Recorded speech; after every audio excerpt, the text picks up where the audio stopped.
Hey everyone, just to get this out of the way, this is a compilation video of all my old PSA videos. It's going to be in order of like my first released PSA videos back on my old YouTube channel like 6-7 years ago to now. So let's go have a look at that. Let's not waste any time, let's get straight into the first video.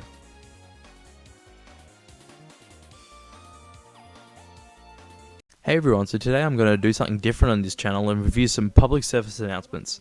And if you're not familiar with public service announcements, PSAs to be short, they're announcements to the public about certain topics such as abuse, drugs, drink driving, and all those other serious issues. There are also a fair few companies that release these PSAs, such as Concerned Children's Advertisers, Prevented.ca, Think, and etc. And some of these companies you will see in today's video. So without further ado, let's get into this video.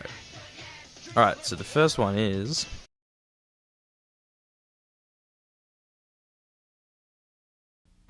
Stupid! You're such a loser! Come on, Four Eyes, give me your lunch money now! Give it to me before I smack you! You know what? You're the dumbest kid in the whole school! Wow, what school looks like that?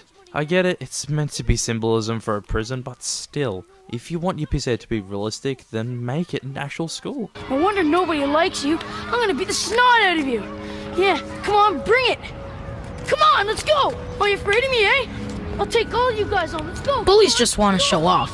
But if everyone just walked away, imagine how silly bullies would look. Walk away. Tell someone. Because bullies aren't bigger than all of us. Also, this kid's dance moves are as good as Korn's.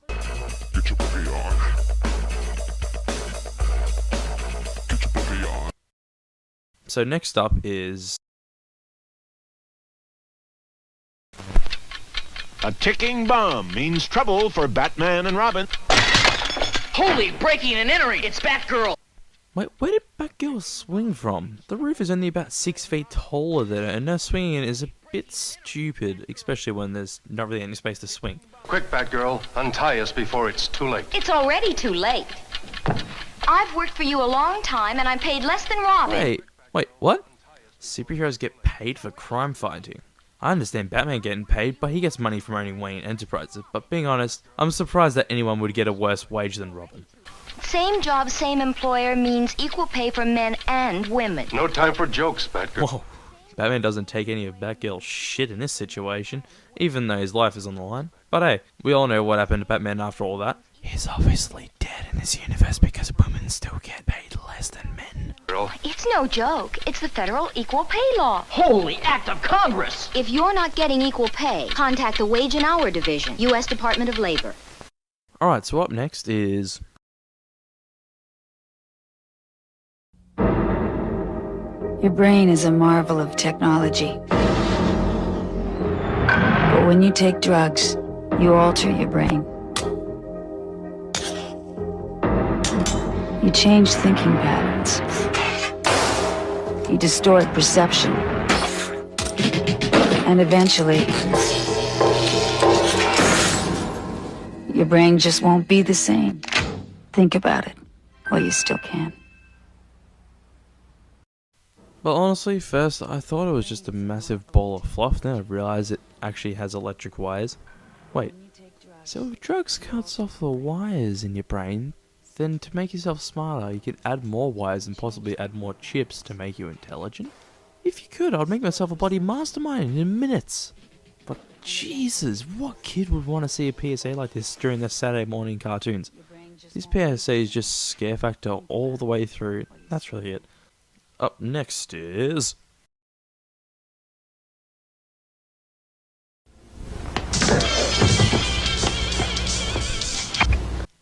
Okay, what kid chills on his bed listening to music and pretending to play drums with drumsticks on his own legs? It's yours? God, I love it how chilled that kid is when his dad comes up with his bloody stash of drugs. If my dad did that to me, I'd be like, did you use any of my drugs? If you did, I'll kill you. No, My mother said she found it in your closet. I don't know. One of the guys must Must have what? Look, Dad, it's Where not... did you get it? Dad, Answer me. Who taught you how to do this stuff? You, all right? I learned it by watching you. Parents who use drugs have children who use drugs. Boom, yo 80s ass just got skewed. But I love the Goldberg's reference on this PSA. It's just amazing. Who taught you how to do this stuff? You, all right? I learned it by watching you. Now, it's time to review...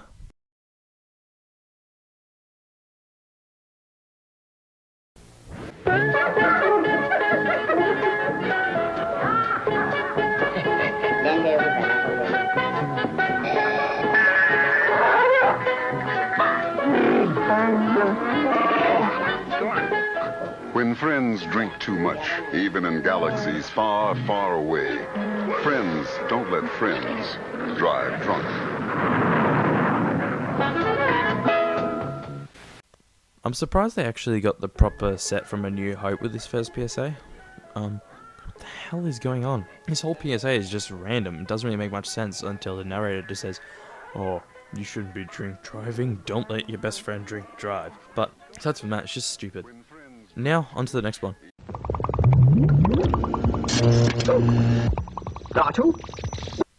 So C-3PO is playing with like a futuristic bubble machine. I presume it's a bubble machine because you hear the bubble noises in the background. Where are you?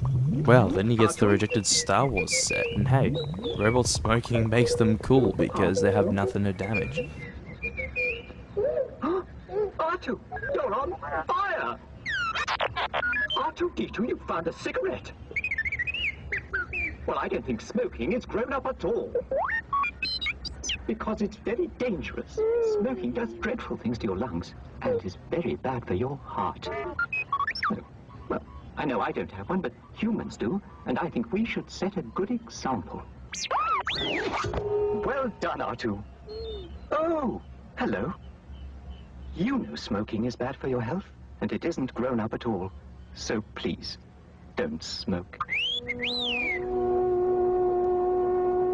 R2. But really honestly, if some golden robot told me to stop smoking, I wouldn't stop as easy as the PSA does.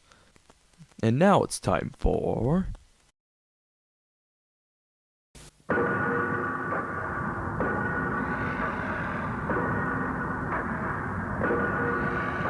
Whoa, humans are getting dropped off into a rejected Ghostbusters set.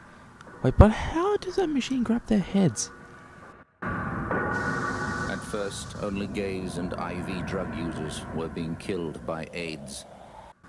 Also, the way how the narrator just randomly says that gay and IV drug users were being killed by AIDS makes it seem like it's not even a big issue, and that they don't give a shit about them. And then when it gets the other people, they're like completely devastated. But now we know every one of us could be devastated by it. Hey, what a strike. The fact is, over 50,000 men, women and children now carry the AIDS virus. That in 3 years, nearly 2,000 of us will be dead.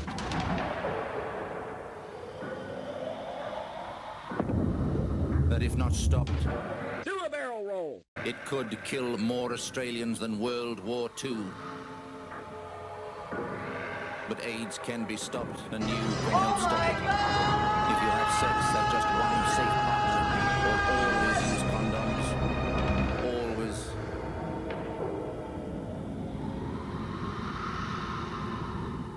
And now it's time for... Shira and I want to talk to you about something that's very personal. Your body. Remember, it's your body and no one should touch you in a way that you feel is wrong. I'll get anybody who tries it. It's not that easy, Orko. It's hard for a young person to admit that he or she has been touched in a bad way. If you've been touched that way, don't be ashamed. Tell someone you trust, like your parents, your doctor, your teacher, or counselor, or your minister or rabbi. Right, Orko? Right on! But I don't really have anything to say about this one because, yes, it is silly, but what would you expect from a PSA with He-Man and She-Ra? Up now is...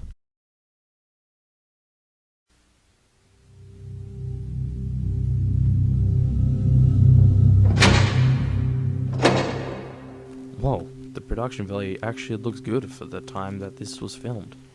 This is crack. Rock cocaine. I'm sorry, but just hearing it isn't Pee-wee say, glamorous "This or cool is crack," or kid stuff. makes me die of laughter. It's the most addictive kind of cocaine, and it can kill you. What's really bad is nobody knows how much it takes. So every time you use it, you risk dying. It isn't worth it. Look, well, this whole PSA. Everybody wants to be cool. Pee Wee Herman trying to be doing serious it with crack hilarious. isn't just wrong. What's with the galloping horse? Could be dead wrong. It doesn't sound like a heartbeat, but really, they just used the wrong person to do this PSA.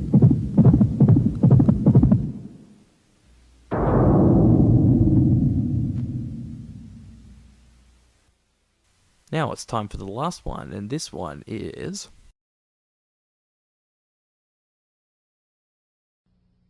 Hey, you ever thought about taking drugs? Well, Fonzie's in this? Unfortunately no, but it sounds like Fonzie's saying never that. really thought about it. Okay, these kid puppets saying that they don't know about drugs is complete bullshit. They already look like they've had enough from their lips. My god, those are huge. Think hard. What's with the pill on his pinky? Also, what's with the needles that are stabbed into his hand? The choice is yours. What do you think? No, this jerk's not with the time.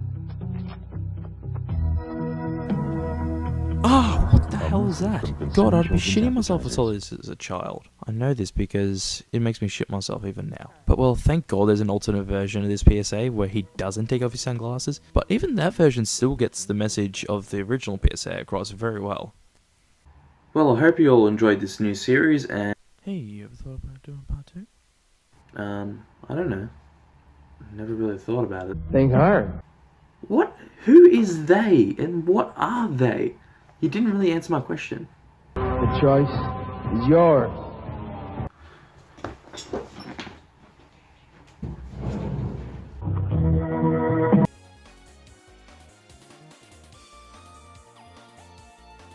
Hey, you ever thought about doing part 2? I don't know. Never really thought about it. Think hard. What? Who is they? And what are they? You didn't really answer my question. The choice is yours.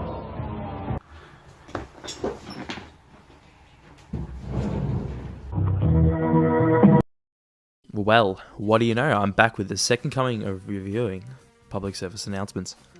They're back yet again, and it's time to review more of their weird and freaky shit.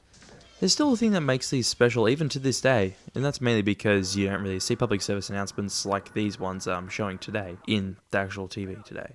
Thank you, sensitive parents. But with that past us, there's definitely a thing that makes these PSAs memorable in one way or another, so let's just get into them.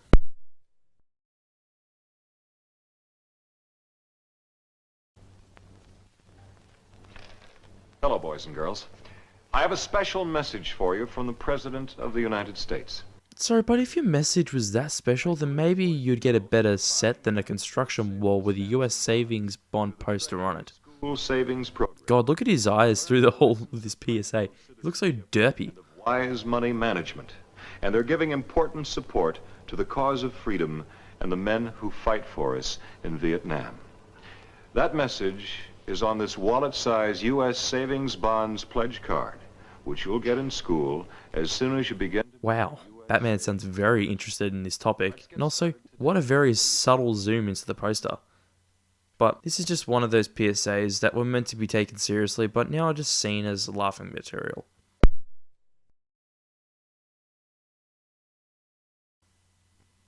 Alright, just some casual work area.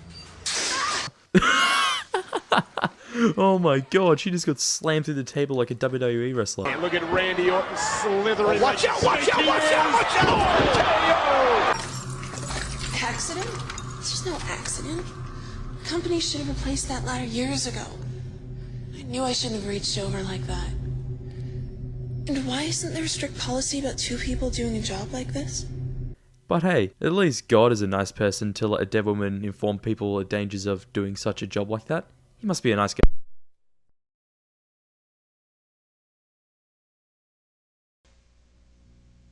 I'm Michael Jordan. McDonald's restaurants have given me this time to talk to you about something we both really care about. Kids. McDonald's actually gave me this time to tell you to buy our product by saying random things about drugs to get kids eating our food because we want our biggest demographic of people to still buy McDonald's. Kids are the reason McDonald's sponsors their Get It Straight program, a national drug awareness effort. Think about this. Many of you using drugs out there now are under 18, Do you realize that at 18, you have lived only 1/4 of your life? When you're using drugs, you're only cheating yourself out of the chance to find out who you really can be. And believe me, if you don't use drugs, you can just about be anything you want to be.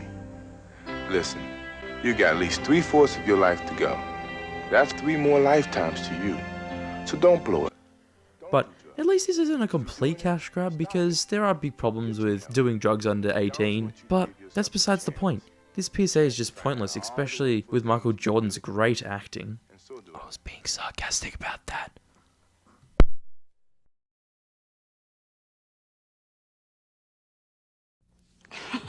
Guess what? What? Can you keep a secret? Maybe. What is it? Come here. Look. I got into the pantry and I scared the shit out of a child while doing so. Wow. See? Isn't that neat? What is it? I don't know, but I found it first, so it's mine. What's that up there? Is that cheese? Could be. It sure looks like something to eat, doesn't it? I wonder how this works. Hey, don't touch it if you don't know what it is. Well, you just ruined the fun and finding out some fun things. Thanks, you dumb rat. Or you could just go, yeah, fuck it. Doing it anyway, bye. Why? What's wrong? Well, I'm not sure. I just think that if we don't really know what it is, we shouldn't touch it. It might hurt us. Well, then what should we do? I know that some things are okay, and some things are not. And I think if we don't know, we should ask. Ask who? Somebody who knows about stuff like this. Oh, you mean like Mom or Uncle Fred? Yeah, or somebody else we trust. We don't have to be afraid. Being honest, there isn't too much to comment with this PSA, because it does inform you about the dangers of touching or playing with things that you don't know what they are in a very good manner and very good in an informative way. And at least it doesn't try to scare the shit out of you, like compared to other PSAs.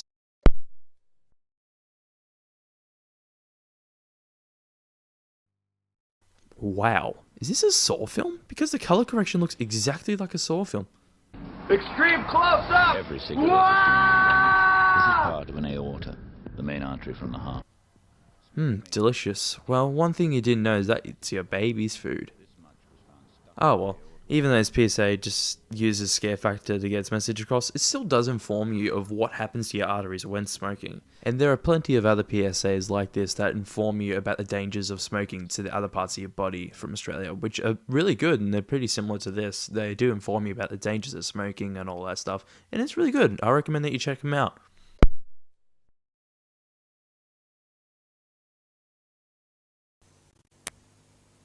Just try one. If you don't like it, it's easy to give up.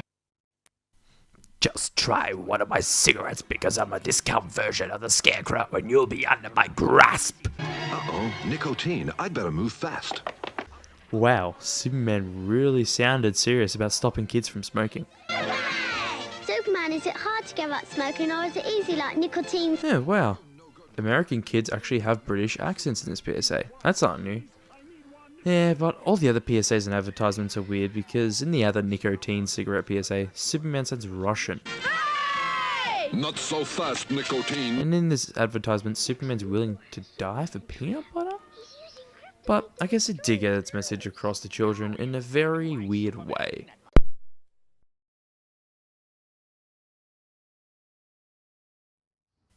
Oh yeah, just some casual kids chilling and a discount Toy Story soundtrack plays, while the kids just go run for the ice cream truck.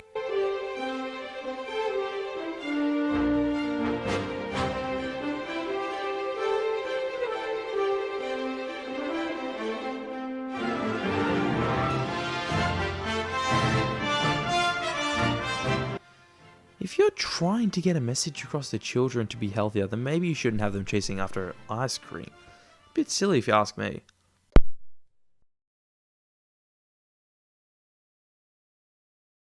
They come to my place for a little party. Oh, fuck yeah, let's get some bangers on and everything. But wait, where's the lights and alcohol? Damn, I'm disappointed. I'm attracting a younger crowd. Bill here is 16.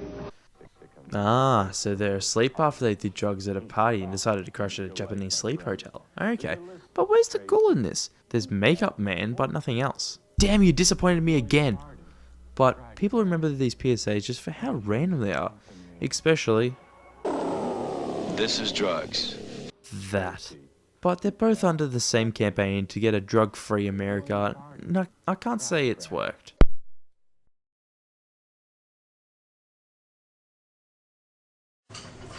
I'm the sous chef here. With any luck, I should be head chef by next year. Ah, okay. Well, at least your life is in the line. Okay. Well, I'm interested. Because I'm about to be in a terrible accident. But really, I should have cleaned up the grease over there. And they should never put the deep fryer so close. Oh, well, she was cut off short anyway while trying to inform the audience about the placement of the oil. This PSA just didn't do it right. At least with speeding PSAs in Australia, they actually explained the consequences of speeding and how actually going the speed limit can prevent such physical damage that speeding causes. And they actually inform the audience and visually show you how it can actually affect you, and they show just how staying to the speed limit doesn't affect as much as actually speeding and going over the speed limit. But anyways, on to the next one.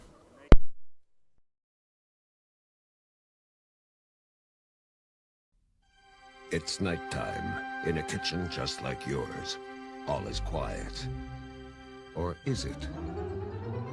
Well, that, to be honest, is a bit of a disturbing scene, but hey, at least it tones it down after it shows you the fake species called the house hippo, and being honest, there's nothing to criticize with this PSA, because it does inform you very well that you shouldn't believe what you see on TV, and I can't blame it for that.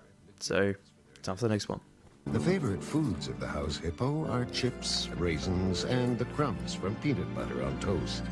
They build their nests in bedroom closets, using lost mittens, dryer lint, and bits of string.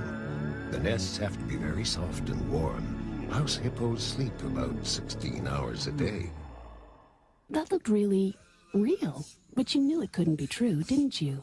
That's why it's good to think about what you're watching on TV and ask questions, kind of like you just did.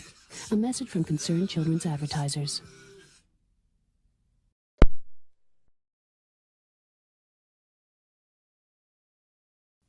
Hey, Sarah. That awkward delivery out of 10. But being honest, who in our modern day really gives a shit about what you post on social media? But I do get the point, because you shouldn't be posting stupid shit, or otherwise you'll get bagged for it. But really, this message is unnecessary in our modern day.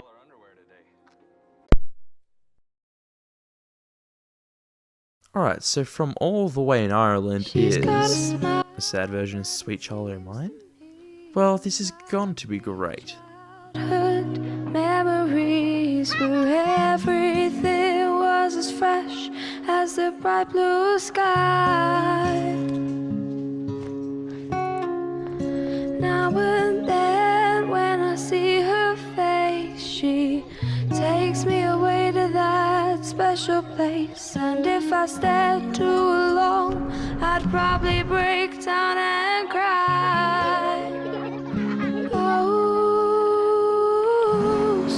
Wow, the symbolism is just shoved into your face. And what the hell? Those effects look horrible. And I just love how the teachers are just looking at the kids like, I couldn't care.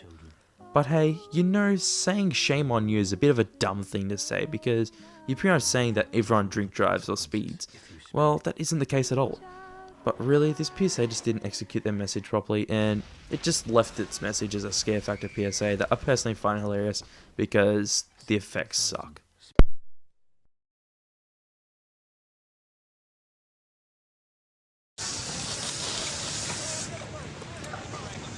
I'm working overtime because I want to take my family on a nice vacation. Soon they get a call telling them I was killed in an accident. But hey, I'm wearing a busted harness. Alright, so just the casual man doing his work, and great. This is just the Chef PSA 2.0. But wait. Why would you leave your torch on those flammable materials, you dumb idiot? You know it wasn't the lazy worker that killed you. You killed yourself by leaving a torch on while talking to the audience about work safety. But really, this is literally just the same thing as the Chef PSA, but on a construction site. Oh no, not this. I didn't think I'd have to ever review this, but here we go. God, why are the puppets so devilish? They're freaky as fuck. I would shit myself if I saw this when I was a child. Mouth when you don't know what they are, and why you should never take anything a stranger tries to give you. Why not? Because if you ate somebody else's medicine, some bad food, or some poison, you could get very sick. Ugh, I don't want to be sick. And that's why before you eat anything, you should always ask someone you love if it's okay. Okay, I love you. Can I eat the guitar? No. Oh. But you can help me sing a song about eating things that don't belong inside you. Okay, I wasn't really hungry anyway. Well, wait, maybe a little bit. Okay, everybody, if you see something that you want to eat, before you do anything, remember this song. Don't you put it in your mouth. Don't you put it in your mouth. Don't you stuff it in your face. Don't stuff it in your face. Though it might look good to eat. Though it might look good to eat. And it might look good to taste. And it might look... Plus, the voice work is horrible. That girl popping up on the screen and getting close-ups doesn't help either. It makes you shit yourself, especially with that evil smile. Sick, real ick. Don't you put it in your mouth. Till you ask someone you love. That's right, sis. If it's okay to eat. If it's okay to eat. Like a muffin or a beef. Like a muffin or a... Wait, where did all those puppets come from? They must be hellspawns with their dark magic to teleport this puppet show here. Well, the puppetry of the lion sucks ass, especially with the vocals. They just don't sync with the puppetry. Hey, what am I doing? I don't even like beets. Then don't put it in your mouth. Bye-bye, everyone. Remember, boys and girls, never take anything from a stranger and don't put things in your mouth when you don't know what they are. If you eat somebody else's medicine or some bad food or some poison, you could get very sick. Yeah. Always ask someone you love before you put anything in your mouth. Well, that PSA is trying to get a message across in an innocent way by telling you to not put dangerous things in your mouth, but it just ends up as creepy and awful.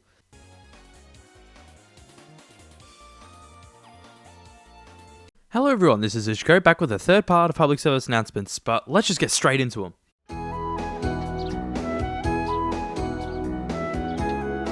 Yes, time to have more crack, let's go. Ever wonder what a bag of crack looks like? Oh, what the hell? That shit's like the YouTube internet screamer videos that used to always try and scare you with just something casual and then bam, they just shoved in a face with a high-pitched scream. To be honest, this PSA isn't really that helpful, but they only tell you that it just kills a lot of people in the US and Canada. But being honest, kids would listen to this message because it would scare the living shit out of them. So, on to the next one.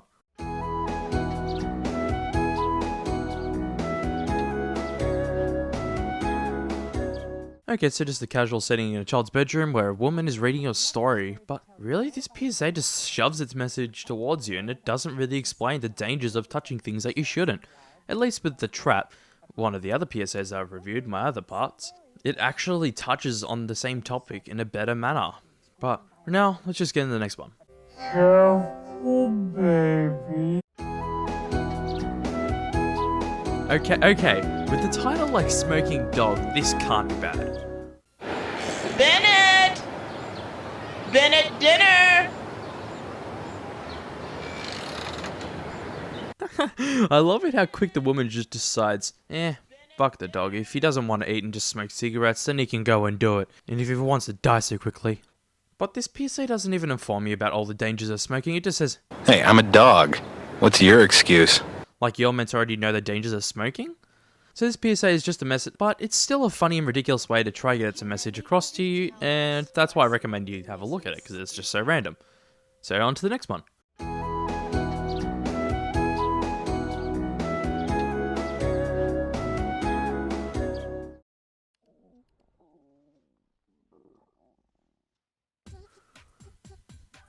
Jesus, that acting out of 10, then those effects are just 10 out of 10, they're amazing.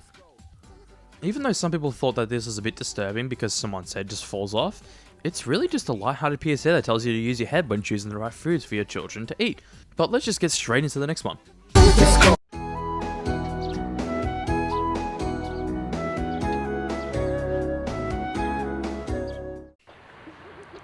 Alright, so some stoner chick walks into a stoner store, but ends up walking into a horror movie set. Or just the reality behind the makeup factory. Okay. But really, this PSA is just a bit odd and disturbing, but it does get its message across a little bit about being yourself, but it's just completely random and disturbing as hell. On to the next one.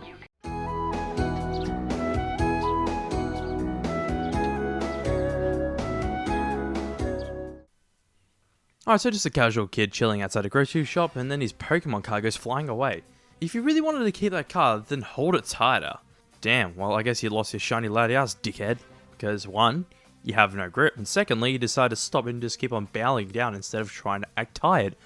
or keep running for it. But I get that you should be fit in case if something like that happens, but its intentions all over the place. So, time for the next one.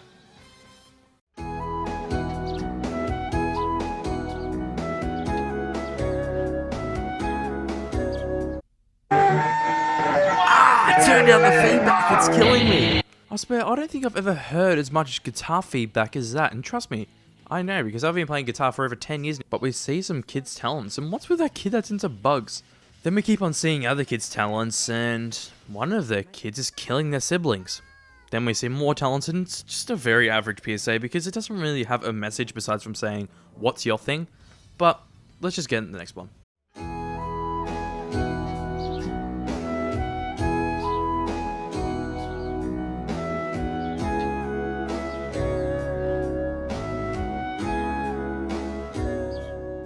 I'm Captain Lou Albano talking to you about drugs. Kids, don't be afraid to say no. Anyone that asks you to use drugs is not your friend. Drugs can and will kill.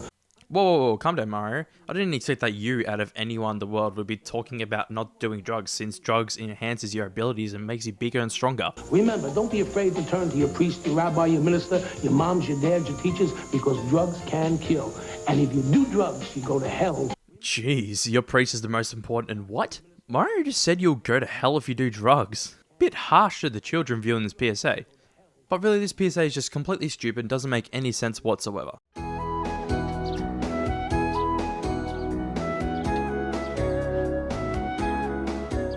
Yay, finally onto a good PSA, thank God. But the only thing that I find a problem with this PSA is the cliche music, but this PSA does get a pretty good message towards you to help your friends from doing drugs. Even though it doesn't always end in a good way, you still always help them, and you gotta make sure you help them when you need them, and they show this message off pretty well, and in my honest opinion, this is how you do a good PSA. So, time for the next one. But I'm strong enough to carry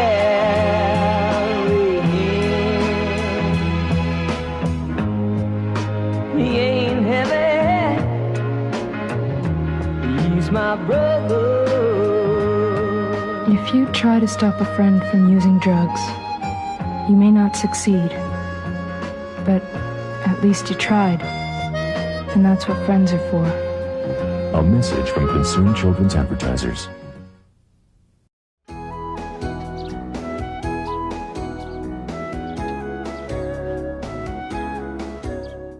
Alright, so just some cliche troublemakers in the night outside someone's house, and they make a kid do something, and then it just kinda ends.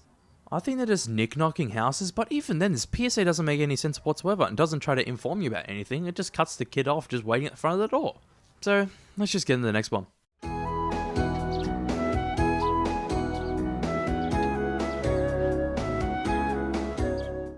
Thank you all. Let me introduce my man. Bit random, but alright. Crawling on the ground, man. Looking through binoculars, man. Calling on the radio, man. But Sergeant, where's smoking a cigarette man? He's gone. He died in the trash can. Billy's mother chucked him in the trash can and he got squashed in there. But really, this PSA is just a bit odd. I get it that it's sad that people die from cigarettes, but using toy soldiers is a bit far. And it's just really strange. Anyways, on to the next one.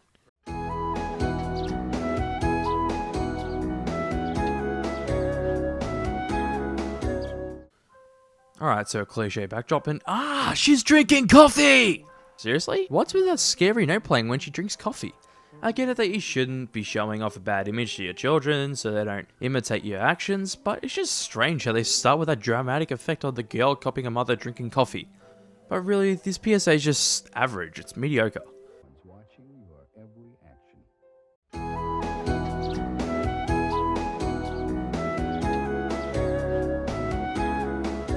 So we see some kids finding a needle and they go running and I can't focus on anything. Yeah, this cliche early 2000s shaky cam even got itself into a PSA. And really, this is just a short PSA about if you see anything dangerous then tell someone, but it's just standard, and plus it makes no sense of why they're running away from a needle. It's not going to move anywhere.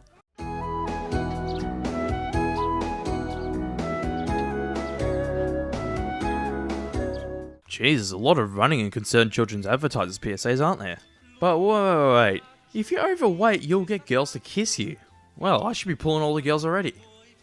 Damn, but really, this PSA's message is just bland, and they're telling you that you should be fit so you don't get girls to kiss you, and it doesn't do it in an effective way at all. So, with that done, let's just get into another one. Wait. What? The title is Who's More Dead? What? How can this PSA make any sense? Alright, so the guy grabs out just some dead bodies and what? This kid died from using illegal drugs. And this kid died from using prescription painkillers. Now you tell me, which one's more dead? Is that just meant to be a rhetorical question? No. You better answer me because really they're both dead. You gotta explain why one's more dead than the other and you put it in your certain ways. I get it that doing illegal drugs is worse than doing prescription drugs, but even then, saying who's more dead out of those people is just the dumbest thing I've ever heard in my life. So, on to the next one.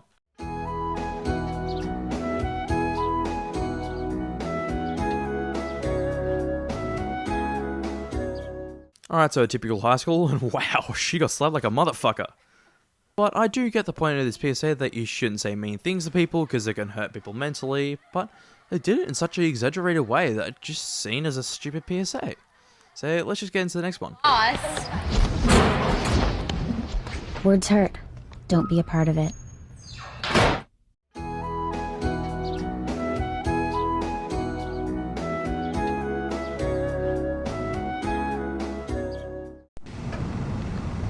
So, Sarah, what's going on here? Wow, that guy sounds interesting, and I can just imagine what noises she'll be making if she actually made noises.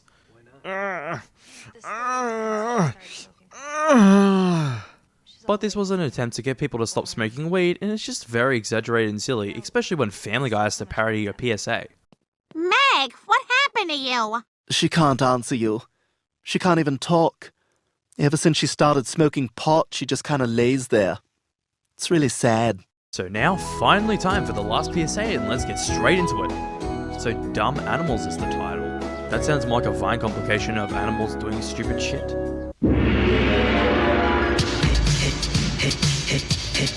Alright, so there's just some cliche music and everything, but wait, is that a drag version of Pee Wee Herman?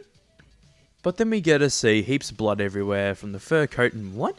There isn't really much of a message in this besides don't kill animals for coats. Even then, it isn't explained at all until the end of the PSA where they show you text about how many animals it takes to make up a coat. It doesn't have anything to it. This PSA is just so weird and strange compared to the other ones on this list, and I can see why people get scared of this because of all the blood that goes everywhere from the coat, but this PSA doesn't even inform you at all about anything about the message that originally had behind it, and it doesn't make any goddamn sense.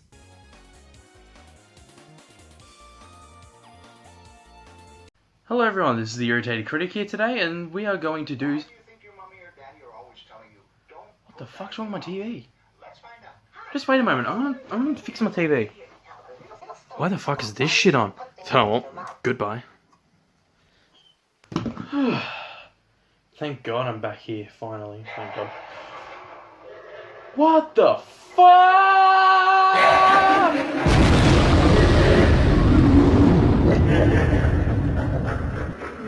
Well, I didn't expect that. Well, what did you expect from a shitty PSA? Did you expect an amazing CGI devil? Yeah, good point, but why are you here? I am here to make you suffer for your sins by watching these poorly made public service announcements. Yeah, nah, I'm out of here. You're not leaving here until you watch all the PSAs! Fuck! Well, worth a try. Okay, so the first one is called Use Your Eyes. Yeah, well, no shit I have to use my eyes to watch this PSA, unfortunately, but let's just watch it. You work in a bank, maybe a small business, and you're held up by an armed robber.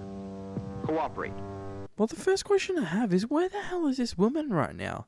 It's like she's in one of those confession booths, just casually telling the priest her problems. Tell me your sins, my child. I didn't actually try to ring the police like a normal person. But she looks like she's about to fall asleep during all this, and all I can say is that this PSA is just bland and boring. You know, you're doing a great job. Yep, of course you had to choose this one, didn't you? But you're not using all your assets.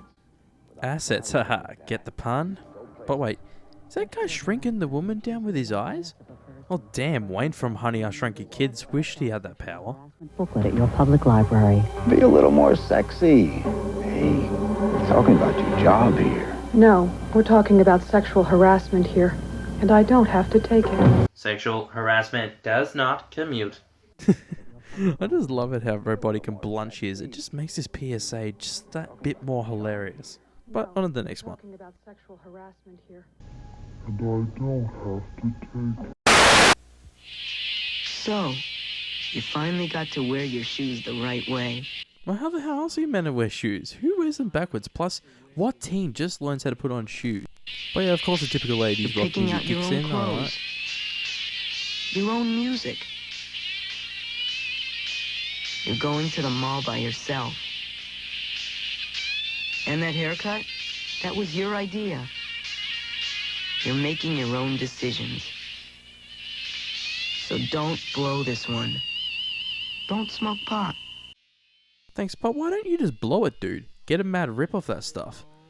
But this PSA is just so ridiculous and poorly made that I can't even take it seriously. So time for the next one. Fine. Brilliant. Alright, I'll see you on the... Alright, so there's just a typical British man in his office and...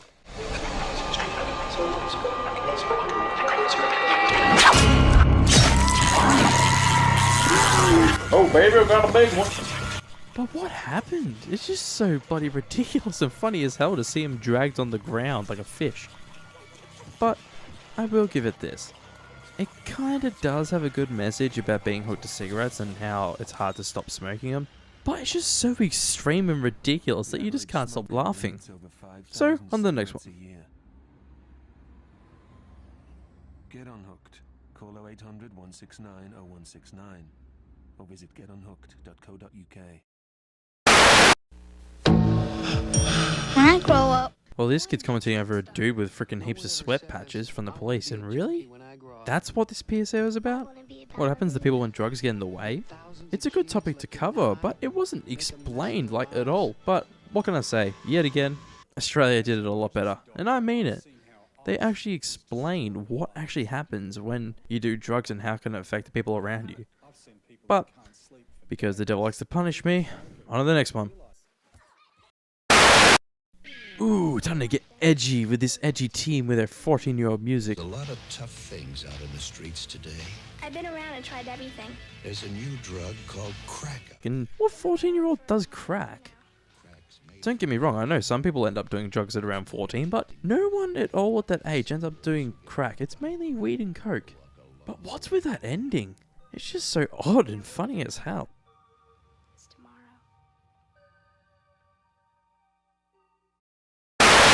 So the devil's actually giving me a different style of PSA that I never usually see or cover. So it's time for a fire safety PSA. Before I jumped in this one, just let me explain a bit of the smoky fire PSA's history. They first tried to get their message across with like a lighter tone, and it wasn't working. So they went on their propaganda by lighting up the USA that was made up of matchsticks, saying such things that with fire America becomes America the Ugly and stuff like that. Then it got more personal by burning a paper family and saying such things that people are starting to live near the forest, which is true, but obviously it didn't stop there and we're here now, so let's just start with this. I know a place that's peaceful and quiet, a place where animals play. It's called the forest, but every year we start forest fires. Okay, well, she is attractive, and I guess she's got my attention. So the next time you're in the forest... Is her hair meant to be the fire, or...? What the fuck? Smokey just blueballed me? But one tip I have learnt is do not pause when the mask is coming off her. That's just some creepy shit. This PSA does have some good points about fires and how they can spread so fast, especially in the wildlife, but did it have to be so unsettling?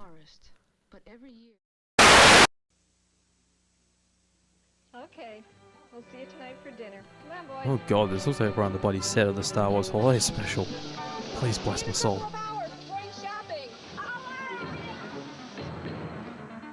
But what's with this music? Consider this a responsible lady, a shopping center. But our Mrs. Keebler is a thief. Also, what's with that dude just randomly commenting about the situation right in front of us like we didn't know what the hell was happening? It's really obvious. And also, he really did not need to be there. Hey, little dude. So this dude just sounds like Michelangelo's a drug dealer. And no, I believe they're actually a Ninja Turtle that has a voice modulator on. Yeah, would you like some crack, dudes? But this dude looks like he's on a bloody music video the way he's dancing. You'll do anything to cop more. Steal from your mama, lie, cheat on your homeboys. But hey, that's the price you pay when you deal with dudes like me. Now, some folks will tell you that I'm dealing in poison. But hey, do I look like the kind of guy that would do that to a kid like you? Yes! But what was with the point of showing a snake?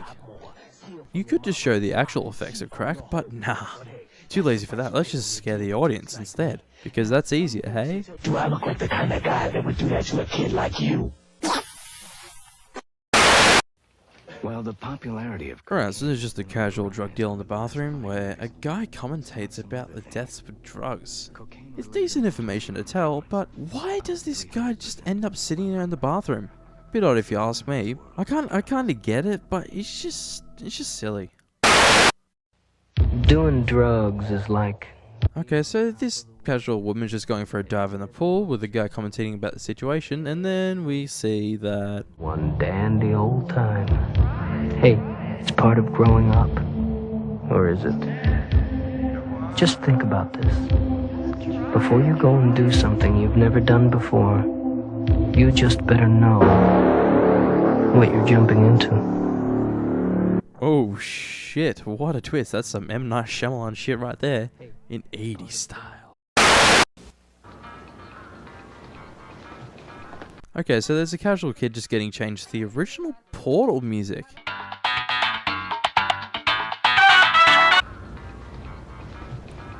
Like seriously, you could choose better music to use. But the kid casually walks out of his house and then a woman appears while the Donkey Kong Country theme plays. Just listen and tell me that they don't sound a little bit alike.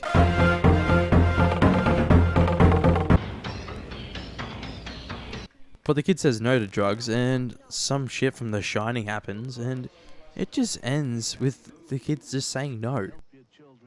Well, alright, okay then. You could have maybe informed us why you should say no to drugs, but whatever. Okay, so this one starts with a family in a nice, beautiful diner. I'd like some more too, for sure. She spilled my coffee. Well, maybe it was an accident. You could just wait for her to clean it. Bitch.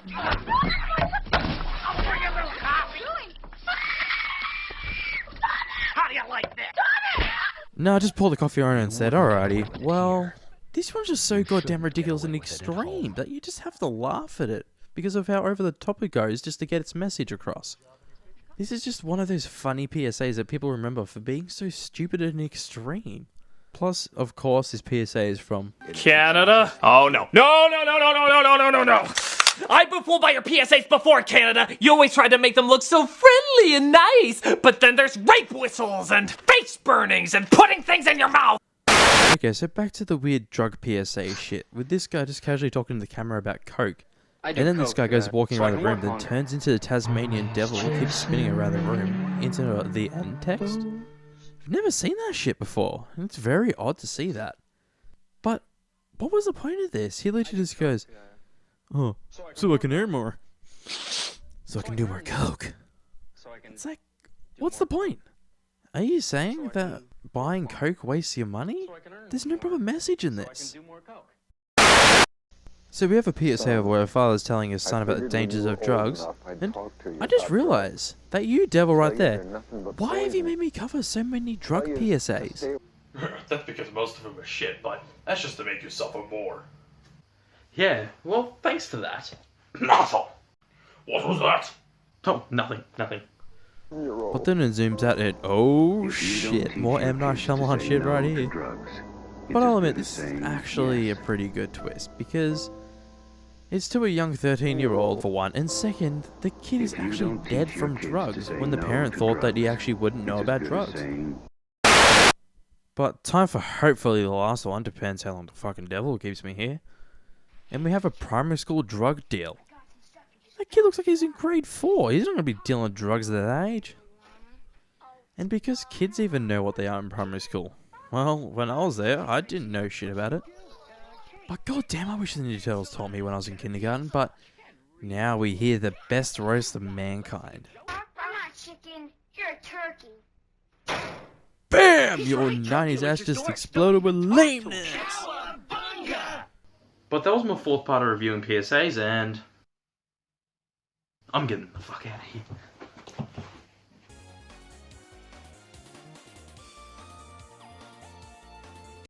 Hey guys, it's Irritated Critic here with another part of public service announcements. I really don't know why I'm doing this, but let's just get straight into it. Okay, so the first one starts in a big rave and... Oh yeah, nah, she's perfectly fine, looking nearly dead on the floor. Well, what do you think? What did she take? I don't know what was in it. I think it was ecstasy. That sounds oddly suspicious there, guy. Done quite a bit of damage in there. Dude, you sound way too laid back about that. And that's his excuse for trying X this year, huh? Literally any other excuse would work better, but... Alright. But I do get the point that people don't know how much ecstasy can really actually do to you, but it was done in such a poor way that you just can't help but just laugh about the bloody PSA. So on to the next one.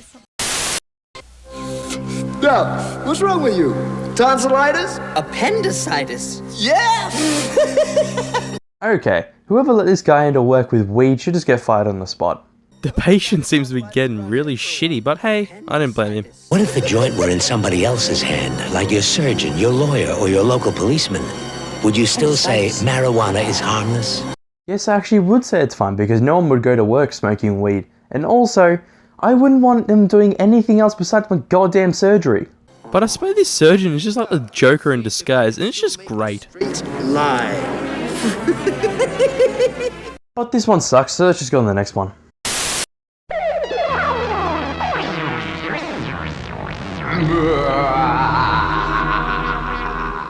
Okay, so this one's a classic. Good old Mr. Yuck. But my question is, why make the safety stickers look so disturbing when you want parents to buy them for the safety of their children?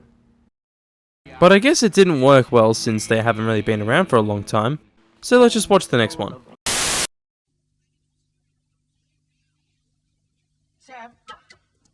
Okay, so this one seems alright. Just a nice cute doggy and a man calling for the dog. On a hot day. What the fuck? What is with RSPCA being such assholes to dogs? But hey, I guess we could say it's a hot dog. Get it? But this PSA does tell you not to leave your dogs in your car because it gets over 200 degrees Celsius. But on to the next one. I get angry just thinking about it makes me mad. Okay. Why is Mr. T doing a PSA? We're literally 1 second into this PSA and I've got a million questions in my head. Little kids doing drugs, it turns my stomach. I guess it really does turn your stomach that much. They have to break a glass with one hand. I just want to shake some sense into you kids. Dude, I ain't a kid, and I haven't touched drugs, so... Stop it. Get some help. But god, that smile is haunting. I think I'll be batshit insane after seeing that smile. Thanks, Mr. T.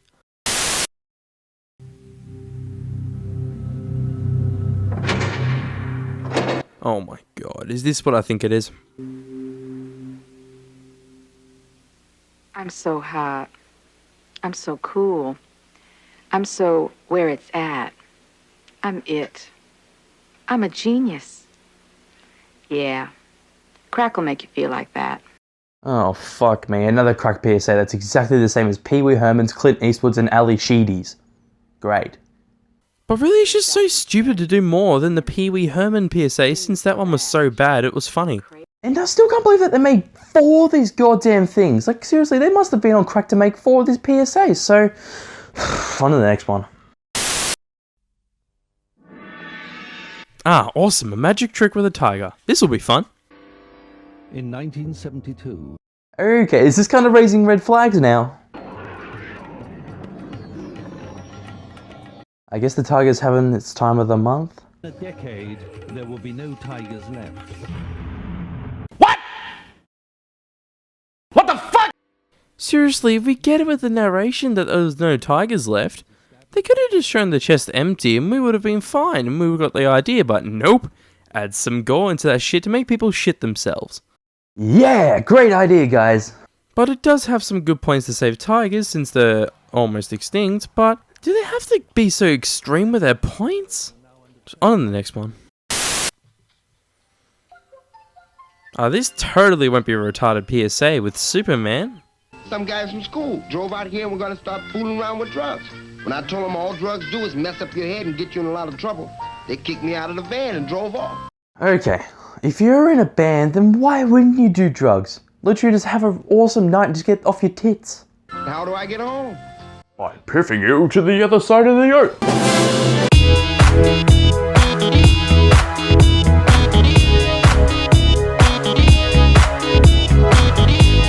As dumb as this PSA is, it somewhat tells you to stay away from drugs. Even though they don't quite tell you anything about drugs, they still tell you a little bit about it and you should stay away from it. So, let's just get into the next one. Yo, Elf here. Oh god, someone else is trying to save the planet. I like it, and you should too. Yeah, because I'm such a fucking hippie that I want to save the trees, man, by smoking some nice fresh weed. But Elf just pretty much blabbles about some bullshit and then he literally turns into a sellout at the end. Yeah, Elf. Great image for yourself in a goddamn PSA. So on to the next one. Ooh, yeah, let's get in the 80s with some Michael Jackson. I have nothing wrong with Michael Jackson, so please don't kill me. If you don't stop your friend from drinking and driving, you're as good as dead. What? It depends on how much you drink. I don't think they get that. That's like just saying this. Ah, shit.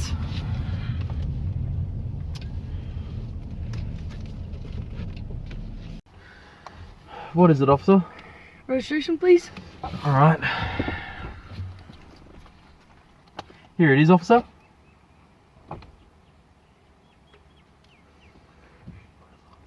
Breathalyzer test. Alright. Pass it in.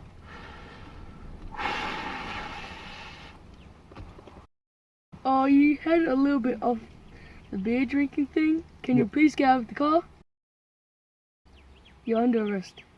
What? You're under arrest. You're staying in jail for 2 years. Sorry I ruined the PSA, but one sip doesn't kill. A few bottles do. Oh, here they come again. Okay, what is this fridge worried about? And I'm frightened because a child can become trapped in me and suffocate in 10 minutes. What? Children have such imaginations. To them, an abandoned refrigerator can be a jail in the Old West. Okay. Sorry to stop you here, but who the fuck plays in a fridge? It was that big of a worry that you had to make a PSA about it? I really don't know anyone that would go into a fridge to play. And who could even fit in a fridge? Because usually the fridge is full of... This PSA is just retarded, so on to the next one. Well, I'm surprised this PSA actually has an 18 plus warning. Wow, we're in for a real shit show, aren't we?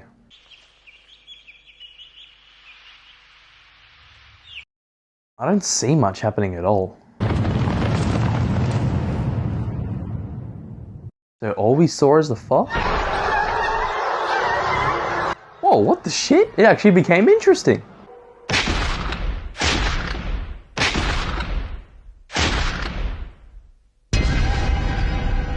Whoa, okay, I don't think we needed to see that.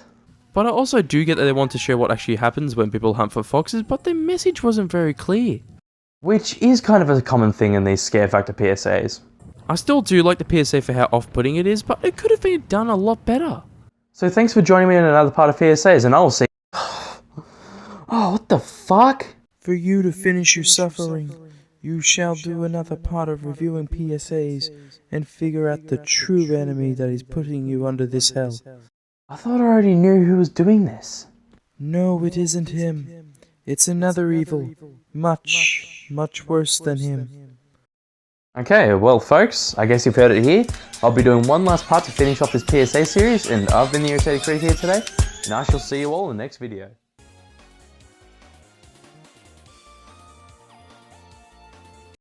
Hey guys, it's the Irritated Critic here today, and I guess it's time to get irritated with a 6th part of public service announcements. Last time I did a PSA review, I was wondering if there were any good PSAs and was ended up being forced to do this past part to finish it all. I didn't quite find a true answer to this, but let's find out if there are or not with another dive into the weird world of PSAs.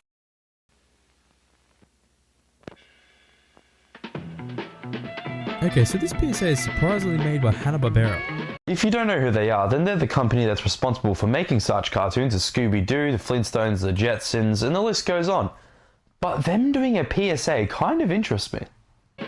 Well, it definitely does look like his art style. So now drugs can walk people into a closet?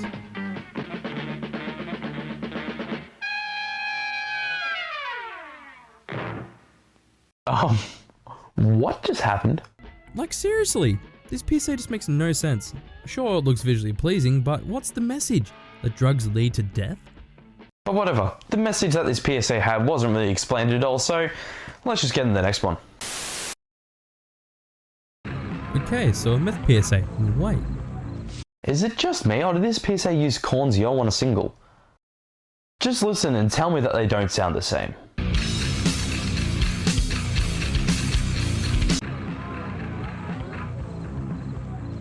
Surely it is the same song.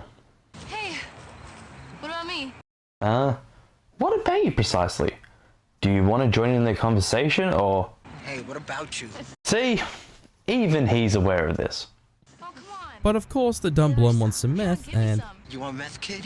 Here's your meth. And here's your meth dealer. And your meth boyfriends. And your meth baby. And don't forget your meth face. What? How many things can be methanized in this world? Seriously, the next thing you know, there are meth dogs. This PSA is just dumb. Let's just get into the next one.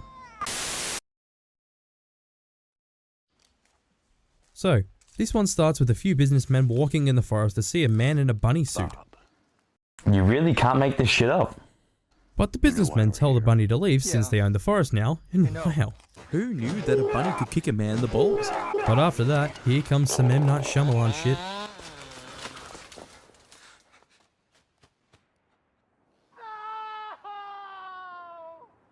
But to be honest, as dumb as this PSA looks, it still does have a somewhat decent message for people to remember about smoking. But it's time for the next one. Okay, so they're counting down from 10 to 1 with fingers.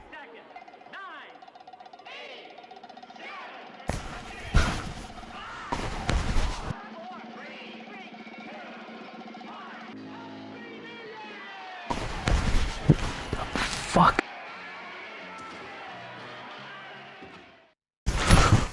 What in the actual fuck?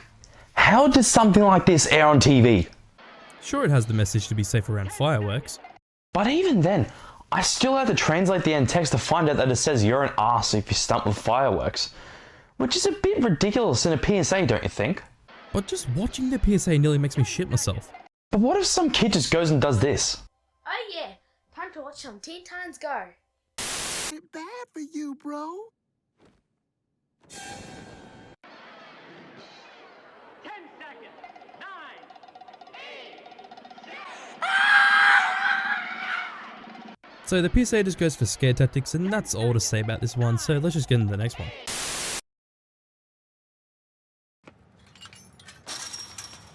Okay, so a kid is casually coming home while his mother cries on the couch. But we see that his son is kicking at the door. But the best thing about this PSA is the kid playing the meth addict. I know you might be saying, oh, he's a meth addict, what did you expect? But I still find it funny and it always cracks me up. So, let's just get in the next one.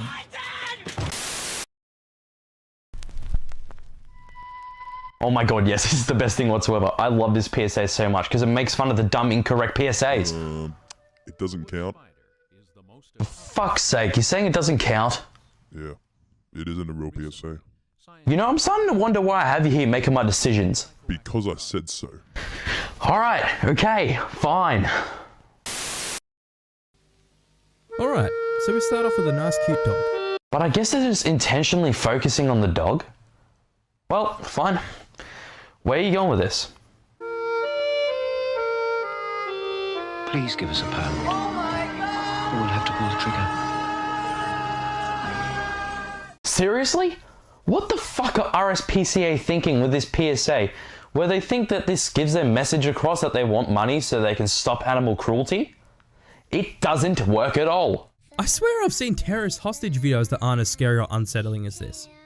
But I guess RSPCA learnt their lesson from heaps of complaints about the PSA by having a girl singing "How much is that doggy in the window," while the PSA tells us how much it really costs to own a dog. But really, they should have just gone with the second version in the first place, because I can't even stand to watch this PSA. So, on to the next one. So thank God we're now into something more lighthearted, and those are the Vince and Larry crash test dummy PSAs from the early to mid 90s. Sure, they had their moments of being somewhat disturbing, but they were still informing us about seatbelt safety. But most of the PSAs that started Vince and Larry were very charming and informative about seatbelt safety. At one stage they got to be in a TV movie based around them trying to come up with a good campaign for seatbelt safety. And I've watched the TV movie and I personally enjoyed it for how charming it is. But as I mentioned before, there are some that are quite disturbing, such as this one called "You Lost Your Life." Yeah, sure, it's played out for humour, but... Really, the more you think about it, the more disturbing it gets. But besides from the rare dose of disturbing PSAs from them, they were definitely charming. And I can easily see why they are remembered even today. So on to the next one. Alright, let's check out some more PSAs. Peter and Ryan from Wazabang, why are you here? Well, you asked us to help you review some Canadian PSAs, so that's what we're here to do. Yeah, but sorry guys, I gotta suffer my sins alone. Plus, this is the only Canadian PSA I'm reviewing. What? I got out of bed for nothing! Well, at least people are sharing our terrifying Canadian PSAs. Don't mind him. We both wish you good luck on your reviews. It's 5 AM here! Well, thank you both very much, but I gotta go alone. Okay, so this one starts with some nice narration until... Slush, snow, sleet and ice, making oil bills climb. What the actual shit is that? But it's kind of odd since they keep going with their point that electric heating is better than using oil, when most people would just be shocked with how disturbing the thing looks. I swear that thing is more disturbing than the fun fruit trees. But this PSA does have a decent enough message, but it doesn't help that they have that face to ruin it. So, on to the next one. So this one's just a nice light-hearted PSA about having a nice family doing their usual thing. But the father gets a call and the boy decides to climb up the tree and... Well, that got dark. But we see that the mother's coming to the rescue and... But what she can't do is be there every time. Oh shit. What a twist! Well, as disturbing as this PSA is, it does have a good message that you should know what to do in emergency situations. And I'd have to admit, it is a pretty well done PSA, so on to the next one.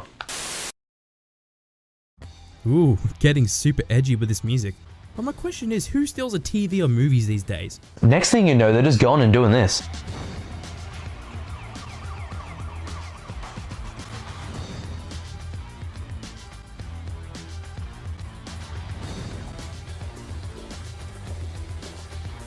But even then, this PSA can't even get that process done properly in the PSA. Like seriously, what torrent site has a huge download button like that and a downloading bar on the side? I think the creators need to know about this baby. So, let's just get in the next one. Okay, so this one just off the bat looks like a Screamer video. But something that's quite interesting about this PSA is that the voice is Donald Pleasance. If you don't know who he is, he's been in most of the Halloween movies playing Dr. Loomis. And another interesting fact is, when filming this PSA, they just got kids to play around a lake all day while they got a hooded man to follow them around all the time, and the kids didn't even know he was there. But being honest, this PSA is really well done, and sure it goes for the scare factor a little bit, but it does inform you to be safe around water. It's the perfect place for an accident. But I still love how unsettling and disturbing Donald's voice is in this PSA, and I really enjoy this PSA, so on to the next one. I'll be back.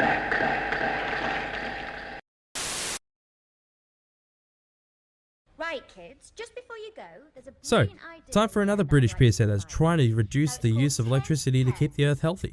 The teacher explains what you can do to reduce electricity use, and at this point you think she's going to explain to the people that disagree with her why you should do it.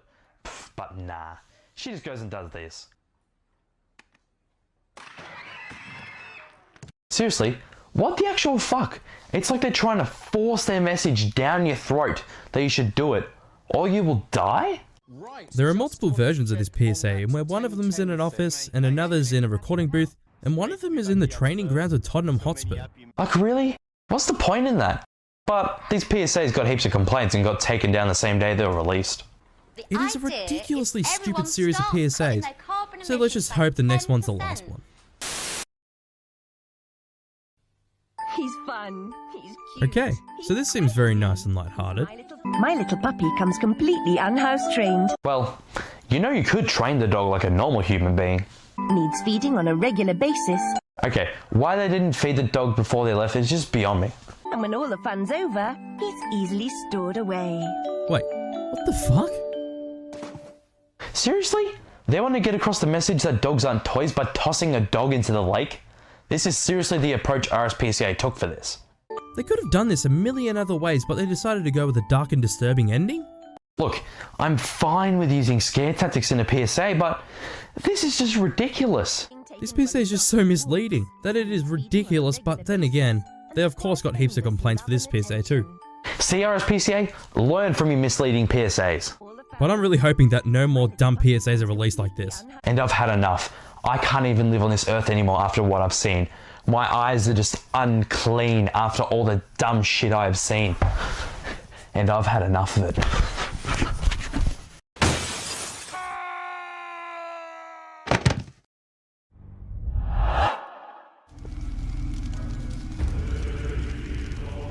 Wait. What? All along you were the real devil of the PSAs? Yes, critic. I'm the true devil of the PSAs, and I have been putting you under these PSAs for a long time, and I shall make you suffer. No, I have had enough of your shit and the stuff you've made me witness. So bring it on, motherfucker. Well, that was anticlimactic.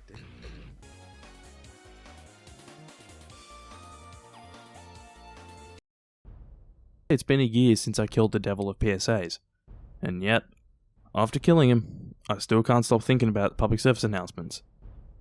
I don't know if that makes me bad, but when a PSA is done well, it stays with me. As if it's a gem in a medium so crowded with shit. But I feel like now's the best time to talk about PSAs since I talked about them this time last year. So with that out of the way, let's get straight into it.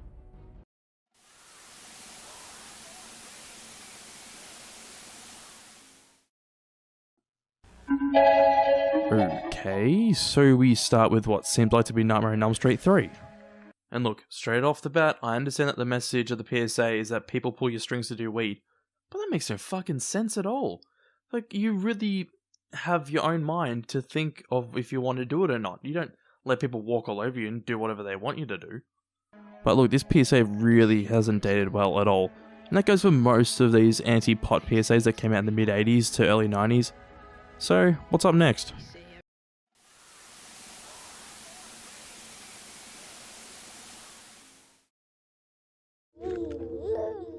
This PSA starts out in the middle of nowhere, and I'm curious what this PSA is about. You'd never leave your child unprotected here.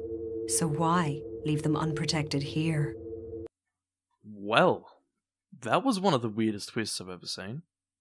It honestly just comes completely out of left field. I do understand the message of the PSA that you should make sure to protect the kids in a house fire, but this all legit just comes completely out of nowhere. There's no hints or anything like that to this actually being the point of the PSA. It just goes straight into it, just no explanation. It doesn't make any fucking sense at all. So, on to the next one.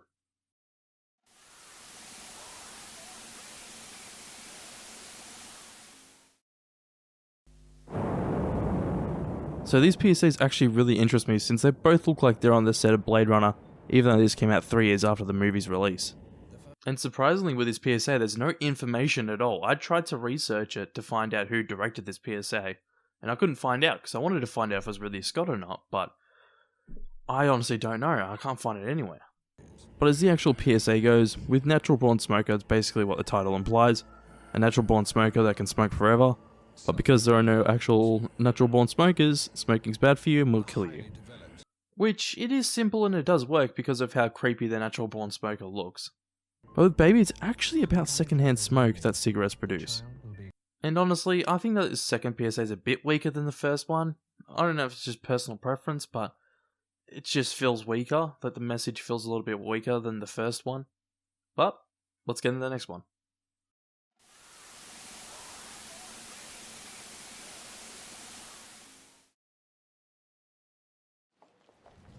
So this is absolute classic Australian PSA.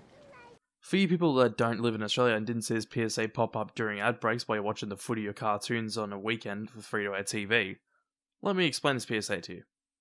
This PSA is about a child losing a mother at an airport, but this ties into the true message of the PSA being about if a child lost their mother forever to smoking, imagine how they would feel since the child goes into tears after losing a mother at the airport. Honestly, it's a really effective PSA that actually makes you emotional and feel upset for the kid. So, on to the next one.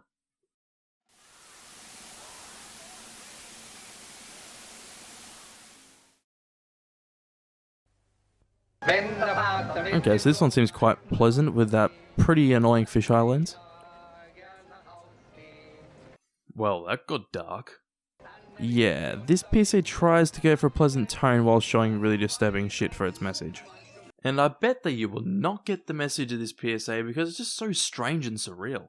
But the actual message that this PSA was going for is about censorship on television. Mainly with what you would never let your kids see in real life, you shouldn't let them see on TV.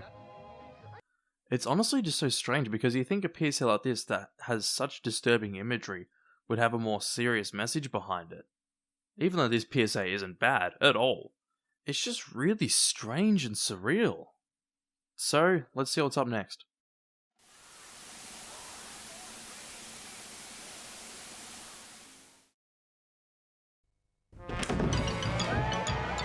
Ooh, so this PSA is apparently an award-winning PSA. This better be some good stuff then. Look at the state of this place! Look at the state of it! Look at it! I have several questions about this. This is a bit of a nitpick what I'm going to say, but how the hell would a parent have the strength to do shit like this? I guess you can say that the kid's a cartoon, but if you're going for the whole message that the kids don't bounce back from abuse like cartoons do and stuff like that, kind of make it a bit more realistic because it does seem a bit too far-fetched even though the kid's a cartoon, but since that kid's actually meant to be real, it's way too far-fetched. And also, the dad isn't a cartoon either, so... And as the message goes for this PSA, it's effective, but I think there are many other PSAs that get their message across better. Let's get in the next one.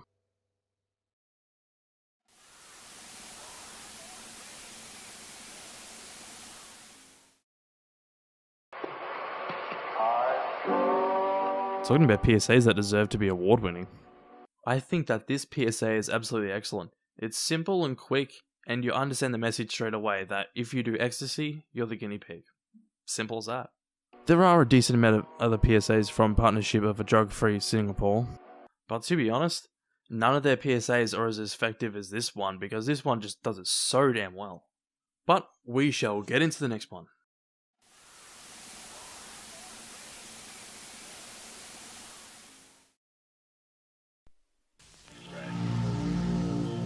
Woo, yay! Yet another PSA that tries to copy Nightmare on Elm Street.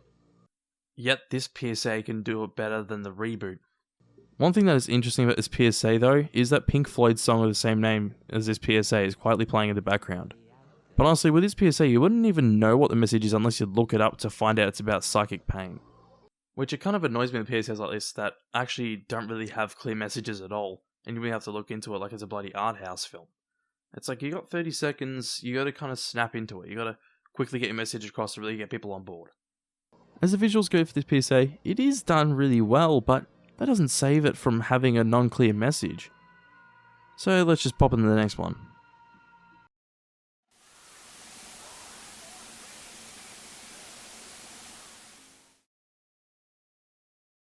Alright, so this PSA starts with a bloke going to go get a drink at the bar, to lead to this. Come on, stepping out of the car and doing a breath test. Look, you had 2 pints, you're over the limit. That's a 12-month ban and a criminal record. Okay? This is actually a quite interesting concept for a PSA, but the way it is shown to us comes off as really stupid. I guess it's because of the acting, but I honestly just think that the idea of this PSA doesn't translate well into an actual PSA. And there's also the fact that this PSA doesn't even have a proper message. But a lot of people actually say that this PSA is the worst PSA out there. And I honestly don't think that this is the case. It's not good at all. It's not really good at all. But to say that it's the worst, I don't think so. And I've definitely seen worse than this. So let's get to the next one.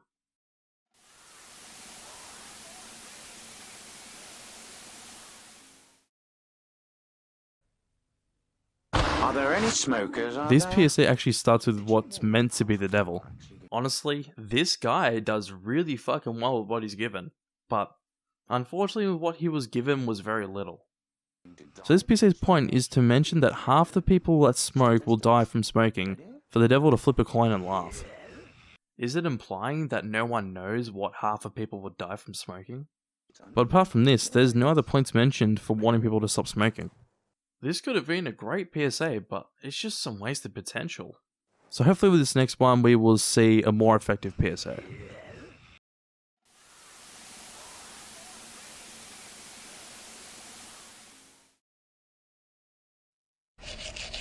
This PSA seems fine, until a few seconds in where we get to see a dead kid following a main character. I honestly think that this is such a great idea since it makes the audience question what he actually did until we find out at the end of the PSA. The way that this PSA shows the guilt that the main character feels is actually so well done. It's funny because films can't even do it as well as this PSA has done. So, what's up next?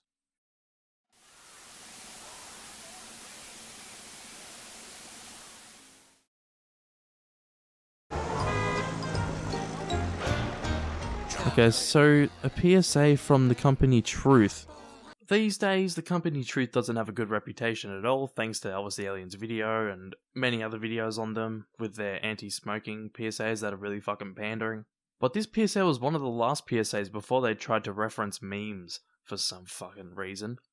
But let's sit down and watch. I really think that this PSA has a neat idea of showing the public what smoking really does to you. And Truth has done a few PSAs like this in the past with You Don't Always Die From Tobacco, where someone who had lost their tongue to smoking sings about, well, not always dying from tobacco. And the two others where people walk in front of smoking company buildings and drop dead to show them how many people die of smoking per day. And believe it or not, these PSAs were actually really well done, and they got their message across with anti-smoking, saying how bad smoking was. And for them to go from this to this. Oh, I never even bought my own pack. It's a trap. It's just fucking embarrassing. But we shall get into the next one.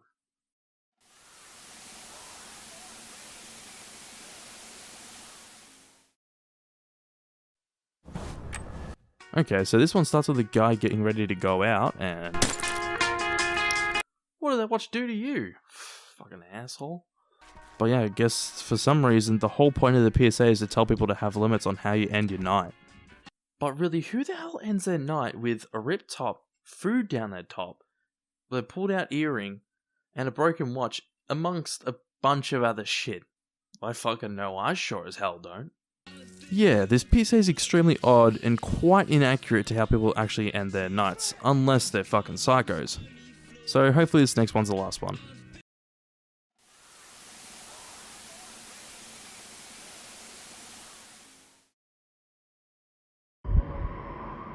Ooh, okay. This is actually an interesting pick.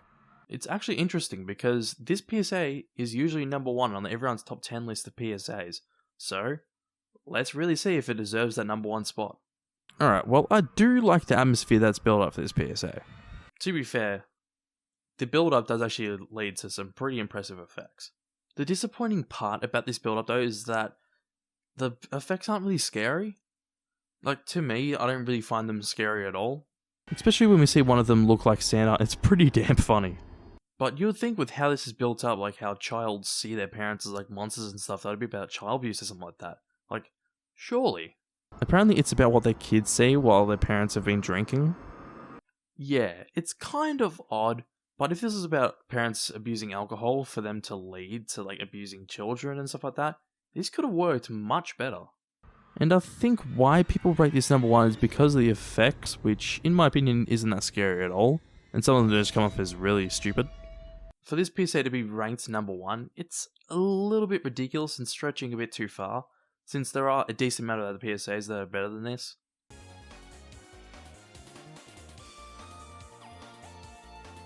Do you guys watch TV? Do you guys watch advertisements? Well, you probably do because there's too many ads on YouTube. Do you remember a thing called public service announcements? Maybe, maybe not. Depending on how old you are, if I mention public service announcements, maybe a few will pop up in your head. Obviously, the public service announcements that you think of would be different from everyone else because there's so many different PSAs from so many different sides of the world. So many different countries have so many different PSAs about so many different topics, so obviously the PSAs you think of would be much different to what other people think of.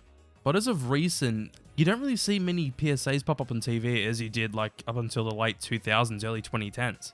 Well, there could be a few reasons to this. One reason maybe could be censorship on TV advertisements, and another maybe could be parents complaining about what children see on TV through these PSAs, because there are some absolutely insanely weird PSAs out there, which I will talk about. But I'm here today to talk about the lost art of public service announcements. Hey, why are you talking about public service announcements when I don't even know what public service announcements are?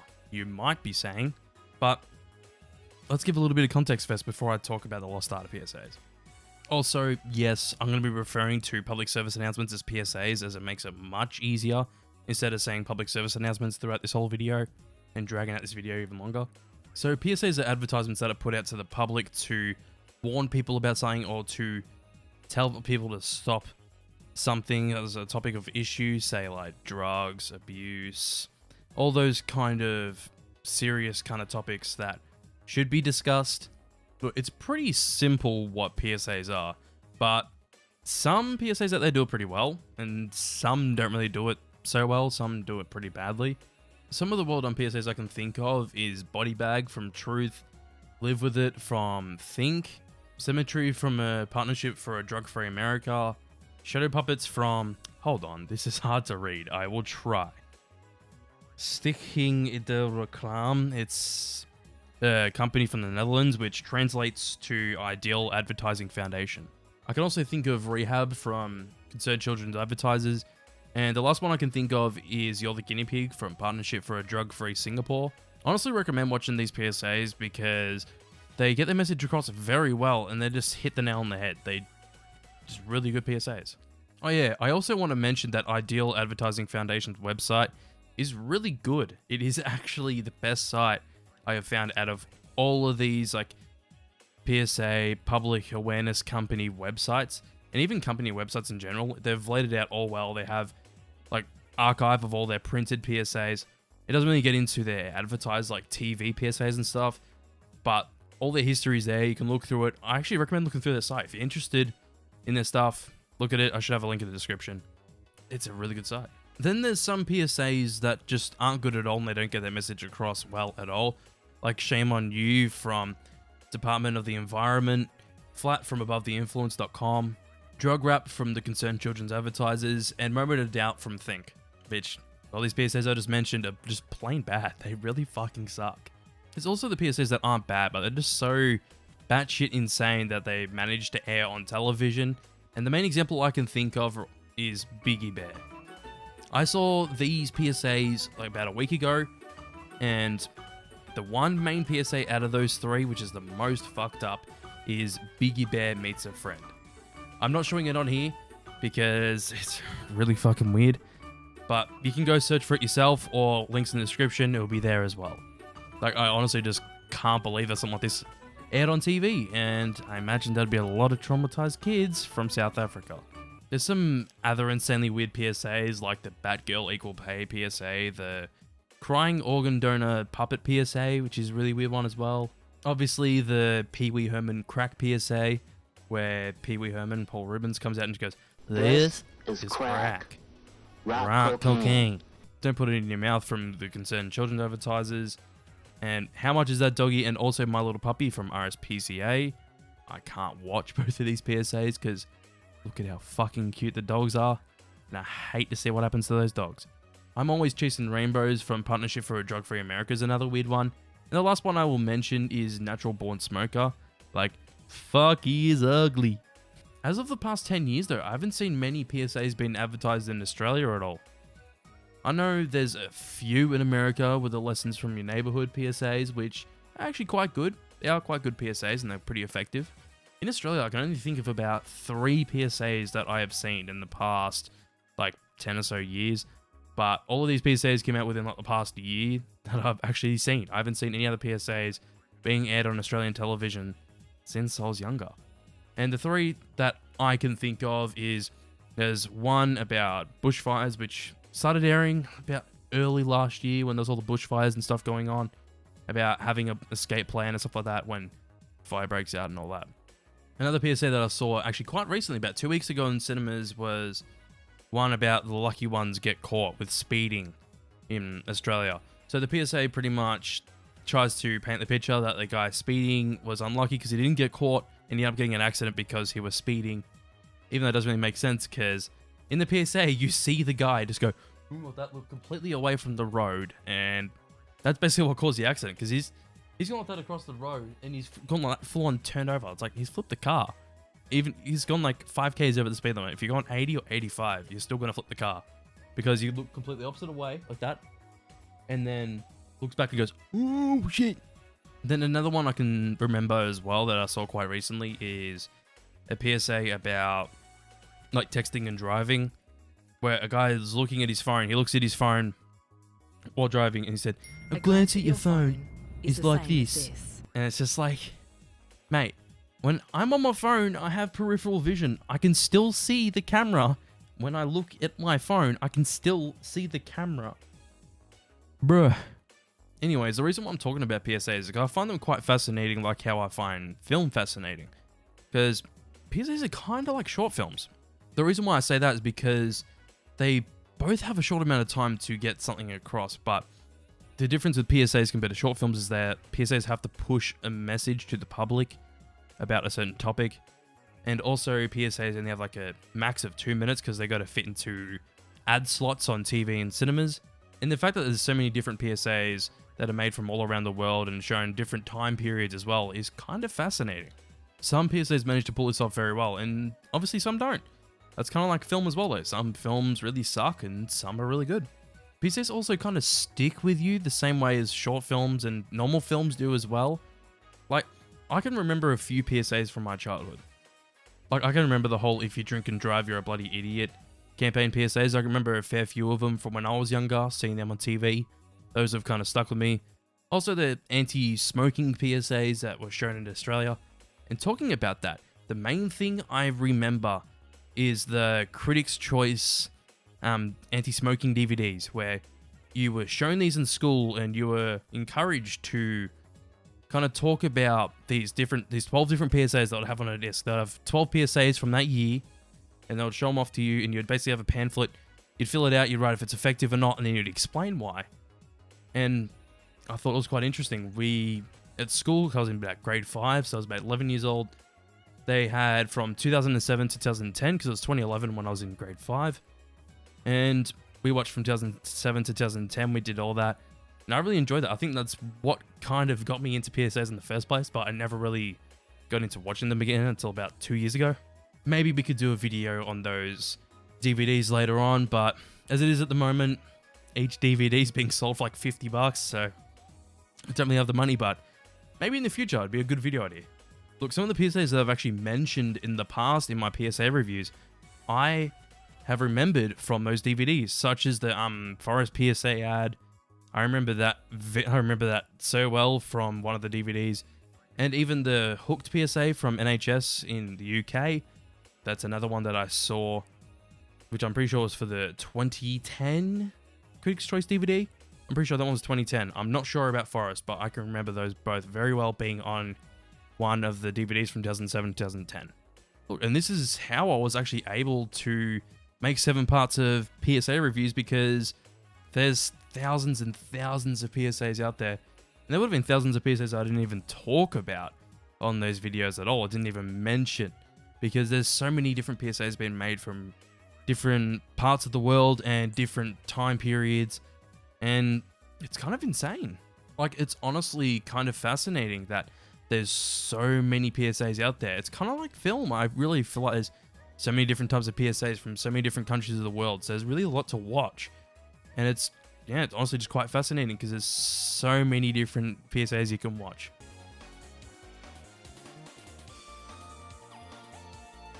Hello everyone, welcome back to a new video where I am listing PSAs in a certain category. So after all the positive feedback that I got on the top 20 scariest PSAs, I've decided to do the top 20 most effective PSAs, which it's absolutely insane the amount of positive feedback and views and stuff we got in for the last video, so thank you very much. So after the great feedback I got on my top 20 scariest PSAs video, I've decided to do a top 20 most effective PSAs video now. Some of the PSAs from the last video will be in this video as well, but honestly, I have found this video harder to make because I find there to be more effective PSAs than there are scary PSAs. But once again, I don't want to waste time, so let's get into my personal opinion of the top 20 most effective PSAs.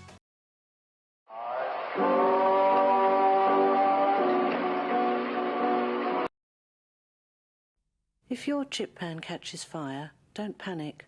Just follow these instructions. 1. Turn off the heat. 2.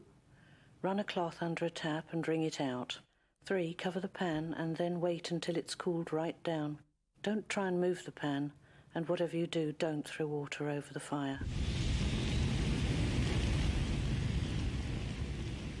The effects can be devastating.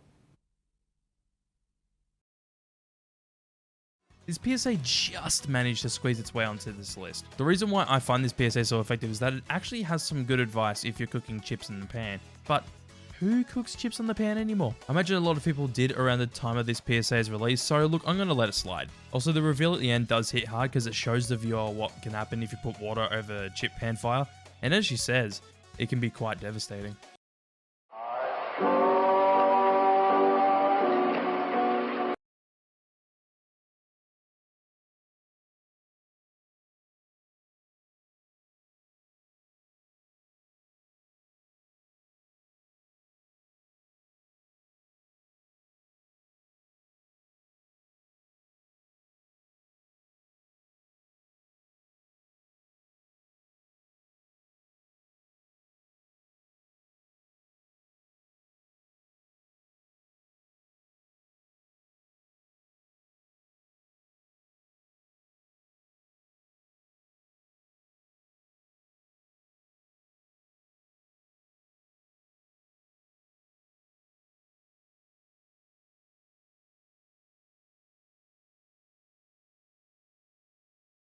If you try to stop a friend from using drugs, you may not succeed, but at least you tried, and that's what friends are for.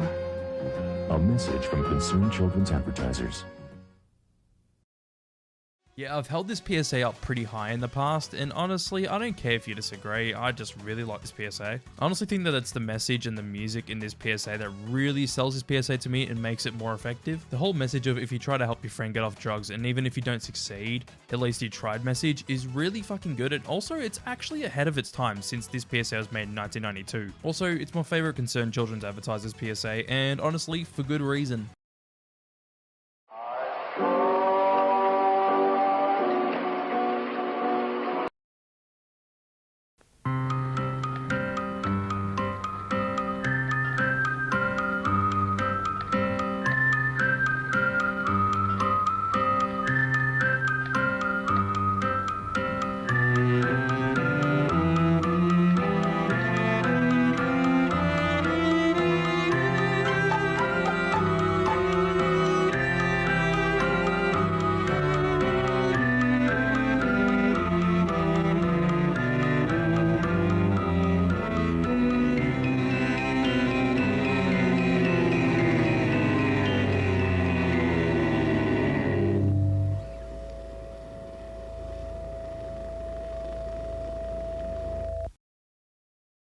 I mentioned this PSA on my last list, but honestly, this PSA is just really solid. I'll try not to repeat myself too much in this video since I talked about this one in the last video, but The whole build up to slowly reveal the guy with a missing hand is really well done and very effective. Also, the end text of this PSA was Sears campaign at the time, and it translates to "You're a moron if you stunt with fireworks." Probably something I should have mentioned in my last video. Oops.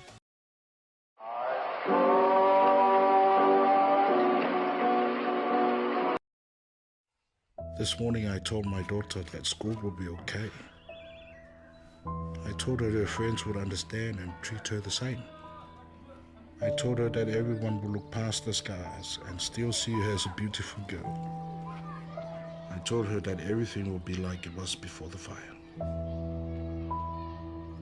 I lied to my daughter today.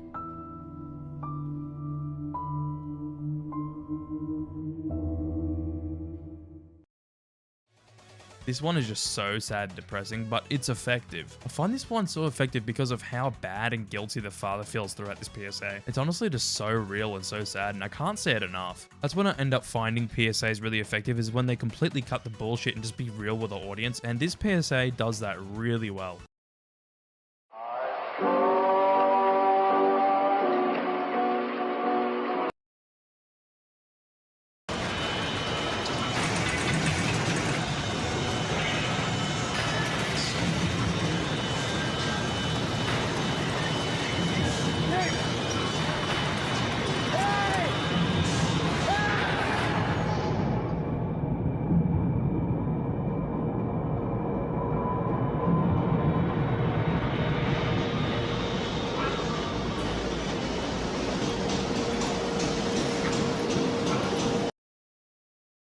Obviously this PSA had to make it onto this list.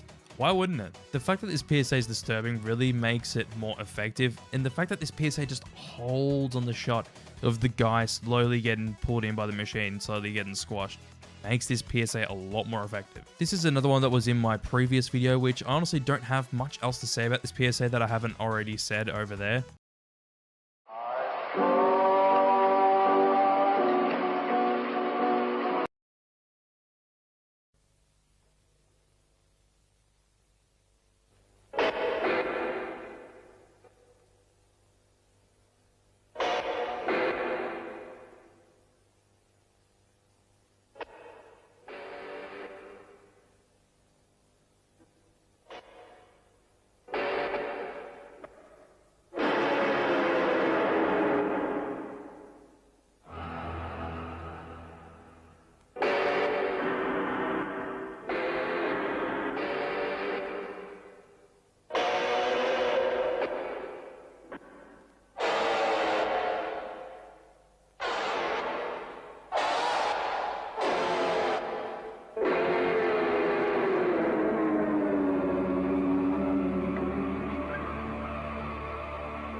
I told you that there's a few PSAs from my last list on here. I did say in my last list that this PSA is really effective, and it really is. Everything from the room with the girl alone in the room, and also her being in the corner, being quite claustrophobic, to the guitar notes that is sounded when she tries to talk, it really illustrates its message very well. This PSA honestly always makes me quite sad because it really makes you feel for the main character of this PSA, and that's why it's so damn effective.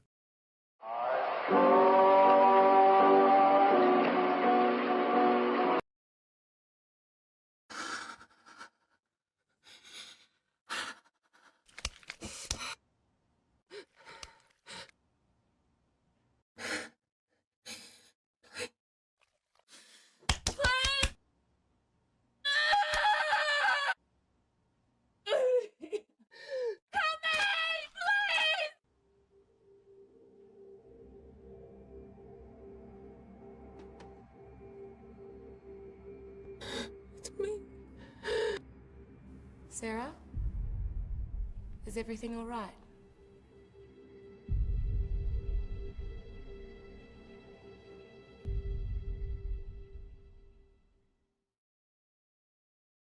Come on, of course this had to be on here as well. Another PSA that shows off its message so well to its audience. The fact that having multiple sclerosis feels like you're trapped in a box and not being able to reach out and take control is so good. It's another PSA that really makes you feel for the main character, and that's what makes the PSA so damn effective, because you really feel for her performance and you really feel sad for her that she has to go through this disability.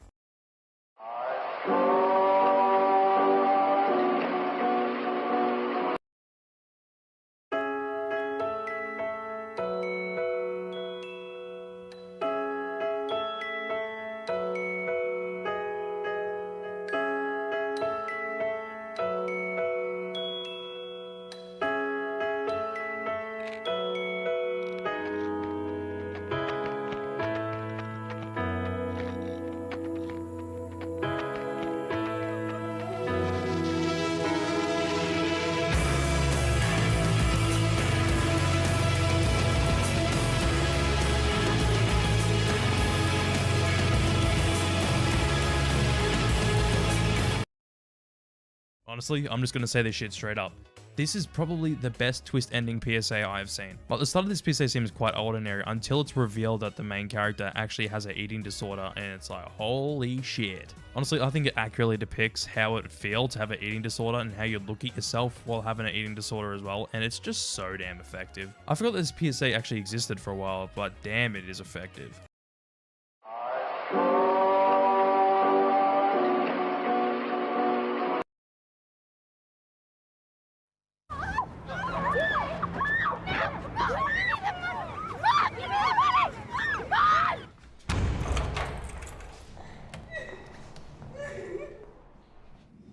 They've let you out again, have they? You worthless little cow.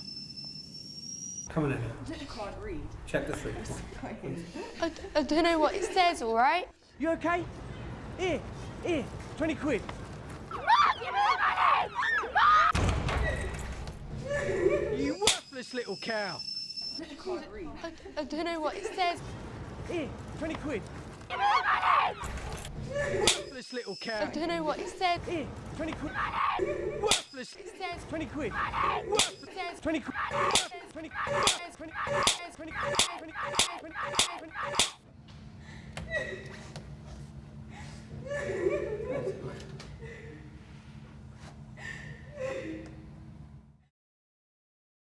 I'm going to be straight up honest and say that I was very mixed on this PSA when I first saw it, but the more and more I see it, the more effective it is to me.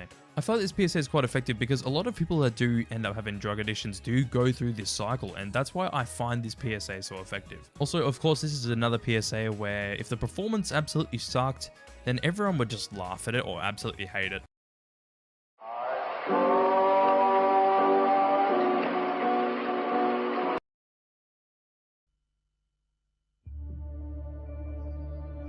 Smoking causes mouth cancer. If it didn't, I wouldn't be needing radiotherapy and chemotherapy. If looking at mouth cancer on your cigarettes makes you uncomfortable, look at another part of the pack.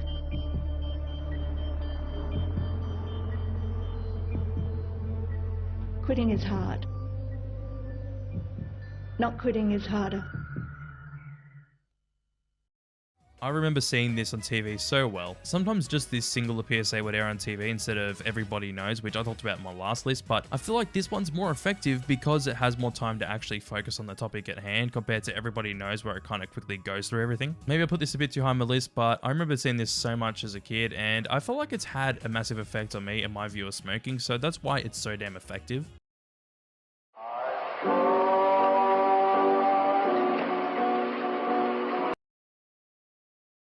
We call it throat cancer. They've come in and removed my voice box. Before we did this, they found out I got lung cancer as well. And the future plans right now are Alexander, my oldest, is coming over here for holiday December 13th. I will be alive for that.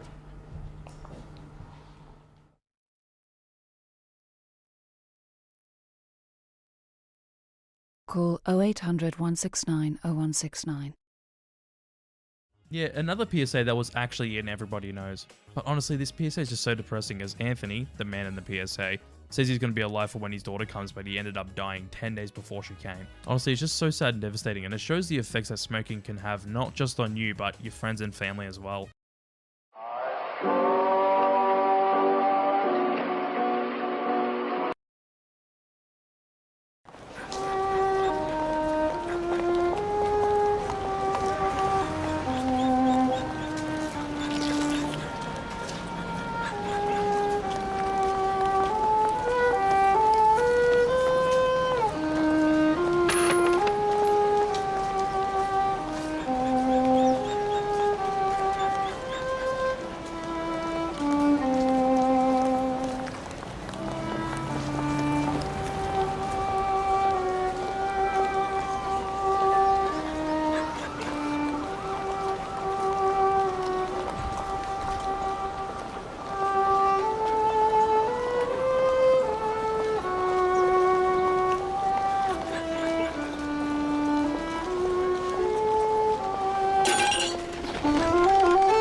PSA for all creatures great and small.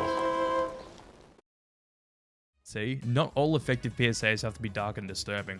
This is another PSA I remember from my childhood because this was on good old free to air TV and I didn't have Foxtel back in the day, so I'd see this PSA quite a lot. It's such a charming PSA and you really care for the dog in this PSA as well. I also really like the ending of this PSA because it's so sweet and it really adds to the charm as well. Also, that dog is really fucking cute.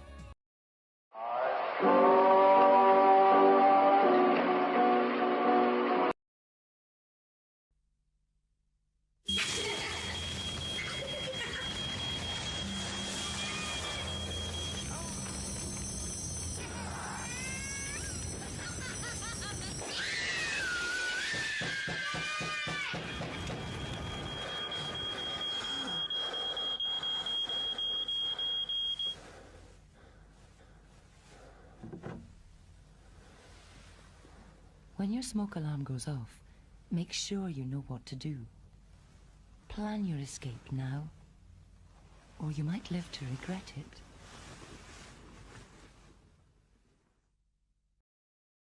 Holy shit, this PSA is so good. Starts good and all where you get to see the main character's nightmare, but the thing that really sells this PSA to me is the ending. The reason why is because in the ending, you get to actually see that he's living through his nightmare because his family died to a house fire. It's so depressing, but holy shit, it is effective. Withers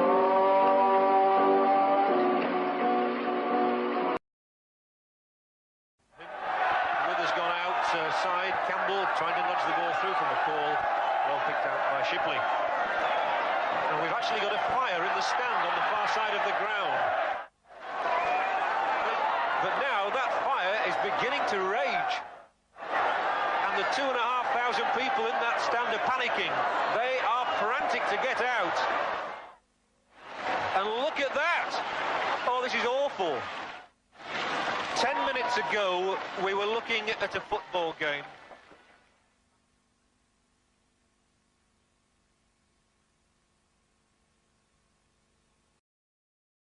Maybe controversial to put this up so high, but this is my opinion. I find this PSA so effective because it really shows the viewer how dangerous fire can be and how unpredictable the spread of fire can be.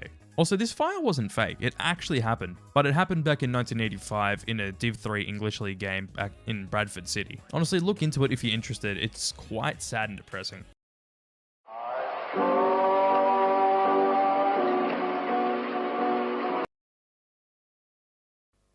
The little girl, she said to me, what are these things that I can see? Each night when I come home from school, when Mama calls me in for tea.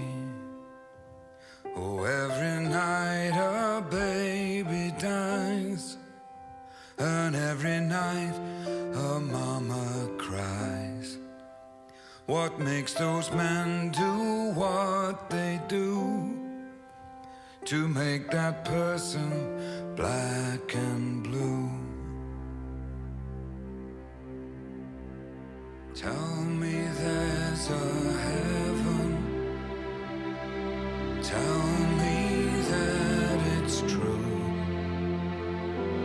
Tell me there's a reason why I'm seeing what I do. Tell me there's a heaven where all those people go. Tell me they're all happy now. Papa, tell me that it's so.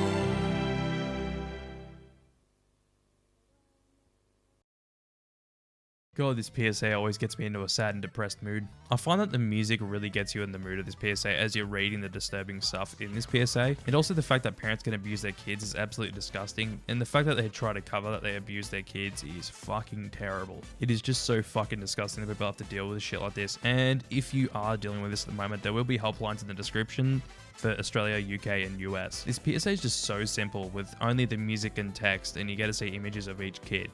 And it's just so damn effective because of that.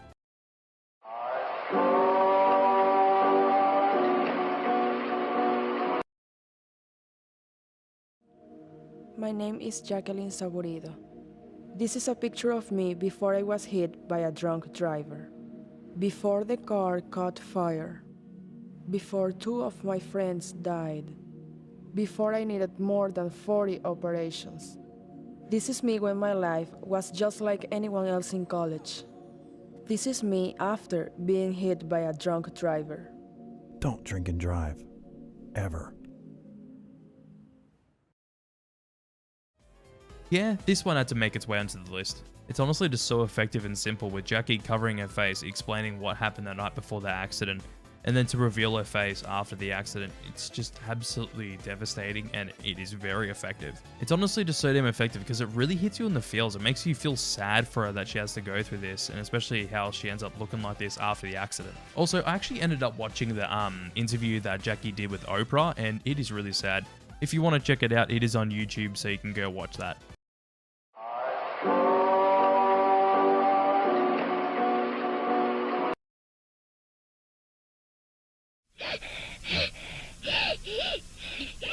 最近、覚醒剤は家庭の主婦や青少年、サラリーマンを蝕んでいます。競技半分の一本の覚醒剤。それがあなた自身を廃人にしてしまうばかりか、あなたの家庭をも破壊します。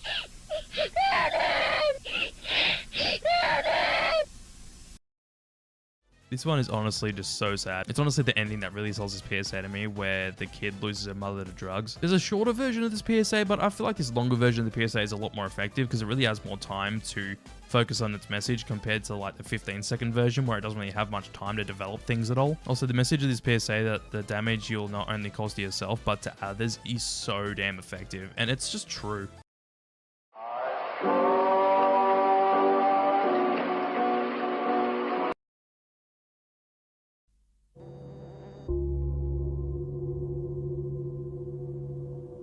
There's just a huge void and there's nothing to fill it.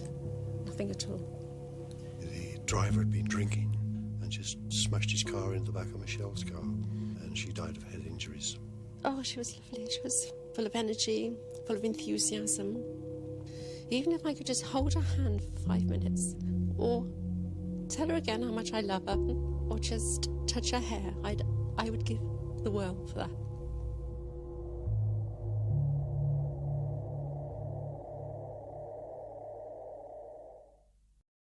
Fuck, here come the waterworks. This one is honestly just so upsetting. You honestly just really feel for this couple in the PSA, and there are other PSAs in the same campaign, but this one's more effective because this one focuses on the victim's parents compared to the other PSAs that focus on the actual killers themselves, which I'm not disregarding the other PSAs because they are really good, but it's just this one's the most effective PSA out of the 4. You honestly just really feel the parents' pain in this PSA, and it's just so sad and depressing. Also, I don't know how many times I can say sad, but it's just honestly the best way to describe most of these PSAs because they are really depressing. But yeah, the main reason why I think this is so effective is because you can really feel the sad emotion and the pain that the parents are going through that they lost their daughter to a drunk driver.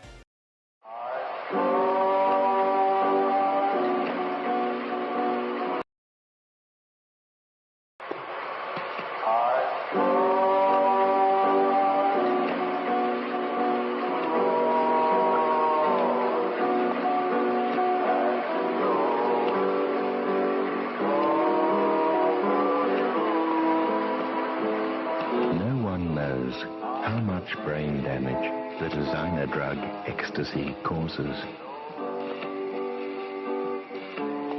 It's still being tested. Take ecstasy, and you're the guinea pig.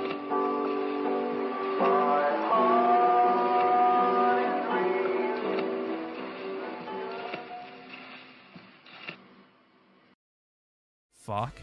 Yes, I am an absolute fucking sucker for this PSA, to be completely honest. I feel like this PSA does everything right, but it doesn't say too much or too little. And it stays simple but effective. I talked about this PSA in my last list, but I honestly love everything about this PSA, and the fact that no one knows how much brain damage ecstasy causes is so fucking effective for this PSA. Also, that line, take ecstasy and you're the guinea pig, is so effective, and I'll probably never forget that line, ever, to be honest.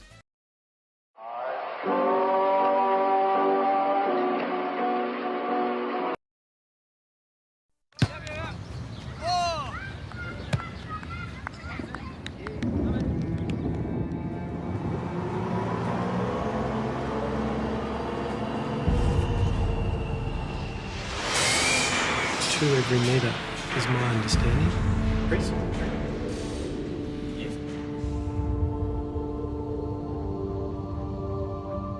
Come on, Dad. Be there in a minute.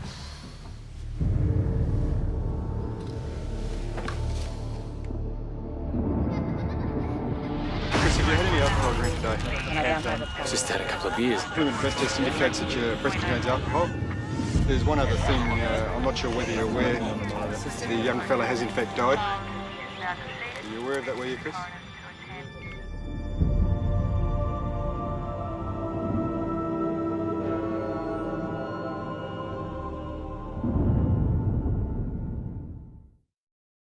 Yep, a PSA that's more effective than my most favourite PSA, and I will explain why. I find this PSA so damn effective because this is another PSA where you really see the pain and grief of the main character, but this main character actually ended up killing a kid in a drink driving accident. I know the PSA Live With It from Think did the same thing before this one, but I find this one to be a lot more effective. The performance in this PSA is so much better than Live With It because in this PSA you really see the main character react to actually seeing the kid around where he goes, compared to Live With It where the guy barely reacts at all until the end. Maybe it is my nostalgia for this PSA because I remember seeing this so often on free-to-air TV, but Live With It just isn't as good as this PSA, and I feel like this PSA does everything better compared to that PSA. Also, that is why it is my top pick on this list of most effective PSAs.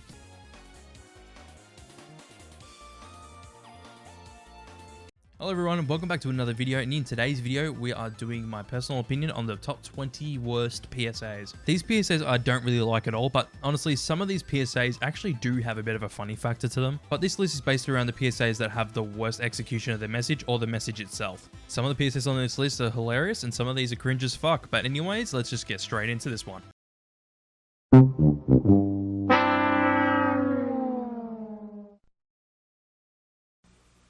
I'm Michael Jordan.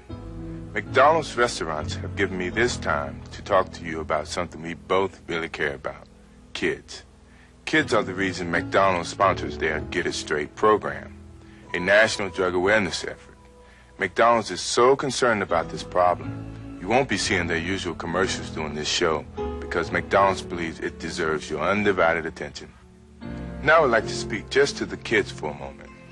Unfortunately, when people like myself, your teachers or your parents, try to talk to you about drugs, you think we're preaching at you, and sometimes it turns you off. Though I never used drugs, when people try to tell me things for my own good, it turned me off too. But I found out something. Even though they haven't experienced what you're experiencing now, a lot of that preaching was worth it. Because when it comes to drugs, experience is not the best teacher, but growing up is a very good teacher. That's what this program is all about. Living long enough to grow up. Think about this. Many of you using drugs out there now are under 18. Do you realize that at 18 you have lived only 1/4 of your life? When you're using drugs, you're only cheating yourself out of the chance to find out who you really can be. And believe me, if you don't use drugs, you can just about be anything you want to be. When I was 18, my future was just a dream. But if I'd been on drugs, that dream would have never come true. Listen, You got at least 3/4 of your life to go. That's 3 more lifetimes to you. So don't blow it. Don't do drugs. If you're doing it, stop it. Get some help. McDonald's wants you to give yourself a chance to find out all the wonderful things you really can be. And so do I.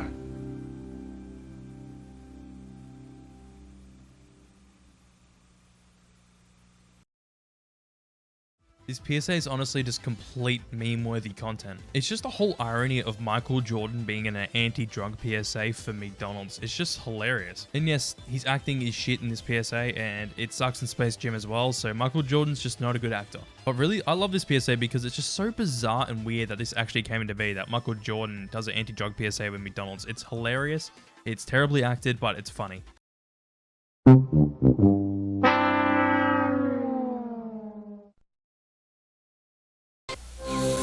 Now, what's wrong with you? Tonsillitis? Appendicitis. Yeah! Nobody's died of tonsillitis around here for a while. Appendicitis. Nothing to worry about. Scalpel? What if the joint were in somebody else's hand, like your surgeon, your lawyer, or your local policeman? Would you still say marijuana is harmless? Now, let's see if I can still make a straight line. I can honestly quote this PSA off by heart. It is that bad, but it's hilarious. But the whole message of this PSA is dumb, trying to say that you wouldn't want to do marijuana at work, but it's like, what would you want them doing besides their job at work? This PSA just tries to put it on marijuana, but really, what if he was doing anything else? It'd either have the same effect or worse, to be honest. Like, say for example, if he was drinking instead of having marijuana, he'd be even more sloppy if anything, but honestly, it depends on how that person would react to alcohol. This PSA is just so memorable for how bad it is, but it goes on this list because of its terrible execution of its message and the message being stupid itself, so it definitely deserves a spot on here.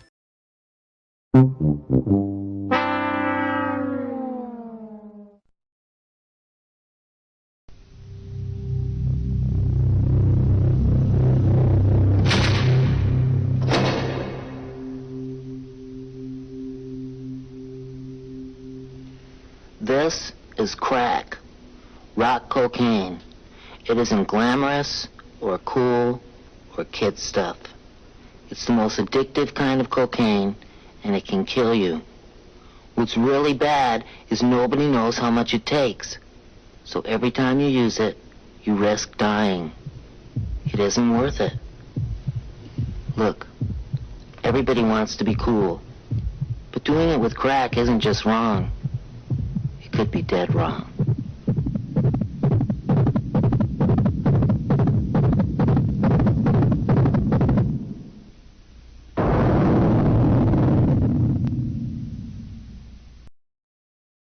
Yet another PSA so memorable and hilarious for how bad it is. I fucking love this PSA for how bad it is, but it's honestly so bizarre how it actually came to be. I honestly find this so funny because this PSA tries to be serious about crack, and then they bring out Pee Wee Herman. Pee Wee fucking Herman to talk about crack, and it just loses its seriousness 100%, and it's just a fucking comedy. There are other PSAs in the same campaign with celebrities like Clint Eastwood, Ali Sheedy, Bette Milder, and I think there's a few others as well. I guess if Paul Rubens didn't jack off in a porno theater, he wouldn't have got sentenced to 75 hours of community service, yet he wouldn't have made this PSA because he wouldn't have had to do it. Honestly, kind of makes me glad that he jacked off in the porno theater, so we got his fucking comedy masterpiece.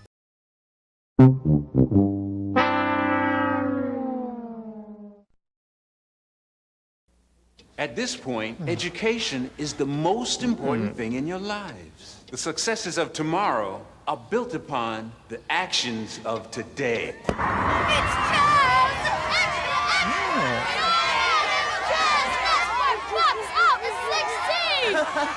So anyway, I looked the principal right in the eye and said, all right, quit. So he says, I'm gonna fail. I said, I flunk, you flunk. And then I give him one of these. Just one question, Mr. Lessworth. One question. Mr. Lessworth, just one question. One question, Mr. Lessworth. Just one question. Chaz, what are your plans for the future?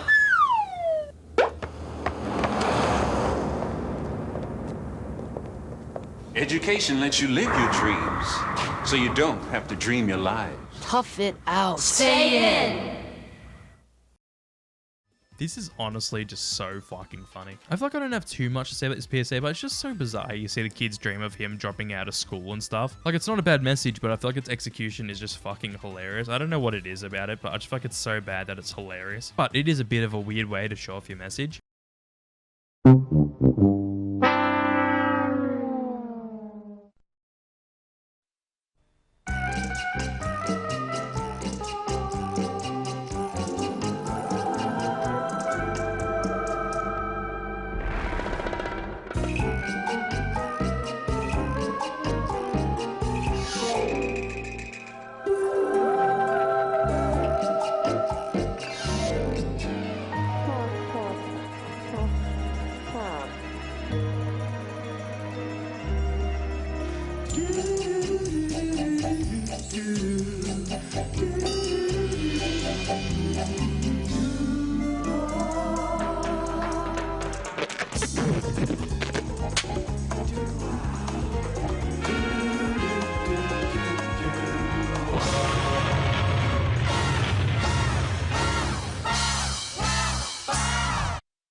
What the actual fuck did I just watch? The fact that there's a PSA with a rocket ship going into a black hole being about using a condom is just fucking hilarious and so bizarre. It's so fucking strange. And was not using a condom such a big problem in 1995? I honestly don't think by then it would have been that big of an issue, but maybe because of AIDS?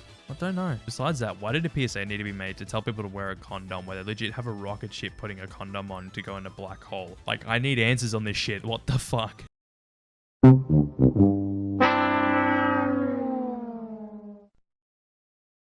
Once again, folks, item J343 is the Surfing Monkey Coin Bank. It's great for graduations, wedding gifts, and I believe we sold out on this one last time, so please do not let this one pass you by.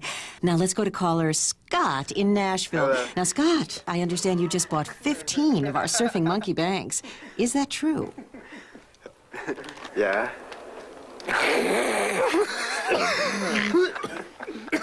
Chill, man. I'm on TV. Probably the funniest PSA out there. Simple as that. The way that this PSA tries to tell the audience that smoking is bad is fucking hilarious, and it actually seems like this PSA is telling you to smoke weed, because as the man JonTron said, you get that much fun out of a monkey surfboard piggy bank. God bless you. God bless you. Is there really much else to say about this PSA besides the fact that it's actually hilarious?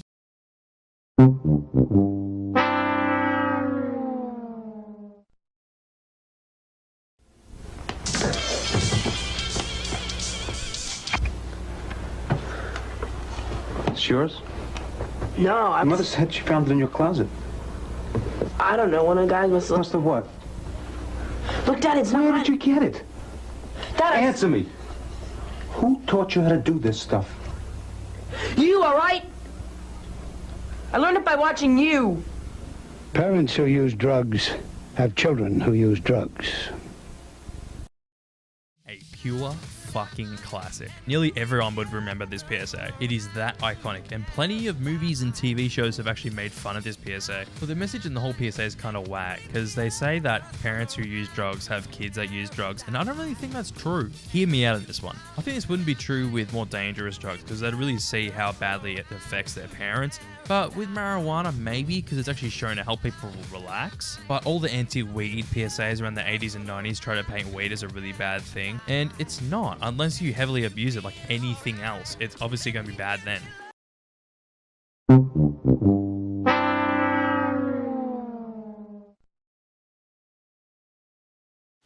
Squire Gwen, you stand accused of crashing your steed into a market stall.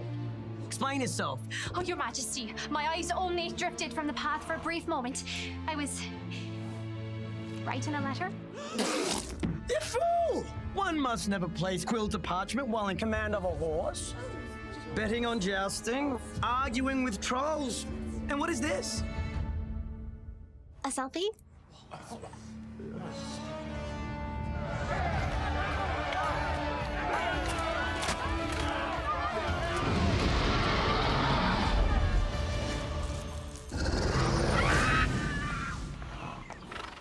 Next! We go from a funny PSA to a cringe PSA. Fuck. Yeah, I know this PSA only came out last year, but I hate it. The fact that they use medieval times to talk about texting and driving is so whack. I just find this so cringe. Besides from the green P plate on the donkey, that's kind of funny. Also, if you don't know what P plates are, they're like probation plates for when you get your license. You have 4 years, you have 1 on red and 3 on green, so it is kind of a funny nod to that. But the references to texting and selfies and shit is so cringe, and I feel like it just makes its PSA's message not effective at all. It just makes me want to roll my eyes to the back of my fucking skull. Also, this is one of the main PSAs I was actually thinking of when I didn't put TAC at the top of my tier list in my tier list video about PSA companies, but there are a few other cringy TAC PSAs as well.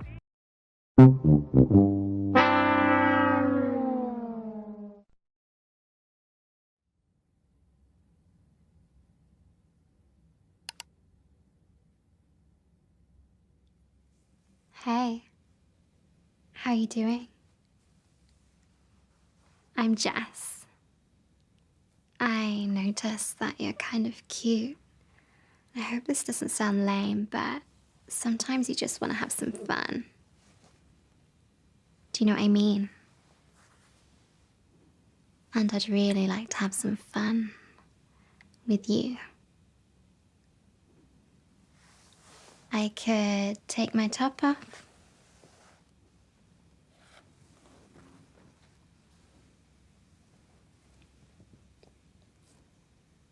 You like that, don't you? You could take your top off. Maybe your jeans too. I'd like to watch you doing stuff while I do stuff. Except, maybe you shouldn't. Because you know what? You're being recorded. Understand? Gorgeous, isn't she? Yeah, she works for me. You're being blackmailed.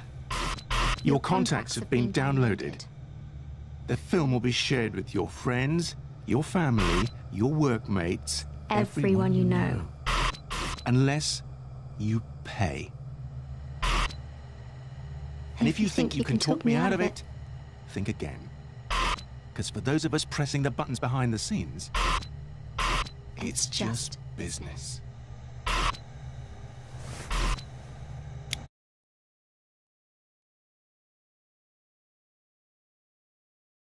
Yeah, this definitely goes on here. I feel like the acting in this PSA is kind of bad as well, because I feel like the main actress actually tries to sell her performance way too hard, and it comes off just really cringeworthy. Also, this isn't how blackmailing works over the internet.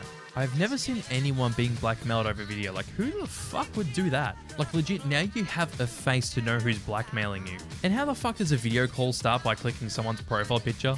I'd like to watch you doing stuff. Alright, hold on, you can watch me play Apex.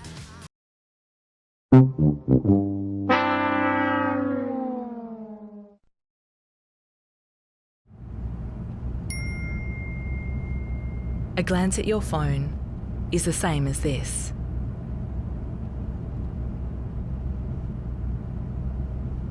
When you're on your phone, you're driving blind.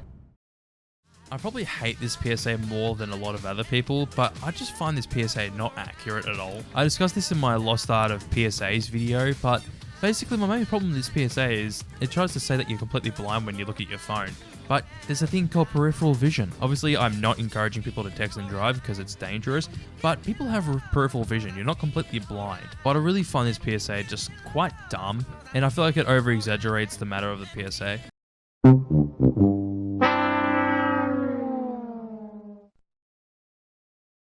Right, kids, just before you go, there's a brilliant idea in the air that I'd like to run by you.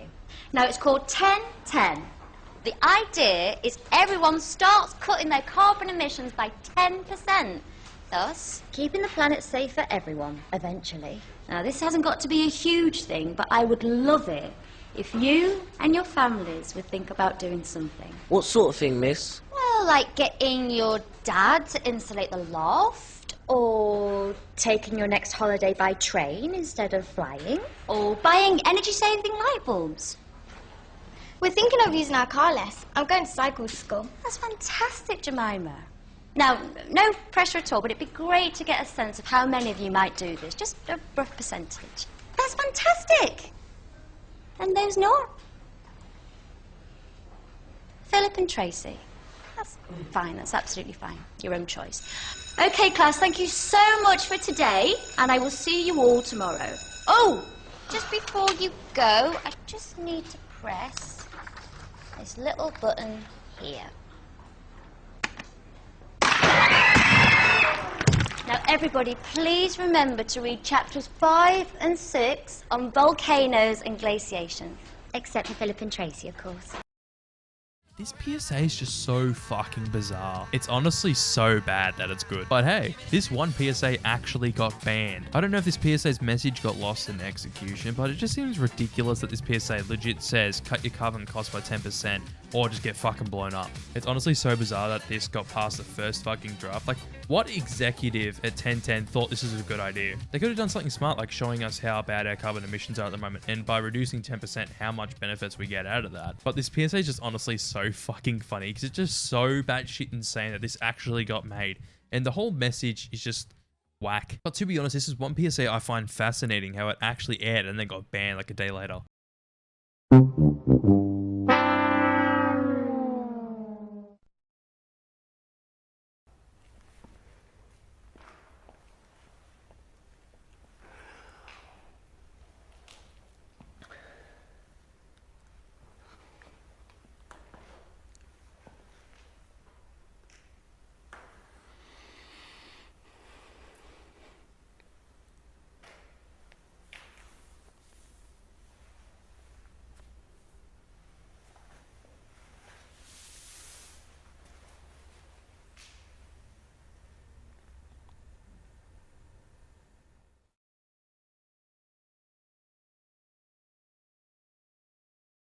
I get the idea of this PSA, but the actor acting out a mime absolutely sucks. I still barely understand what the mime was trying to act out in this one. All I got out of this PSA was that he had a drink and then he went to drive, questioned some shit, slit his own throat, then broke his heart, and took his Santa hat off. So why is he wearing a Santa hat?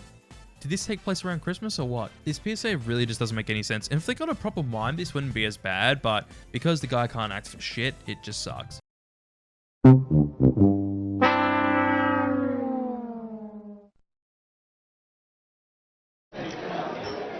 Yes, sir. So, would you mind stepping out of the car and doing a breath test? Look, you had 2 pints, you're over the limit. That's a 12-month ban and a criminal record. Hey, it's company policy. I've got to let you go. I know there's only 20,000 on the clock, but that's my final offer. That's just great, Matt.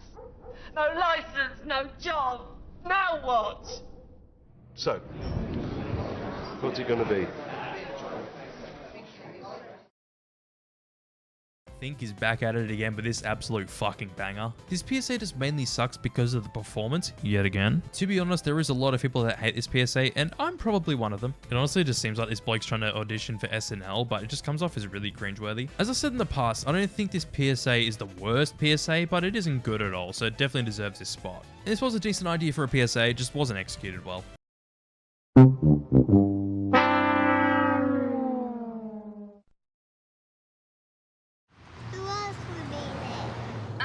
Your Uncle Michael and Auntie Shirley. Who's Auntie Shirley? Auntie Shirley is Dad's sister.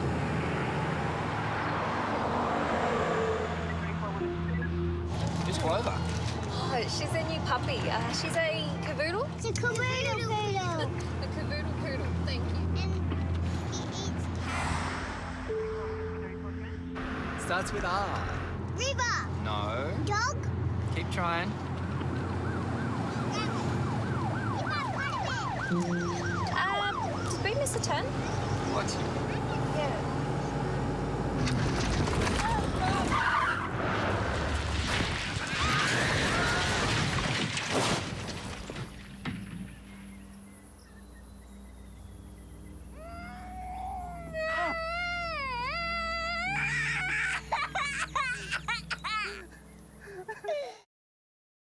Yep.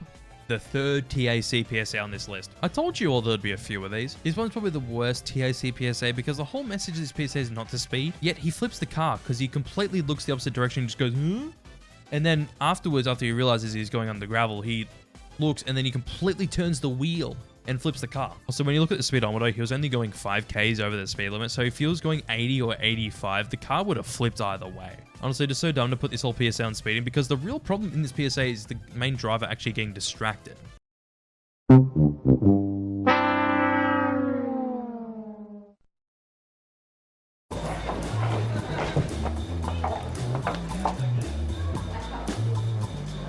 Why are you wearing a meat belt? Why are you not wearing a meat belt?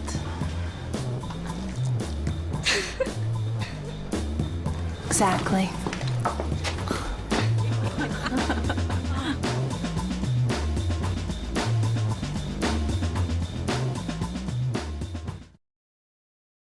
God, I ironically love this PSA for how bad it is. I get that this PSA is trying to show off how stupid smoking is, but this just takes it to a whole new extreme. And I find this so funny because of how whack it is. But hey, the only people I can see wearing a meat belt is clinically obese people or people that just can't stop eating. But who would want raw meat on a meat belt? What the fuck? Honestly, don't really have much else to say about this PSA, but this PSA is just so whack that I love it.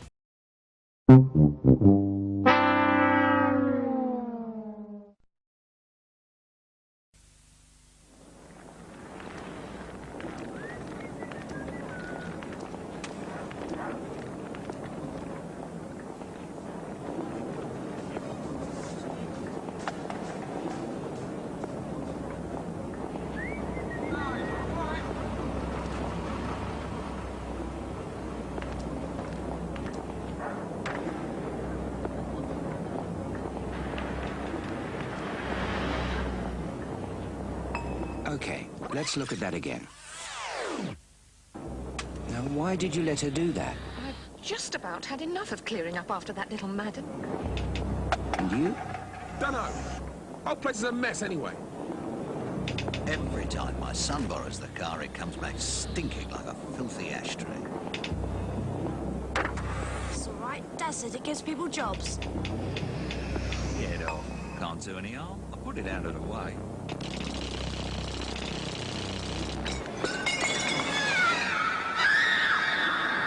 Everyone's got an excuse. What's yours? I love it how hard this PSA tries to make it seem like litter is such a big danger in the weirdest way possible. Like, what are the fucking chances that someone would knock a bottle over and fall into that same glass from the bottle that they'd knocked over? You gotta have some serious brain damage to pull that shit off, because she knocks the bottles to her right. So how would you manage to knock bottles off something to your right and then magically fall to your right onto that broken glass? Obviously, people shouldn't litter, but the way this PSA shows that is absolutely hilarious because it just doesn't make any sense in any real world situation at all. And honestly, this is just one PSA I find straight up fucking hilarious.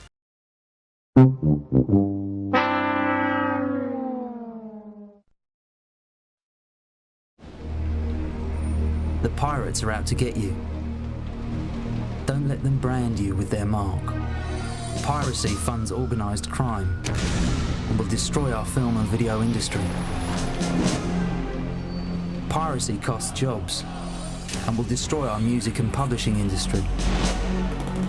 Piracy funds terrorism and will destroy our development and your future enjoyment. Don't touch the hot stuff. Cool is copyright. Copyright is a matter of fact. If you have any knowledge of the manufacture or sale of counterfeit film and video product or related software, please call our UK hotline on 020-8568-6646. Yet another fucking hilarious PSA. This PSA makes people think that people that pirate DVDs are like the fucking devil or something. Obviously, I don't recommend pirating content, but considering how much money Hollywood's still making, with pirating being around quite a lot, it doesn't really seem like they're losing much money off pirating. I find this one so funny because it just feels like they're so out of touch and really don't understand how pirates are. But these types of companies do like to exaggerate shit like this, so a lot of people look at pirates and think of them really badly.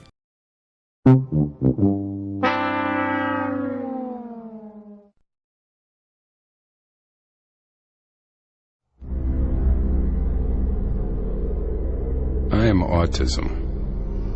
I'm visible in your children, but if I can help it, I am invisible to you until it's too late.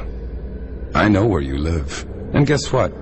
I live there too. I hover around all of you. I know no color barrier, no religion, no morality, no currency. I speak your language fluently, and with every voice I take away, I acquire yet another language. I work very quickly. I work faster than pediatric AIDS, cancer, and diabetes combined. And if you are happily married, I will make sure that your marriage fails. Your money will fall into my hands, and I will bankrupt you for my own self-gain. I don't sleep, so I make sure you don't either. I will make it virtually impossible for your family to easily attend a temple, a birthday party, a public park, without a struggle, without embarrassment, without pain. You have no cure for me. Your scientists don't have the resources, and I relish their desperation. Your neighbors are happier to pretend that I don't exist, of course, until it's their child. I am autism. I have no interest in right or wrong. I derive great pleasure out of your loneliness. I will fight to take away your hope. I will plot to rob you of your children and your dreams. I will make sure that every day you wake up, you will cry, wondering who will take care of my child after I die. And the truth is, I am still winning, and you are scared. And you should be. I am autism. You ignored me. That was a mistake. And to autism I say, I am a father, a mother, a grandparent, brother, a sister. We will spend every waking hour trying to weaken you. We don't need sleep because we will not rest until you do. Family can be much stronger than autism ever anticipated, and we will not be intimidated by you, nor will the love and strength of my community. I am a parent riding towards you, and you can push me off this horse time and time again, but I will get up, climb back on, and ride on with the message. Autism, you forget who we are. You forget who you are dealing with. You forget the spirit of mothers and daughters and fathers and sons. We are the United Kingdom. The United States. We are Argentina. We are the European Union. We are the United Nations. We are coming together in all climates. We call on all faiths. We search with technology and voodoo, prayer and herbs, genetic studies, and a growing awareness you never anticipated. We have had challenges, but we are the best when overcoming them. We speak the only language that matters, love for our children. Our capacity to love is greater than your capacity to overwhelm. Autism is naive. You are alone. We are a community of warriors. We have a voice. You think because some of our children cannot speak, we cannot hear them? That is autism's weakness. You think that because my child lives behind a wall, I am afraid to knock it down with my bare hands? You have not properly been introduced to this community of parents and grandparents, of siblings and friends, and school teachers, therapists, pediatricians, and scientists. Autism, if you are not scared, you should be. When you came for my child, you forgot. You came for me. Autism, are you listening?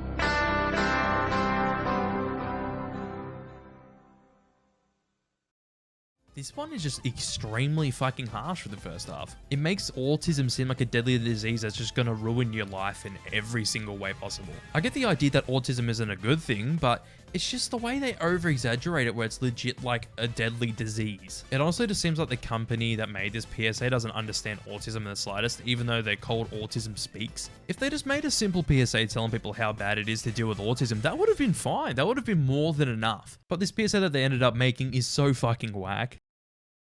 You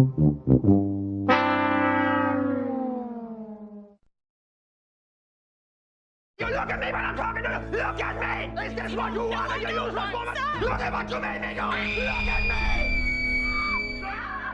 Shut your mouth! What did you got? No! Cry!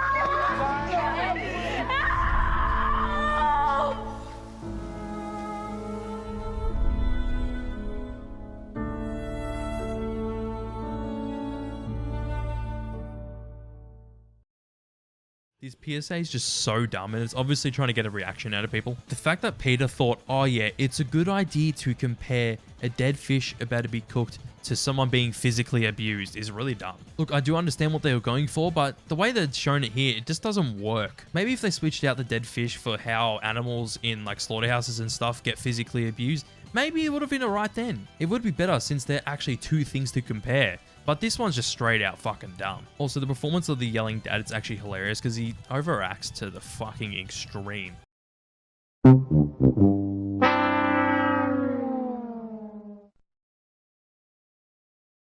She's got a smile that it seems to me reminds me of childhood memories where everything was as fresh as the bright blue sky.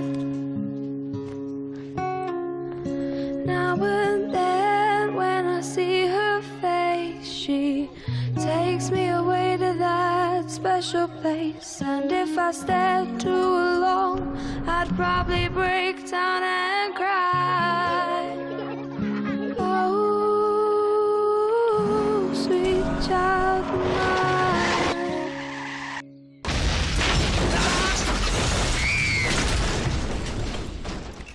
Since 2000, speeding has killed a classroom of our children. Shame on you. Sweet love of mine. You can never control the consequences if you speed. God, how this PSA completely misses the mark and manages to make me fucking laugh my ass off. You can tell they're trying way too hard to get emotion out of you by playing a slow cover of Sweet Child O' Mine and having a full classroom of kids die. Like, they're really just trying to squeeze a fucking reaction out of the audience by killing a classroom of kids. Also, did you notice that the teachers in the background are legit just staring at the kids being squashed? The crash itself in this PSA looks so fake and it is fucking hilarious. This is probably the PSA I've laughed at the most because they try so hard and fail so miserably. I also love how the kids on the rug just dissolve into their own clothes. Honestly, just add like a squishing sound effect when the car rolls over the children and it's fucking comedy gold.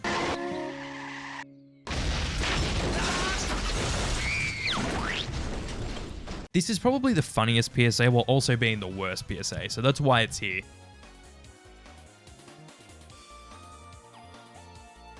Hello everyone, welcome back to yet another video, and in today's video I am ranking my top 20 funniest PSAs. This is my own personal opinion on the top 20 funniest PSAs, and all these PSAs don't have to be good PSAs, because if I did that, all these PSAs would just be Vince and Larry PSAs. But anyways, let's not waste much time, let's just get straight into the list.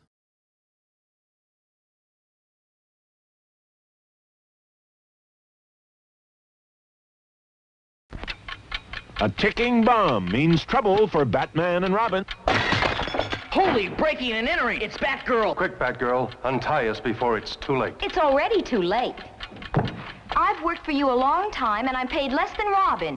Same job, same employer means equal pay for men and women. No time for jokes, Batgirl. It's no joke. It's the federal equal pay law. Holy act of Congress! If you're not getting equal pay, contact the Wage and Hour Division, U.S. Department of Labor.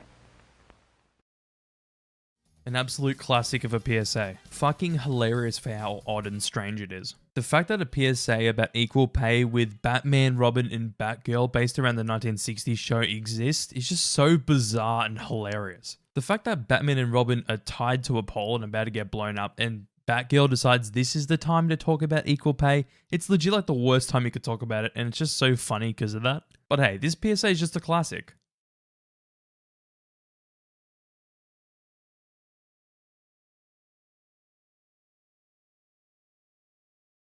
In this outbreak, you could go to the loo, make a cuppa, or save your family from dying. Pull your finger out. Test your smoke alarm. I find this one funny because it's just so unexpected and the way she delivers it is actually funny. It's not a bad PSA, but legit, this comes straight out of nowhere and it's just fucking hilarious because of that. Also, the fact that she says pull your finger out just makes me lose any kind of seriousness I had for this PSA in the first place.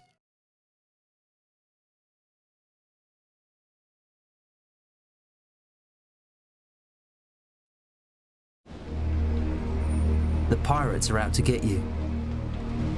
Don't let them brand you with their mark. Piracy funds organised crime and will destroy our film and video industry. Piracy costs jobs and will destroy our music and publishing industry.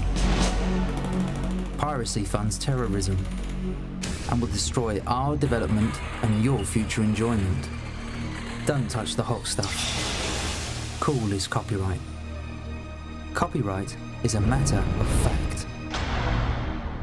If you have any knowledge of the manufacture or sale of counterfeit film and video product or related software, please call our UK hotline on 020-8568-6646 or in the Republic of Ireland 01-882-8565.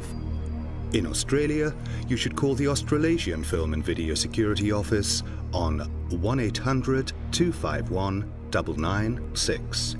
Or for New Zealand, the New Zealand Film and Video Security Office on 0800 275 002. Your support will help end the distribution of poor quality product. Don't let the pirates burn a hole in your pocket. Yep, this PSA is back again, and it's just funny how this PSA misses the mark so much. Some of the shots in this PSA are just hilarious, especially the shot where it zooms up on his eyes with the fire burning in his eyes. It's just hilarious. It also doesn't help that he has a weird expression in his face when he's looking at the fire as well. This PSA is just so extreme as well, and that's probably why I find this so funny.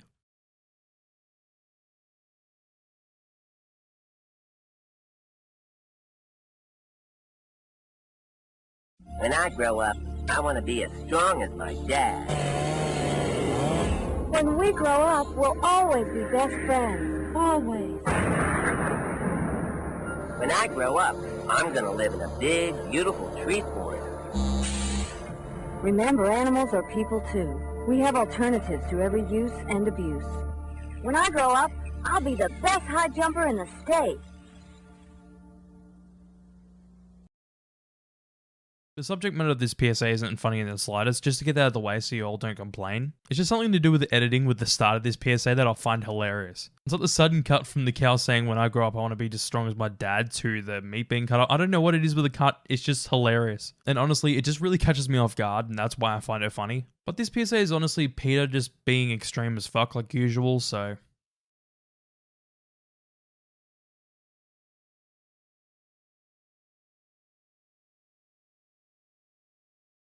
Thank you all. Let me introduce my men. You know them all. There's crawling on the ground man, looking through binoculars man, calling on the radio man. But Sergeant, where's smoking a cigarette man? He's gone to the great toy box in the sky. Every year, tobacco kills 4 million people worldwide. A message from Rat. Reject all tobacco. Take it from Terrence. You better tell somebody. Did we turn that off? This is honestly just such a bizarre PSA about smoking. It also just stinks of early 2000s, but it's funny. I feel like I don't really have much to say about this PSA, like how this PSA doesn't have much to say about smoking besides from the line that smoking kills 4 million people a year.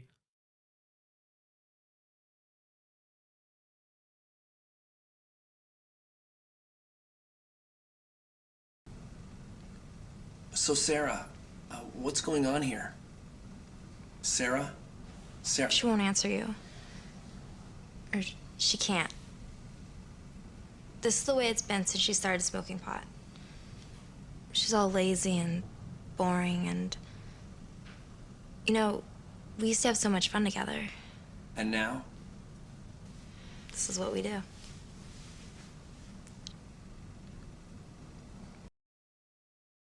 Classic. Pure classic. This one's just so funny with how they depict marijuana. It's just so extreme the way this PSA shows how marijuana apparently affects you. Well, that's pretty much all I have to say about this PSA, since this PSA has been made fun of by everyone on the fucking planet, and even TV shows have made fun of this PSA. But hey, it just seems that the creators of this PSA tried to make a PSA out of weed because they were against it for some reason.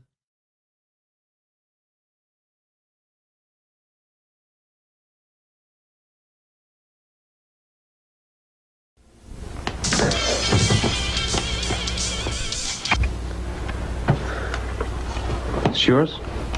No, Your mother said she found it in your closet. I don't know. One of the guys must have what? Look, Dad, it's not... Where did you get it? Dad, Answer me. Who taught you how to do this stuff? You, all right? I learned it by watching you. Parents who use drugs have children who use drugs. Another classic anti-weed PSA. Nice. This is another PSA that's been made fun of by like literally everyone, and honestly for good reason. They're just so funny with how they depict weed. But this PSA is just so memorable and hilarious, and I don't really have much else to say. It's just funny.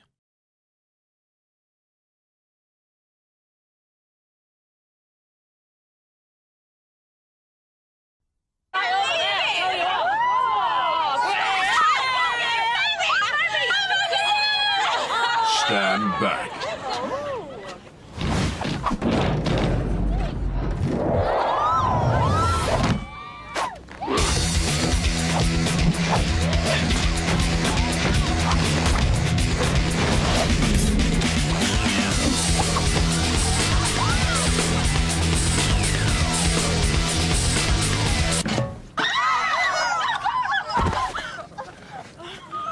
Too much alcohol makes you feel invincible when you're most vulnerable.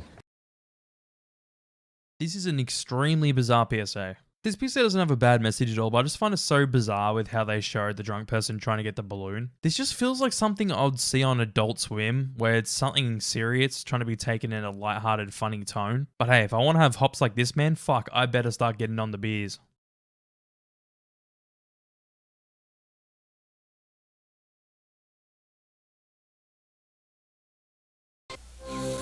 Now, what's wrong with you? Tonsillitis? Appendicitis? Yeah! Nobody's died of tonsillitis around here for a while. Appendicitis. Nothing to worry about. Scalpel? What if the joint were in somebody else's hand, like your surgeon, your lawyer, or your local policeman? Would you still say marijuana is harmless?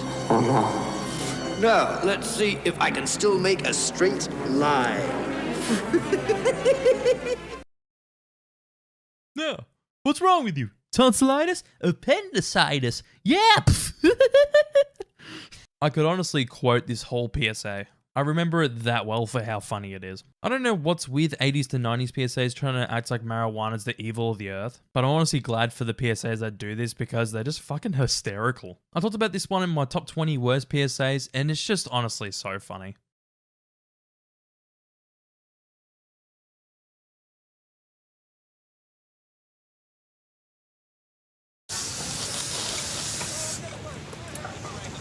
I'm working overtime because I want to take my family on a nice vacation. Soon they get a call telling them I was killed in an accident. But hey, I'm wearing a busted harness here. And the company should have checked those tanks to the... There's been an accident! Run, get some help!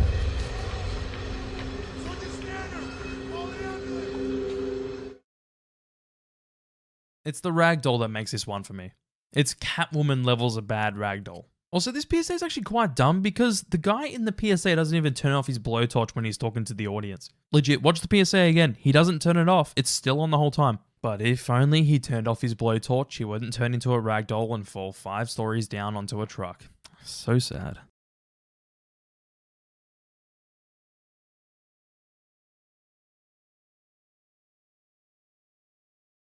I'm Captain Lou Albano talking to you about drugs. Kids, don't be afraid to say no. Anyone that asks you to use drugs is not your friend.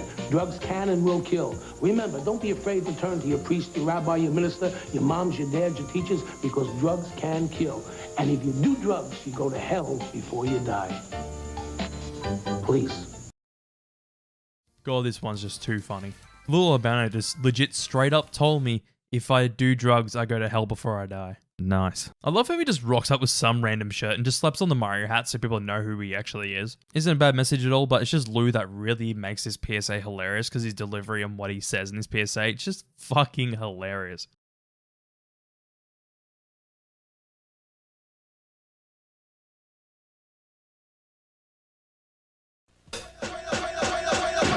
Life is more important than material things. You don't need all the gold and the diamond rings. Yeah, you make a lot of money and you make it fast. You get busted, you're going straight to a jail cell, man. It's going on. Police are getting serious. I don't mean to diss, but you gotta get out of this. Straight up, man. It's a known fact. It ain't enough money that can get your life back. Straight up, freeze. Straight up, freeze. Straight up, freeze. Straight up, police. Yo, little brother, what's up with these drugs? You wanna make a lot of money and be a thug? You want these fancy cars to flaunt your money? all the other dudes. Straight up, it ain't cool. You know it ain't safe. So you got a 9mm in your face. It's a game you can't win, so don't try to play. Let's spread the word from New York to LA. We're here to tell you that drugs are for suckers. Straight up. Police. Straight up. Straight up. Freeze. Straight up. Straight up. Police. Hey, I think I have a new ringtone now. Get that Eminem shit out of here. This is god tier rap. Not gonna lie though, this is just so catchy, but it's also so funny for how dated this PSA actually is about drugs. To add to this PSA, it's actually funny how you hear the guy in the background just go, "Freeze! Police!" throughout the whole song, and it just really adds to the funny factor of this PSA.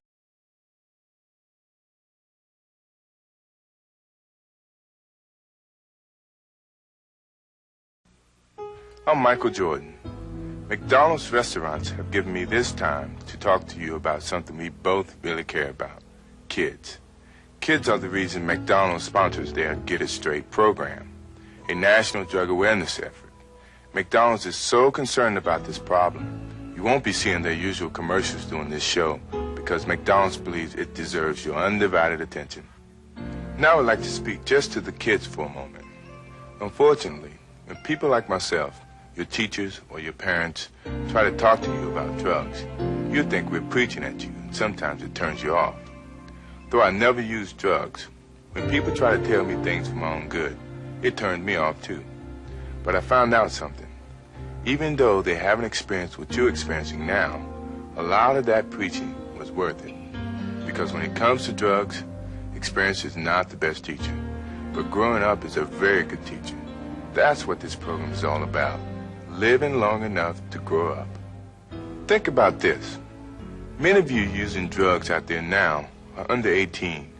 Do you realize that at 18 you have lived only 1/4 of your life? When you're using drugs, you're only cheating yourself out of the chance to find out who you really can be. And believe me, if you don't use drugs, you can just about be anything you want to be. When I was 18, my future was just a dream. But if I'd been on drugs, that dream would have never come true. Listen, you got at least 3/4 of your life to go. That's 3 more lifetimes to you. So don't blow it. Don't do drugs. If you're doing it, stop it. Get some help. McDonald's wants you to give yourself a chance to find out all the wonderful things you really can be. And so do I.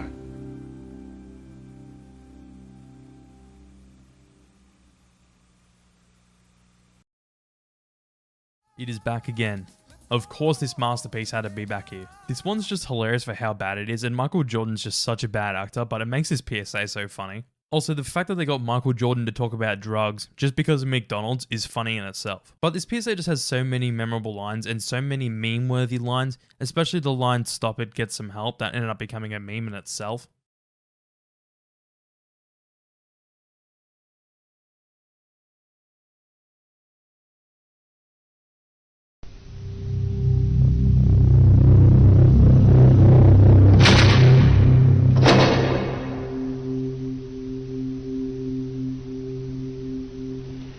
This is crack, rock cocaine. It isn't glamorous or cool or kid stuff. It's the most addictive kind of cocaine, and it can kill you. What's really bad is nobody knows how much it takes. So every time you use it, you risk dying. It isn't worth it. Look, everybody wants to be cool, but doing it with crack isn't just wrong. Could be dead wrong.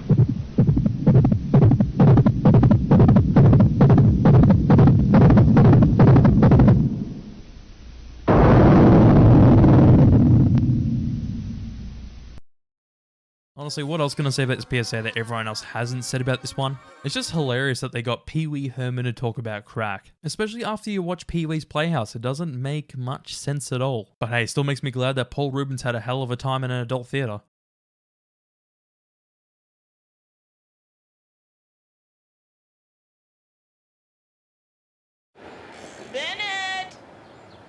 Bennett dinner!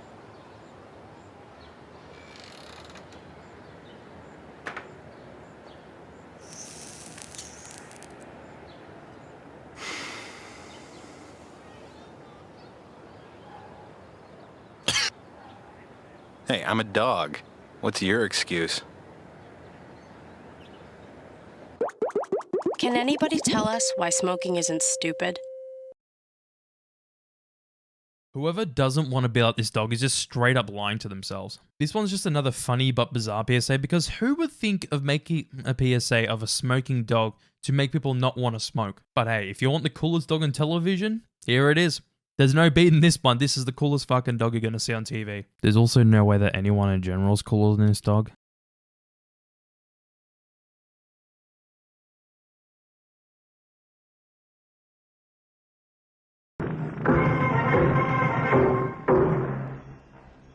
Mr. Secretary, ito po si Robocop, ang sagisag ng ating pakikipaglaban sa illegal na droga. Robocop, do your job. Tulungan mo kami ni Mayor Jingo Estrada na sugpuin ang illegal na droga.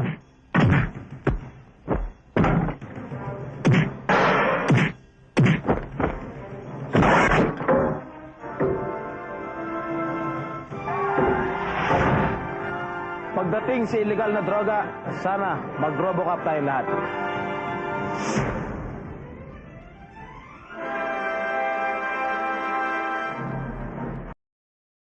I honestly can't believe this is real. But damn, RoboCop looks so fucking chrome for some reason. It's just hilarious seeing RoboCop beat up drug dealers, and I will never get over that. But hey, it's the lost RoboCop sequel that everyone wanted, so enjoy. Honestly, it really delivers as a long-lost RoboCop sequel, so thank you.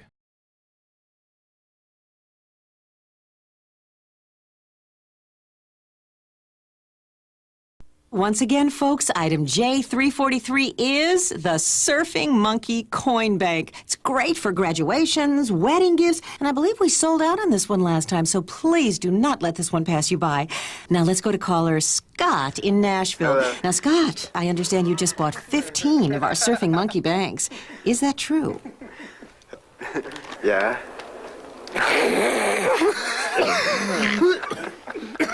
Chill, man. I'm on TV. This PSA will never make me not laugh. It's just way too funny because it tries to paint this whole situation as a bad thing that happens from marijuana. But everyone on the planet that's seen this PSA thinks that this PSA is actually promoting marijuana because of the way that they actually show everything. But hey, if you have that much fun buying surfing monkey banks while you're high, then good on you. P.S. Someone buy me one. Thank you.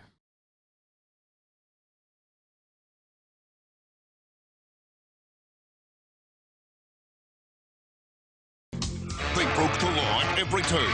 They had no restraint. They were rebels without a clue. What's wrong with you guys? Oh, compound fractures, contusions. No, I mean, why no safety belts? It's just what dummies do. Oh, yeah? Well, this is what I do. Busted for not wearing safety belts. Hey, pal, it's the law. Police are ticketing across the nation. Buckle your safety belt. A good PSA that's funny as well? Who would have thought? Well, this is a Vince and Larry PSA, so yeah. I wanted to only put one Vince and Larry PSA on here, so I decided to pick this one, as I found this one to be the funniest. It was so hard to pick the funniest one out of them all, because all of them are really good and really funny anyway. But I just love the noir style of this PSA, and it's actually just straight up hilarious. And this was probably the funniest one, only just by a little bit, because they're all great.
hot suit today.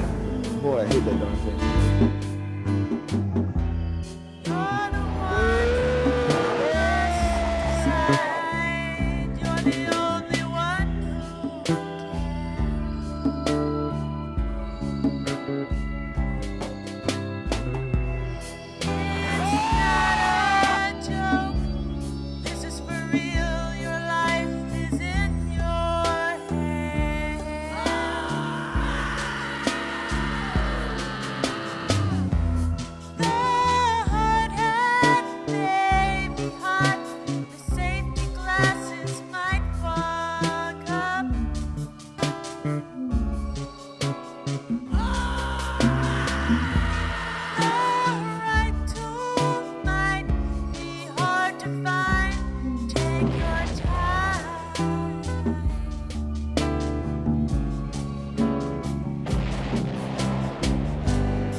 I still don't understand how this PSA has such bad editing, and it's just hilarious. What are even the lyrics of this song? I have no idea. Also, the scenarios in this PSA are just really fucking unrealistic. Like, who would show up to work with 2 different shoes on? I still don't know how you make a PSA with editing this bad. Like, it takes skill to make a PSA with this bad of editing. It's like they blew their budget on all the practical effects, even though those look bad as well.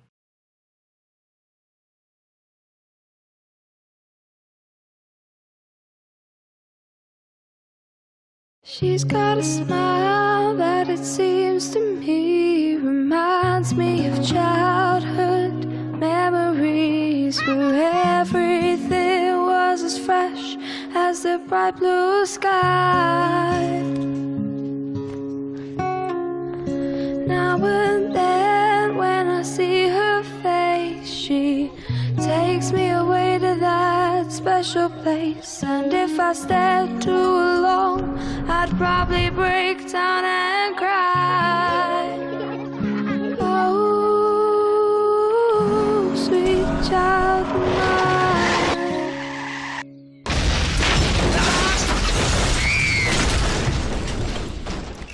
Since 2000, speeding has killed a classroom of our children. Oh, shame on you. Sweet love of mine. You can never control the consequences if you speed.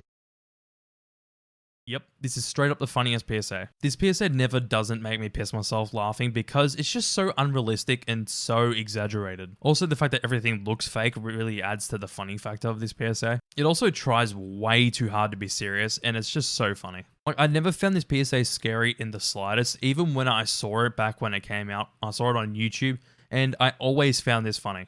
Like, even after seeing this like a million times, I still laugh my ass off at this one.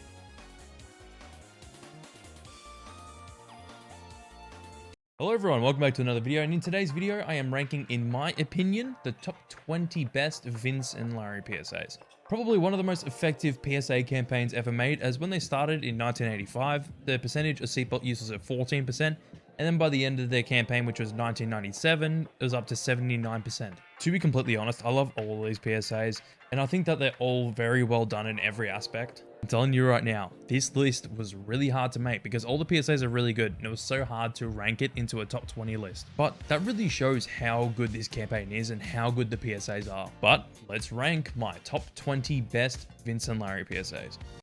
You could learn a lot from a dummy. Buckle your safety belt. You know how many people without safety belts survive even a 30-mile-an-hour crash in one piece? About half? You could learn a lot from a dummy. Buckle your safety belt. Come on, Vince. Head coach wants to see you. This one just managed to squeeze its way into this list because the pun of this PSA is great. It's a simple but funny PSA, but I really don't feel like this PSA is that memorable compared to some of the others in this list, but this is still a good PSA and it does get a laugh out of me. You could learn a lot from a dummy. Buckle your safety belt. Imagining what it feels like to be in a crash doing only 30 without your safety belt is as easy as 1, 2, 3. You could learn a lot from a dummy. Buckle your safety belt. Honestly, the same kind of thing goes for this PSA as well, because it's short and simple and it's funny, but it's not as memorable as some of the other ones. But I feel like this one's a little bit funnier than the other one, and I don't really have much else to say about this one, to be honest. You could learn a lot from a dummy. Buckle your safety belt. Here's a not-so-fun fact, Vince. And what is that, your Larryness? A rollover happens every 10 minutes. How long have we been driving? 9 minutes and 58.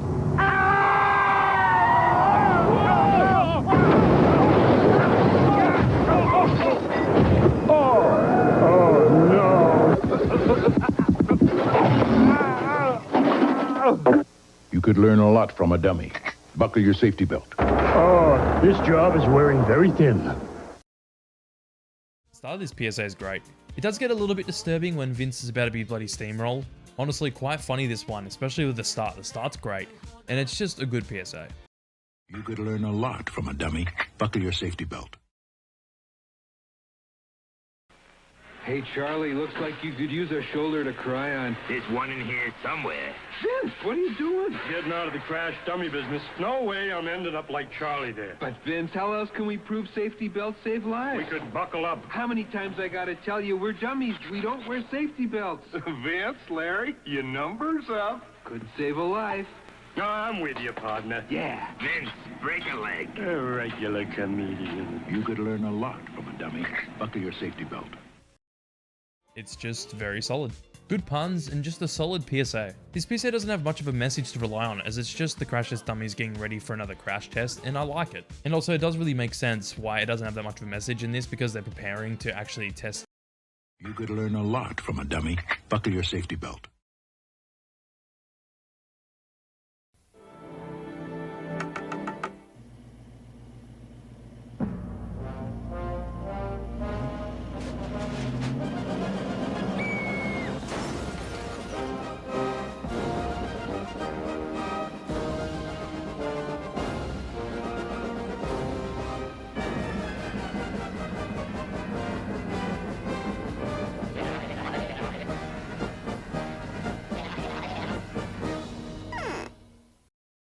I love the approach that they took with this PSA. It's quite great getting Larry to be a conductor of a crash. It also shows how dangerous it is for kids to be sitting in the front seat, and it's quite comedic as well, so I like it. I don't know what it is, but the end with Skid the Kid where his head shakes violently is hilarious. You could learn a lot from a dummy. Buckle your safety belt. Vince, remember how we got our jobs telling people to buckle up? Yeah, it seems just like yesterday. Next. To buckle or not to buckle? Next. The band. Next. We are never going to find a safety belt spokesperson. Let's get buckled! Yeah, we've helped save thousands of lives. But some people still don't buckle up. So let's hit it! You could learn a lot from a dummy. Buckle your safety belt. Honestly, such a great idea for this PSA to tell the origins of Vince and Larry and how they got hired to tell people to buckle up. Especially at this point where a lot of people had seen these PSAs because they've been airing for about 6 years at this point. Also, I'm pretty sure this is the year that the toy line started with the whole Incredible Crash Dummies shit, so it does make sense that this came out when it did. You could learn a lot from a dummy. Buckle your safety belt.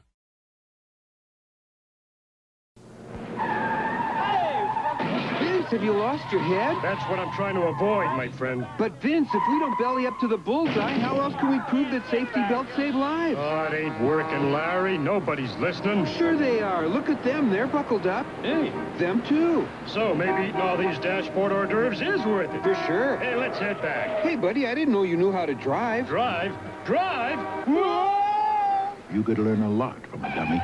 Buckle your safety belt.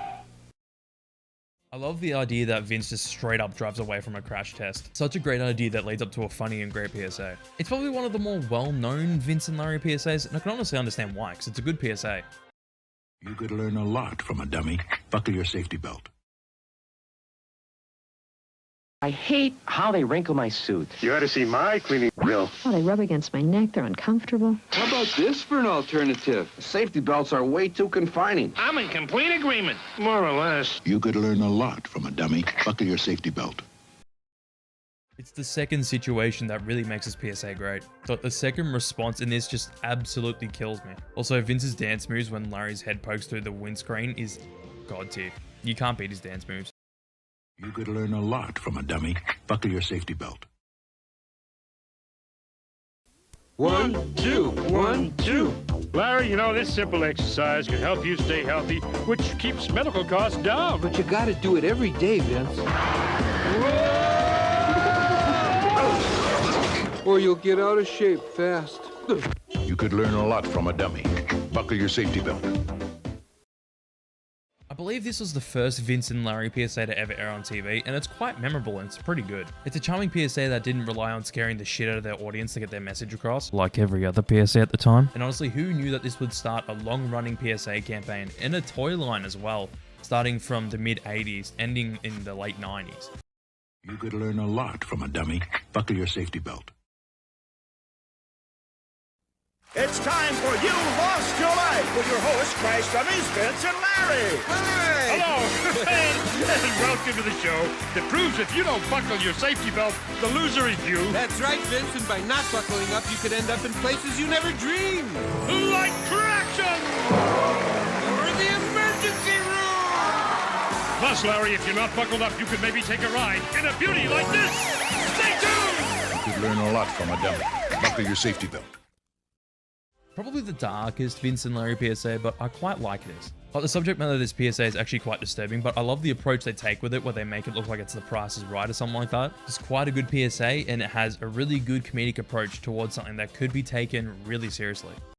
You could learn a lot from a dummy. Buckle your safety belt. Why don't you come up here, Pumpkin? What are you doing, Larry? Well, Vince, I've asked my pumpkin to sit on my lap to prove a point. And what is that, your Larryness? Even if we fasten our safety belts, even if you hold on tight, even if you were watching the road... Yeah? In a crash, your pumpkin will be nothing but a squash. You could learn a lot from a dummy. Use child safety seats. We love that little pumpkin to pieces. God, I love this one. They actually came up with a great demonstration for a child by using a pumpkin. And they do that to show that if you were holding your child in the front seat and you got into an accident, they'll just go flying straight out the window. The end pun of this PSA is so damn good as well. You could learn a lot from a dummy. Buckle your safety belt. You know, hitting a windshield at 30 miles per hour is a lot like this. I'd give you a 10, my friend, but you didn't keep your legs together. You could learn a lot from a dummy. Buckle your safety belt. This is short but great. I feel like I'm saying great every second word, but I don't know how else to describe these PSAs. It's pretty funny, and yet another PSA that has a great demonstration for their scenario. You could learn a lot from a dummy. Buckle your safety belt.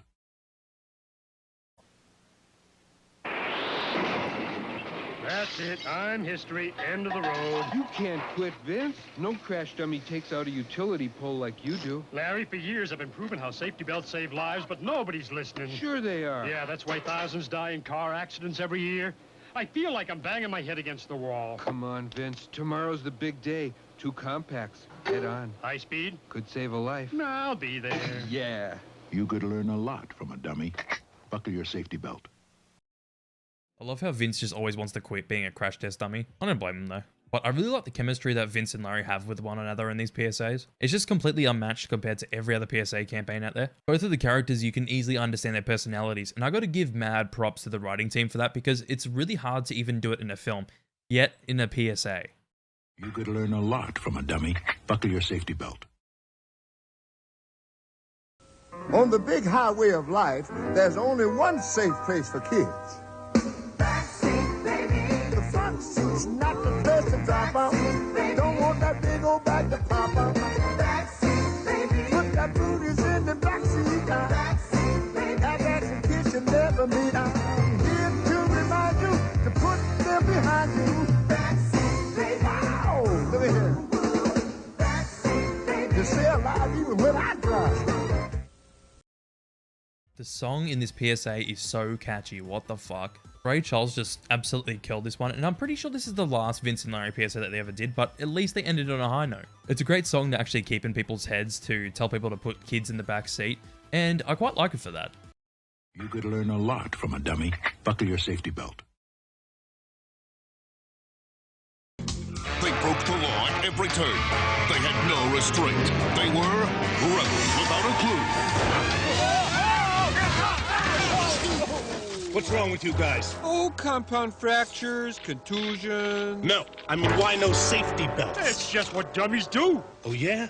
Well, this is what I do. Busted for not wearing safety belts. Hey, pal, it's the law. Police are ticketing across the nation.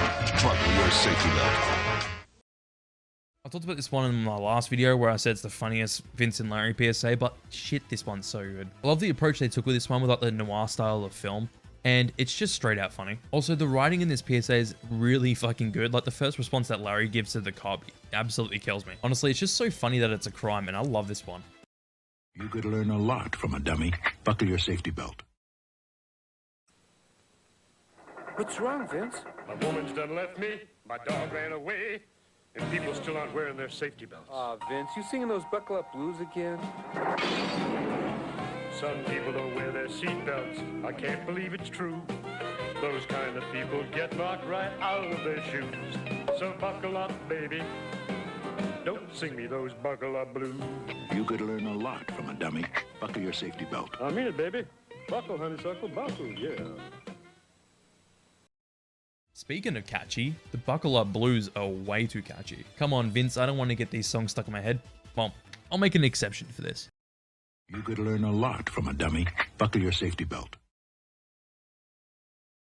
Vince, this Crash Dummy Hall of Fame's impressive. Yeah, look. Ben hurt. He tried to get safety belts from chariots. Ah. Alexander Graham Belt. Watson, buckle up. Watson, buckle up. Look, it's the Mona Lisa. Not much to smile about if people aren't buckling up. Vince, by telling people safety belts save lives, do you think we'll end up here? Let's hope so. Ludwig von Brake's broken. You could learn a lot from a dummy. Buckle your safety belt.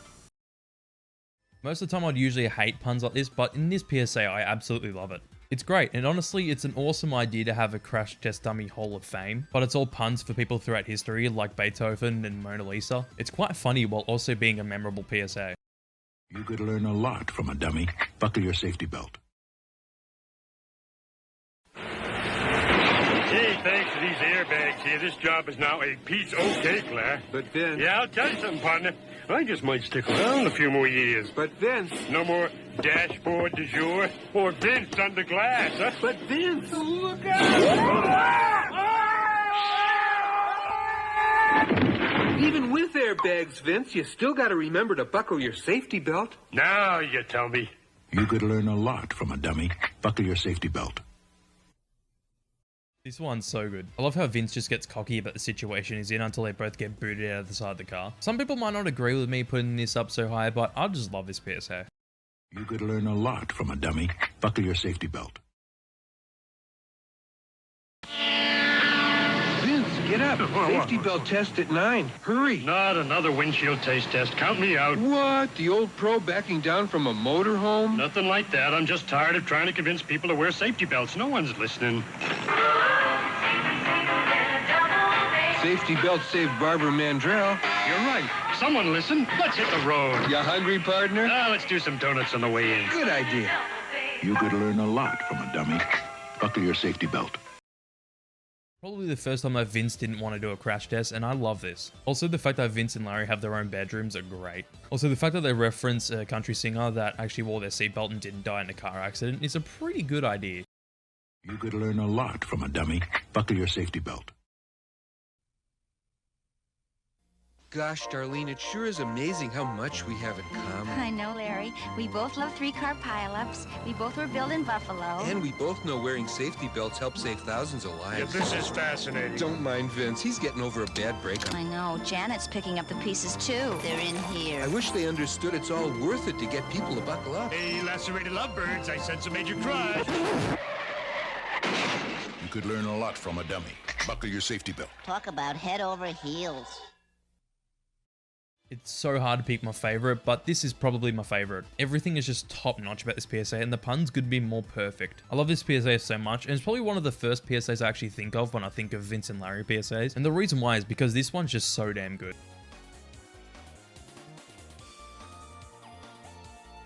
So when you think of controversial PSAs, not many come to mind, as who actually knows the PSAs you are thinking of are actually controversial or not. But today, I'm going to be talking about the most controversial PSAs. I was originally going to do a top 20 list, but I couldn't actually find 20 PSAs that were controversial, because the PSAs I thought would be controversial, I couldn't actually find out if they were or not.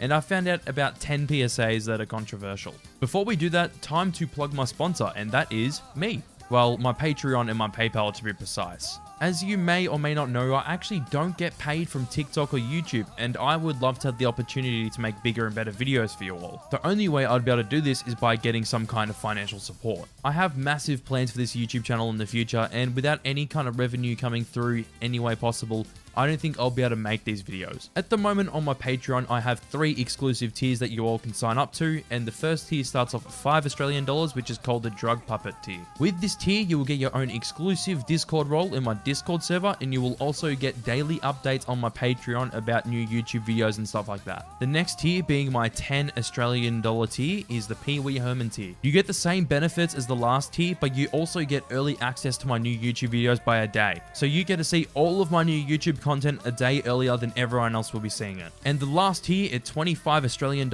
is the Top Chef tier. You will get the same rewards as the Pee Wee Herman tier, but you'll also get your own custom commission for your own video that you want me to make. Obviously, you don't have to support my Patreon, but it does really help me out a lot, as I do want to make bigger and better videos in the future, and I love making content for you guys. I also mentioned my PayPal, because if you don't want to sign up to my Patreon, you can just send me money directly through PayPal, which that money will be going towards making my videos better and higher quality for you all. But anyways, enough of the sponsor read, time to get into the most controversial PSAs.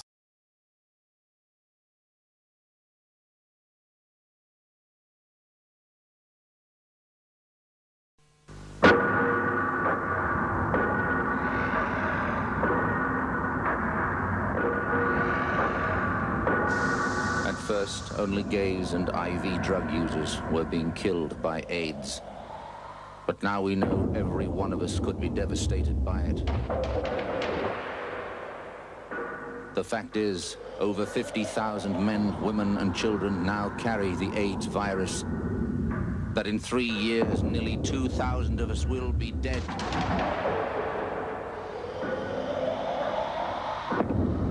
That if not stopped, it could kill more Australians than World War II. But AIDS can be stopped, and you can help stop it. If you have sex, have just one safe partner, or always use condoms. Always.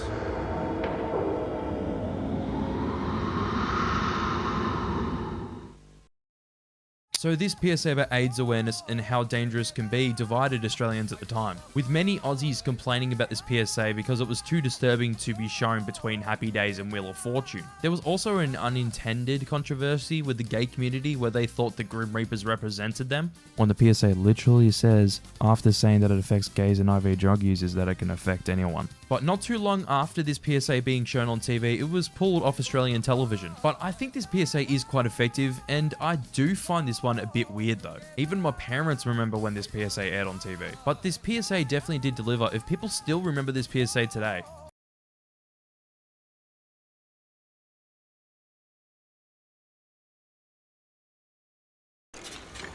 Hey, wait!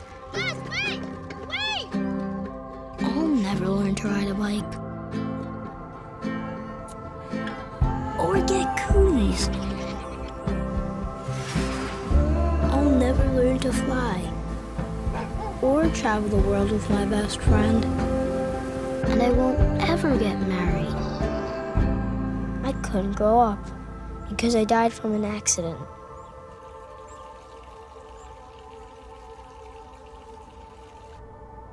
At Nationwide, we believe in protecting what matters most. Your kids. Together, we can make safe happen. So this American PSA that aired during the Super Bowl of 2015 was controversial just because the fact that it was airing during Super Bowl 2015 ad slots. Mainly because advertisements for things like toys and food were being shown, and then this dark and disturbing PSA showed up. It also supposedly manipulates its audience and has lazy writing because of a twist ending. I kinda get that twist endings are used in very lazy ways 90% of the time, and yeah, it kinda does go that way in this PSA, but I don't see how it's manipulative. It was also controversial because Nationwide, the company that made this PSA, is actually a company for insurance. So most people thought this PSA was an advertisement for insurance. Even the company themselves came out to say that they were just trying to start a discussion instead of selling their insurance. Another thing that I can kind of understand, but when does this PSA try to push its insurance company? Not even once, but it does make sense that people thought this was an ad because this company was usually doing advertisements and this was their first time doing a PSA.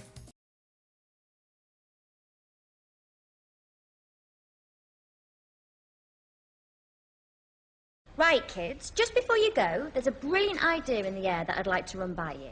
Now, it's called 10-10. The idea is everyone starts cutting their carbon emissions by 10%, thus keeping the planet safe for everyone, eventually. Now, this hasn't got to be a huge thing, but I would love it if you and your families would think about doing something. What sort of thing, miss? Well, like getting your dad to insulate the loft, or taking your next holiday by train instead of flying, or buying energy-saving light bulbs. We're thinking of using our car less. I'm going to cycle to school. That's fantastic, Jemima.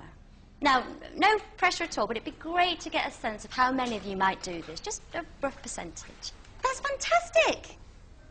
And those not? Philip and Tracy. That's fine, that's absolutely fine. Your own choice.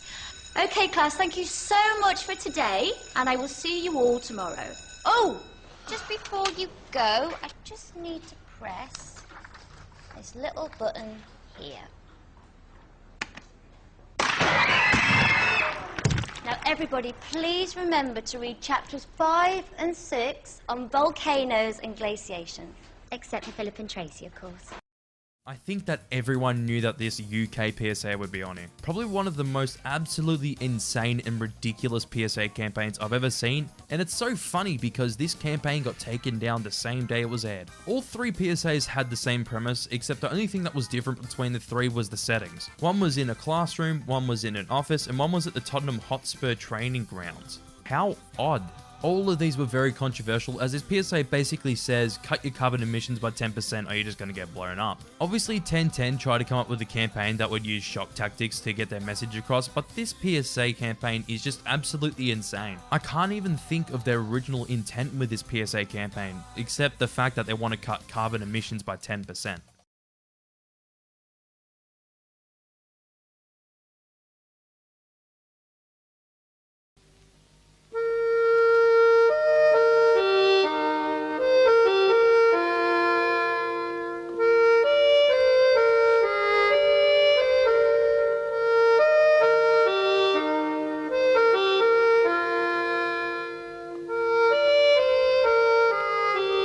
Please give us £1, or we'll have to pull the trigger.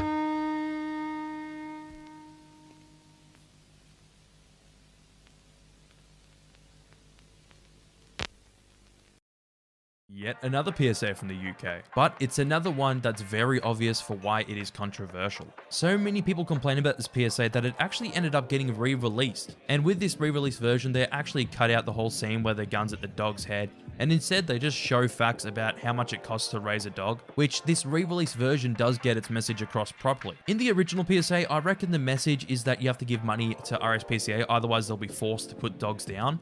But the way they show that message just seems absolutely insane. So really, to say that the re-release of this PSA is much better is obvious. It actually gets its message across properly and it doesn't scare the shit out of you for no reason. But hey, the original version of this PSA does make RSPCA look like Peter. Oh wait, that's a bit too nice to Peter.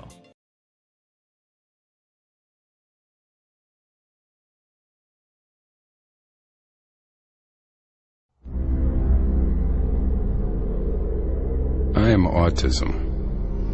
I'm visible in your children, but if I can help it, I am invisible to you until it's too late. I know where you live, and guess what? I live there too. I hover around all of you. I know no color barrier, no religion, no morality, no currency. I speak your language fluently, and with every voice I take away, I acquire yet another language. I work very quickly.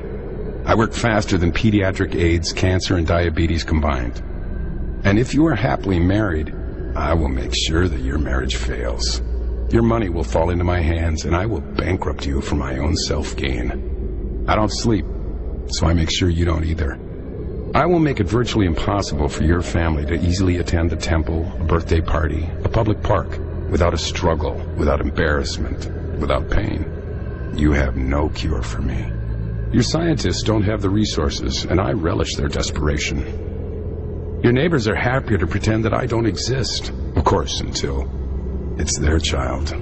I am autism. I have no interest in right or wrong. I derive great pleasure out of your loneliness. I will fight to take away your hope. I will plot to rob you of your children and your dreams. I will make sure that every day you wake up, you will cry, wondering who will take care of my child after I die. And the truth is, I am still winning, and you are scared, and you should be. I am autism. You ignored me. That was a mistake. And to autism I say, I am a father, a mother, a grandparent, brother, a sister. We will spend every waking hour trying to weaken you. We don't need sleep because we will not rest until you do. Family can be much stronger than autism ever anticipated, and we will not be intimidated by you, nor will the love and strength of my community. I am a parent riding towards you, and you can push me off this horse time and time again, but I will get up, climb back on, and ride on with the message. Autism, you forget who we are. You forget who you are dealing with. You forget the spirit of mothers and daughters and fathers and sons. We are the United Kingdom. United States. We are Argentina. We are Russia. We are the European Union. We are the United Nations. We are coming together in all climates. We call on all faiths. We search with technology And voodoo. Prayer and herbs. Genetic studies. And a growing awareness you never anticipated. We have had challenges, but we are the best when overcoming them. We speak the only language that matters, love for our children. Our capacity to love is greater than your capacity to overwhelm. Autism is naive. You are alone. We are a community of warriors. We have a voice. You think because some of our children cannot speak, we cannot hear them? That is autism's weakness. You think that because my child lives behind a wall, I am afraid to knock it down with my bare hands? You have not properly been introduced to this community of parents and grandparents, of siblings and friends and school teachers, therapists, pediatricians and scientists. Autism, if you are not scared, you should be. When you came for my child, you forgot. You came for me. Autism, are you listening?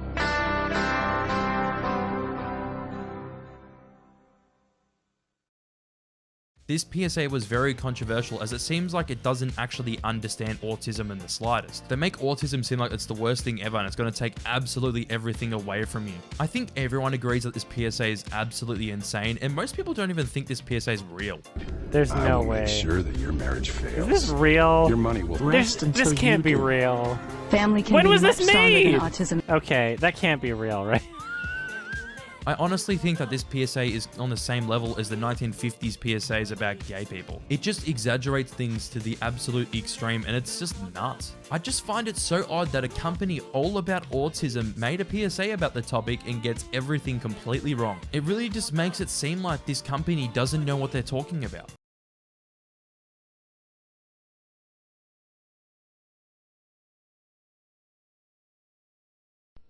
He's fun, he's cute, he's crazy. He's my little puppy. Hours of fun for all the family. My little puppy comes completely unhouse trained and enjoys being taken for lots of walks, needs feeding on a regular basis, and requires endless love and attention. And when all the fun's over, he's easily stored away.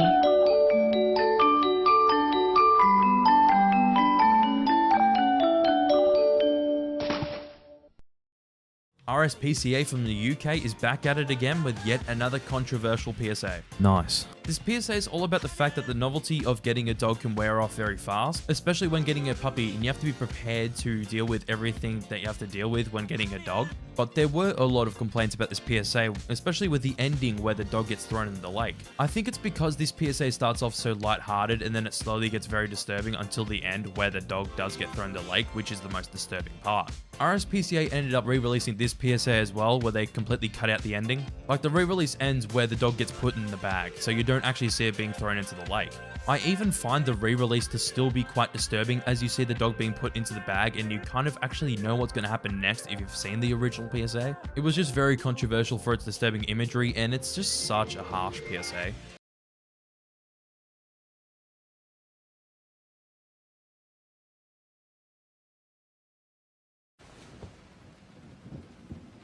There was once a land where the weather was very, very strange. There were awful heat waves in some parts, and in others terrible storms and floods. Scientists said it was being caused by too much CO2, which went up into the sky when the grown-ups used energy. They said the CO2 was getting dangerous. Its effects were happening faster than they had thought. Some places could even disappear under the sea, and it was the children of the land who'd have to live with the horrible consequences. The grown-ups realized they had to do something. They discovered that over 40% of the CO2 was coming from ordinary everyday things like keeping houses warm and driving cars, which meant if they made less CO2, maybe they could save the land for the children. Is there a happy ending?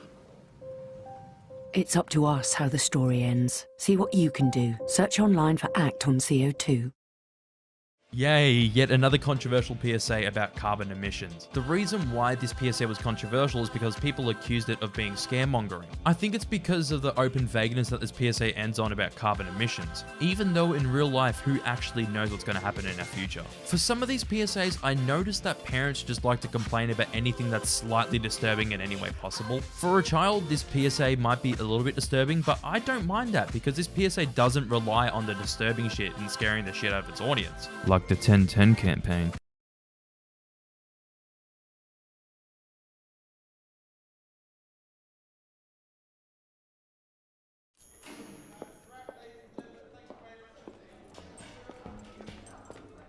Hey, good work today. See you tomorrow. Night.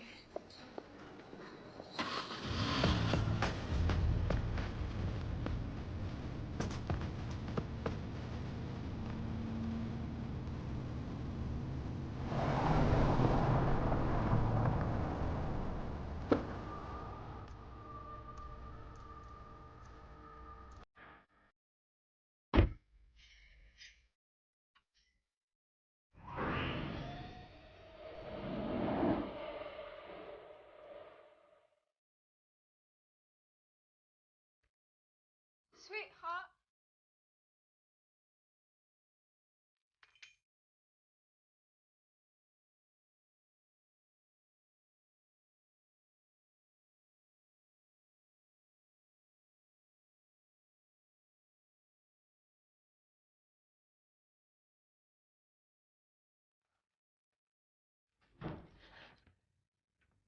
you're here. You're hurt. Here. How is he today? Your leading man? Oh, gentle heart, please. How did it feel? Did it feel real? It's my job. Sorry, we didn't agree to that. That wasn't in the script. Oh. Please, I didn't agree to this.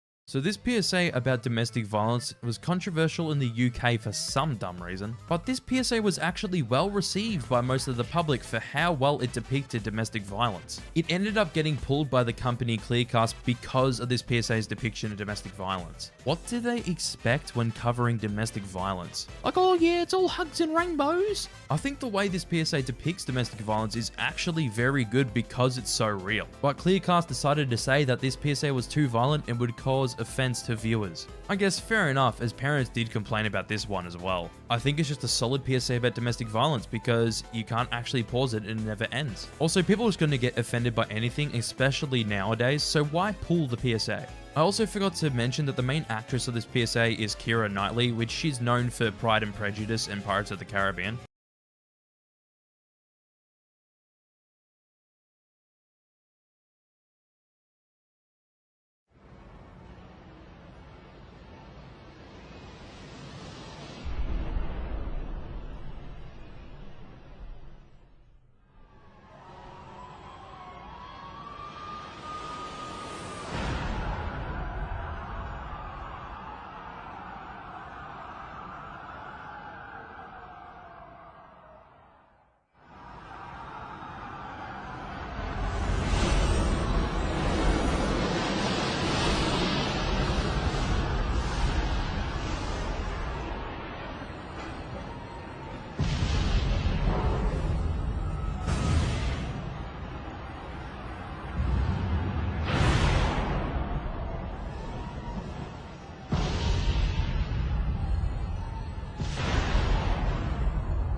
This 2009 PSA about a tsunami that killed 200,000 people thought it would be a great idea to compare it to 9/11. That's the reason why this PSA was so controversial, because they used 9/11 to compare the tsunami to. Honestly, it is a little bit insensitive with how they show this PSA, but comparing one thing to another, especially with very drastic and disturbing kind of things where people die and stuff like that, isn't a new concept at all, especially in PSAs. A lot of Americans are sensitive to 9/11, so it does make sense why this PSA was so controversial. Also, the fact that this PSA kind of undermines 9/11, I don't think that's what the WWF were actually going for, as they were just trying to compare 9/11 to a tsunami to really show how bad that tsunami was. But with the way this PSA shows it all, that's the way it honestly seems, so I can understand the controversy for this one.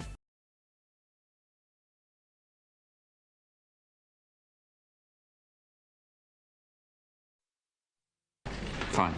Brilliant. All right, I'll see you on the 9th. Okay, bye.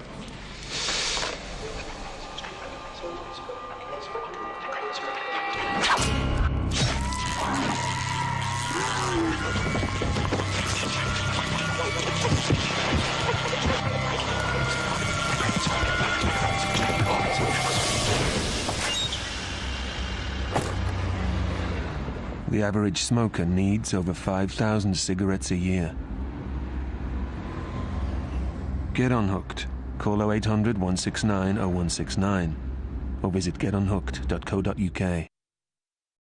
So this UK PSA about an office worker that gets fish hooked out of the office had quite a bit of controversy. The UK loves to complain about PSAs, and honestly, I don't think this PSA should be controversial. The people that complained about this PSA said it was quite offensive, frightening, and disturbing for kids that saw this PSA. This was because this PSA was shown during the daytime, so a lot of people would have actually been able to see this PSA, including children. This PSA ended up getting 774 complaints during its run, and I don't know how long this PSA aired for, but I imagine it would have been about a month or so. But my personal opinion on this PSA?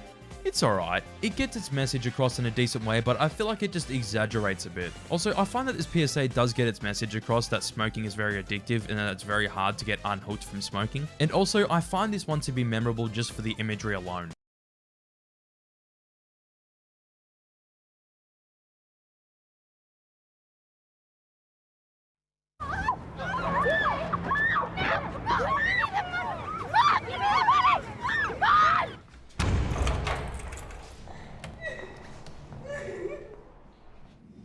They've let you out again, have they? You worthless little cow.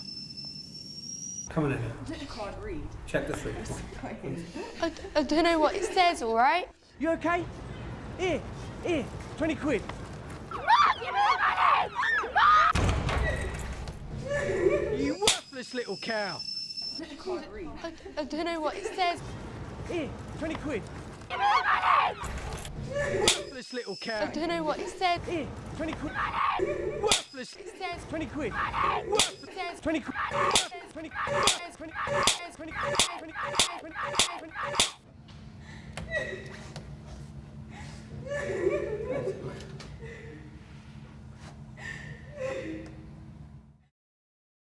So yeah, many PSAs in the UK were seen as controversial for many different reasons, but it depends on the PSA with the reasons. Some viewers found that this PSA was way too disturbing for children to see as they saw it around the time of this PSA's airing, and due to the disturbing imagery of this PSA, kids ended up finding it scary. It ended up getting 840 complaints because this PSA actually aired any time during the day. That was until they ended up making this PSA air after 9 PM due to the backlash and the complaints from parents. I think it's a good PSA, and honestly, parents just like to complain when kids see any kind of disturbing PSAs, even when this PSA shows off its message very well. So after all the research I did about controversial PSAs, I find that a lot of parents just like to complain about PSAs that have any kind of disturbing imagery at all. Even when the PSA gets its message across very well, they'll still end up finding a way to complain about it. I do understand some of the complaints such as the 1010 PSAs and the RSPCA PSAs that aired in the UK, but for some other ones like Hooked and Bedtime Stories, I find those ones really dumb why people complain about them so much. Controversial PSAs do actually interest me, as it's very interesting to find out why people were actually arguing about this PSAs and what they found offensive about it. It's also interesting to see why PSAs were controversial for various reasons.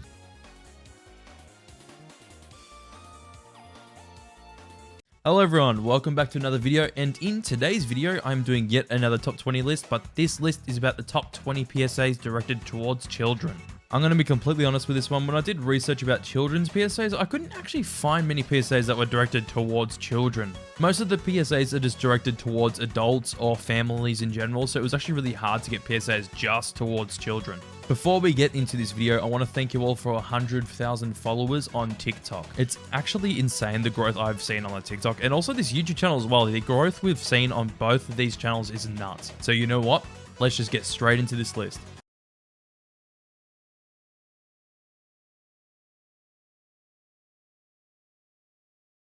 Hey, little dude, send your mama and daddy out of the room. I gotta get you up on this. You know who I am. Snake, dealing in weed, coke, crack, your choice. Take one hit and you'll do anything to cop more. Steal from your mama, lie, cheat on your homeboys. But hey, that's the price you pay when you deal with dudes like me. Now, some folks will tell you that I'm dealing in poison. But hey, do I look like the kind of guy that would do that to a kid like you? Yes! Yeah, it's the imagery that kind of puts this one on here for me. I was kind of on the edge of this PSA actually being directed towards kids, but after a lot of back and forth, I've kind of come up with a conclusion that it is, because a lot of Partnership for a Drug-Free America PSAs are for children. But yeah, honestly, quite a cool PSA, even though it's quite strange, but I guess a lot of people remember it, so I guess it did work.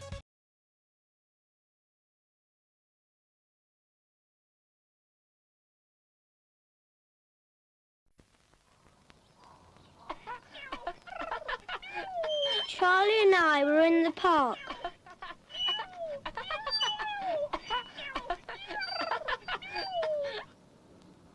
Then this man came up and said, "Would I like to see some puppies?"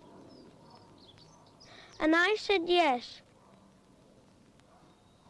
And I was going to go, but Charlie stopped me. Charlie's reminded me my mum says I shouldn't go off with people I don't know. Then the man went away. We went and told Mummy, and she said we'd been very good. I got an apple and Charlie got something he likes.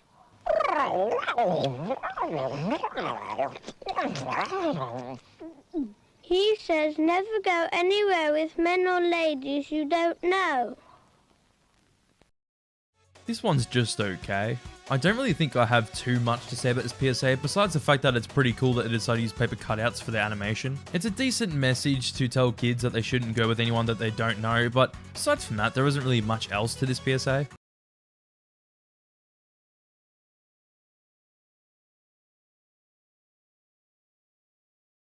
Get up and get up and get grooving. Kid, what's up with you? Let's get up and play. Do something. Stop slumping like a lump all day. Get on up, come on. Get out the door. Let's shake that booty like never before. Let's run. Have fun. Get up and be a player. Get up and play an hour a day. Ouch! Sorry. For cool playtime ideas, go online. Just don't stay long. If this PSA didn't have any Shrek characters in it, it wouldn't be on this list. But hey, who doesn't love a PSA with Shrek in it? Like, you can't go wrong. Honestly, just another average kind of mediocre PSA, but it's just really interesting that they managed to get all the Shrek characters in this PSA. Also, the fact that the original voices of the characters are actually in this PSA, such as Eddie Murphy and Mike Myers, is nuts. Most projects that aren't major films with like celebrity voices in major films usually don't do other work, like say if it was a PSA or if they did like games and whatever. They wouldn't have those voices in there. They'll have someone else doing it most of the time. So you know what? Having the original voice cast in this PSA is awesome.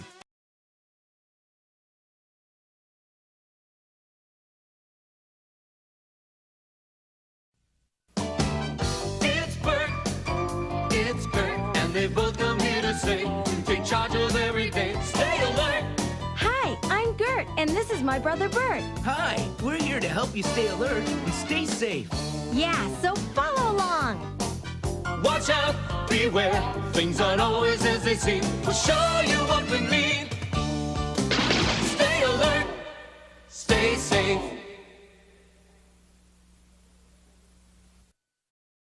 Hi, I'm Gert, and this is my brother Bert. Hi, we're here to help you stay alert and stay safe. Hello? May I speak with your dad, please? I'm afraid he can't come to the phone right now. Are you there all by yourself? Of course not. I'll have my dad call you as soon as he can. Don't worry, I'll call back. You handled that like a pro. Never let the caller know you're alone. Stay alert, stay safe. Some informative PSAs from Canada that have a really dark backstory. The PSAs themselves are honestly just quite charming, and the song is a fucking banger. I think a lot of people have seen these PSAs by now, but honestly, the backstory to these PSAs is really dark and disturbing. Long story short, as I've talked about this PSA before, in 1986, an 11-year-old girl got abducted, raped, and murdered. The whole article about the backstory of these PSAs is in the description. Usually, I wouldn't recommend BuzzFeed articles because they usually fucking suck. But this one's actually a good read, so that's why I've left it in the comments, because it's actually a half-decent written article.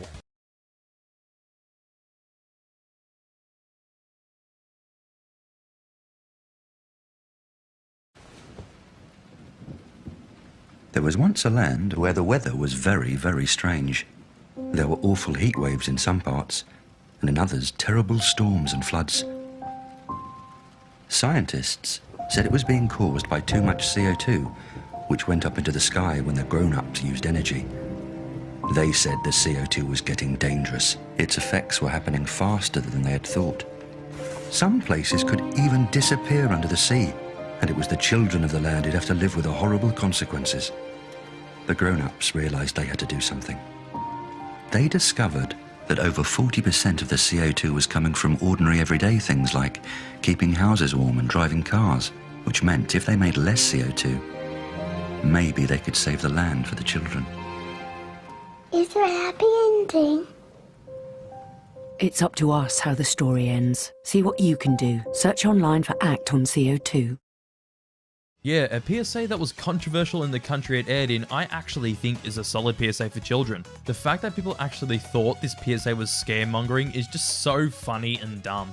Sure, this PSA ends in an open vagueness, but it has all reason to do so, as who actually knows what's going to happen in the future. I just thought this is a solid PSA that gets its message across pretty damn well, so it really deserves its spot on here.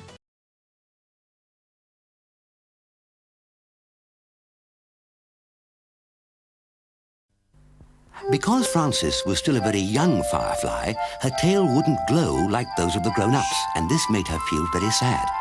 "I can give you a glowing light," said Cocky Roach. Frances knew that Cocky was a very naughty young cockroach, but she couldn't resist. They lit a match from a box that Cocky had taken from his mummy's kitchen without her knowing. Frances knew she was doing wrong, but Cocky had her under his spell.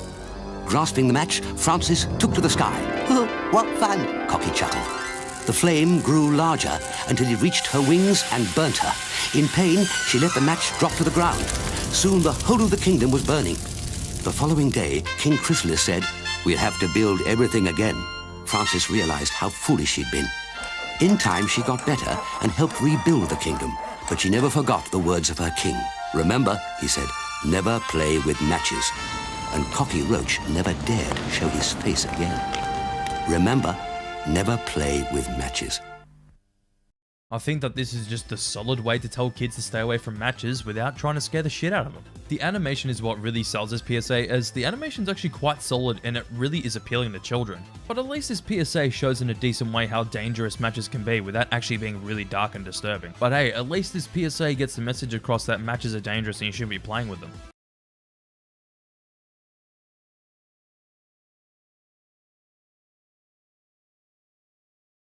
One day, Alex and Sam were mucking around on their phones. Why don't we take a selfie? Yeah. Then Sam had an idea. I'll take a picture. What if they sent a picture of Alex's willy to their friend Katie? You know, the kind that disappears in a few seconds. When Katie saw it, she thought it was very funny. So she screen grabbed the picture and sent it to her friends. And they sent it to theirs. And the next day at school,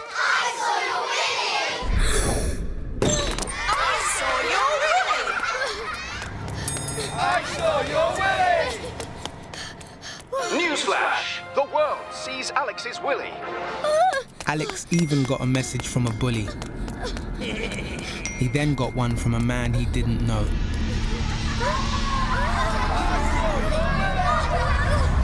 Sometimes children share things they shouldn't online. And the effects can be devastating. Help keep your child safe. Search Share Aware. This is kind of a filler one for this list, to be honest. I think it's an alright PSA and it does get its message across, but it could have been better. It's not a bad PSA, but it does have a solid message that you should be careful what you're sharing on social media. But I don't think the parents would want to say that they saw a 10-year-old's penis. Yeah, I think I know where the police should be going.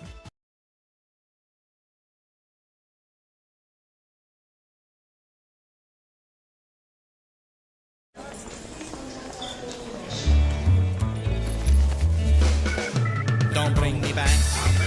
Don't bring me back. Don't bring me, please. Don't bring me back this cheese. Fish or caviar. Mango. Please, all your products may be seized. It is illegal to bring certain foods from outside the European Union when you've been away. This is to reduce the risk of exotic diseases and pests entering the UK. Don't bring me back. Don't bring me back.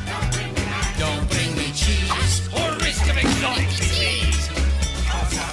Fish or caviar. Mangoes. So please don't bring any from me. Now don't bring any naughty stuff back into the country. Otherwise, I'll smack your bottom. Bro, why the fuck is this so catchy? Come on, man. It's really just so goddamn catchy, and that's why this PSA is on this list. Quite a catchy PSA with a nice use of puppets that would be appealing to children, but what kid's trying to bring over meats from another country back to their country that they live in? That's something that parents would do, so I don't know why this is directed towards children. Either way, still quite a neat PSA, and I actually like it.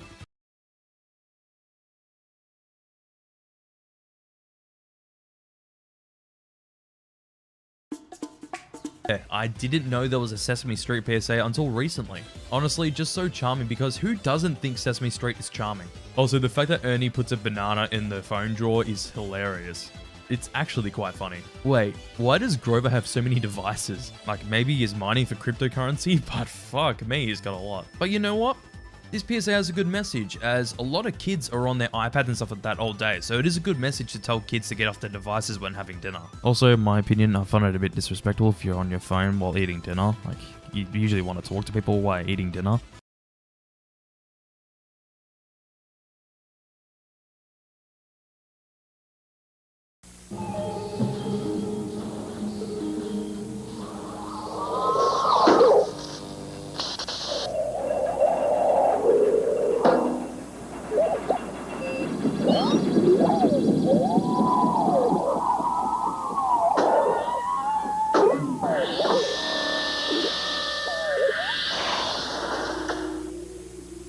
I am Astar, a robot.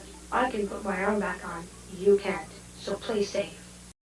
Honestly, for a PSA in the 80s, this looks fucking awesome. It's kinda unmatched to every other PSA around its time because of the effects alone. But honestly, quite a good message for kids to play safe because they could end up amputating themselves and they can't put arms or limbs back on. I don't feel like there's much else to say about this one besides it's just really cool visually.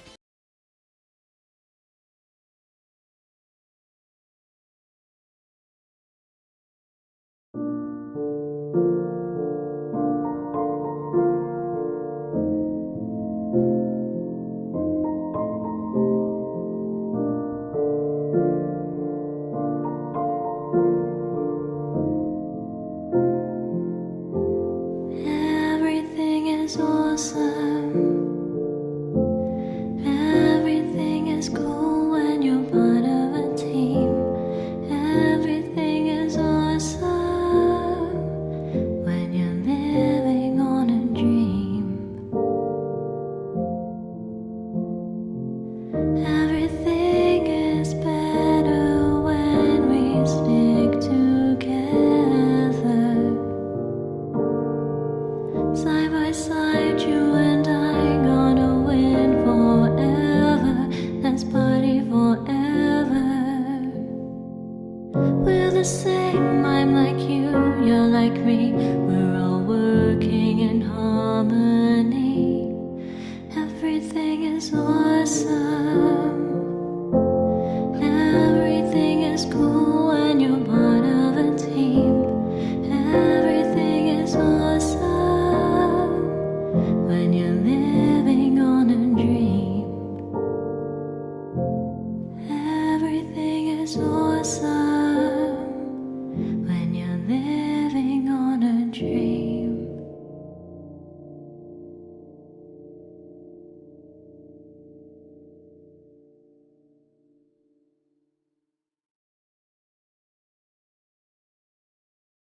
This is more a PSA to Lego from Greenpeace about the fact that they were partnered with Shell, which Shell dumps oil into the oceans, and Greenpeace wanted Lego to end their partnership with Shell because of that, and it worked. So, you know what, Greenpeace? Well done. But since this PSA decides to parody the song Everything is Awesome from the Lego movie, I would make an exception for this one because obviously it's a parody of that, and it means it's a bit more directed to children because the movie was directed mainly to children, even though it is a family movie. So this PSA was really kind of made at the perfect time because the Lego movie had just done really well in the box office, so Greenpeace really made this campaign at the absolute perfect time. But I actually do find this quite effective because it does make the public aware that Shell dumps oil into the oceans and does all that bad shit. Because obviously dumping oil into the ocean is not healthy for the environment.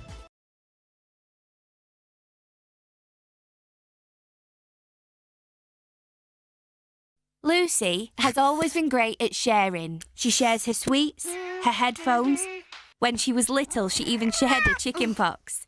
Lucy also likes sharing things on the internet.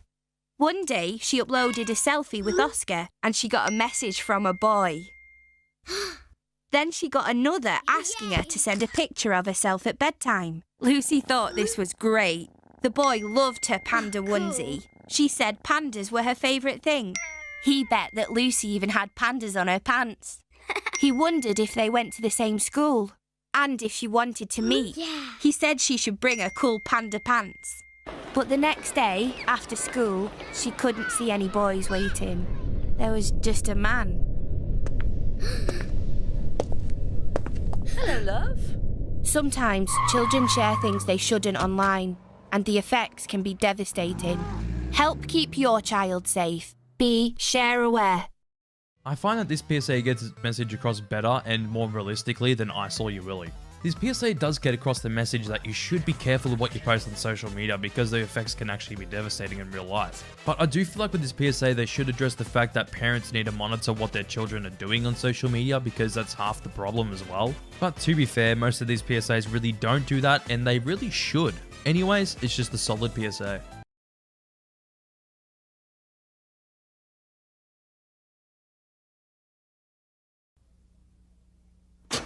Ever wonder what a bag of crack looks like?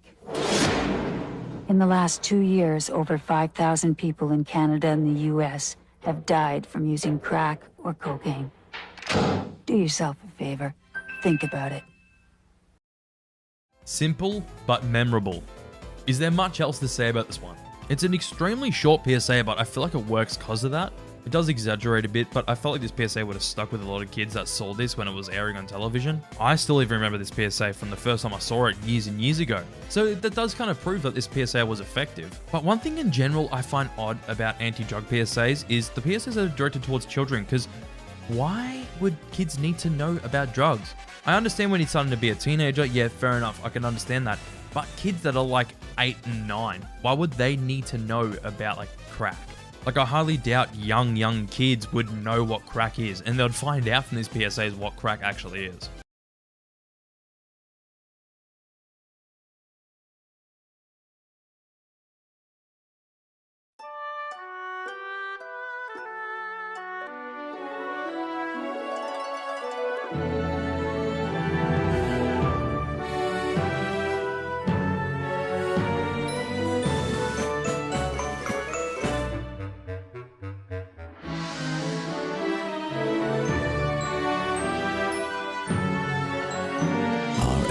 PSA for all creatures, great and small. So fucking iconic, and I love it. Also, only Aussies will understand why this one's so iconic and nostalgic. This used to be on quite often on television, and I just love it. I know it's a bit of an ad for RSPCA, but usually RSPCA does PSAs, so I will let this one slide. And it mainly slides because the fact that RSPCA always makes PSAs, and this is like the one time they just advertise RSPCA, even though the company is out to help animals.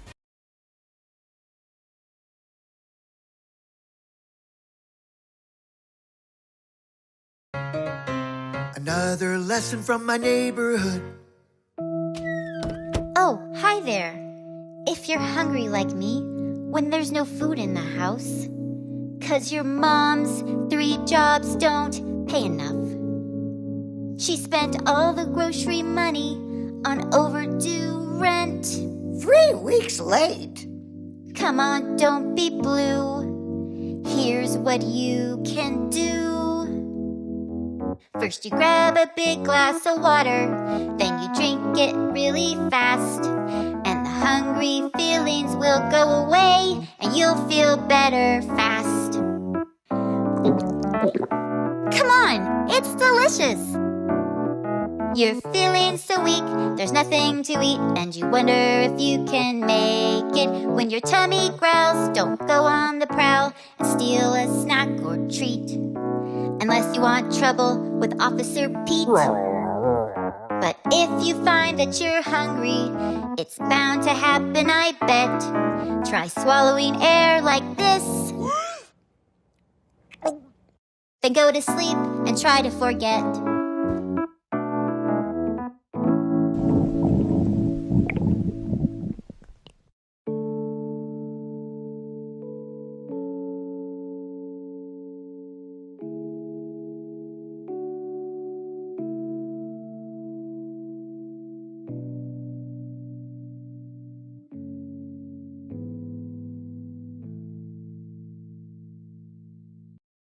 I think this is the weakest out of the 3 youth ambassadors PSAs, but it's still a good PSA. It's honestly quite real, and I also love the use of the puppets that look like Jim Henson's puppets that he made for the Muppets in Sesame Street. It's honestly quite sad that some kids have to go through shit like this, but it's real, and I'm glad that it doesn't cut away from being so realistic about this. Even though it does make it a bit lighthearted, because obviously it's aimed towards children, it's still quite realistic. And I'm also glad that they talk about this, because I haven't really seen any other PSAs talk about stuff like this at all. They talk about how it affects parents and stuff, but they don't talk about how it affects other people, say if they're doing drugs or if they're out all the time and their kids are at home by themselves and whatever.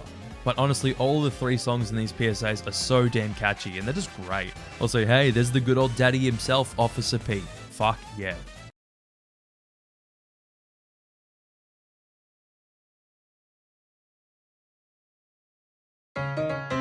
Another lesson from my neighborhood. Do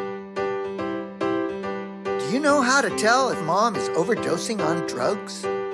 If your mom shoots dope every day like mine, you can only help her if you know the signs of an overdose. An overdose? Yes, an overdose. Don't call the ambulance if you're in doubt, unless she shakes uncontrollably or foams at the mouth.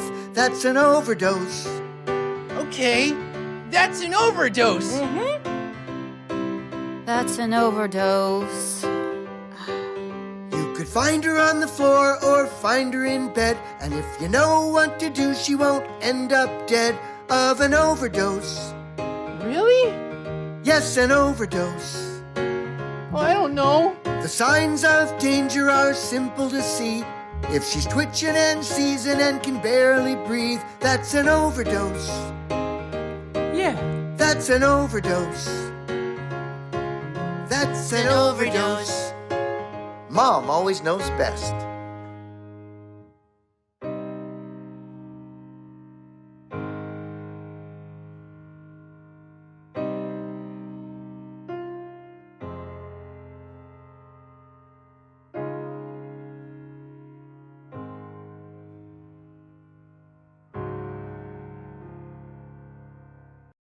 Another catchy song, what the fuck? But this is yet another PSA that's quite real, and it's actually quite sad that kids have to learn these things when no one should have to learn these things in general.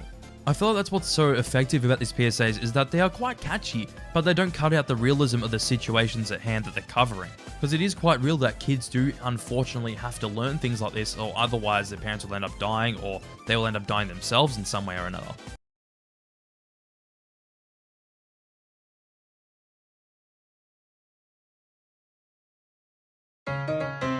Another lesson from my neighborhood. Shootouts can be very dangerous. So when you're walking down the street and find yourself in the middle of one, don't run. Instead, duck, dodge, and roll. If you hear gunshots and you don't want to die, gotta duck, dodge, and roll. Yeah. You'll have a better chance of staying alive if you duck, dodge, and roll. Okay. Don't be like Bobby, who lost his head. He ran around in circles and now he's dead. If you want to stay alive, do this instead. Duck, dodge, and roll.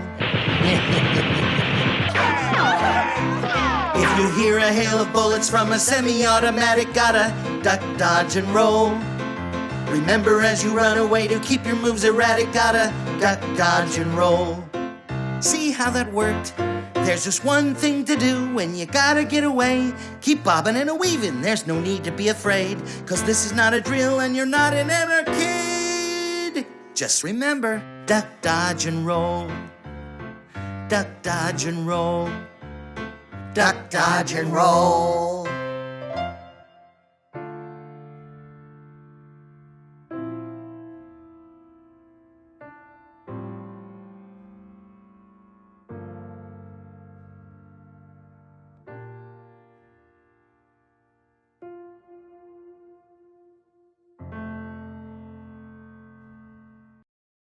Honestly, all 3 of these PSAs are quite close, but this one's just my favorite. I find this one to be the most catchy, but yet again, I honestly just find it so sad that kids have to learn things like this. And just because it happens around where they live and they don't want to die, it's just so sad and depressing that kids have to learn these lessons. That's why I actually congratulate the youth ambassadors for covering these topics that no one else really covers at all, because they don't cut away from the realism as well, and they're catchy and they get their message across really damn well. And the fact that it's kids going through these situations is really depressing, as no one should have to go through these situations at all. And the fact that most of the companies just focus around the adults is just a massive missed opportunity, and I'm glad the youth ambassadors actually took that opportunity and really ran with it.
PSA, for all creatures great and small.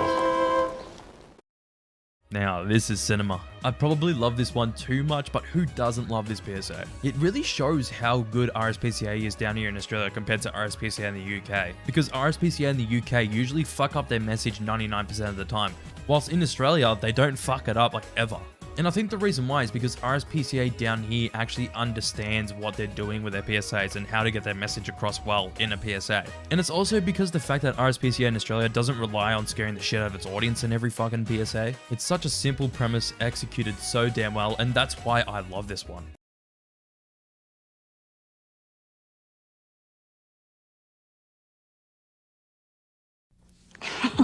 Guess what? What? Can you keep a secret? Maybe. What is it? Come here. Look. Wow. See? Isn't that neat? What is it? I don't know, but I found it first, so it's mine. What's that up there? Is that cheese? Could be. It sure looks like something to eat, doesn't it? I wonder how this works. Hey, don't touch it if you don't know what it is. Why? What's wrong? Well, I'm not sure. I just think that if we don't really know what it is, we shouldn't touch it. It might hurt us. Well, then what should we do? I know that some things are okay, and some things are not. And I think if we don't know, we should ask. Ask who? Somebody who knows about stuff like this. Oh, you mean like Mom or Uncle Fred? Yeah, or somebody else we trust. We don't have to be afraid, but we do have to be careful. Just because somebody leaves something lying around doesn't mean it's okay for us to play with. Well, I found it, so I get to tell first. Hey, wait for me. Race you home. A message from Concerned Children's Advertisers. This was so close with the last one, but honestly, after a lot of thinking, I've just put this one ahead. I think that the message here is a little bit clearer than the last PSA though, to be honest. Also, this is yet another PSA I find so damn charming. It's quite interesting that they use mice trying to get cheese as a way to get their message across that you should be careful of what you're touching and always ask someone if you don't know what it is. Like, it's quite a good message for children, and they use a really interesting way to convey that message to their audience, while also being quite interesting towards children because of the use of puppets. So this PSA is definitely a pretty good one.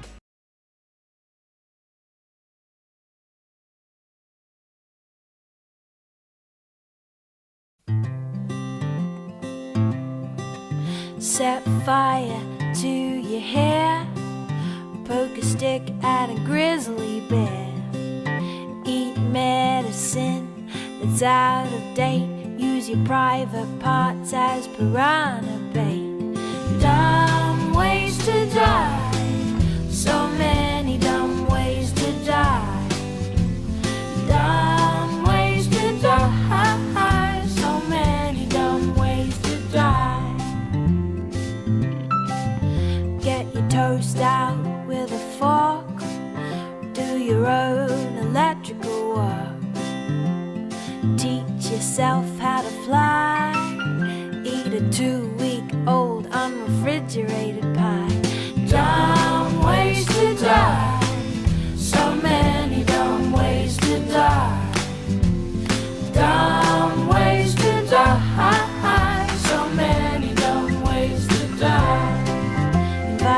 psycho killer inside.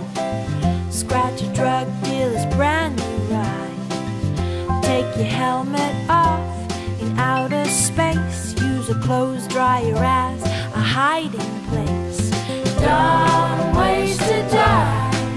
So many dumb ways to die.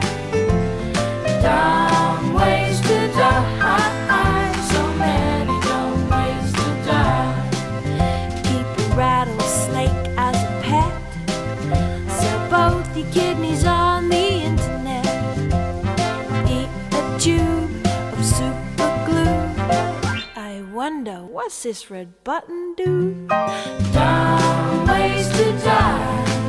So many dumb ways to die. Dumb ways to die. So many dumb ways to die. Dress up like a moose during hunting season. Disturb a nest of wasps for no good reason. Stand on the edge of a train station platform. Drive around the boom gates at a level crossing. Run across the tracks between the platforms. They may not rhyme, but they're quite possibly the dumbest ways to die. The dumbest ways to die. The dumbest ways to die.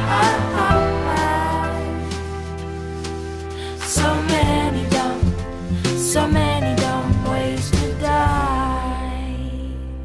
Be safe around trains. A message from Metro. Yeah, what else was going to go on here?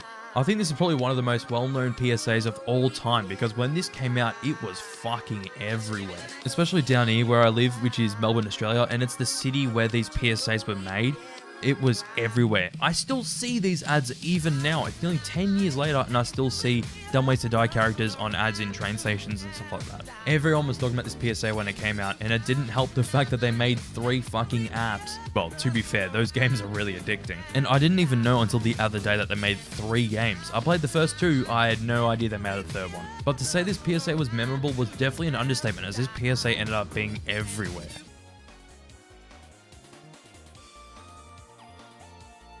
Alright, so it's time to be a bit British, isn't it? Well, for this video, we are going to be ranking the top 20 PSAs from the UK. Not going to lie, this list is actually pretty hard to make as there are a lot of great PSAs from the UK and it's just really hard to put them all on the list and rank them. But anyways, that's what I have done today after a lot of back and forth thinking of what should be on this list and what shouldn't be on this list. So let's just get into it with a wee cup of tea. Nah, fuck that, a cup of tea sucks.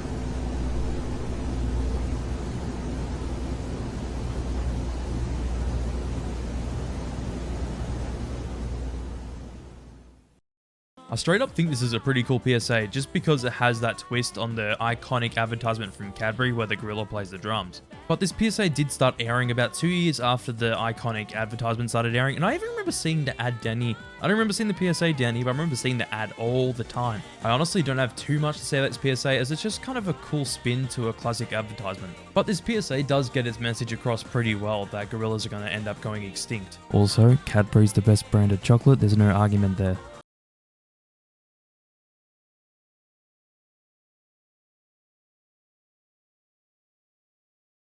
We call it throat cancer.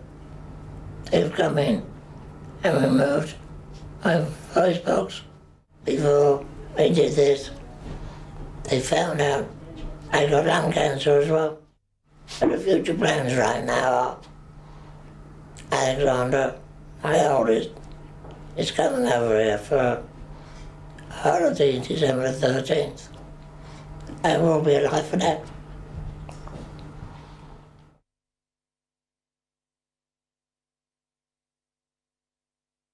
Call 0800 169 0169. This PSA is straight up depressing. I feel like this PSA really shows the viewer how much smoking can really affect you and your health. And the saddest part about this is the fact that Anthony died 10 days before her daughter was coming to visit him. I've talked about this PSA before in the past, so I don't really have too much to say about this one, but go watch one of the other videos. It's in one of the other videos where I talked about this PSA. It's just a great one.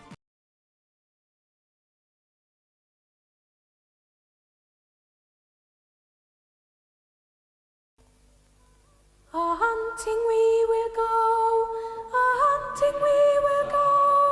10 TV, 10 TV, 10 TV. A-hunting we will go.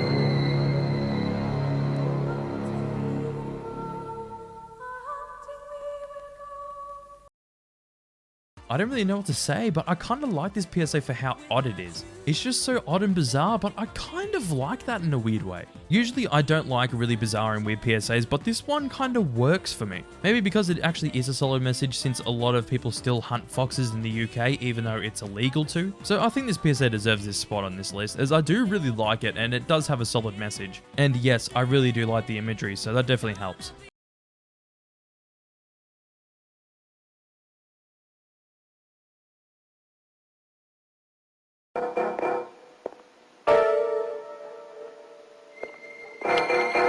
The game in the next 30 seconds is to guess which one of these houses have people at home and which ones don't. House number 1, in or out? House number 2, what do you think? And what about number 3? Made up your mind yet? In fact, they're all empty. But if you were a burglar, which one would you think was your safest bet? If you want to keep them out, make them think you're in. Crime. Together, we'll crack it. That was a public information film. Another one that's quite cool? Yeah, it is. This PSA just really gives me the vibes of 90s television. But honestly, this PSA does give out good advice to the viewers that you should keep your lights on to make it seem like you're in the house, even if you aren't. I like the style of this PSA, even though it may be dated to some people. I'm just really nostalgic for that kind of 90s TV vibe, so personally, I really like it. And it definitely does help that this PSA does have a good message.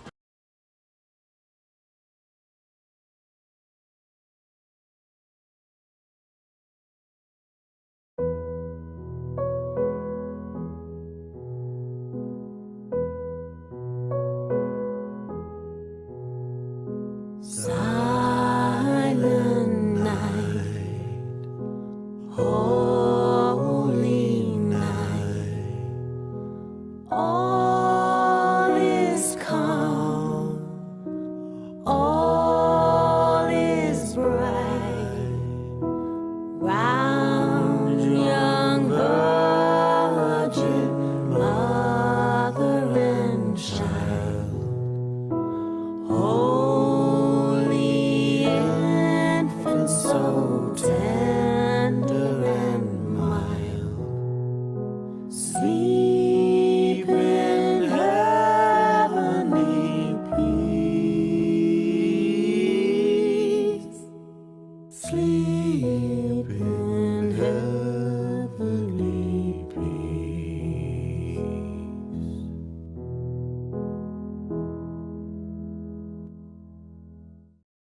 This PSA is just really interesting to see how dangerous fire really is. It definitely gets your attention as the whole room goes on fire in a matter of a minute. It's just a good PSA because it has a very straightforward message and shows you just up front that fire can be so dangerous. It's just a very solid PSA that has a very solid message, and I don't feel like I have much to say about this one.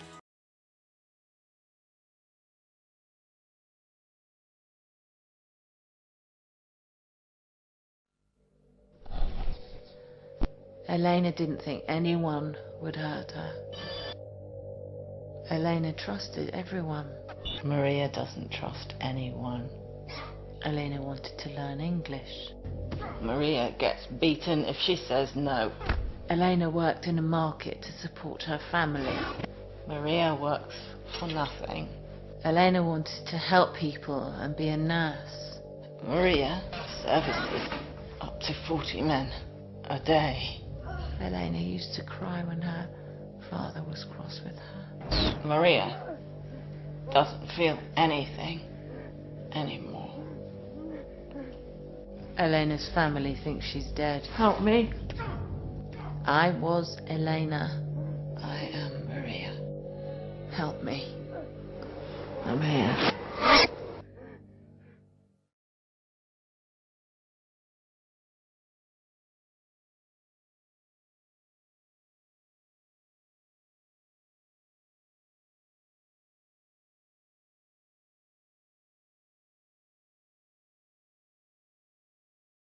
Damn, this PSA is disturbing. But it's quite realistic for people that are sex trafficked, even though it is a really disturbing thing to think of, but it does unfortunately happen. The only thing I would say about this PSA is that I hope it aired after 9 PM, as it would scare the shit out of a lot of children if they saw this PSA. I know personally I would be scared fucking shitless if I saw this PSA when I was younger, but even then it is still a very solid PSA.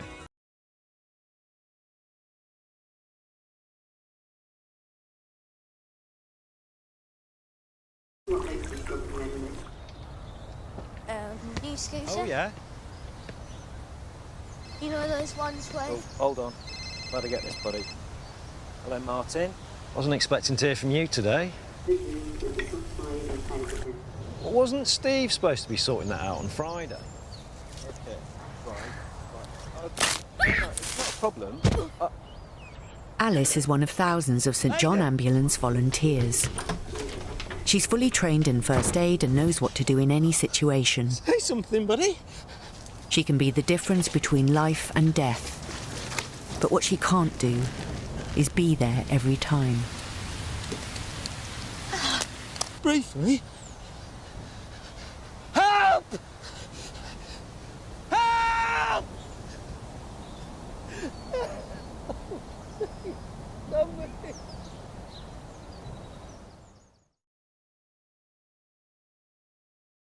Yeah, the twist ending kind of actually makes this PSA, as it's actually a good twist ending. Twist endings are usually very lazy, as they just come out of nowhere or they make absolutely no sense in the context of what you're watching. But with this PSA, it does actually make perfect sense, so I really think this twist ending is a good twist ending, and it really does serve the message of the PSA. And on top of that, it is actually quite a good message to tell people that they should be trained in first aid, so in case something does happen, you know actually what to do when someone's in an accident. I don't feel like I really have much else to say, as this PSA really speaks for itself.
I think the way this PSA shows the viewer about how bad fox hunting is really cool. Quite a unique way to actually do it. And the fact that they actually show real foxes that are like full on mutilated and ripped apart is really disturbing. Honestly, it's just a really solid PSA, as it really builds on the tension until the end where you see the foxes ripped apart and stuff like that, with good use of audio. And by the audio, I mean like the heavy breathing and the sudden noises in the background. It isn't too loud either, like a lot of other like horror movies and stuff like that, they just have the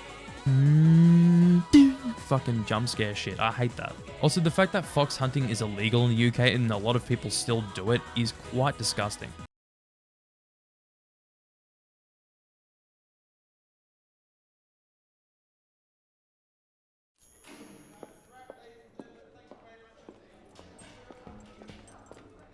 Hey, good work today. Good time.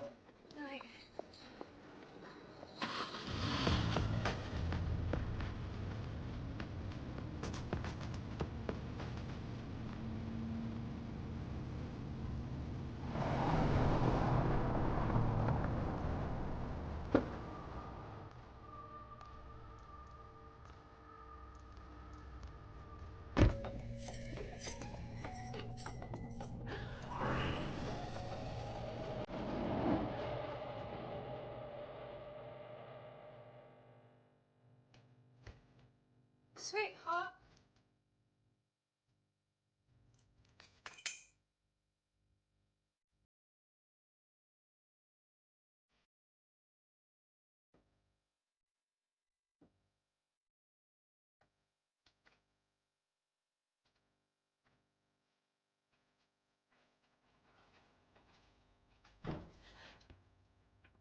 Oh, you're here.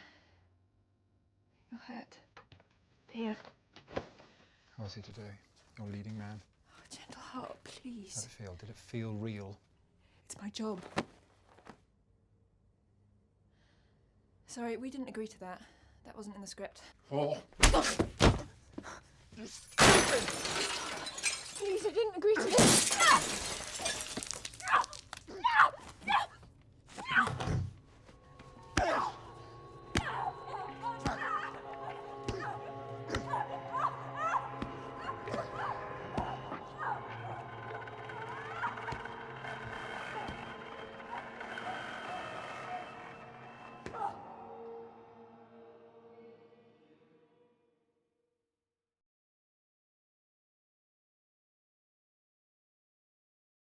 This one is quite an interesting way to approach this idea. Funny how this PSA got taken off the air because of one dumbass company that thought that this PSA was going to be offensive to some viewers. But this PSA does have a really good depiction of domestic violence overall. It's yet another PSA that has a great build up until you see the end where the woman ends up getting abused by her partner. I talked about this PSA before on the most controversial PSAs, but it's just a really damn solid PSA with quite a unique way of actually showing domestic violence.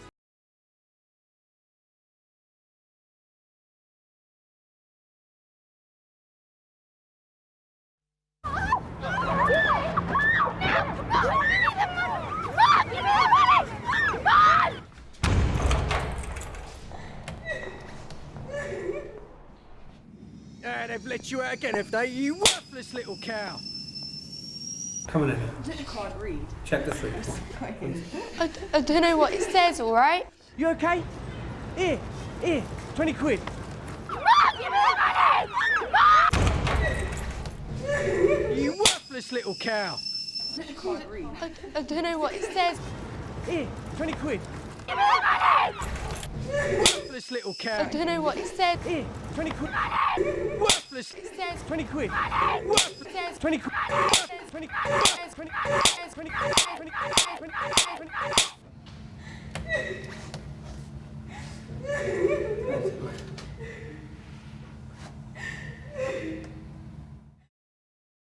Hey yo, another controversial PSA that made it onto this list? Yeah, well this one deserves to be here. Yeah, I did talk about this PSA in my most controversial PSAs video, but this PSA just gets its message across in a very well done way. They get across the fact that this is usually the cycle of abuse and drug abuse, and that Barnardos actually wants to break that cycle and help people out. Very well done.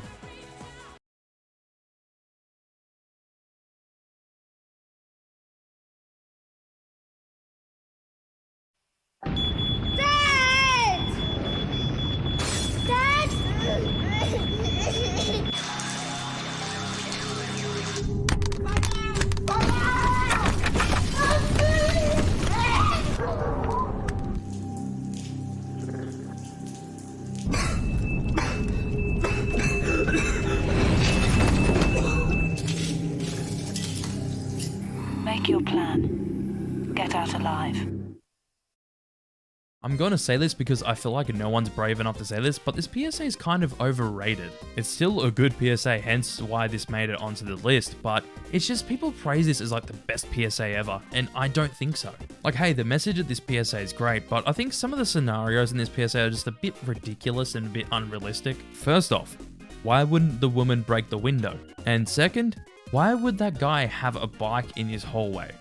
It's just a big question I have in my head. Honestly, the start of this PSA is the saddest part, as the brother and sister are sitting in their room with no one to help them.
I think this is an awesome PSA.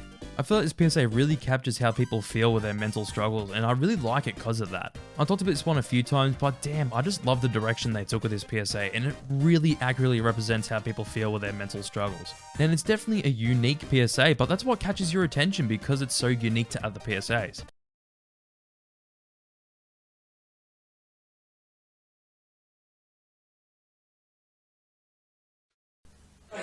What are you drinking? Same again? Yeah. No, not for me. What? I'm driving. You won't get pulled. Not on a Sunday. Get me a half. Half is what girls drink. What's the problem here? I've got to get down my mum's for dinner. Oh, his mum's for dinner. Mummy's boy. Come on, Dave. Just one more. All right, then get me a pint. Come on, Dave. Just one more. Such a memorable PSA, to be honest. I can nearly quote this whole PSA, but damn, it's effective. It doesn't even have to show the imagery of the car crash itself, it just shows the future of what Dave has to deal with after drinking and driving. Just such a well done PSA, and it shows you don't have to show really gory and disturbing imagery to get across your message. And that's probably why I like this PSA so much, because it's so simplistic.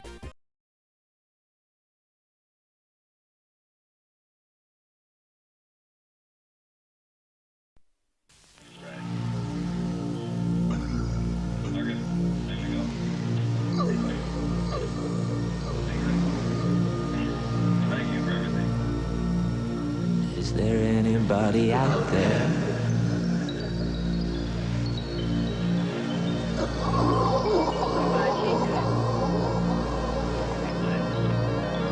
Is there anybody out there?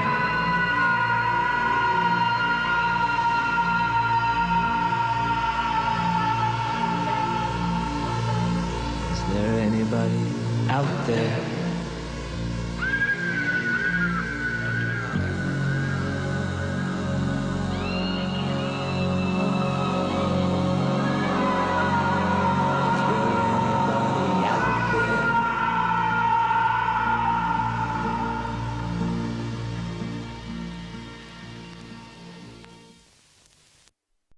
Yeah, I think this PSA is better than Scream. Such an awesome PSA, even though it does take inspiration from Nightmare on Elm Street, where Freddy Krueger's coming through the wall. And since this PSA came out 2 years after A Nightmare on Elm Street, it is a bit of a coincidence. But the actual inspiration for this PSA is Pink Floyd's The Wall, where this PSA is titled after one of the songs in the album, and it actually features that song in this PSA.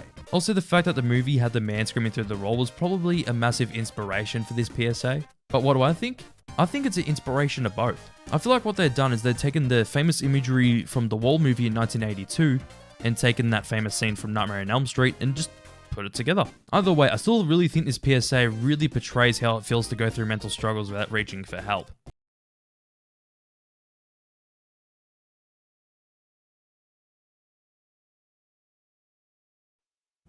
can tell me hands up 9 times 8.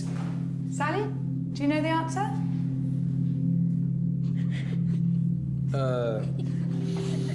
Shush. Do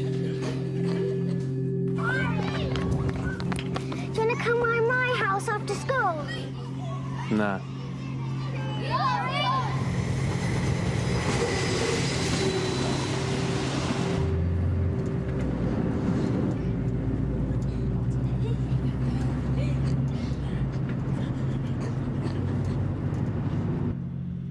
Sally, you're not eating again. What's wrong?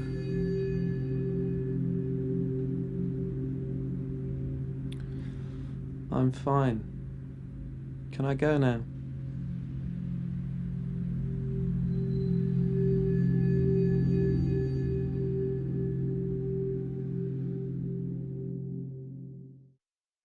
Yeah, this one makes my skin crawl. Simple as that. But that's kind of a good thing, as this PSA doesn't shy away from the topic at hand. Also, as you all know, I probably hate child abuse PSAs the most, as they affect me in a way no other PSAs do. I've talked about this PSA a few times, but damn is it effective. It really shows how abused children feel pressured to not say anything about their abuse and what they're going through.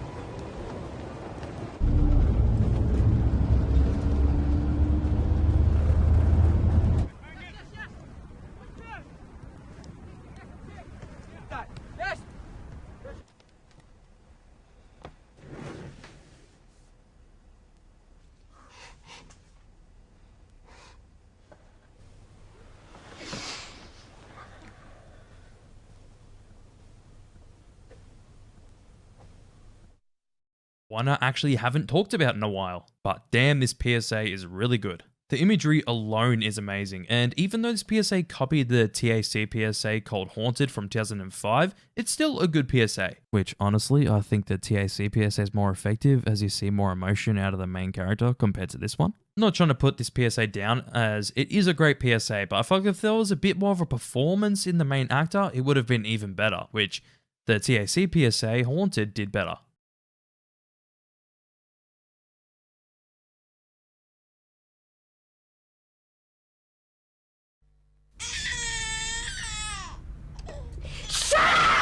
Smash your face against that cot if you don't shut your screaming no!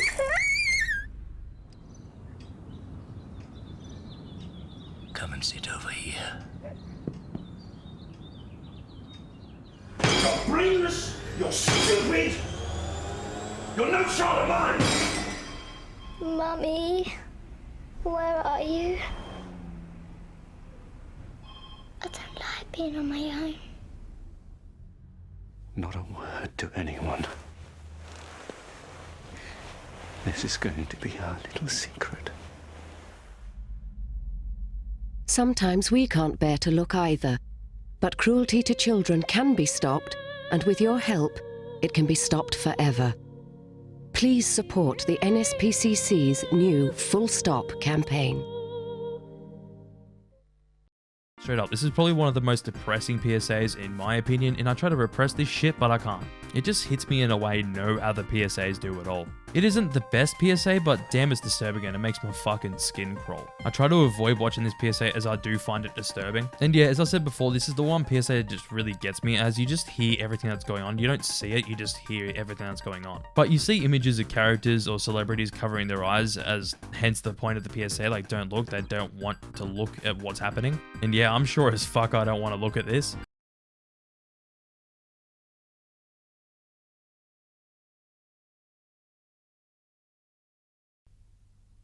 I am the spirit of dark and lonely water, ready to trap the unwary, the show-off, the fool. And this is the kind of place you'd expect to find me. But no one expects to find me here. It seems too ordinary. But that pool is deep. The boy is showing off. The bank is slippery. The show-offs are easy. But the unwary ones are easier still. This branch is weak, rotten. It'll never take his weight. Only a fool would ignore this. But there's one born every minute. Under the water there are traps. Old cars, bedsteads, weeds, hidden depths. It's the perfect place for an accident. Oh, look, there's someone in the water. Quick, use that big stick to get him out. Sensible children. I have no power over them. Oi, mate, that's a stupid place to swim. Hey, go over and get that thing to wrap him in. You do not feel cold, mate. How long was you in there? Ew, what thing? I'll be back.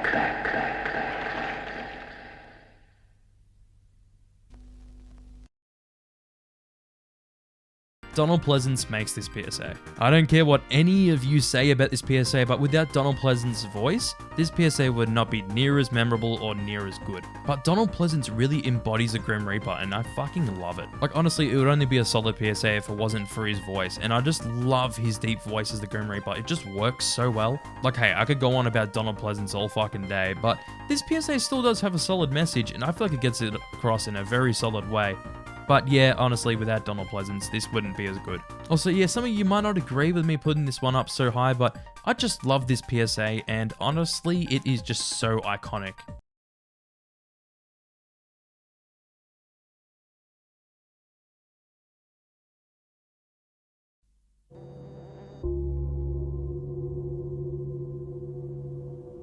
There's just a huge void, and there's nothing to fill it.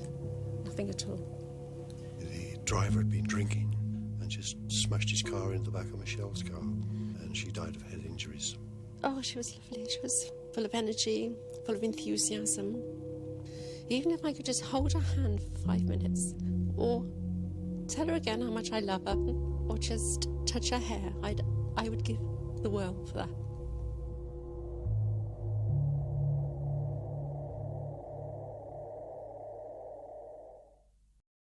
Holy shit, this is a really upsetting and depressing PSA. I honestly feel like this PSA is really slept on, and I have talked about this one a few times, but it's just so realistic. Like, I love DETR's campaign that they did with these PSAs, but this is the best one out of their whole campaign, as the other ones focus around the people that killed people, like drinking driving.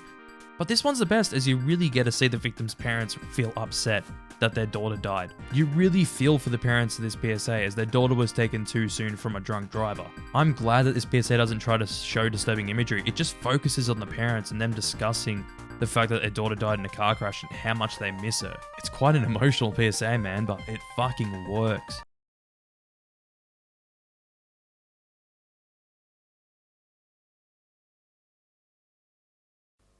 The little girl, she said to me, what are these things that I can see? Each night when I come home from school, when mama calls me in for tea. Oh, every night a baby dies, and every night her mama cries. What makes those men do what they do to make that person black and blue? Tell me there's a heaven. Tell me that it's true. Tell me there's a reason why I'm seeing what I do.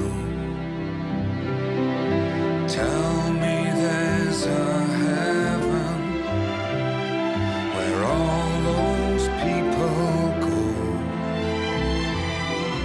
Tell me they're all happy now.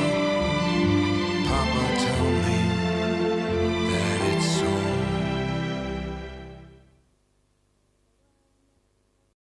This one doesn't disturb me as much as Don't Look, but I feel like this one gets its message across much better. It's just so simple, the PSA showing text of parents' excuses for how their children got hurt, even though they were abusing their children. It's just quite chilling and sad, as this would actually happen in real life, and if you do this shit, you are the fucking scum of the earth. I don't care what anyone thinks. If you're abusing your children, you're a piece of shit. Like, I really don't have sympathy for people that abuse their children. It is a fucking terrible thing to do. But damn, this PSA hits you in the feels. It's just so sad and depressing, and I think the music adds to this PSA as well. And I think with this PSA, it's the simplicity that makes this one so damn effective for me, and that's why I've put it at the top of this list.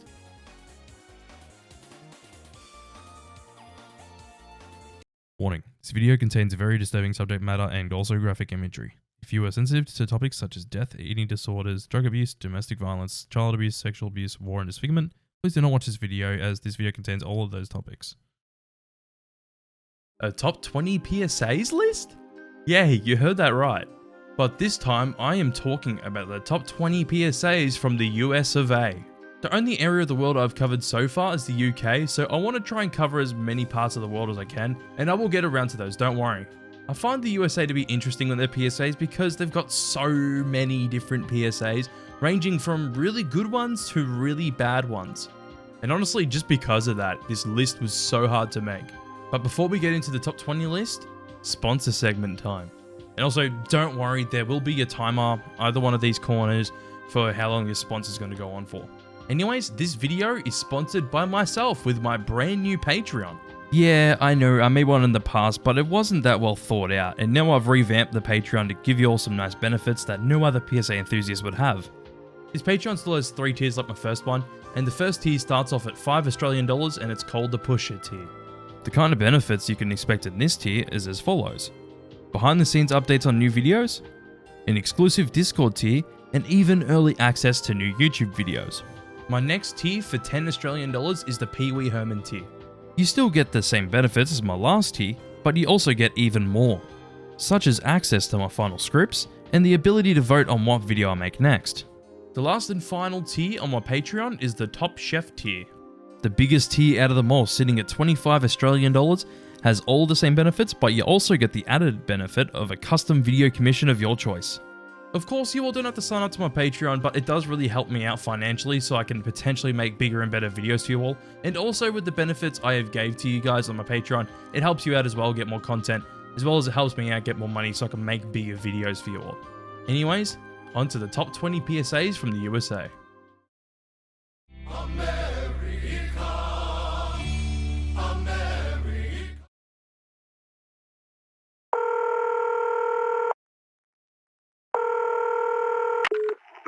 Operator 901, where's the emergency? 127 Brynmere. Okay, what's going on there? I'd like to order a pizza for delivery. Ma'am, you've reached 911. This is an emergency line. Large with half pepperoni, half mushroom. You know you've called 911. This is an emergency line. Do you know how long it'll be? Okay, ma'am, is everything okay over there? Do you have an emergency or not? Yes. And you're unable to talk because... Right. Is there someone in the room with you? Just say yes or no. Yes. Okay, it looks like I have an officer about a mile from your location. Are there any weapons in your house? No. Can you stay on the phone with me? No. See you soon. Thank you.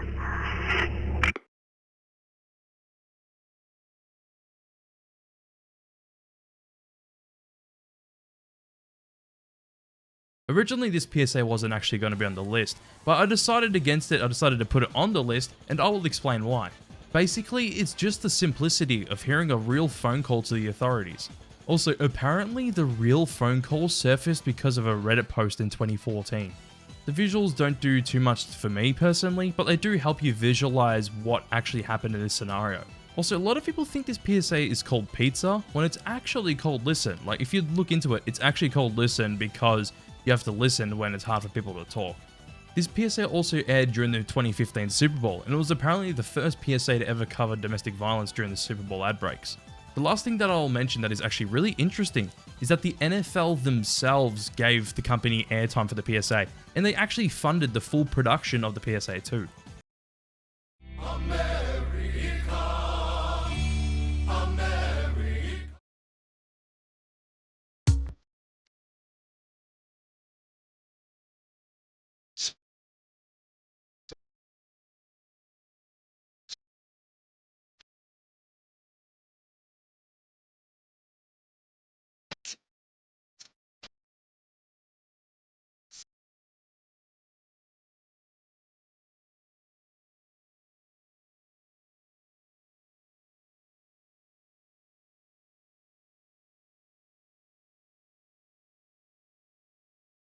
Yeah, you might be surprised that this PSA is on the list, and honestly, I'm a bit surprised as well.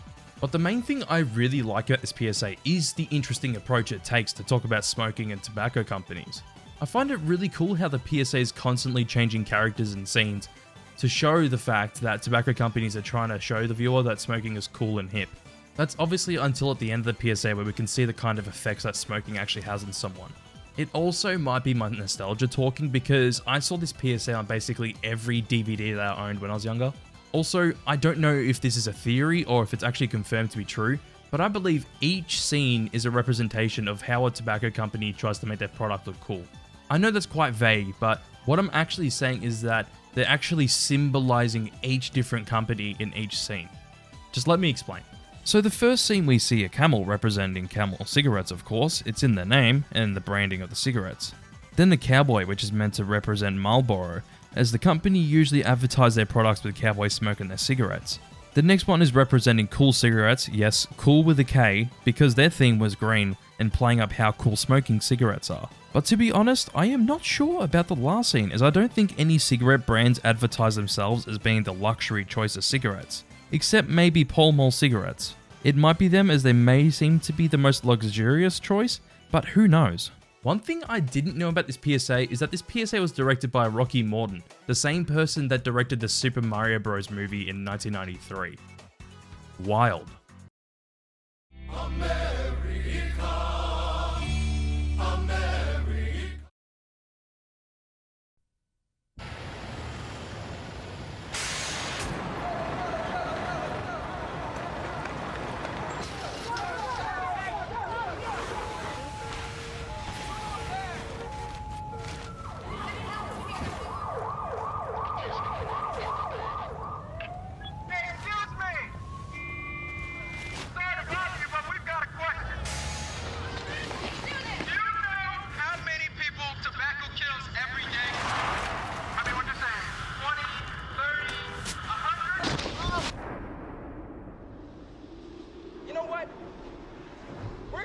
For you, so you can see what 1,200 people actually look like.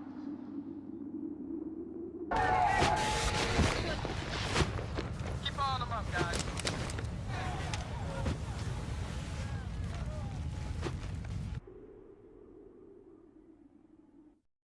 Yeah, a good truth PSA. And there are a few truth PSAs on here.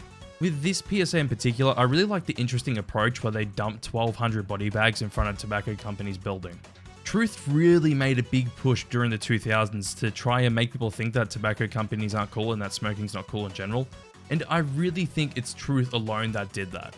As I discussed in my Rise and Fall of Truth video, Truth really did have a big impact throughout the 2000s. One thing I didn't know about this PSA and the campaign is that it's praised as one of the best campaigns of the 21st century.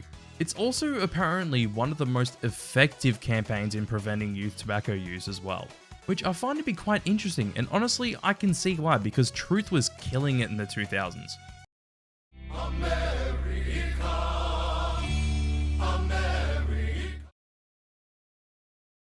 Ready? We rolling? Okay, Ralph, can you mark it, please? Do you want me to click it now? Yep, go for it. Go on. Like that? Brilliant. Oh, it's like in the movies. Alrighty, so, my name's Ralph. I'm a rabbit, as you can see. I'm blind in my right eye, and, this ear. Can't hear nothing but ringing now.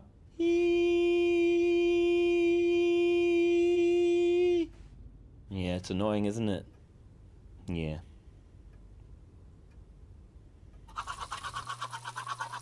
So I had my fur shaved and got chemical burns up and down my back. Kind of stings, eh? But it's not a big deal. It only really hurts when I, like, breathe or move around or whatever. Ah, yeah. Ow. Yeah, that hurts. But at the end of the day, I mean, it's okay. We do it for the humans, right? They're far superior to us animals. They've even been to space. Have you ever seen a rabbit in a rocket ship? Oh, I don't think so.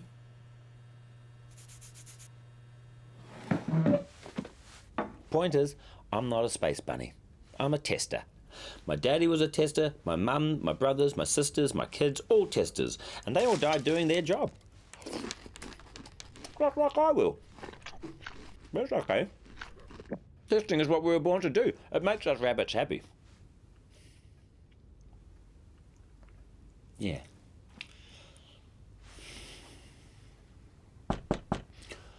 Oh, gotta get to work.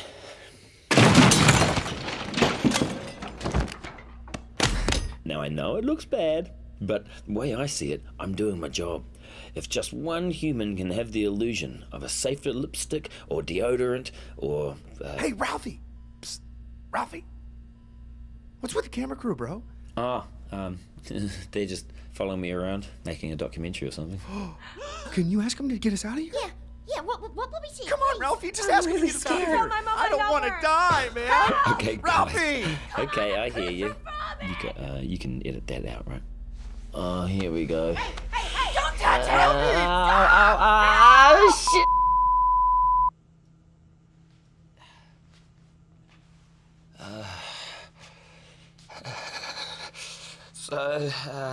So in closing, I'd just like to say that... Sorry, Ralph. We're over here. Can you turn around? Oh, sorry. That's all right. Is this better? Yeah. Carry on, mate. Okay, so, yeah.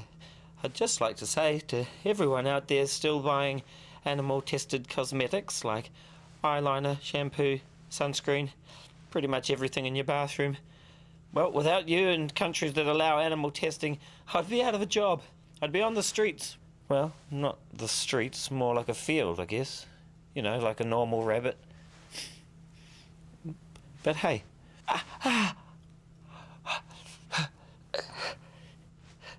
It's all good.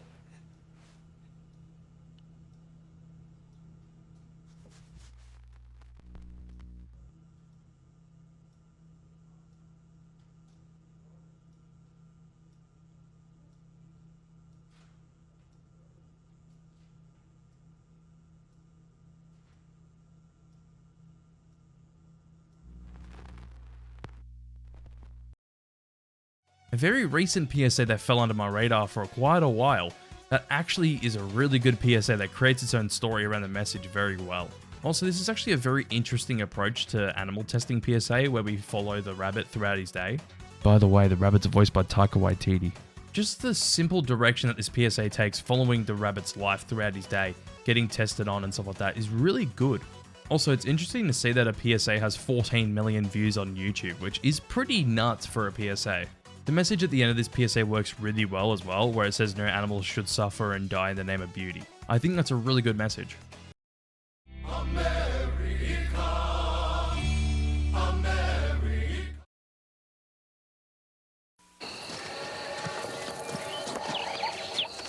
Global warming. Some say irreversible consequences are 30 years away. 30 years? That won't affect me.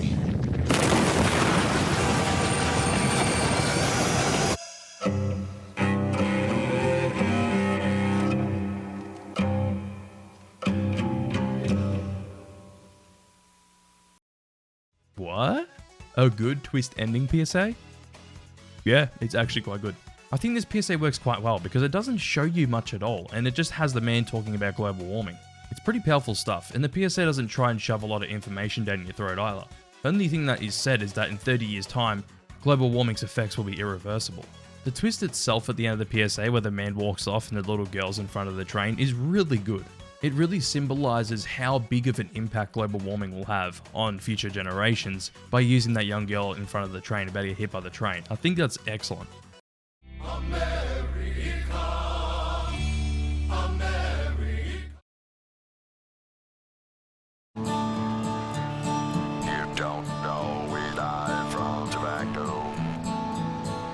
Sometimes you just lose alone. Oh, you don't always die from tobacco. Sometimes they just snip out your tongue, and you won't sing worth a heck with a big hole in your neck, 'cause you don't always die from tobacco. Told you all truth would show up again. But the interesting thing about this PSA is that it was actually nominated for an Emmy. The Public Information Film Wiki says that it's 2 Emmys, but when I looked into it on the Emmys website, I could only find the 1 nomination. The nomination was for Outstanding Commercial, and unfortunately it didn't win that year. By the way, the first PSA to win in this category was in 2020, which was not long ago, which I will talk about later. I honestly really like the approach that Truth takes yet again with this PSA. That's what I always found interesting about Truth's PSAs throughout the 2000s, is that they always did public stunts to show the public how bad smoking is, and the kind of effects smoking can have on you.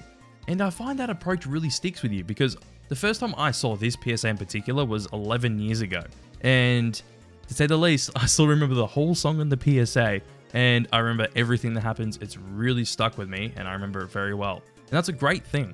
By the way, I'm not even joking, I remember the whole song off by heart.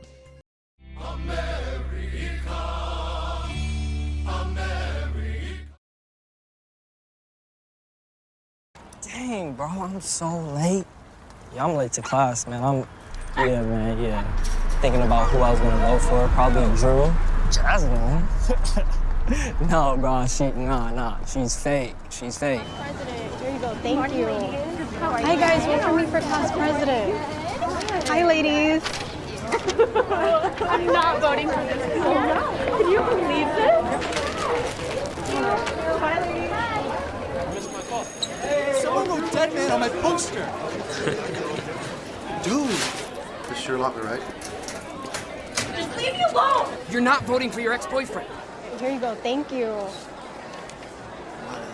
Hi guys, vote for me for class president. Your principal speaking. Don't forget, cast your vote today. All right, come on, guys. Gym class ended 5 minutes ago. Let's go.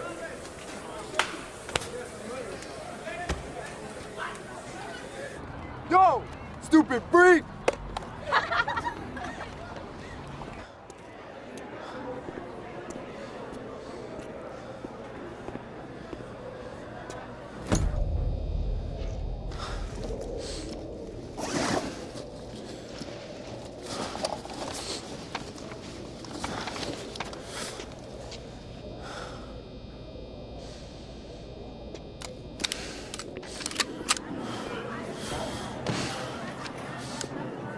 Look at me!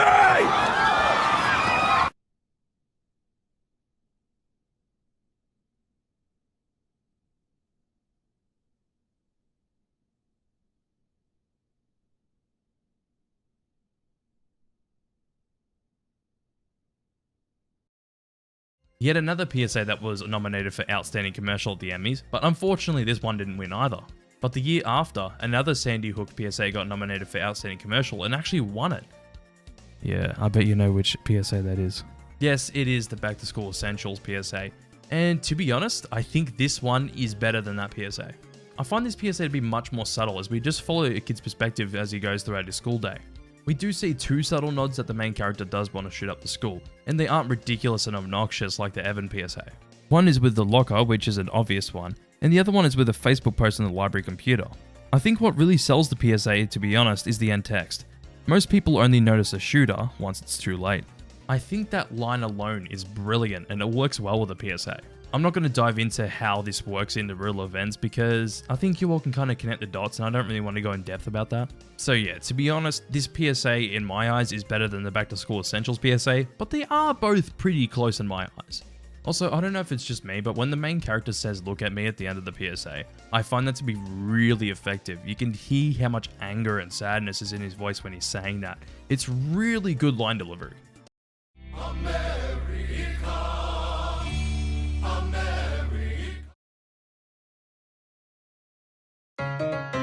Another lesson from my neighborhood. Do you know how to tell if mom is overdosing on drugs? If your mom shoots dope every day like mine, you can only help her if you know the signs of an overdose. An overdose? Yes, an overdose.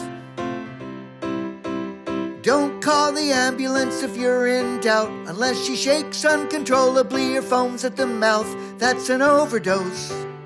Okay, that's an overdose. That's an overdose. You could find her on the floor or find her in bed. And if you know what to do, she won't end up dead of an overdose. Really? Yes, an overdose. Oh, I don't know. The signs of danger are simple to see. If she's twitching and seizing and can barely breathe, that's an overdose. Yeah. That's an overdose. That's an overdose.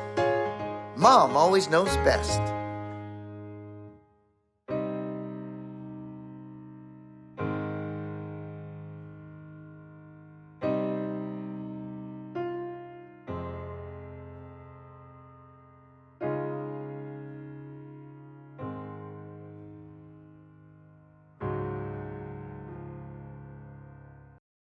I originally had all 3 lessons from my neighborhood PSAs on here, but I decided to only put 1 on here. I personally just find the overdose PSA to be the best one. Even though all of them are like nearly as equally as good, I just prefer the overdose PSA. Also, I find it interesting how these PSAs imitate Sesame Street style puppets when the director of this PSA, say Peter Thomas, went on to direct a Farmers Insurance ad featuring Bert and Ernie, Cookie Monster, Grover, and also J.K. Simmons. The lessons from my neighborhood PSAs actually ended up at Cannes Film Festival under the Lions films in 2018, which is nuts. All 3 of these PSAs do amazingly well at imitating the Sesame Street style. It is ridiculously good. It also works as a representation of how a child might see these events and how they're going through them, which I find to be really interesting if you think about it that way. Also, I feel that the PSAs really hit when the final quote comes up at the end from like a young child having to learn these lessons, which is a really unfortunate reality where some kids have to learn these lessons.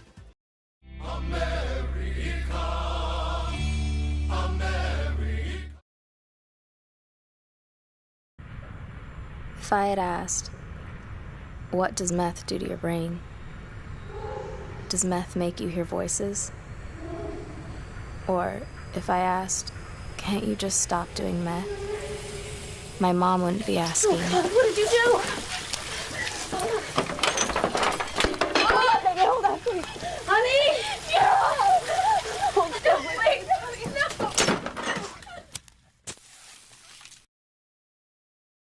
I really like the approach of this PSA where it just starts off with a girl staring at the camera as the narrator talks over the PSA.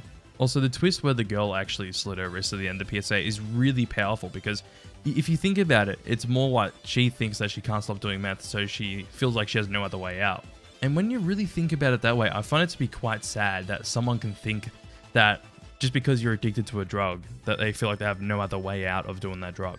Sure, it is a bit extreme, but I do really think that this PSA is a great representation of what could possibly happen if you get addicted to meth.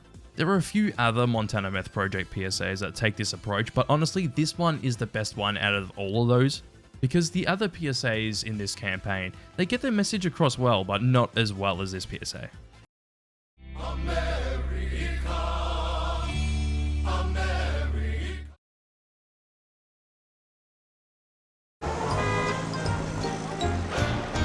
Chocolate, vanilla, cinnamon, apple, honey, and berry blend, strawberry, wildberry, tangerine, mango, raspberry, wintergreen. That's how you make cancer sweet. Why do they make tobacco taste sweet? Oh, why do they make tobacco taste sweet? Yet another PSA that has an excellent approach, and it's honestly my favorite truth PSA. By the way, this public stunt was actually done at Hollywood Boulevard. How do I know that? Well, if you look at the background of the PSA, you can see that there's a Hollywood Museum and Ripley's Believe It or Not in the background, which is on Hollywood Boulevard. I think the song is extremely catchy in this PSA, and it also does tell you how many different flavors tobacco companies make to keep people addicted to smoking or hook in new people. It was a great idea to use hospital patients to sing this song, as it really has more of an impact by doing that and actually visualizes what can happen to you if you get addicted to smoking. Because compare that to like an average Joe singing this song, this PSA would not have much of an impact at all if they did that. Instead, using the hospital patients really visualizes what can happen if you end up smoking long term.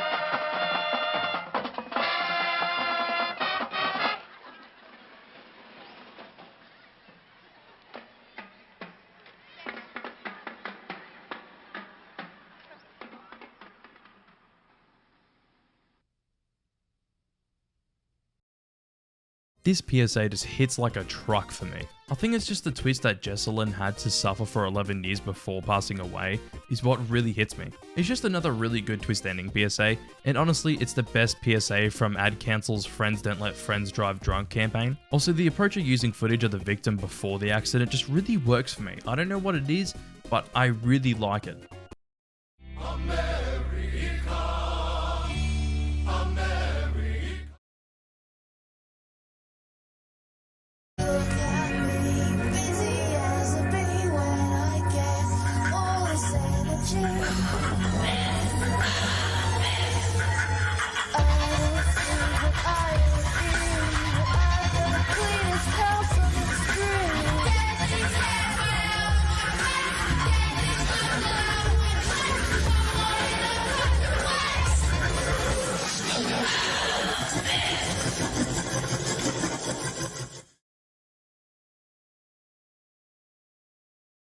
Yeah, this is probably most people's favourite PSA, or at least on their top 10. I can see why, as the jingle is really catchy, and it has some disturbing visuals to match with the jingle. There's an alternate version of this PSA that has a different sounding jingle, but still the same lyrics, which I don't think is as good, because it's not really catchy or anything like that compared to the original PSA. But that's not to say that the alternate version doesn't have an interesting approach as well, because it does. There is one PSA that has this same approach, which is actually better, and I think you all might know what PSA that is.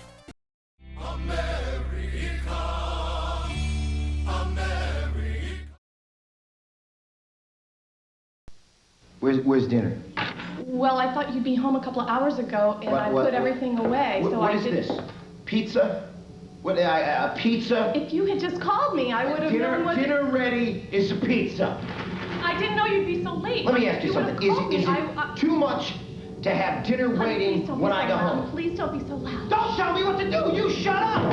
I thought you'd be home I can get pizza at work!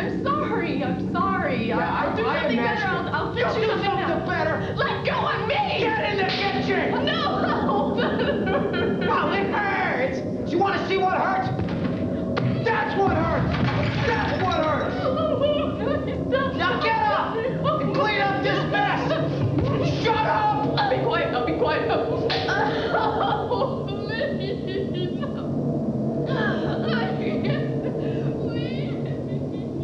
Such a brilliant approach in domestic violence. We only hear what's happening whilst we see the child witness these events.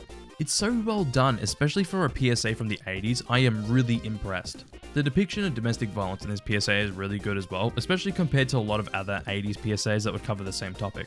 Also, the slogan being "children have to sit by and watch, what's your excuse?" is just a really good slogan that really sticks with you.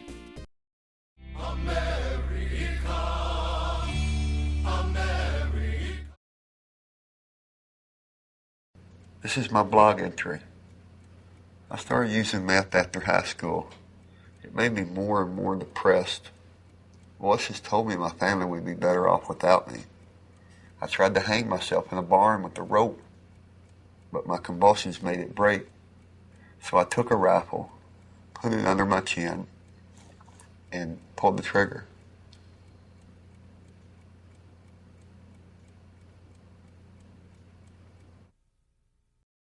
When Partnership for a Drug-Free America does twist ending PSAs well, they do it extremely well.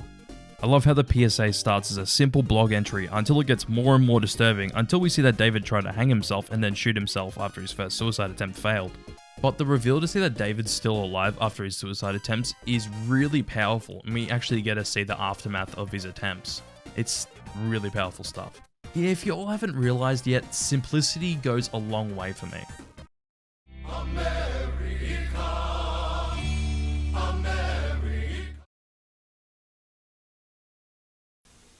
Son, I figured when you were old enough, I'd talk to you about drugs. I'd tell you they're nothing but poison. Tell you to stay away from the garbage that pushes that junk. Only I never figured that I ought to be telling that to a 13-year-old. If you don't teach your kids to say no to drugs, it's as good as saying yes. Hey, another twist ending PSA. Sure, some of you might see this PSA as a little dated, but I just love it. Yet again, it's just the simple approach of a father talking to his son about drugs that I really like. But then it's revealed that the son died at the age of 13 after using drugs whilst the father's at the cemetery visiting his grave. I love that shit, and I think this PSA does it really well because normally parents wouldn't talk to their kids about drugs when they're at the age of 13. Unless it's just me, but that's how I feel at least. But the PSA shows that even young kids in their early teens can get addicted to drugs and end up dying from overdosing.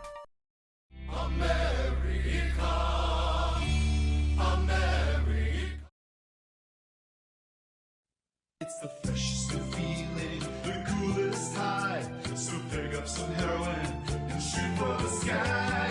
Everybody's doing it, doing it. Everybody's doing it. Glamorous parties, a night on the town with beautiful people. It's always around.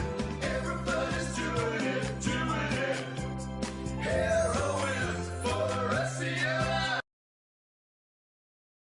The better Partnership for a Drug-Free America jingle PSA. Honestly, I'm so surprised that so many Partnership for a Drug-Free America PSAs are on this list. I find this jingle to be more memorable and catchy compared to the Cleaning Girl PSA. Also, the visuals look a lot better and are more disturbing than the Cleaning Girl PSA. Also, this is actually directed by Ridley Scott. If you don't know who he is, he directed Alien, Blade Runner, and even the well-known 1984 Macintosh commercial, which definitely helps. I really like the visual style of this PSA because it shows heroin to be really gross and disgusting and that you can end up like this if you get addicted to heroin. I just wish there was a better quality version of this PSA because the best quality version there is on YouTube is 240p. It really sucks.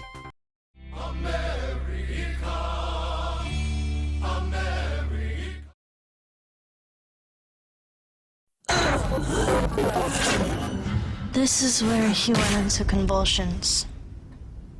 This is the emergency room where he nearly died. This is where he smoked it again, right after he got out. This is where he hung himself because he said he couldn't quit. And this is what I said when he told me he was gonna try meth.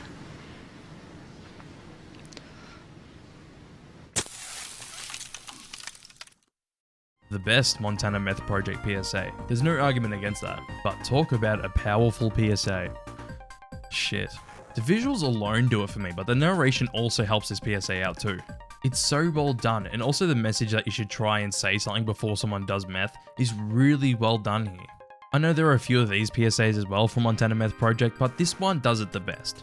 It really shows how addicted people can get to meth, and that how far they get into doing the drugs and they feel like they can't get out of doing meth. Even after almost dying, some meth addicts will still keep doing the drug and feel like they cannot escape it. It's just really sad and honestly really powerful stuff too.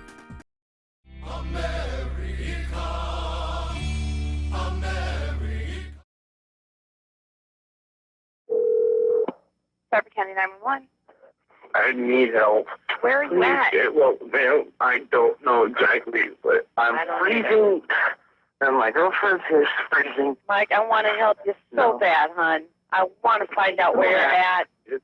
My phone's just about to die. You're my last chance here. We're scared. Please help us.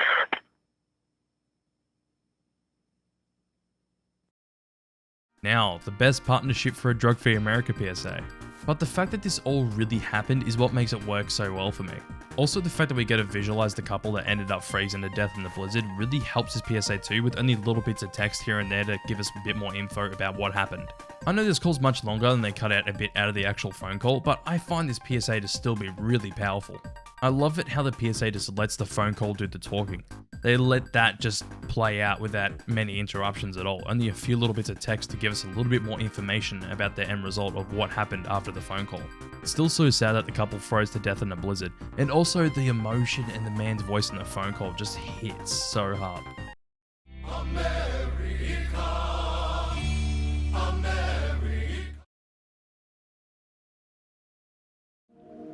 My name is Jacqueline Saborido.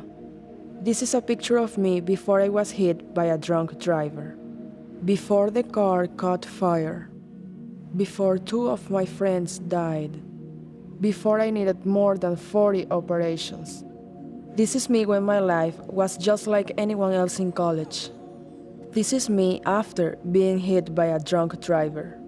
Don't drink and drive. Ever. This PSA honestly wasn't one of my favorites for a while, because I was disturbed by it, but after watching it more and more, I love this PSA. It is so powerful.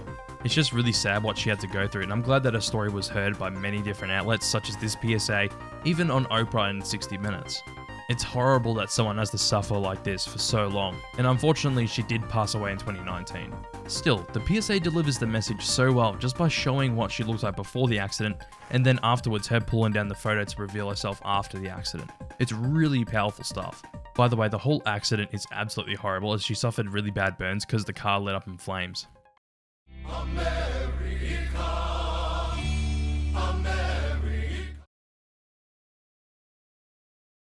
Gosh, Darlene, it sure is amazing how much we have in common. I know, Larry. We both love three-car pileups. We both were built in Buffalo. And we both know wearing safety belts helps save thousands of lives. Yeah, this is fascinating. Don't mind Vince. He's getting over a bad breakup. I know. Janet's picking up the pieces, too. They're in here. I wish they understood it's all worth it to get people to buckle up. Hey, lacerated lovebirds, I sense a major crush. You could learn a lot from a dummy. Buckle your safety belt. Talk about head over heels. What's wrong, Vince? My woman's done left me, my dog ran away, and people still aren't wearing their safety belts. Aw, Vince, you singing those buckle up blues again? Some people don't wear their seat belts. I can't believe it's true. Those kind of people get knocked right out of their shoes. So buckle up, baby. Don't sing me those buckle up blues. You could learn a lot from a dummy. Buckle your safety belt. I mean it, baby. Buckle, honeysuckle, buckle, yeah. Why don't you come up here, Pumpkin? What are you doing, Larry? Well, Vince, I've asked my pumpkin to sit on my lap to prove a point. And what is that, your Larryness? Even if we fasten our safety belts, even if you hold on tight, even if you were watching the road... In a crash, your pumpkin will be nothing but a squash. You could learn a lot from a dummy. Use child safety seats. We love that little pumpkin to pieces. Here's a not-so-fun fact, Vince. And what is that, your Larryness? A rollover happens every 10 minutes. Well, how long have we been driving? 9 minutes and 58.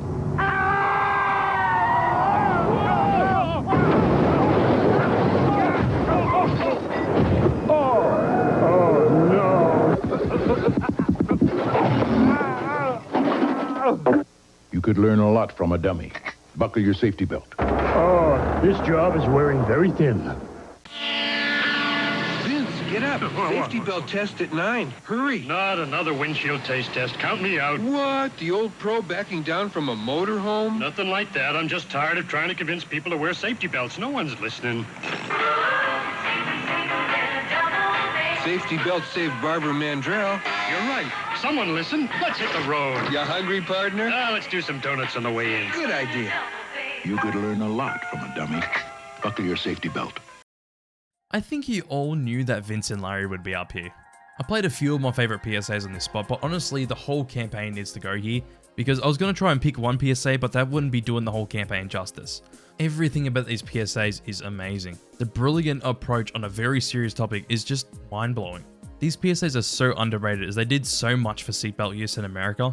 It is actually mental. I really love the puns as well in this PSA, and I find them to be really effective, and I actually find them quite funny. Vince and Larry are hilarious, while also being informative to the viewer how seatbelts can save your life. I never grew up with these PSAs at all, but when I found out about these PSAs, I was just instantly hooked. And to find out that this PSA campaign started in 1985 and ended in 1997 just blew my mind. It honestly surprised me because most PSAs through the 80s and 90s about car safety were trying to scare the viewer. Honestly, I could go on for days about saying how good this campaign is and how much I love it, but hey, it's number one on this list for a very good reason, and if you haven't watched their PSAs, I recommend checking them out.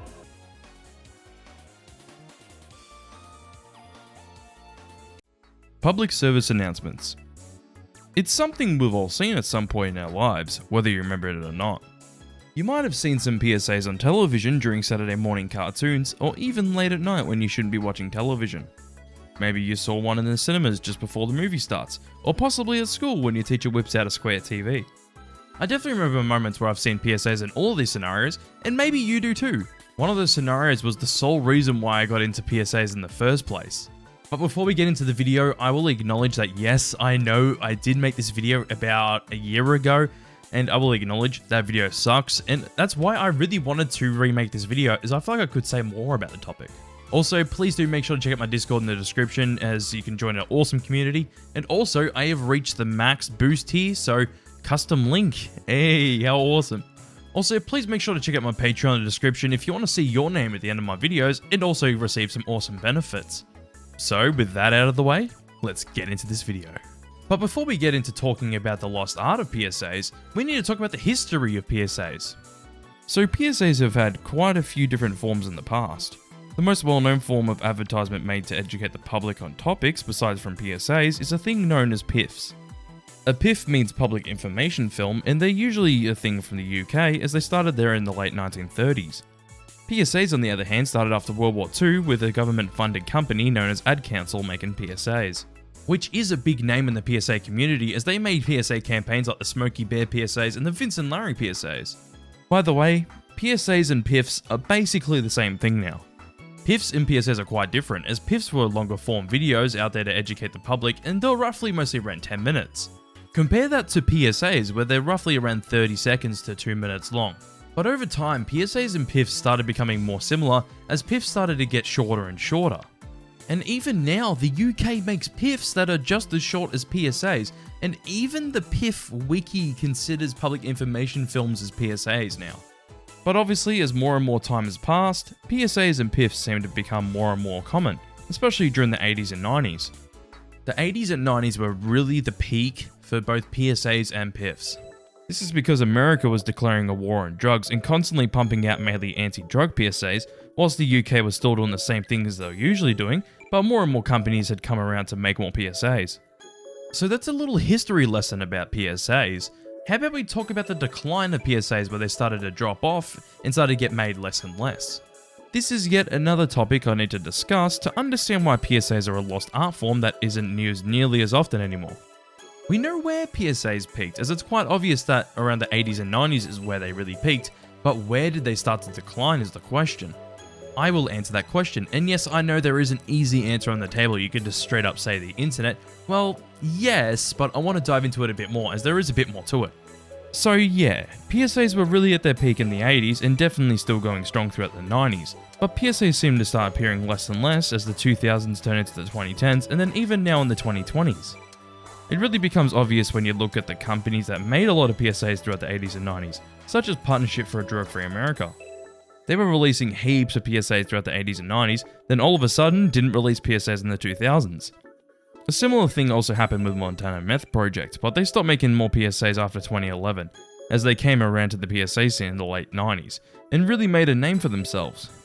An example from the UK is the Samaritans. They had the same kind of fate as Partnership for a Drug-Free America, but they stuck around until the mid-2000s and then seemed to have disappeared from the PSA game. I'm aware that all of these companies are still around, but they just stopped spreading awareness about their cause in PSAs. So with companies like these not making PSAs anymore, less and less were being made. I do think that less viewership on television due to the internet becoming more mainstream could be a factor to these companies not creating PSAs anymore. Even though some companies still make PSAs on YouTube, I guess these other companies just don't want to do that. With that all explained, I will now talk about the lost art of PSAs, and I'll dive into a few examples of PSAs that really show how well done of an art form PSAs are. Here we go, my few examples of brilliant PSAs. I will talk about a mix of American and UK PSAs to really get across the point of how good PSAs can be. The PSAs I'll talk about today is the Vince and Larry PSAs, Nightmare, Everybody's Doing It, and Julie. Vince and Larry were an obvious pick to talk about. I have talked about these guys thousands of times at this point, and it still blows me away with how good their PSAs are and how effective they really were. Their PSA campaign alone was one of the main reasons why Americans started to buckle up, as the stats don't lie about it. All of the PSAs are extremely memorable, funny, and also informative about how buckling up can save your life in a car crash. I think most people remember the slogan at the end of their PSAs being "You can learn a lot from a dummy, buckle your safety belt." This campaign was so popular that a toy line was made out of the PSAs because they were that well known. The next example is Nightmare. This PSA is a brilliant representation of the kinds of nightmares a house fire survivor may have, especially after losing family members to the house fire. This PSA really hits the right beats and it has the visuals to back it up. The visuals represent how a nightmare would look in an interesting way. The PSA also really nails the message of the PSA that you should be checking your smoke alarms in a very serious way. To be fair, a lot of PSAs were very serious during the 80s and 90s, but a lot of PSAs didn't get their message across to the viewer very well. Now to talk about the PSA called Everybody's Doing It. I find this jingle to be extremely memorable and even more memorable than the well-known Cleaning Girl PSA. I love the visuals as they really show how disgusting doing heroin is and that you could end up like this if you get into heroin. Showing heroin in that light really helps get the message across that heroin's a bad thing to do, but in a different way to many other anti-drug PSAs. Also, if you didn't know, this PSA was directed by Ridley Scott, the director of Alien, Blade Runner, and even the well-known 1984 Macintosh commercial. As well as quite a few other commercials, as Ridley Scott started off his career making commercials. I can obviously still dream that there was a better quality version of this PSA to really appreciate how well done it is. Now lastly, I will talk about the PSA called Julie. It's really the simplicity of this PSA that works, starting off with a simple scenario where Julie's driving her kids somewhere until at the end it shows that she died because her son didn't buckle up. Sure, this PSA does use a lot of scare tactics, but sometimes that works. I do believe that this one PSA is an example of this working. Also, sometimes simplicity just goes a long way in my eyes. PSAs don't always have to be complicated to try and get a message across to the viewer. I reckon what makes a PSA great is the unique approach some people can have to get a message across to the viewer. So in conclusion, I really wish that more PSAs were being made, but with the rise of the internet, not many companies want to do it anymore. There is really something interesting about having to get a message across to the viewer in a unique way that should honestly be held up as an art form as much as advertisements are. Which even advertisements aren't even held up in high praise enough. Also, some people might think that making a PSA is simple, which obviously it isn't, it's far from it. It may seem like a simple thing to do on paper, but it really does get hard and complicated as you can take a message in many different ways and come up with so many different ways to try and get the message across to the viewer. Different directors and crew on PSAs could also have many different versions on how they'll get across their message, which makes every PSA unique in their own right. Even if some PSAs aren't good, they will always be unique from one another. But I really hope that more and more people start to open their eyes to actually consider PSAs as an art form.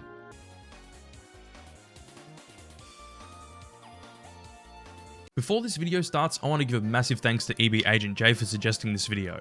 As if you are a $25 Top Chef tier member, you can actually suggest a video for me to make on this YouTube channel. Anyways, let's get straight into the video. Montana Meth Project. A well-known anti-meth organization that started in 1999. Their PSAs are very well known in the PSA community, and some of them are even remembered by the general public. The company has had quite an interesting history, and I will be talking about them in today's video. So let's not waste any time at all, and just get straight into the campaign's history.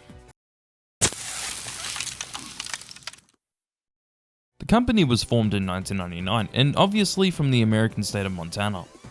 When the company was formed, meth use in teens in Montana was at 13.5%, so meth use in teens was quite a big issue across the state. Teens using drugs has been a big issue in America since the 80s, and it even seemed to still be a big issue in the 90s, even after a load of anti-drug PSAs in the 80s and early 90s. So here's the thing, I was going to talk about Montana Meth Project's first PSA, but that's the thing. No one really knows exactly what PSA was their first PSA. We have to assume what their first PSA is, as all of the company's PSAs are on their YouTube channel, but they didn't add in the description the year the PSAs aired. But I would have to assume that the company started releasing PSAs either late into 1999 or the year 2000. Even though the wiki says that Montana Meth Project didn't create a PSA until 2005, that doesn't really make sense to me. It doesn't make sense at all, as meth use dropped from 13.5% to 8.3% in the 6 years from when the company was created to when they released their first PSA. But throughout the 2000s, the company released PSA after PSA and even heaps of print ads that would go on billboards or that end up as posters. Have a quick search on Google and you'll find at least 20 of them. I can't show them on here because YouTube doesn't like that, unfortunately. Montana Meth Project seemed to really be working, as in 2009 meth use in teens in the state of Montana had dropped to 3.1%. The company dropped teen meth use by 77%, and that's actually nuts to achieve in 10 years. By the way, the company gladly shows that percentage on their website that's still up today, and it's for good reason. To say the PSAs were effective was an understatement. I think what made the PSAs so effective in my eyes is the realistic approach to telling people how bad meth is. Sure, they did use scare tactics sometimes, but they really focused on the realistic situations you could end up in if you tried meth or even got addicted to the drug. The company also managed to win over 40 advertising awards throughout their whole run, which is impressive to say the least. With the history of the company out of the way, I want to mention how they all of a sudden disappeared. So Montana Meth Project was hitting it out of the park all throughout the 2000s and managed to drop meth use in teens down so much in the state of Montana. Because the company had done so well in Montana, they decided to expand to the neighbouring state of Wyoming in 2008. The PSAs were still quite similar after this, and they aired in both Montana and Wyoming. So things still seemed to be normal for the company, and they even pushed out quite a few PSAs in 2011. That was until the company seemed to have disappeared in 2012 after making a few PSAs about meth users telling their own stories about the things they did when they're on meth. I personally really like the last few PSAs Montana Meth Project made because they just let people that have used meth talk about their experiences. But the company didn't quite disappear like people think they did. The whole meth project in both Montana and Wyoming ended up joining the company Partnership for a Drug-Free America in 2013, or as they're known now as the Partnership to End Addiction. Only 2 videos have been released on the Meth Project YouTube channel since 2013. One's just a 30-second video about their campaign and their old PSAs, and the other video is about some paintings school kids did about the campaign.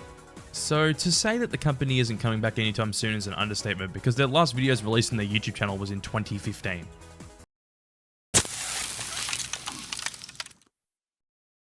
The whole history of this campaign is pretty all over the place, but their PSAs definitely made an impact. They were shown to be well done and effective by dropping teen meth use in Montana down 77%, and even winning advertising awards.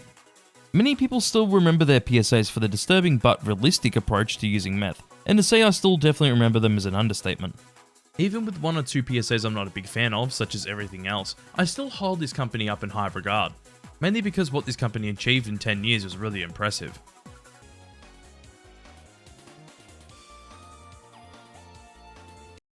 Do you remember those moments in school where your teacher pulls out an old CRT television?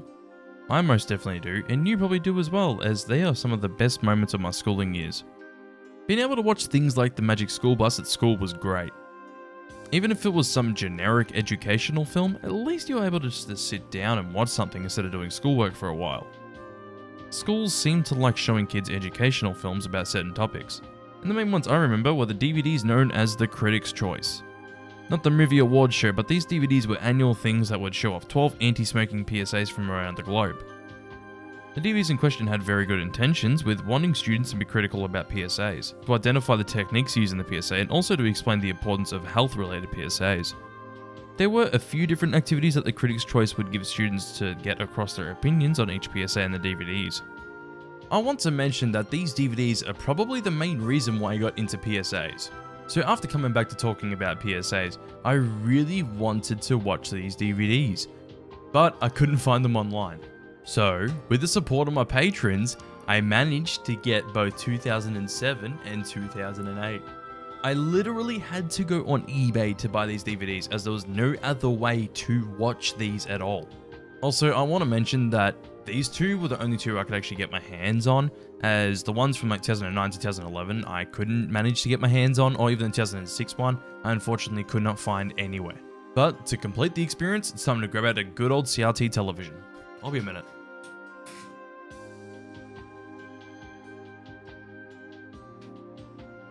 So I found out that I don't have one.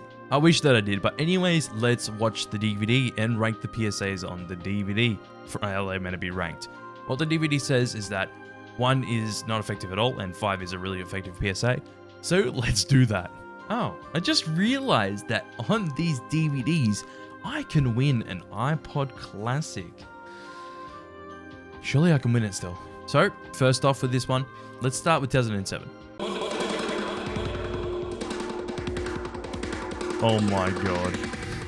It's all coming back. I love the cuts in this intro. This is just like random bull in what I assume to be Melbourne. It's just like random close-ups of random text and this is so 2000s. I love it. Everywhere you look, ads are always trying to tell you what to think. But we want you to tell us what you think. Okay, the camera can kind of get away from her face. Like, you don't have to be constantly moving in and out. Calm down. If you don't smoke now, would they stop you from starting? Will they? That's the question. The editing in this is just really irritating too. It's so 2000s. There's so many cuts, so many different angles. Like, were they high or something when they made this? Like, there's some questions here. 12 commercials. Check them out. All right, let's get into the first one, baby.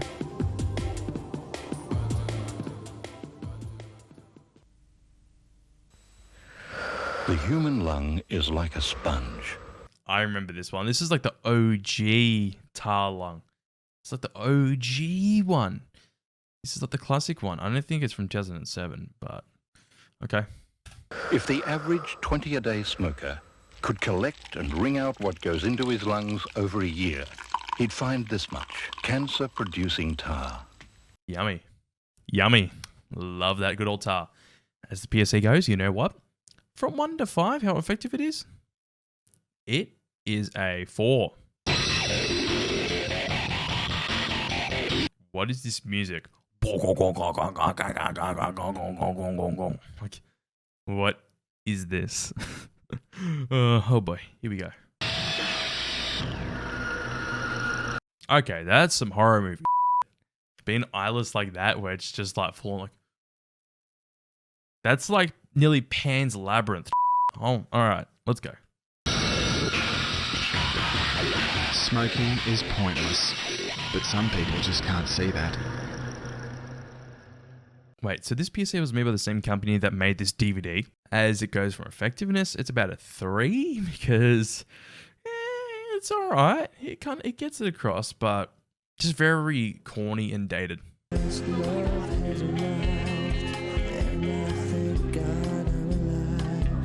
He made a move. Let's see how this goes. Just too good to be true. Can't take my eyes off of you. What? What just happened? He just like whispered something like, "Hey girl, what's up?" And then she just looks like kind of shocked. Let's see how this goes. Call 0800 169 0169. What? I just have no idea with this one. I don't know what the hell was happening. I get it. It's meant to be an anti-smoking PSA. Obviously, it's a part of the DVDs. But besides from that, it's not effective at all. I don't know what it was trying to get across. What? Does smoking make people want to whisper in your ear and go, "Hey man, you're just smoking. Can you stop?" Like, I actually don't know. I have no idea. This is a 1. It's not effective at all.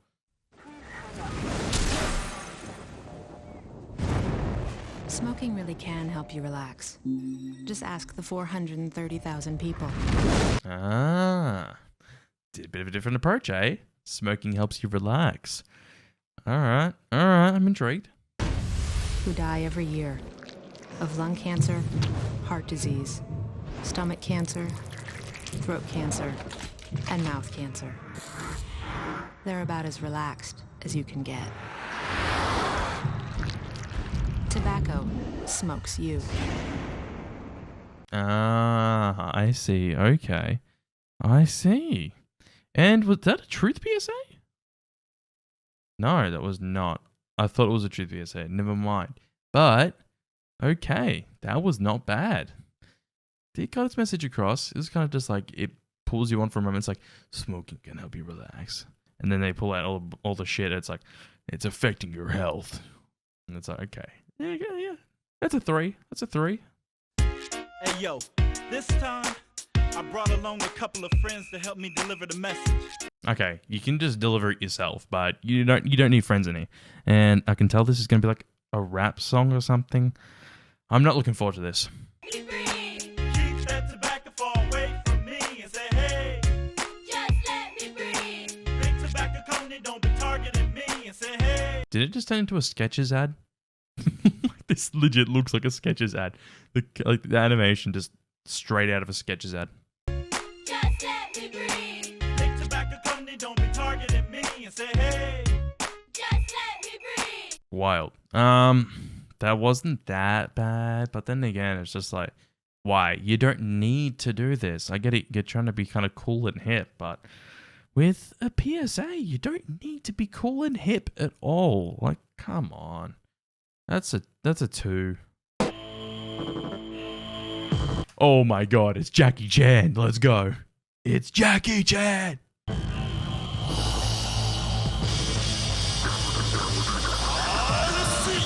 Wait, hold on. Is Jackie Chan going to like kung fu fight smoking away? Like a full-on kung fu fight cigarettes away? I hope so. I hope. This will be beautiful if he does. Just say no.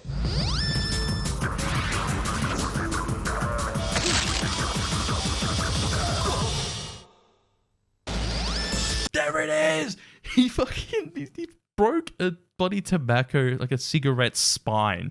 I love that. Just full-on break backer on the bloody cigarette. I love that. Good on you, Jackie Chan. Beat those cigarettes, man. Beat them. Strike back against the tobacco. Yes, Jackie Chan, MVP. I love this one. It's not effective, but I just love seeing Jackie Chan pull off his kung fu moves and then bloody break a cigarette spine. That was beautiful. That was a masterpiece. As effectiveness goes, this one is honestly like a 2.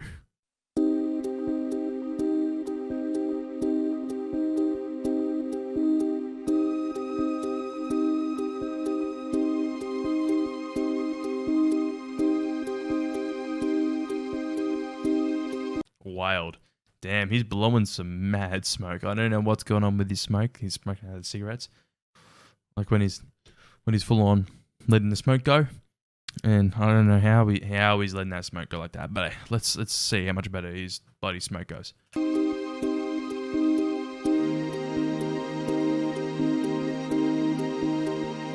Did you just chokehold the woman with his smoke? Alright. Okay.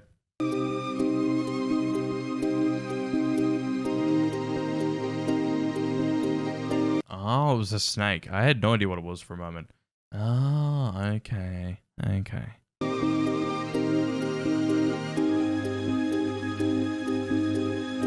That tradie just puffed out a lot of smoke out of one, like, puff from a cigarette. Okay.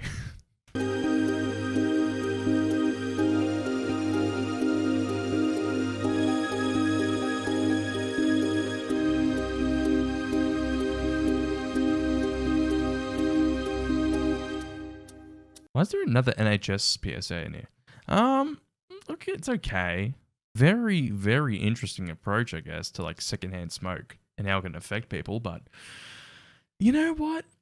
That is honestly like a 3.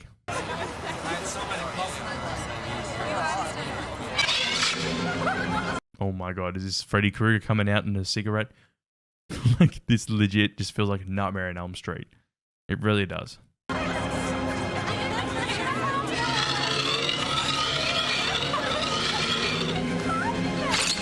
Okay, yeah, this is straight up Nightmare on Elm Street. Is this Nightmare on Elm Street number 5? Like, is this Dream Child? It feels like it.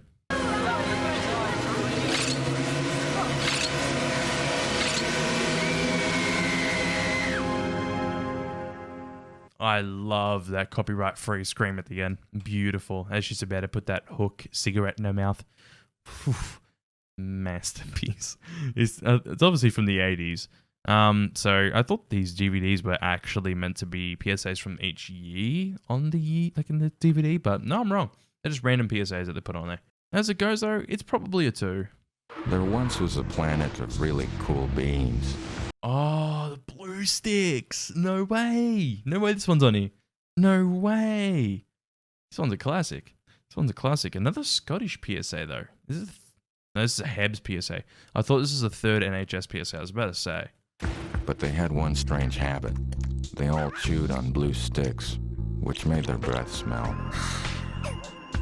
The sticks tasted disgusting, but nobody admitted they didn't like them. Worse still, the sticks were poisonous. You don't want to sell me death sticks. I don't want to sell you death sticks. If you know, you know. But this PSA, I like it. I like this PSA. I always have. Despite all this, nobody said anything. Until one of them, who was trying it for the first time, said, This This tastes bogan. This tastes bogan. Is that something people actually say? Is that like a Scottish thing? Because bogan down here is like redneck, so... Yeah, I don't get it.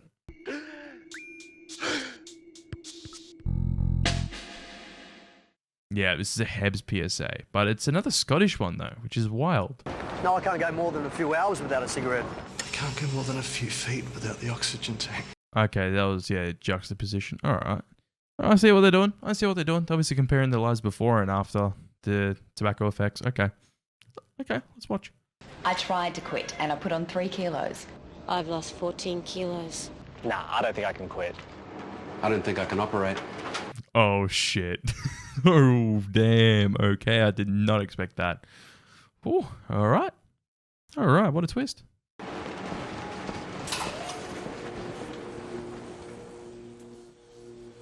For help to quit smoking, call Quitline on 13QUIT 137848. These are the kind of PSAs I would say when I was younger. Like, this is the stuff I remember. All of these Aussie PSAs, mainly anti-smoking or work safety, this is what I remember. Hey, as confusing this goes, this is not confusing at all. It's honestly a 4. It's pretty effective.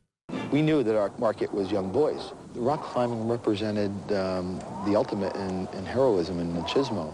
Storm searchers, rescuers, saving lives to offer them a cigarette, which is kind of ironic. Okay, this is interesting actually. I'm intrigued. I want to see where this one goes. I am really intrigued. And I certainly felt the effects of my smoking addiction, not being able to breathe. Well, damn. Okay. Damn.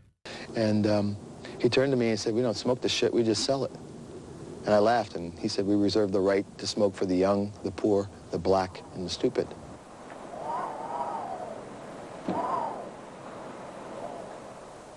We don't need the text at the end of this one, though. We really don't need the text at all. Like, the PSA did its work. You don't need the text at the end there. You can have a company logo. You don't need that "don't get sucked in." That kind of just took a little bit away. Just watching the PSA and hearing a representative of a cigarette brand talk about it, that's all you need. That's all you need. Besides from that, it's a 4.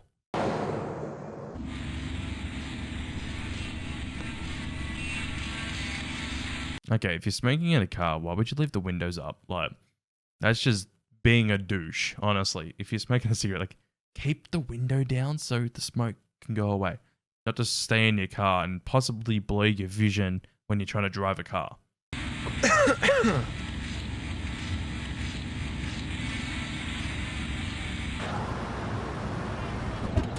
By the way, that's an ugly car. Like, that is gross. Even around the time of this PSA, I bet that car was like seen as a disgusting looking car. It's disgusting.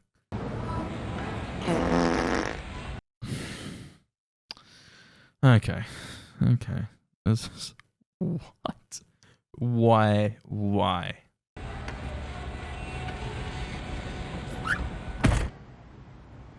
Of course, it's why do you think? Of course, they use a fart gag for the PSA. I get what they're doing, but this is whack. I'm sorry, this is whack. Why do you think it makes terrible PSAs? This is a 1. So there you have it. Did any of those get to you? Well, some did. But some were whack. Thanks for the PSAs. PSA woman, I don't know who this actress is or if they're still around or whatever. Gross pictures and harsh realities on smoking. What did you like? Why'd you like it? Discuss the clips and watch them again. Well, we already did discuss them as a class. We already did discuss them, but okay. But for now, what we want to know is, what do you think? What do I think? Well, I already told you. You know what? That was interesting. I'm so glad I watched that. I want to get straight into 2008 and give it a watch because this is just a blast of nostalgia. I want to watch 2008 now. The same intro again. Love to see it. But we want you to tell us what you think. We've got 12 ads put together by the Quit campaign. Okay, so this is the exact same intro. They didn't even re-record it at all. They just legit Control-C, Control-V on these intros. Got it. When you smoke, you inhale over 4,000 chemicals. I know this one. This is like the It's like when she's smoking a cigarette and then it turns into like a pipe and it shows you all like the toxins and shit she's smoking in. I believe. I might be right. It's a toxic, poisonous mix of substances, including ammonia. I am right. I am. I know this one. Yep. I saw this on TV. I actually remember this one. Bleach in toilet cleaner, acetone, the chemical in nail polish remover, benzene found in paint stripper, and hydrogen cyanide used in rat poison. And smoking delivers it straight into your body. Yummy. I'm joking, obviously. That's gross. So it's no surprise that smoking causes mouth cancer, gangrene, and harms unborn babies. Every cigarette is doing you damage. Now is the time to quit. Authorised by the Australian Government, Canberra. I remember this campaign, actually. This whole every cigarette is doing you damage. I remember this all the time. There's so many of these, and I see them all the time. It's just, it's stuff I don't forget. But hey, this PSA is pretty effective. It's probably, honestly, about a 3. Do you see the way he's dancing? What if you could see the damage cigarettes are doing to your body? Okay, this better not be like that Inside Out PSA from South Africa, where it's like, her skin looks demented. I hope not. Let's just give it a watch, though. I have not seen this one. What if you had to watch your body slowly but surely rot away? Would you still smoke? Okay, I get the idea, obviously. The idea is pretty self-explanatory. It's just, I don't know. It's pretty average. It's pretty meh. There's not much to it. It's just like, what if the cigarettes did to your body on the outside compared to what it does on the inside? Like, it's basically just flipping that whole concept where it's like, obviously it affects the insides, but what if it did the same thing that does the insides on your outsides? Yeah, I feel like every bloody company's done this, so I'm just like, it's a 3. Okay, what was with the skull at the start? I'm very confused, but if there's skeletons to do this PSA, is there anything to do with skeletons and skulls? Let's just give it a watch. Let's see. Let's see. Hey mate, want a sweet? What? No thanks. How about seeing some puppies then? Do you like puppies? This is weird. This is very weird. If that kid was an adult and that adult was a kid, yeah, there'd be some red flags. This is just really strange. You what? Cute cuddly dogs? No. How about some black magic then? Just go away. What's the matter? You scared? Damn, is this kid Nightcrawler or something? Just casually teleports right in front of him. Alright. No, of course I'm not scared. Alright. Try this. What does it do? Well, it's magic, obviously. Just stick it in your mouth. Damn. A magic 1 cigarette? I imagine that'd be pretty good to smoke. I'm joking. What is this? Black magic. Oh my god. He turned into a skull. He put on those face paint. Oh my god, what black magic with the power of editing. Now what? 3, 2, 1. You're gone. He just killed him. Oh, this is hilarious. Damn, I love it how his shoes stay there, but everything else is gone. Okay, this is kind of hilarious. Like, this is so bad, it's hilarious. Thank you, UK. I love that. This kid is great. I gotta look up this website. I want to see if this is actually a thing. I'm curious. Please that this is real. Please that this website's still real. Damn it! It's not a domain anymore. That would have been awesome if that was still a thing. As the PSA goes, it's a 1, but I loved it because it's so bad.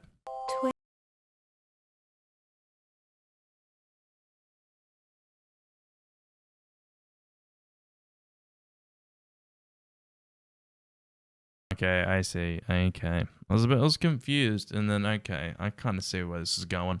Do you smoke around children?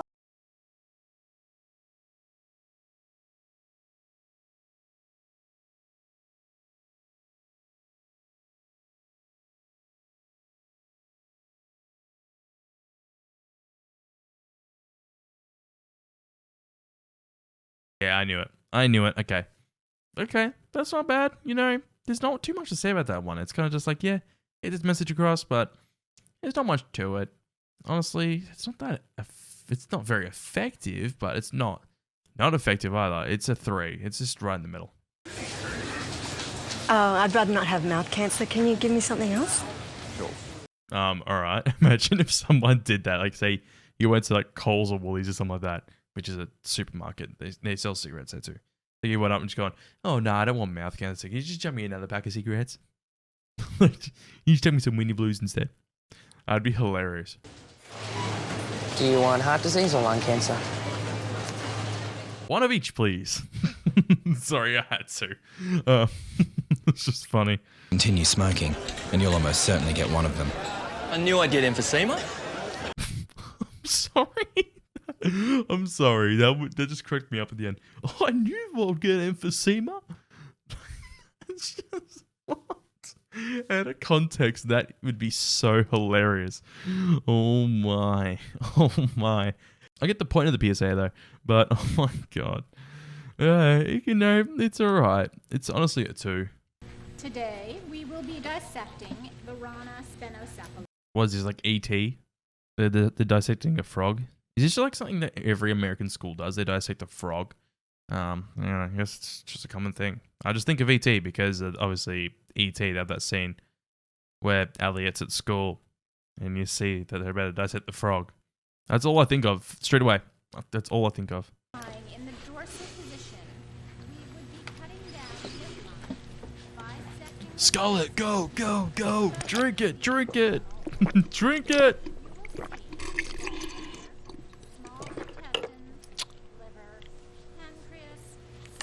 You gonna drink that?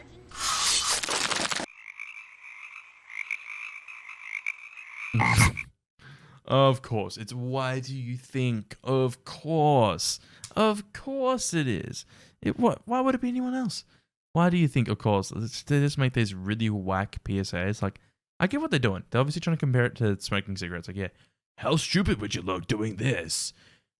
Yeah, but how stupid you look doing cigarettes. Like, they just make that comparison all the time, but they do the most ridiculous things. Like, is anyone realistically gonna grab a bottle, like a bloody science tube full of like liquid with the frog in it and just go like it's a chug jug? Like, come on. No. This is a 1. The strokes made everything hard, but I mean, you cope, don't you?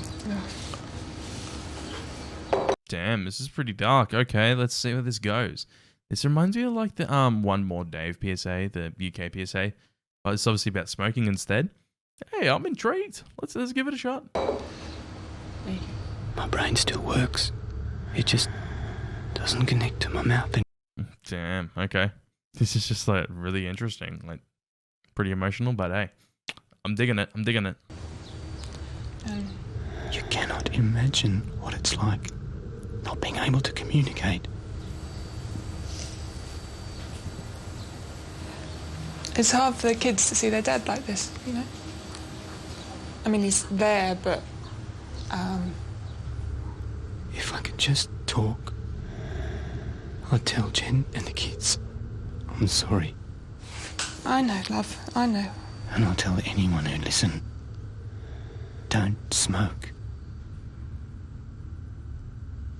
Authorised by the New South Wales Government, Sydney. Okay.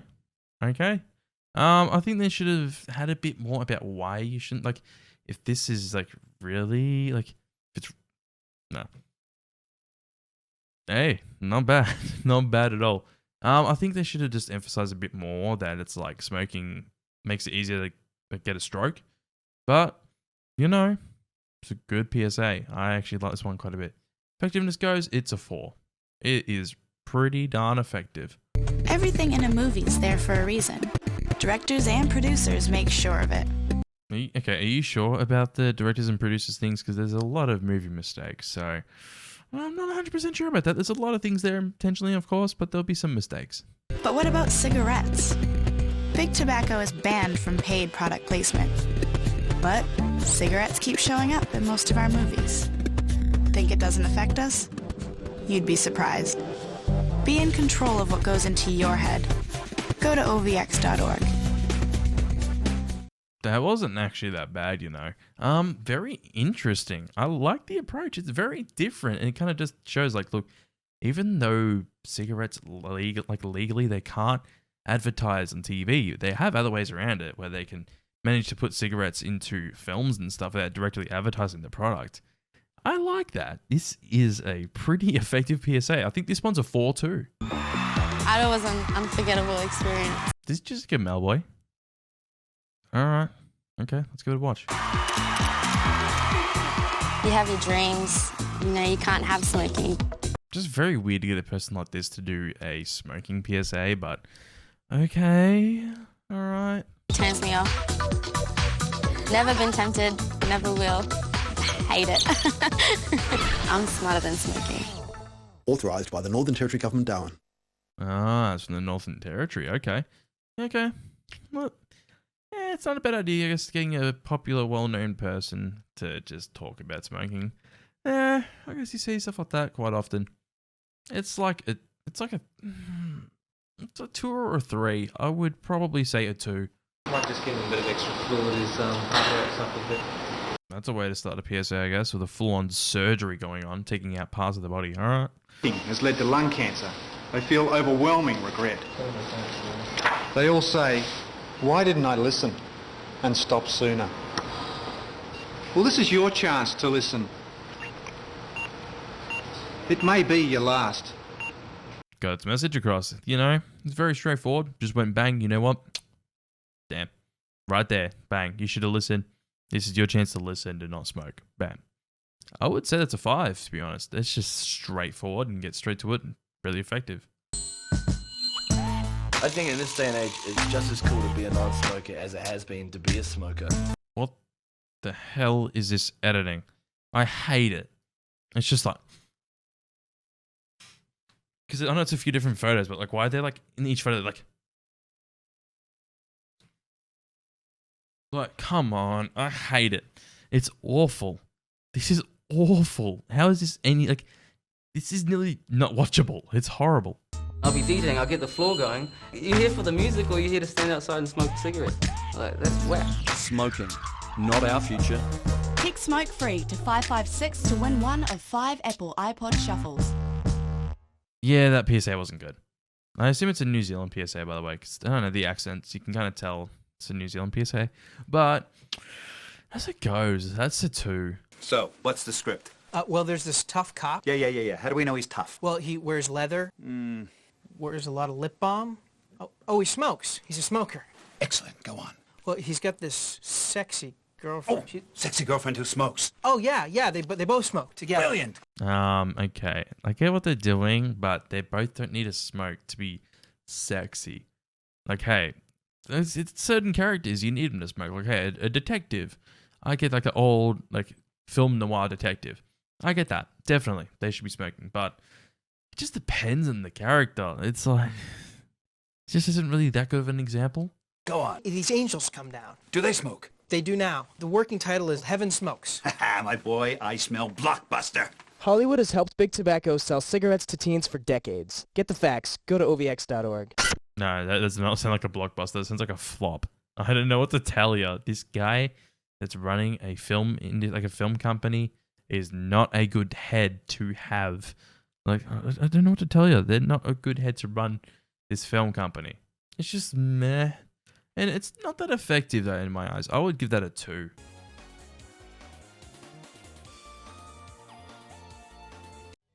Hey everyone, welcome back to a new video. And in today's video, I'm going to be ranking the top 20 Australian PSAs.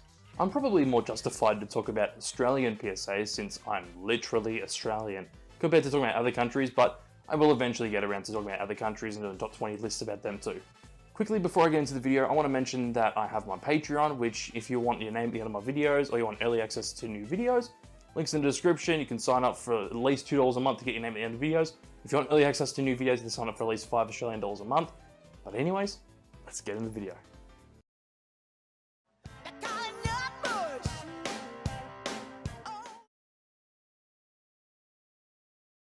This is my summer holiday.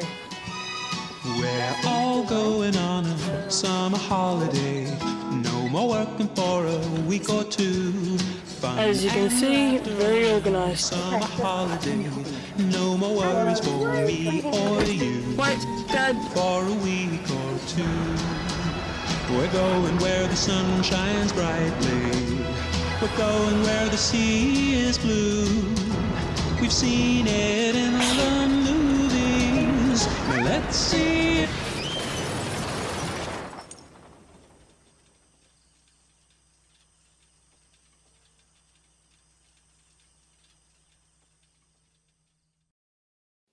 I think this PSA overall is pretty solid.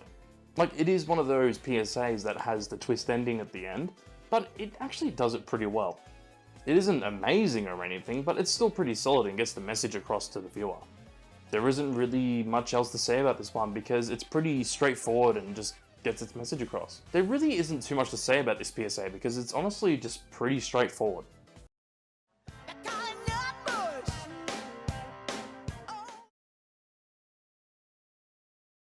As a doctor treating more and more people who use the drug ice, I see some terrible things. Users who can't sleep for days at a time. Some smoke it, not realising that's just as addictive. No, I'm going out, alright? Ice destroys lives. It tears families apart. Some ice users dig at their arms, feeling like bugs are crawling under the skin. And then there's the psychotic episodes. It's frightening that addiction can happen in such a short time. Don't let ice destroy you. Authorised by the Australian Government, Canberra. Yet another simple PSA, but this PSA gets its message across to the viewer by literally telling you what ice does to you whilst actually showing what it does to you. But to be completely honest, PSAs like these take me back. Like, I remember watching free to air TV and seeing these pop up in the middle of the day. It really does take me back to the time when Australian government actually made PSAs. Honestly, the funniest part of this PSA is seeing the dude on ice headbutt a police officer. That's just the main thing I remember about this PSA, and it's funny as.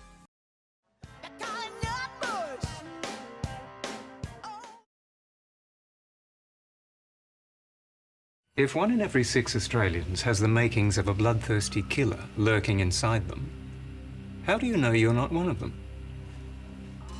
Doctors call it a stroke. But as Australia's second biggest cause of death, I like to call it a silent serial killer. Oh sure, some of you will be lucky to escape with brain damage. Look, there goes the ability to talk, to comprehend, and while we're here, control your bladder. But for 12,000 of you every year, stroke won't just toy with your brain, but obliterate it. So ends the lesson. And your life.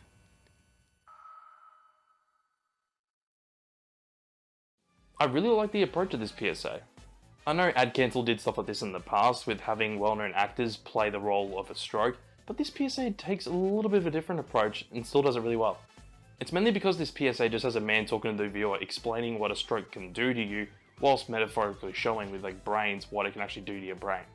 Also at the start of this PSA it really hooks you in because the main actor kind of says really vague statements, so you get kind of interested of what he's talking about until at the end you realise what he's actually talking about. And that's the thing that's really good about it, is because you don't really know what he's saying until it's actually revealed at the end.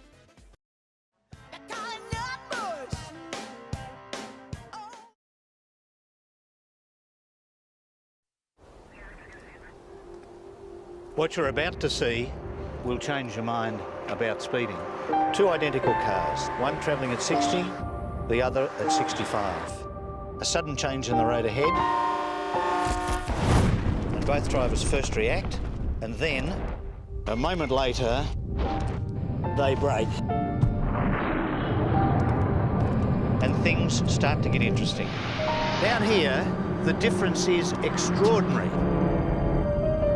In the last 5 metres of braking, you wipe off half your speed. So this car is still doing 32 k's when it hits.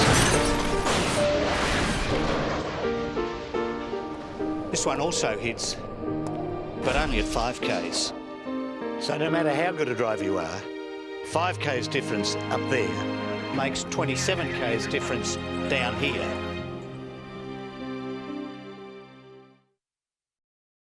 Here we go, the really good PSAs are coming in, and honestly from here on until about the top 5, these are honestly pretty equal. I've talked about this one a little bit in the past, but honestly to have a demonstration of what would really happen if you were 5Ks over in this scenario is really cool. I like how they do it. Another cool thing about this PSA is that they actually have done a lot of research for it, and they actually had a professor from Monash University come in to explain the whole scenario. And this PSA is 20 years old. Shit, that's wild. That sounds insane because I remember seeing this on TV. I think they aired it for a few years after it came out, but still, it's nuts.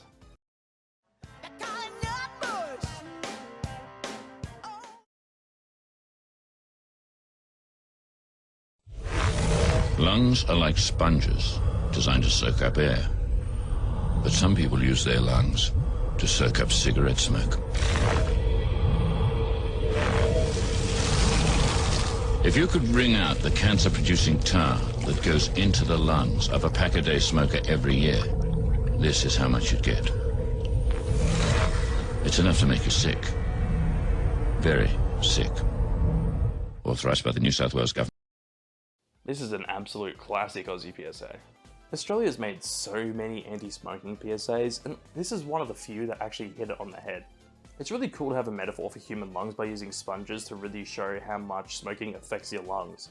Also, believe it or not, this is actually a remake of the same PSA from the same company. I believe that they made it around the 80s, they made the same kind of thing, but this one's a little bit more modern and you get to see like the actual tar being rinsed out of the sponge in this one compared to the normal one where it just shows the sponge lungs. And fun fact about this one, other countries actually use this same PSA for their countries to show the same message, so obviously it must have been effective.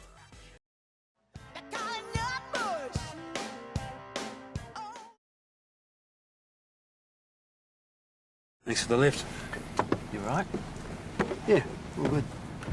Phil, look after yourself, mate.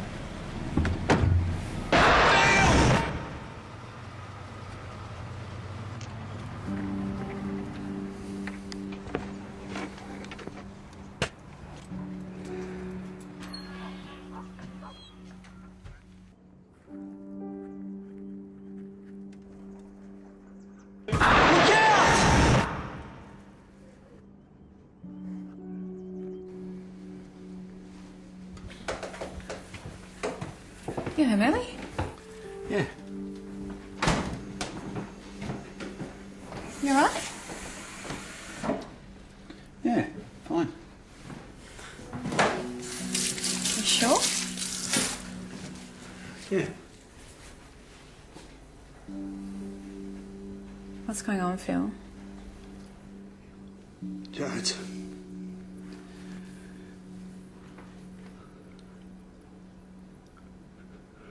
I was almost killed today. Sorry, Here With Me by Dido plays right now, so I'm going to sing it for you. No, I won't go, I won't sleep, I can't breathe until you're resting here with me. An absolute tearjerker of a PSA. I remember this one being on all the time when I was growing up, and I can honestly see why. It really gets across the message to viewers that you need to be more safe in the workplace because one day you might accidentally get into a work accident and possibly die. But instead of just focusing on the actual workplace accident itself, it focuses on the man getting home and realizing what he would have left behind if he did accidentally die in the workplace. And then obviously after that he tells his wife about it and then he gets upset.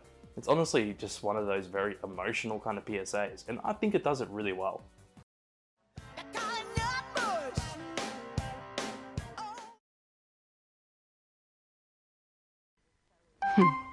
They're so irresistible at this age, but remember, they grow up. They'll need good food and education, a trip to the family doctor, which could become expensive. They may even be a problem child. They may have nasty habits. They may even tend to stray. And they'll need to get on with your family. So remember, they won't be babies forever. This PSA is just charming. It's good to see an animal PSA, something to do with animals, not be dark and disturbing, something actually lighthearted for once. And that's a good thing too. This PSA just gets straight to the point, basically saying that You need to be ready for when you get an animal that they're going to grow up and not be the same the whole time. They're going to grow up and get older. By the way, the Dalmatian's really cute, so that helps.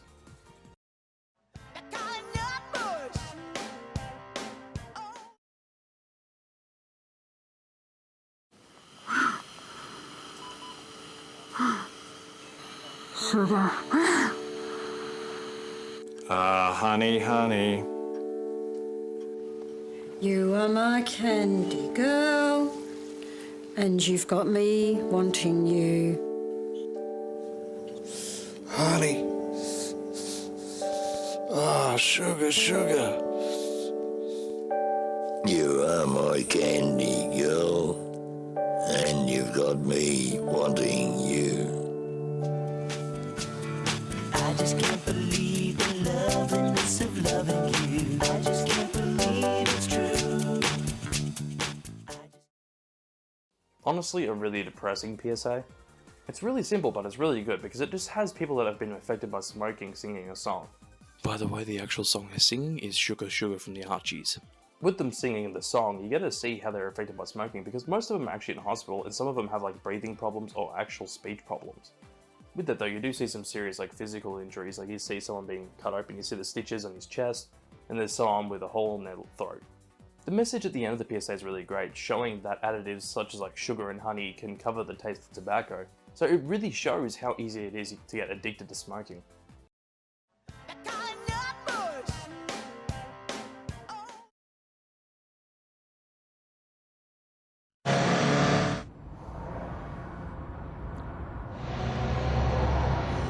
Blasted bikes. Now where's he gone?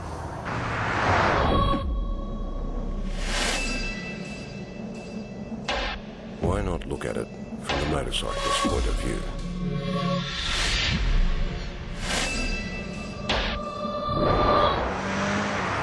Busy road. Truck behind. Road surface is changing. The car turning ahead. Is he going to pull out? Give him room. Traffic's slow. No, my lane's clear. Plenty of room.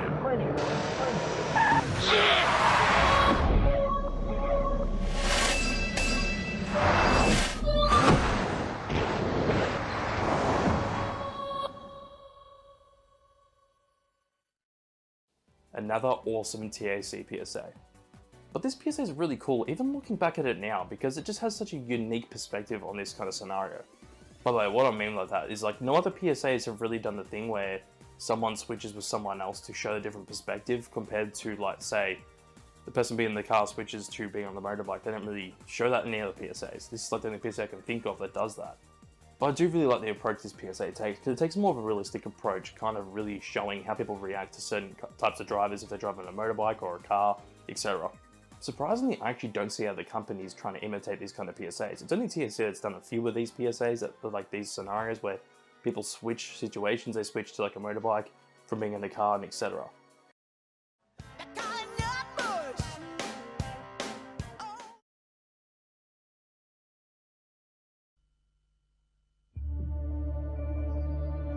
Smoking causes mouth cancer. If it didn't, I wouldn't be needing radiotherapy and chemotherapy. If looking at mouth cancer on your cigarettes makes you uncomfortable, look at another part of the pack.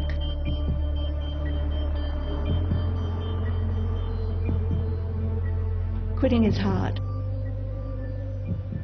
Not quitting is harder. God, this is another anti-smoking classic. You still see images of this lady on smoking packs, so obviously these PSAs must have had a lasting effect, because if they're still on cigarette packets today, when this PSA was nearly, 15 years ago, it means it was effective. The PSA itself is pretty straightforward, with the lady just telling you that smoking causes like mouth cancer. There isn't really too much else to say about this PSA, because it's just really straightforward. They kind of just tell you what it is, and it really works because of the simplicity.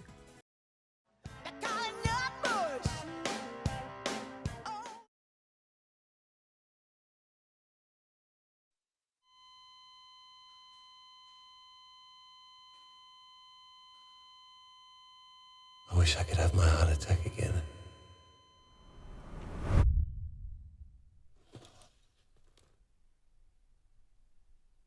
Felt an ache in my jaw here.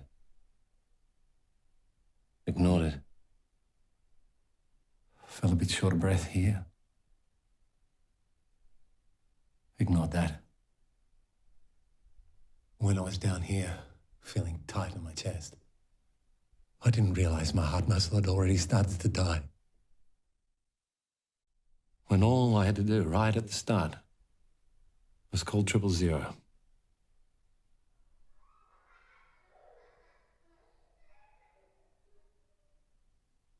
I wish I could have my heart attack again. Learn the warning signs at... I really like it where this person goes through all the events of his heart attack, saying that he would have rang 000 if he did have it again, like it just in the first place. The dead body's quite disturbing at first, but it's honestly really cool how he goes back through the events of his heart attack and kind of says that he would have just rang 000 at the start if he knew. But yeah, I think this PSA just literally hits the nail on the head. It's really good. It's really well done.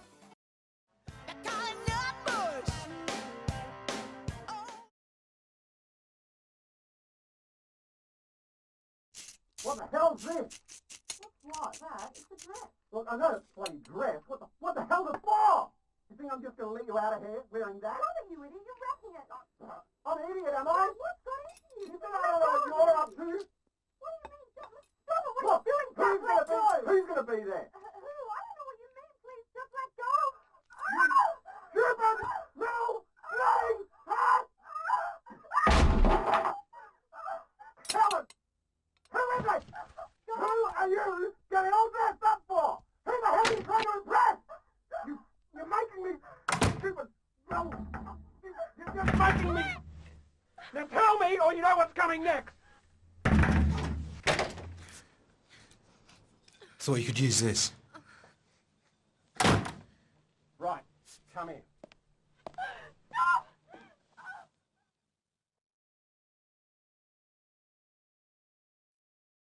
Probably one of the biggest plot twist PSAs I've ever seen. It really catches you off guard because you expect the man to use the bat against the abuser, but no, they twist it where the man gives the abuser a bat. It's a little bit exaggerated, you might say, but I think it works really well because a lot of people, if they're hearing someone being abused, they won't usually do anything about it. So this PSA brings up the point, if you're not doing anything about it, then you may as well just give them a hand. But that really is the unfortunate reality where a lot of people actually don't go out and try and stop people abusing other people. It's honestly depressing, but that's why PSAs like this exist. Unfortunately, this is still a big issue even today, but I'm glad that White Ribbon's still around, bringing more light to this issue.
PSA, for all creatures great and small.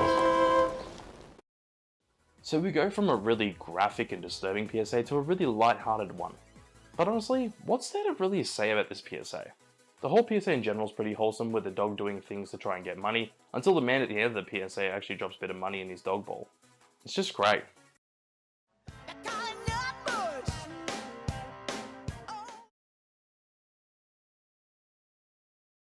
First time I quit, had no idea what I was getting myself into. I lasted 3 days, then some bright spark gave me a beer. Well, the second time was better. I lasted 6 weeks. Felt strong, in the zone, on top of my game. And I would have lasted even longer, except my girlfriend decided that I was too cranky and gave me a cigarette. Third time, I made a full year, and I was so excited that I celebrated by having a cigarette. Yeah, like you're perfect. Fourth time, pretty much on a whim, I put my cigarette out and just never lit another one. Well, it wasn't that simple, but at least I knew what I was in for. That was 3 years ago. So far, so good. You see, every time you quit, you get a little better at it. So remember, never give up giving up. An anti-smoking PSA that isn't dark and graphic? The more you know. I really like this one because it is a lot more realistic about quitting smoking. The whole message of the PSA where you gotta keep on trying to quit smoking is really good, and it's a lot more realistic than other PSAs where they say just quit flat out. But no, this PSA kind of shows that you might try and quit and you might fail, but you should keep on trying because the more you try, the better you get at it. I don't think any other PSA has done this, and I honestly love it for that. Like, this PSA just cuts all the bullshit and just encourages the viewer to keep on trying to quit smoking. And that's a really great message.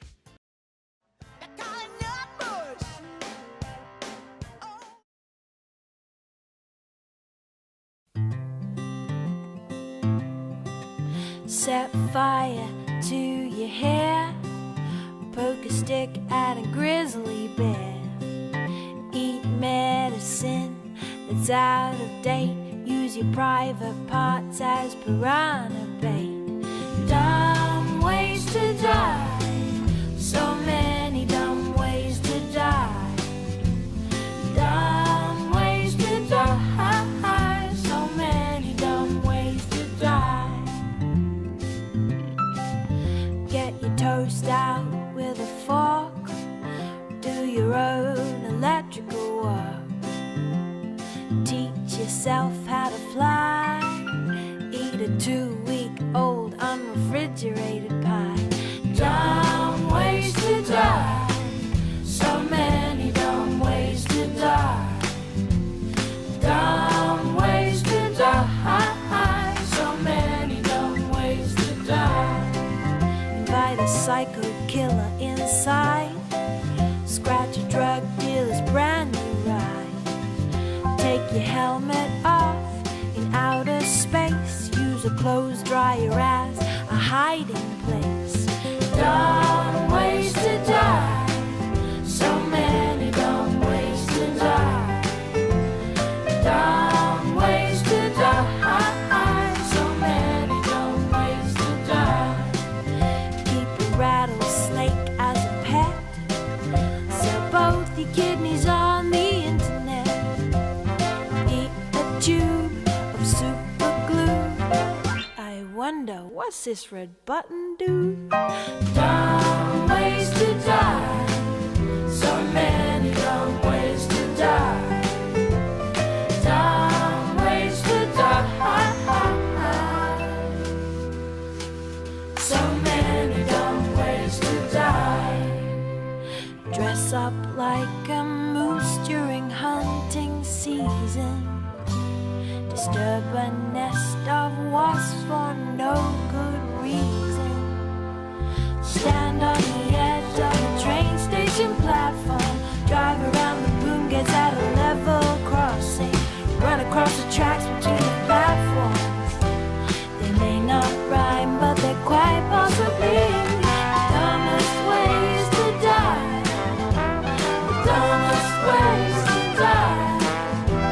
The dumbest ways to die.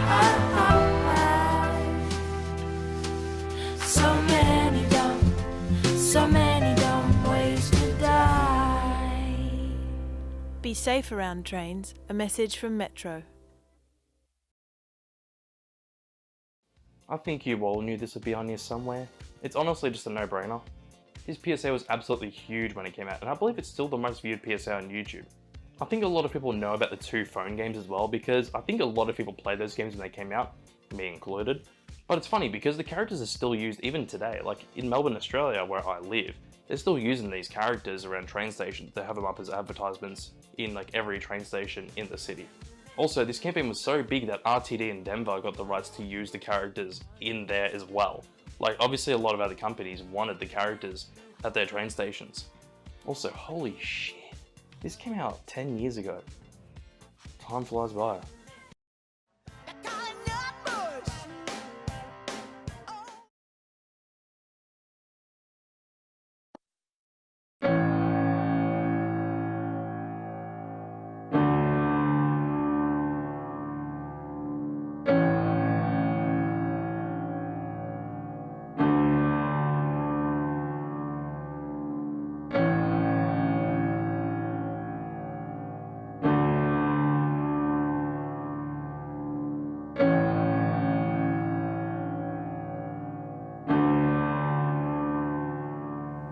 I've been looking so long at these pictures of you that I almost believe that they're real.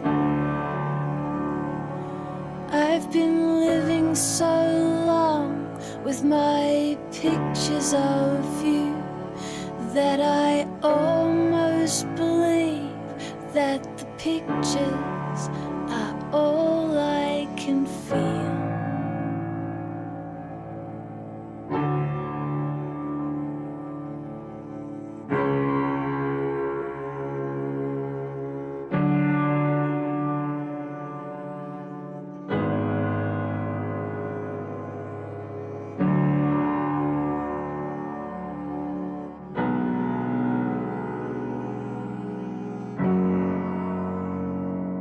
There was nothing in the world that I ever wanted more than to feel you deep in my heart. There was nothing in the world that I ever wanted more than to never feel the breaking apart. All my pictures of you.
Yep, another TAC PSA.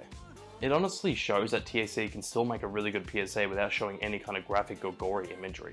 This is just a really long emotional PSA. I believe it's like the longest Australian PSA, clocking in at 3 minutes. The music does this PSA a lot of favours as well, because this is a cover of the Cure song Pictures of You, sung by Angie Hart, which is an Australian singer. And it's a lot slower and a lot more sad. So I think the music in this PSA really does the actual PSA itself and the imagery we see a lot of favours. It's just really sad because these are real people that have lost loved ones to accidents where people have gotten into car crashes, or they've been hit by a car and they've lost loved ones because of that. Like, the whole PSA is just people grieving over lost ones, and that's just really depressing on its own. I'm gonna be completely honest, watching this one again kind of made my eyes water a bit because this is really depressing.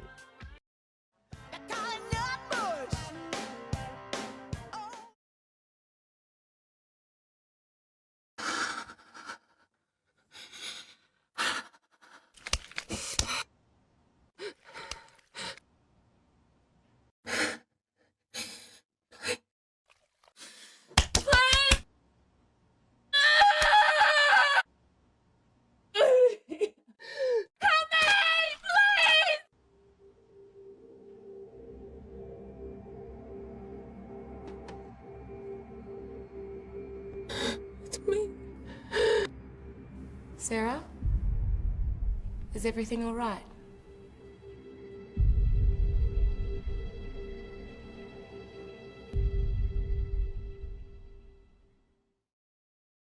I've talked about this PSA a lot. It's mainly just the imagery that makes this PSA so damn effective. The whole PSA just really shows you that you can't control your body when you have multiple sclerosis, and that's just really sad. Also, I didn't explain what multiple sclerosis is when I last mentioned this PSA, but basically the disease is that your brain can't communicate with your body, so your body won't really move when your brain, you're thinking of what you're trying to do, but you can't really communicate with your body.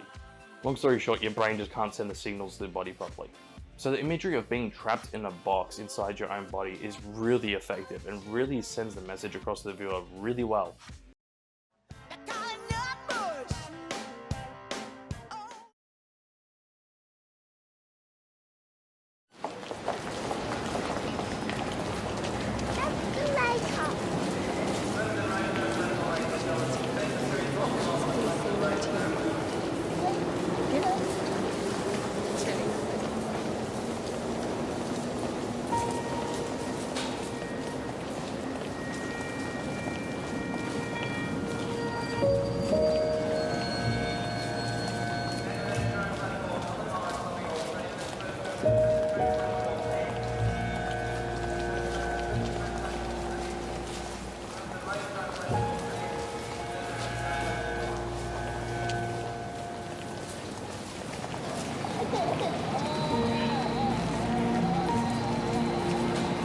If this is how your child feels after losing you for a minute, just imagine if they lost you for life.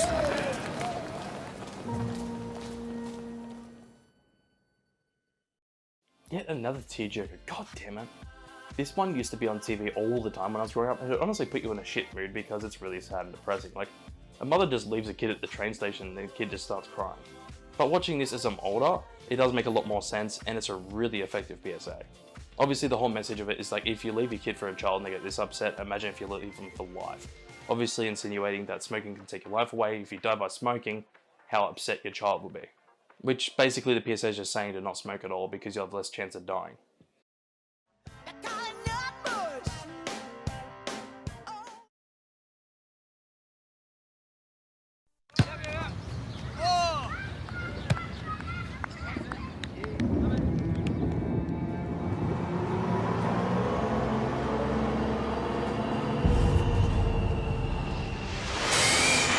Two every metre is my understanding.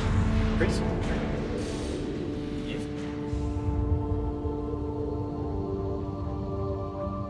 Come on, Dad. Here in a minute.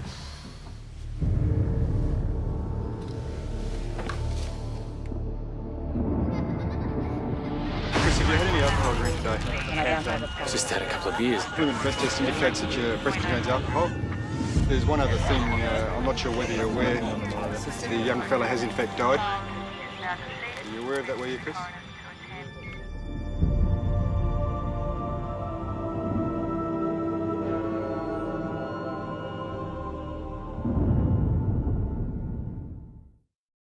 Hey, it's that PSA that Think in the UK ripped off. But this one just does it so much better. It's really effective just seeing the kid follow the man everywhere, and then eventually at the end of the PSA the man breaks down because he's seeing that kid everywhere he goes for so long. Like, they really built up the guilt that the main character feels, and they do it so damn well. And it does tie back to the message of the PSA being that you shouldn't be drinking and driving, because even if you're only drinking a little bit, you can still be considered a drunk driver. By the way, this PSA has a lot more emotion to it compared to the ripoff, because in this PSA you obviously see a lot more emotion out of the main character, compared to the Think PSA where the main character is kind of just blank-faced the whole time. Also, it's so funny to see other people's reactions to this PSA's campaign being, if you drink and drive, you're a bloody idiot, because a lot of other people think that's really weird. I guess it's a lot more Aussie to say like bloody and stuff like that. So seeing other people's reactions that aren't from Australia is kind of hilarious.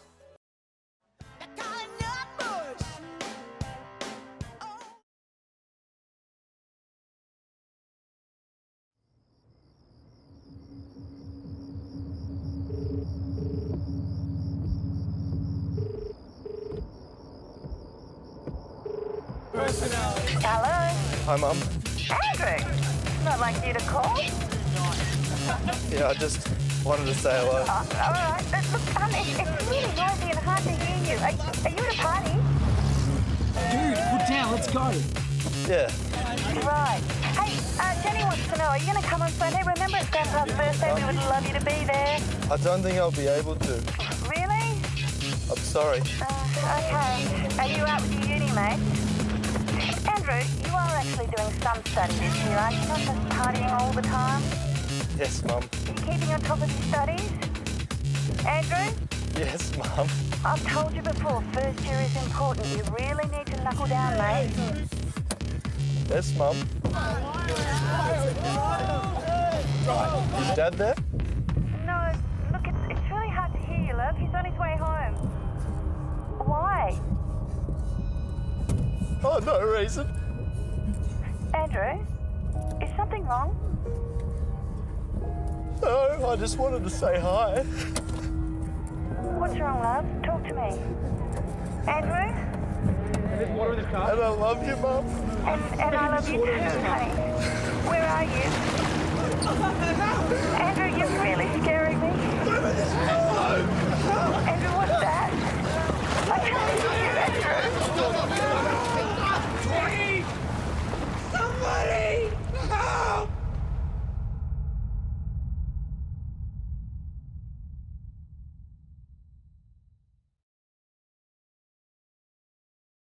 Yes, my favourite Australian PSA is a PSA that was written for a TAC film competition. PSA is just so good. Like, it doesn't even show much until at the end of the PSA you really realize what's actually going on. Because half the time you don't even actually know why the kid is talking to their mum and getting upset. Until it's revealed at the end of the PSA where you get to see the water and that the car's actually drowning and going into the lake. It's so depressing and it pulls at your heartstrings and it does it so well, it is ridiculous. I've talked about this one so many times, but honestly, why wouldn't I? It's really that well done and effective that it's honestly just a sight to behold.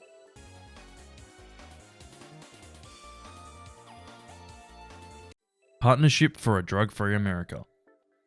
Probably the most infamous company that made public service announcements mainly throughout the 80s and 90s, but they stopped making PSAs sometime in the 2000s. But today I'm going to dive into their history and the lasting image that people have had on the company over time. But before I do that, make sure to like the video if you enjoy the video, and make sure to subscribe if you enjoy my content. Also, make sure to support my Patreon if you want some exclusive benefits such as your name at the end of my videos, and even early access to new videos.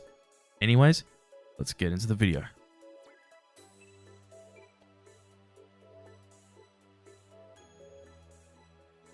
So, Partnership for a Drug-Free America was formed after the association called the American Association of Advertising came forward with the idea to try to get kids off of drugs. After that, they ended up forming the company in 1985. With the company being formed, the American Association of Advertising funded $300,000 into the campaign to pay for rent, salaries, and other business expenses. Also, a lot of people think that Partnership for a Drug-Free America was a part of the Just Say No campaign that the Reagan administration was running throughout the 80s, but no, it's a completely separate thing. With the formation of the company, that leads us to the PSAs themselves.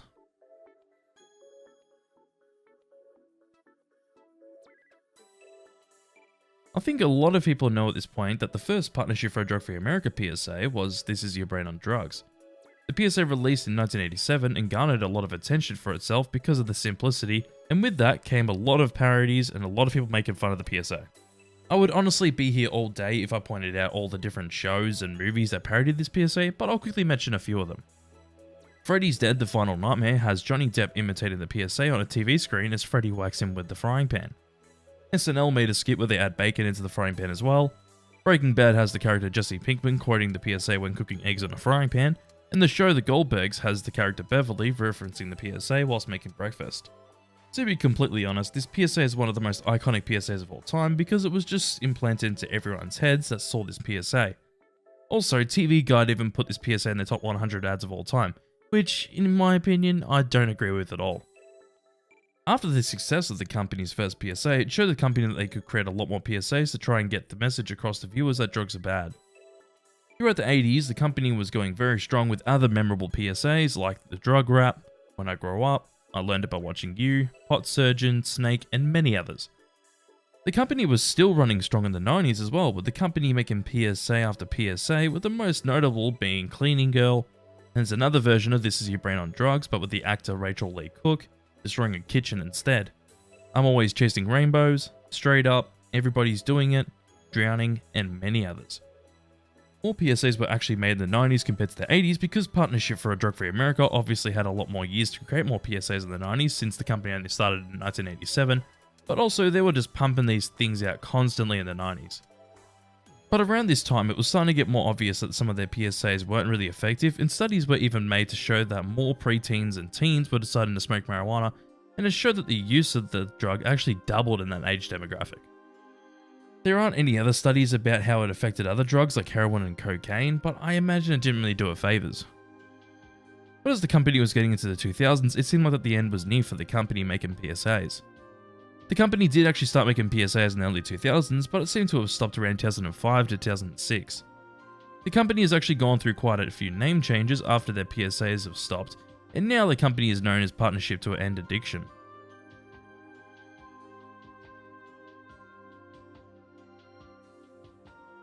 The lasting impact of the company overall hasn't been great.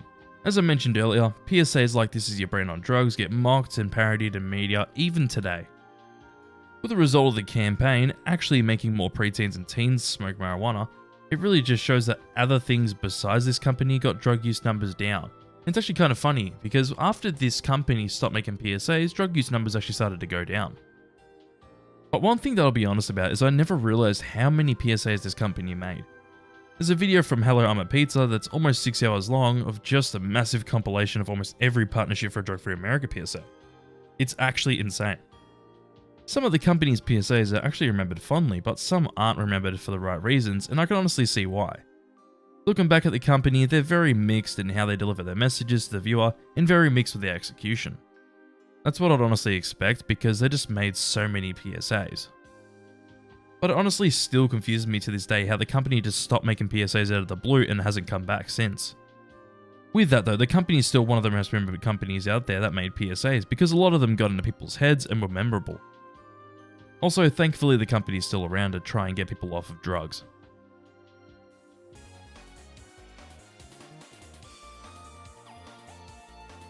Oh shit, I didn't think you'd be here whilst I'm doing this. But it's that time of year again, isn't it? The time when Mariah Carey is completely defrosted and all you can hear is "All I Want for Christmas Is You" fucking everywhere. But because it's the most festive time of year, I'm going to talk about the top 10 Christmas PSAs. But I have a little jingle for you all. PSAs, PSAs at this time of year. Who the fuck really thought that this is a good idea? Hey!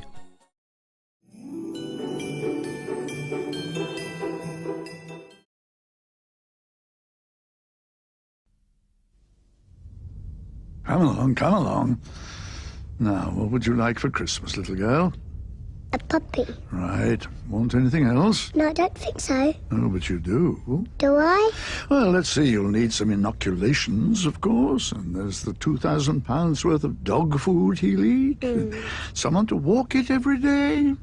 Have I mentioned insurance yet? Maybe I'll have a ghetto blaster. So the setup's changed. I'll be honest, this one isn't even that good, but I just find it hilarious.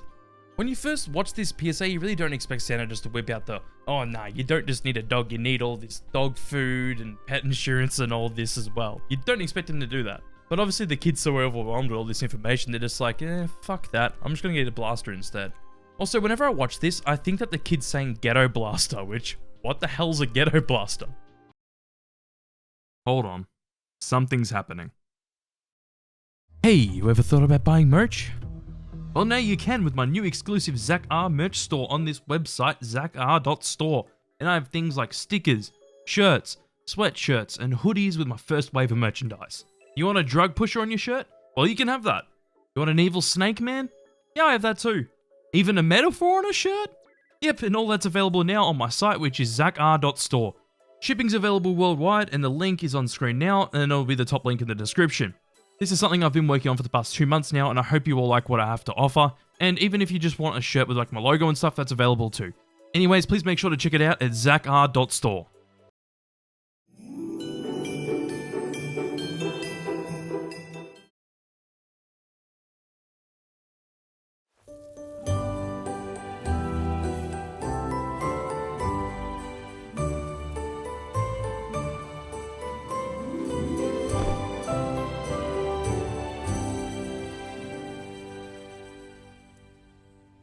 On the 12th day of Christmas, my true love gave to me 12 hours of shouting, 11 nights bedwetting, 10 empty beer cans, 9 cuts and scratches, 8 kicks a kicking, 7 screams from mummy, 6 bruises bruising, 5 broken ribs,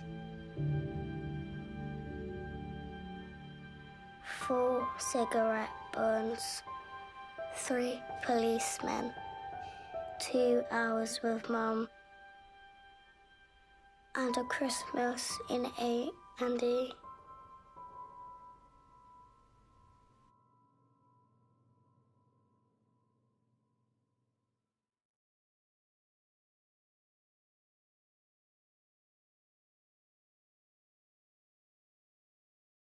Here we go. Actual good PSAs compared to what we had in the last spot. It isn't anything amazing, but it's still disturbing to think of what some parents actually do to their children. It's a pretty simple PSA where they have their own rendition of the 12 Days of Christmas song, and don't worry, there's a few of these PSAs on this list that have a rendition of that song.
I talked about this PSA quite recently in one of my iceberg videos. I think it was in the Mega PSA iceberg video, but it's pretty solid. It is a little bit disturbing, but I think the main thing that ties this PSA together is the Christmas music that's used in this PSA. It does show what it's like to lose a family member around the Christmas time pretty well, in my opinion.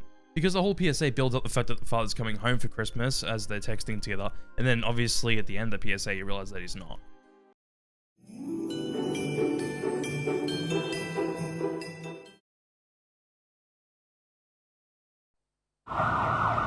On the 12th day of Christmas, a drink driver gave to me 12 months in traction, 11 weeks on crutches, 10 operations, 9 years of nightmares, 8 open flesh wounds, 7 spinal fractures, 6 days unconscious, food through and through, 4 broken limbs, 3 heart attacks, 2 punctured lungs, and a lifetime in a wheelchair.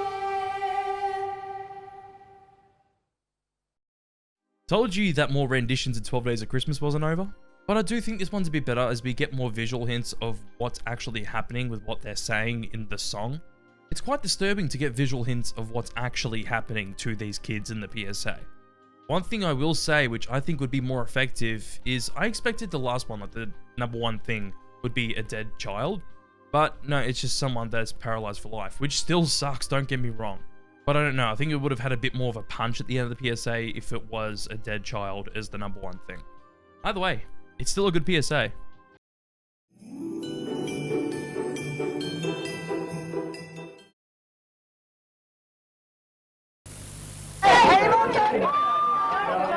So where's your David then? I've told you. He stopped for a quick drink at his sister's. He'll be here soon. Well, he's missed it then. David, yes, that's my boyfriend.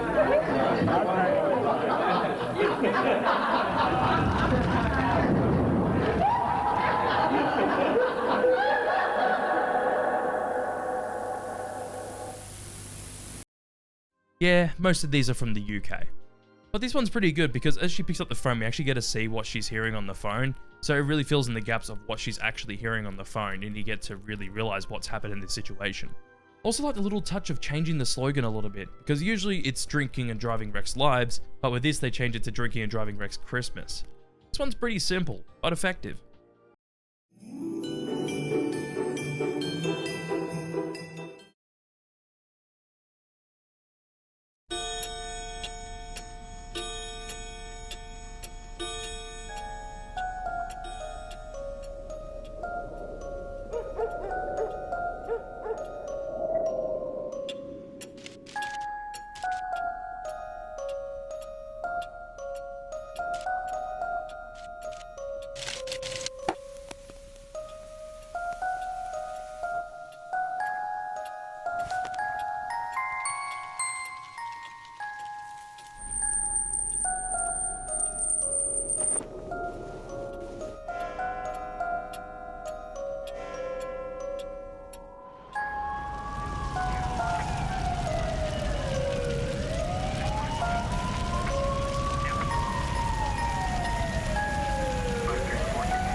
This one's yet another very simple but effective PSA, but instead of it being about drink driving, it's about fire safety.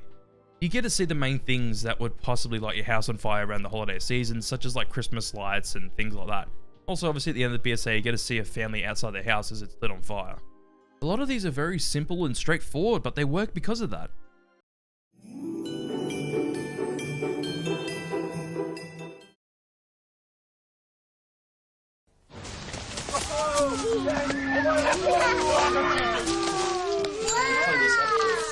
He's swallowing on his arm.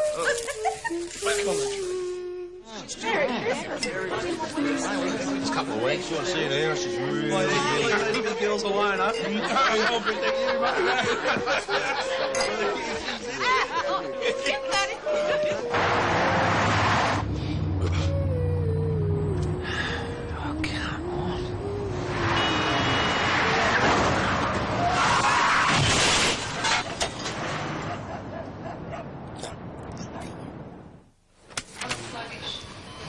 sure how he's going to go. Actually. He's had a bad injury. Your husband has had a very serious head injury. We have to take him to our intensive care ward.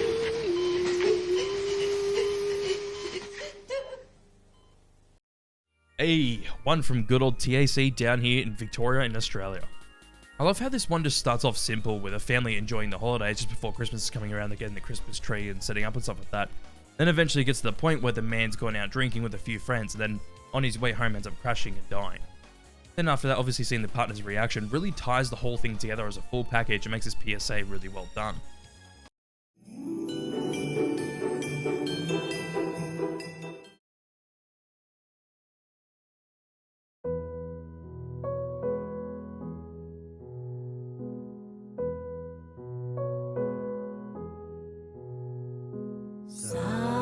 Silent night, holy night, all is calm, all is bright, round young virgin, mother and child, holy infant, so tender and mild, sleep in heavenly peace, sleep in heavenly peace.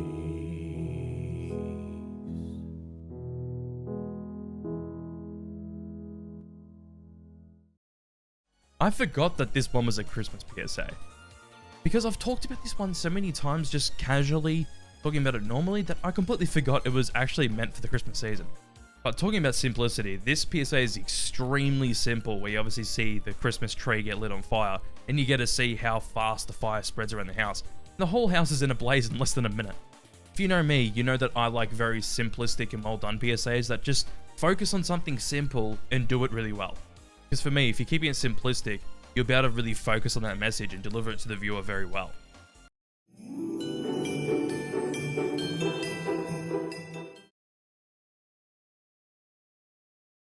And so this is Christmas. You feel me touch you here? What have you done? I said I'd get a friggin' taxi. Another year Anybody think we should keep going? and you want just begun. And so this is Christmas. I hope you have fun. I wasn't drunk. Do you understand what And you've done? even the dear ones, Passenger from the other vehicle has died. the old and the young. A merry, merry Christmas and a happy new year. Let's hope it's a good one without any fear. So this is Christmas. This one is pretty similar to the 12 Days of Christmas PSA from TAC, but basically it focuses more on the aftermath of the accident. But yeah, you really get to see the effects it has on other people as well as the actual people in the car crash. You get to see the anger, the sadness, you get to see all the different emotions that are running through everyone's heads and being conveyed out to everyone during the situation. But it really does show how drinking and driving and getting into an accident and killing someone really affects so many different people, not just yourself, it's going to affect everyone around you. And honestly, this shit's just really effective.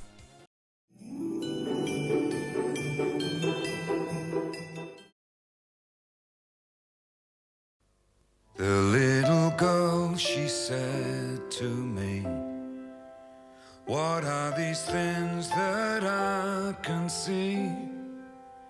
Each night when I come home from school, when Mama calls me in for tea. Oh, every night a baby dies, and every night a mama cries. What makes those men do what they do? to make that person black and blue. Tell me there's a heaven. Tell me that it's true. Tell me there's a reason why I'm seeing what I do. Tell me there's a heaven where all those people go. Tell me they're all happy now. Papa, tell me that it's so.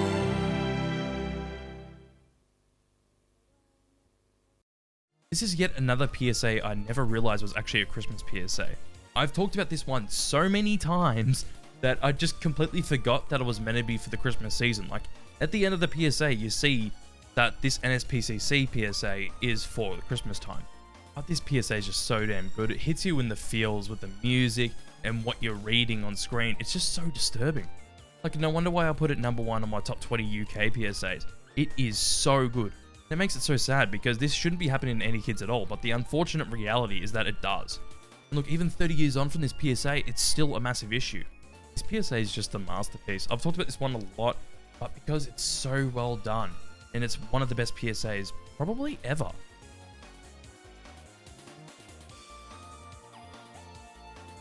So everybody, welcome to the last video of my YouTube channel of 2022. It's been an absolutely awesome year. But anyways, today, I am here to rank the top 20 most creative PSAs. How interesting.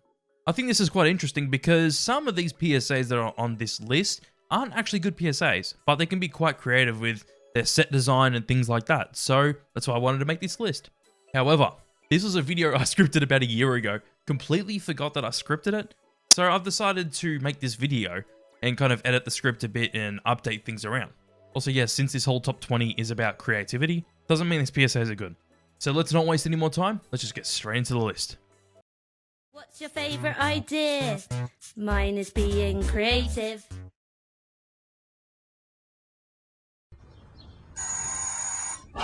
Goeiedag. Hallo? Ik zou graag een test met je willen doen. Stel, het is nacht en je ligt te slapen. Beneden is er brand uitgebroken omdat je een standby knopje aan hebt laten staan. En de rook gaat meteen naar boven, maar daar merk je helemaal niets van.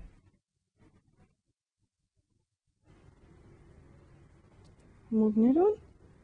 Niets. Je bent wel gestikt. Je kind ook.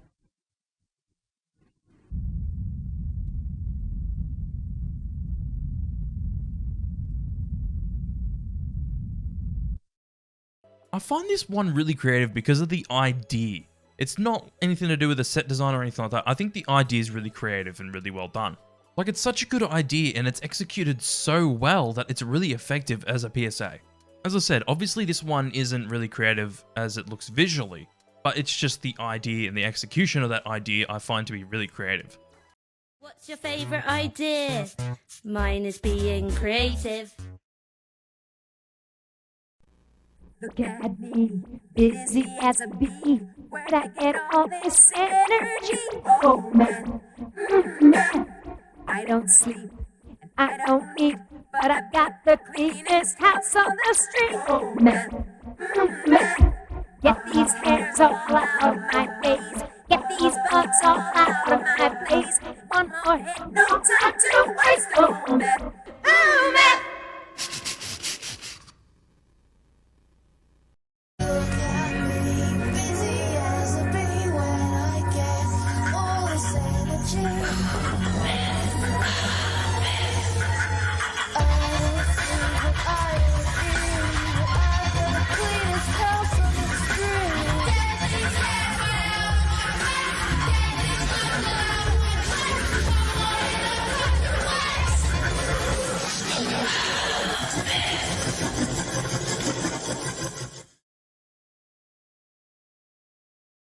So, I showed both versions of this PSA, but I do think the first version is more creative. Mainly because the jingle's really catchy and all the colours are a lot more vibrant, they're a lot more colourful compared to the second one, where it's really worn out and gritty and stuff, which I guess it does support the message of the second one, where it is meant to look disgusting, whilst the song's a bit more darker in tone. But that's the thing, both of these PSAs, you can tell that they did put a lot of work into them, and I think they look really good. The alternate version gets across like how bad Meth can be, but with the first version, I really think the song is just so damn catchy. Literally, I think it's one of the most catchy songs in PSAs in general. What's your favourite idea? Mine is being creative. It's the freshest of feeling, the coolest high. So pick up some heroin and shoot for the sky. Everybody's doing it, doing it. Everybody's doing it. Glamorous parties, a night on the town with beautiful people. It's always around. Everybody's doing it, doing it. Heroin for the rest of your life. Same thing kind of goes for this one, like what I said with the last entry, but I think this has the best of both worlds. I think it is really interesting visually, whilst also having a catchy song that's disturbing. But apparently it's directed by Ridley Scott. There's no proof about this, but it's said that it apparently is directed by Ridley Scott. I still haven't gotten confirmation. I've tried to, but I've got no responses. And yes, I do prefer this PSA over the Cleaning Girl PSA I talked about before, because I feel like this one just does it better in both aspects, where it's disturbing but has a catchy song. What's your favourite idea? Mine is being creative. Why do you think your mommy or daddy are always telling you, don't put that in your mouth? Let's find out. Hi, kids. Why are we on television anyway? We're here to tell a little story about why you shouldn't put things into your mouth when you don't know what they are, and why you should never take anything a stranger tries to give you. Why not? Because if you ate somebody else's medicine, some bad food, or some poison, you could get very sick. Ugh, I don't want to be sick. And that's why before you eat anything, you should always ask someone you love if it's okay. Okay, I love you. Can I eat the guitar? No, Oh. but you can help me sing a song about eating things that don't belong inside you. Okay, I wasn't really hungry anyway. Well, wait, maybe a little bit. Okay, everybody, if you see something that you want to eat, before you do anything, remember this song. Don't you put it in your mouth. Don't you put it in your mouth. Don't you stuff it in your face. Don't stuff it in your face. Though it might look good to eat. Though it might look good to eat. And it might look good to taste. And it might look good to taste. You could get sick. Ick. Real quick. Ick. Real sick. Real ick. Don't you put it in your mouth. Till you ask someone you love. That's right, sis. If it's okay to eat. If it's okay to eat. Like a muffin or a beet. Like a muffin or a beet. If you don't know just what it is, remember, boys and girls, don't put it in your mouth. Hey, what am I doing? I don't even like beets. Then don't put it in your mouth. Bye-bye, everyone. Remember, boys and girls, never take anything from a stranger, and don't put things in your mouth when you don't know what they are. If you eat somebody else's medicine, or some bad food, or some poison, you could get very sick. Yeah. Always ask someone you love before you put anything in your mouth. Yeah, a PSA that's quite strange is also quite creative. It's mainly because it has puppets in the PSA. It is creative because of the puppets, and it is quite an interesting way to get across the message that this PSA is pushing. But yeah, a lot of immature people will take this PSA out of context, which who blames them? What's your favourite idea? Mine is being creative.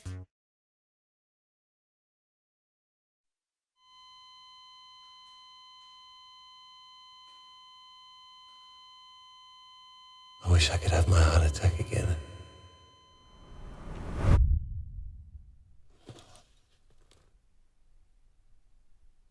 I felt an ache in my jaw here. Ignored it.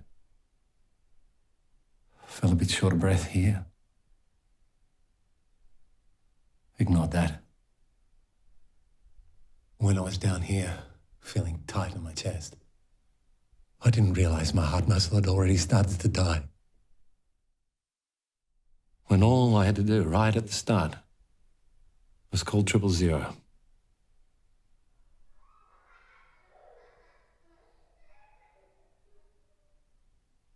I wish I could have my heart attack again. learn the warning signs at. I love the idea of this PSA where a person that's had a heart attack relives those events and kind of sees where he went wrong in those events. It's such a brilliant idea, and I love how this PSA executes it. It's really cool. It's disturbing, but it's really well done.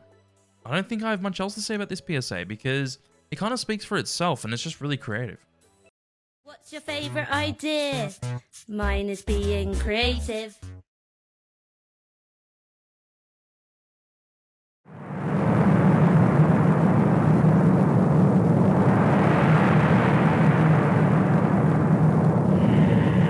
The first natural-born smoker will have a larger nose to filter out impurities.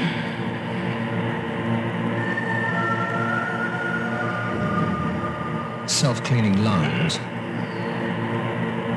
A highly developed index and middle finger. Smaller ears, because they don't listen.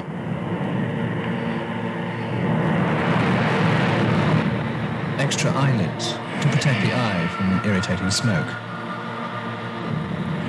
And of course, an inbuilt resistance to heart disease, lung cancer, and thrombosis. Unfortunately, the first natural-born smoker hasn't yet been born.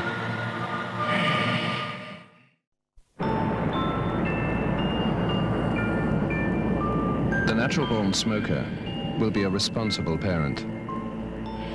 To encourage early learning, the child will be exposed to tobacco smoke from birth. Then, when it's older, sent to school to be taught the correct way to inhale cigarette smoke by a group of people called friends. Any child who feels dizzy, sick, or afraid of cancer will be ridiculed until they conform and become a regular smoker.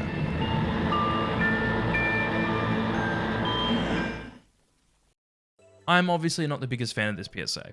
I don't hate it, but it's not that good in my opinion. Even though I think it's kind of an average PSA, you can't deny that the set design and how the natural born smoker looks is really well done. Like the production value literally matches up with like Blade Runner. It's ridiculous, and obviously even the wiki says that it's Blade Runner inspired because yeah, look at the set. It looks like a Blade Runner room. It's pretty interesting to come up with a concept like this too, and I think they show that really well. They execute their idea pretty well. Even though I don't think the PSA is that great, it does look really cool, the design of the natural born smoker. What's your favourite idea? Mine is being creative. You don't always die from tobacco. Sometimes you just lose a lung. Oh, you don't always die from tobacco. Sometimes they just slip out your tongue. And you won't sing worth a heck with a big hole in your neck. 'Cause you don't always die from tobacco.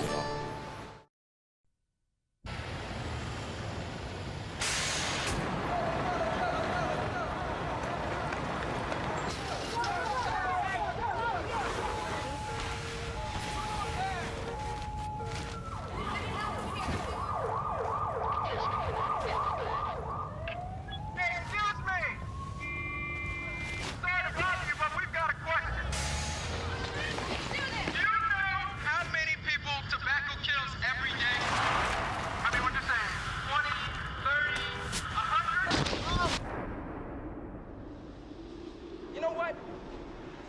We're gonna leave this here for you so you can see what 1,200 people actually look like.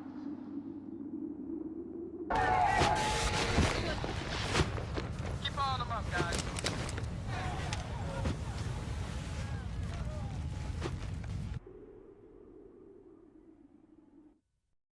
These were quite creative because Truth decided to actually do something that no other PSAs were doing at the time. Like making PSAs around public protests about tobacco companies. That's pretty cool stuff. Just the whole idea of doing public stunts for public service announcements was really ahead of its time. But Truth stopped doing that and now they suck. Look, I do like the singing cowboy PSA more, but both of these have really cool and smart ideas and I think they execute them well. What's your favourite idea? Mine is being creative.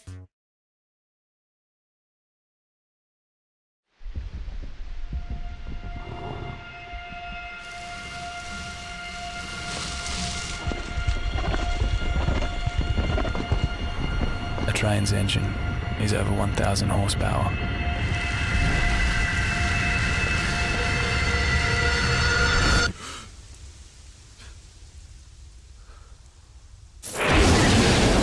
Think about that before you cross the tracks. Stop for trains and trams. The imagery is great. Like the whole idea of 1,000 horses pulling someone apart to show off 1,000 horsepower, it's really cool. Like it kind of gives you a visual of how powerful trains are, and if you were to get hit by one, then, well, you're dead. A very cool PSA with a solid message telling you to be safe around trains, and what else is there to say? What's your favourite idea? Mine is being creative.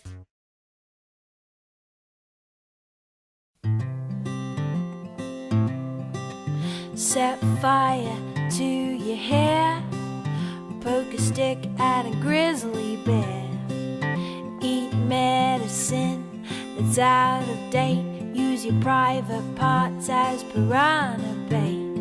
Dumb ways to die, so many dumb ways to die. Dumb ways to die, so many dumb ways to die. Get your toast out with a fork, do your own electrical work, teach yourself how to fly, eat a 2-week-old unrefrigerated pie. Dumb ways to die, so many dumb ways to die. Dumb ways to die, so many dumb ways to die. Invite a psycho killer inside, scratch a drug dealer's brand new ride. Take your helmet off in outer space, use a clothes dryer as a hiding place. Dumb ways to die, so many dumb ways to die. Dumb ways to die, so many dumb ways to die. Keep a rattlesnake as a pet, sell both your kidneys on the internet. Eat a tube of super glue. I wonder, what's this red button do? Dumb ways to die, so many dumb ways to die. Dumb ways to die, so many dumb ways to die. Dress up like a moose during hunting season, disturb a nest of wasps for no good reason. Stand on the edge of a train station platform, drive around the boom gates at a level crossing, run across the tracks between the platforms. They may not rhyme, but they're quite possibly the dumbest ways to die. The dumbest ways to die. The dumbest ways to die.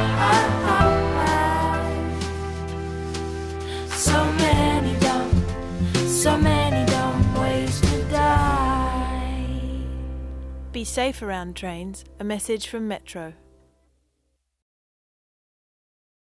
Being 1,000% honest, it's definitely the animation that makes this one creative.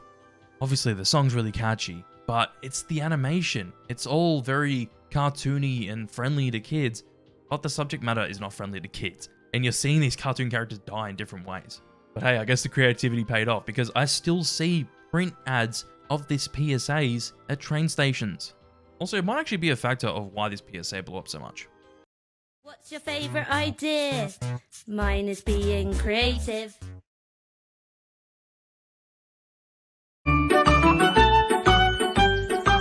Hello, kids! What a beautiful day! Perhaps today... Hello, Biggie Bear!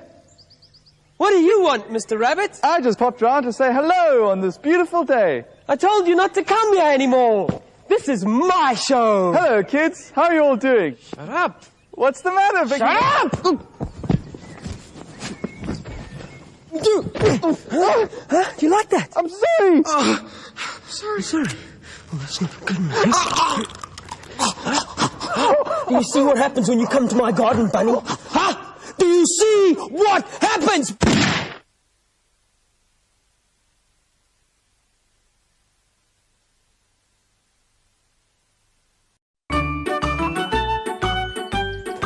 Hello, kids! What a beautiful day. Look, the sun is out. Oh, yes, Mr. Spotty. Hi, Mr. Spotty. Hello. What's the matter? I don't know. I'm just sad. But it's such a beautiful day. Huh.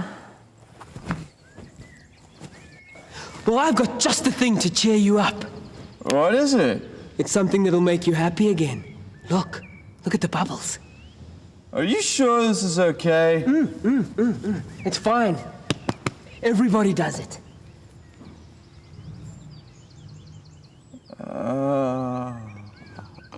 See, kids, it's easy to be happy again. Bye.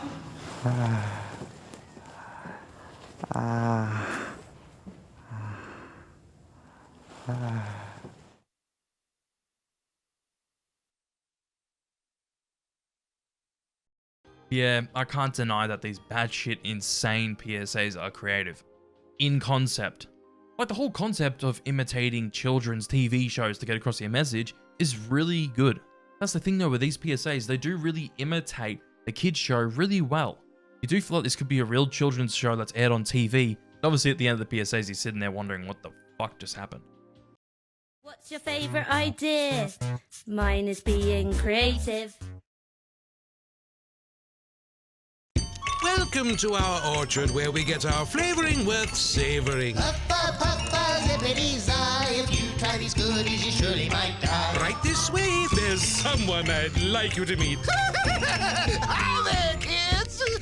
Hey, this isn't a candy factory. I've no regrets that in this factory we make cigarettes. Tobacco companies sell products with candy flavors, but don't get tricked into trying them. A message from Rat. Reject all tobacco. You better tell somebody. I wasn't sold till the rat. It's the Robot Chicken style animation that makes me think that this PSA is quite creative, and the fact that they're like parodying Willy Wonka and the Chocolate Factory is pretty smart too. But the Willy Wonka copycat in this PSA, it looks like a coked up Willy Wonka, and it's just like, what drugs have you been on? What have you been smoking? Besides that, there isn't really much else to say. What's your favourite idea? Mine is being creative.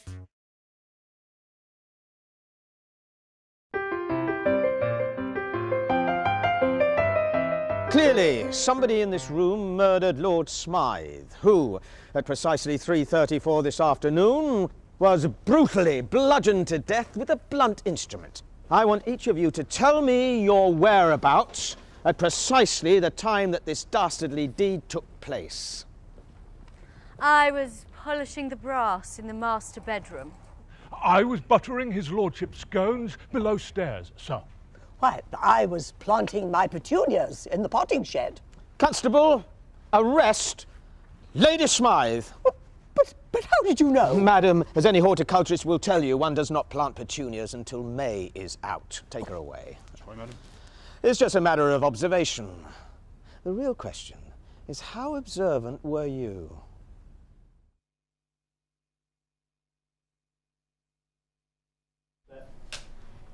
And action. Clearly, somebody in this room murdered Lord Smythe, who, at precisely 3:34 this afternoon, was brutally bludgeoned to death with a blunt instrument. I want each of you to tell me your whereabouts at precisely the time that this dastardly deed took place. I was polishing the brass in the master bedroom. I was buttering his lordship's scones below stairs, sir. Why, I was planting my petunias in the potting shed. Constable, arrest Lady Smythe.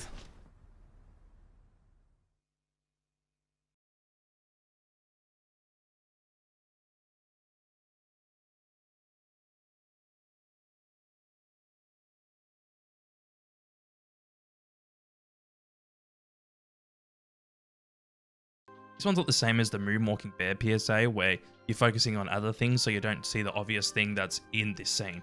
But this one's a lot better and turned up to 11. Such a creative idea to change the scenery of a scene to kind of get the point across that you can't focus on every little thing that changes through these scenes in the PSA. Like, it really hits the nail on the head with the message that whilst you're driving you can't focus on everything. Like, it's the best way to cover this kind of topic, and it's done in a really creative way that I think really hits the message home. I also love the idea that this whole PSA is like a murder mystery where you're meant to be looking for clues, you're intentionally looking for things, but you'll still miss a few things here and there. What's your favourite idea? Mine is being creative. Hansel, look! A house! And it's made of candy! Chocolate cakes! And the windows are made of toffee! I want the roof! So how's my plump little Gretel? How do you do it? You eat as much as a boy. Don't eat too much or you'll get fat.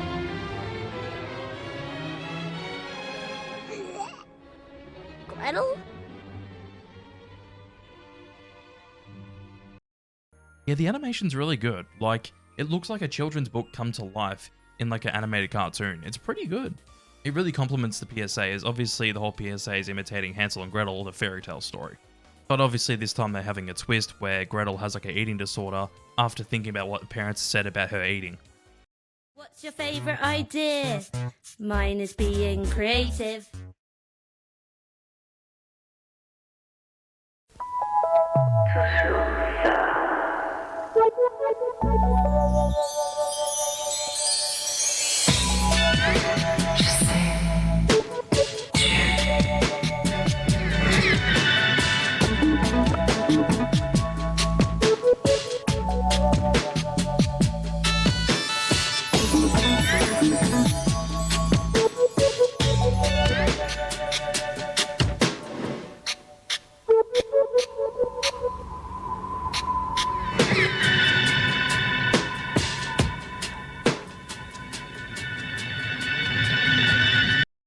The imagery in this PSA is so damn cool.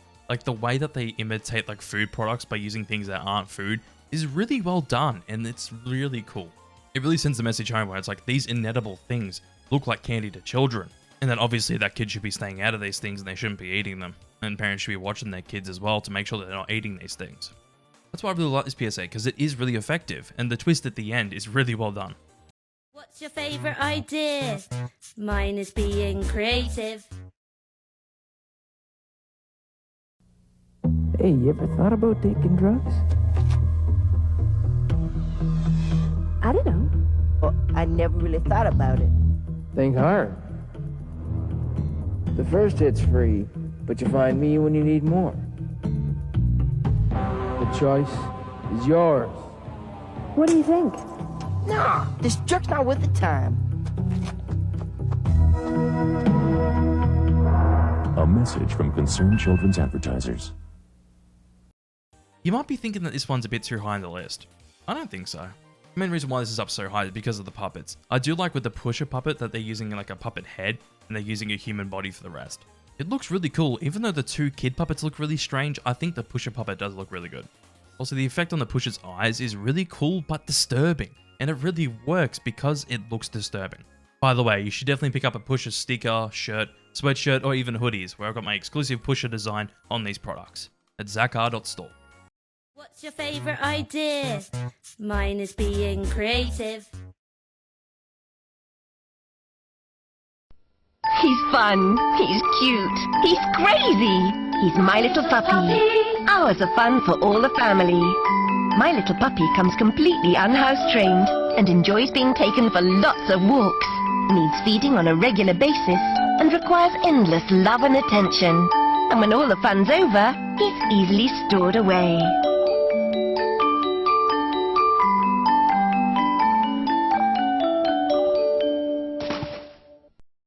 I bet you're all surprised to see this one on here, aren't you? Well, yeah, I don't like this PSA, I think it sucks, but it's very creative. It imitates a kid's toy product advertisement really well. Unfortunately, too well, because the twist ending is really bad. Like, it's creative how it starts off with its lighthearted approach, and then it has the twist at the end. But the twist in this PSA sucks. But with the effectiveness of the PSA aside, it still is quite creative. What's your favourite idea? Mine is being creative.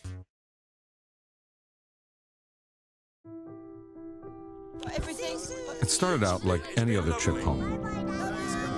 At first, it seemed just like the usual frustrations. Hey, I want to play the game. go, Mum. Oops, sorry. How much longer? Don't worry, we'll be home in no time. Oh, no. Oh, that's enough. I spy with my little eye something beginning with... What? Well! So close. All right, that's it. I'm taking the scenic route. Oh, no, not a dad detour. You do know the way, don't you, lovely? But that's when things got a bit odd. It's probably just roadworks. Mom. Oh, oops. And that was just the start. Oh, no, don't do that. Oh. Sorry, I can see. Okay. Ah, there's our house. So ready for home. Why is it so quiet? Huh, I didn't think the Joneses were away. Home safe. Thanks, darling. Right then, you unpack. I'm going to get the kettle on for all of us. Okay, buddy. Let's get you inside. Dad, what's that noise? Guys, it's okay. It's okay.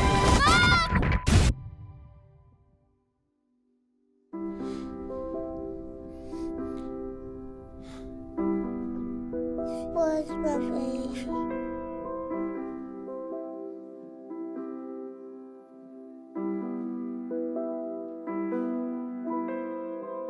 We can't change the past. But we can demand a better future.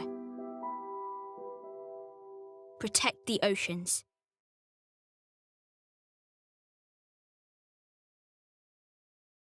Of course the PSA Aardman Animations helped make is on this list. Why wouldn't it be? I personally love Aardman Animation's style of claymation. It looks flawless. I love it. And it's actually quite a good message to push towards audiences, and I like this PSA quite a bit. I don't think it's amazing or anything, but it's solid. And yeah, as I said, it's fucking Aardman Animations. I can't complain. What's your favourite idea? Mine is being creative.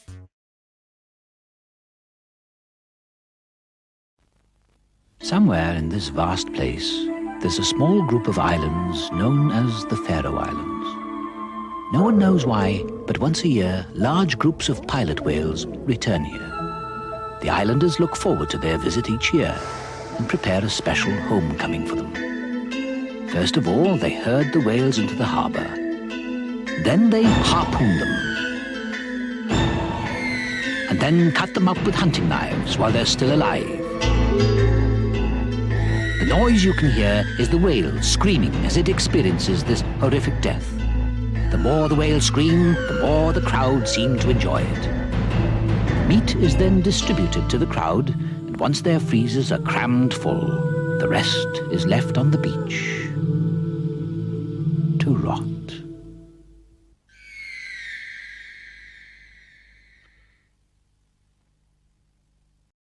I've got a soft spot for the animation in this PSA. It's really unique to every other PSA out there.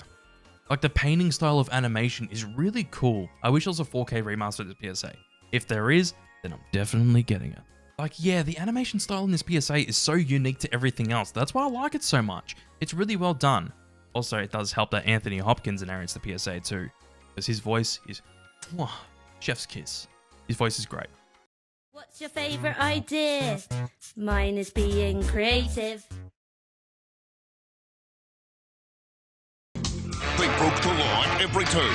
They had no restraint. They were rebels without a clue. What's wrong with you guys? Oh, compound fractures, contusions. No, I mean, why no safety belts? It's just what dummies do. Oh, yeah? Well, this is what I do. Busted for not wearing safety belts. Hey, pal, it's the law. Police are ticketing across the nation. Buckle your safety belt.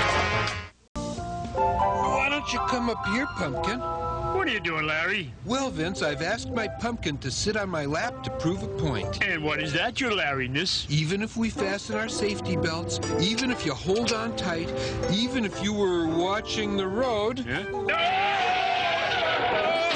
In a crash, your pumpkin will be nothing but a squash. You could learn a lot from a dummy. Use child safety seats. We love that little pumpkin to pieces. Vince, get up. Safety belt test at 9. Hurry. Not another windshield taste test. Count me out. What? The old pro backing down from a motorhome? Nothing like that. I'm just tired of trying to convince people to wear safety belts. No one's listening. Safety belt saved Barbara Mandrell. You're right. someone listen. Let's hit the road. You hungry, partner? Let's do some donuts on the way in. Good idea. You could learn a lot from a dummy. Buckle your safety belt. Yep, I had to leave a whole section for Vince and Larry. Of course I did. I'm sure by now, well and truly, you know how much I like Vince and Larry's PSAs. And they are really creative. I could leave a whole list of Vince and Larry PSAs in order of how creative they are, because they're all really creative and well done. Things like the Crash Dummy Hall of Fame, Conduct a Demonstration, You Lost Your Life, they're all really creative. Also, the whole concept of this PSA campaign, where it's like 2 crash test dummies coming to life to tell you to wear a seatbelt, is really creative. And the lighthearted approach to these PSAs is really creative as well, because obviously around the 80s and 90s, most PSAs were disturbing around the topic of like seatbelts and car crashes and stuff. So these PSAs are definitely a breath of fresh air, because everything else is just so disturbing around this time. And even now it's still like that. I can only dream though that they come back, even though it's been like 25 years since this campaign's ended. What's your favourite idea? Mine is being creative.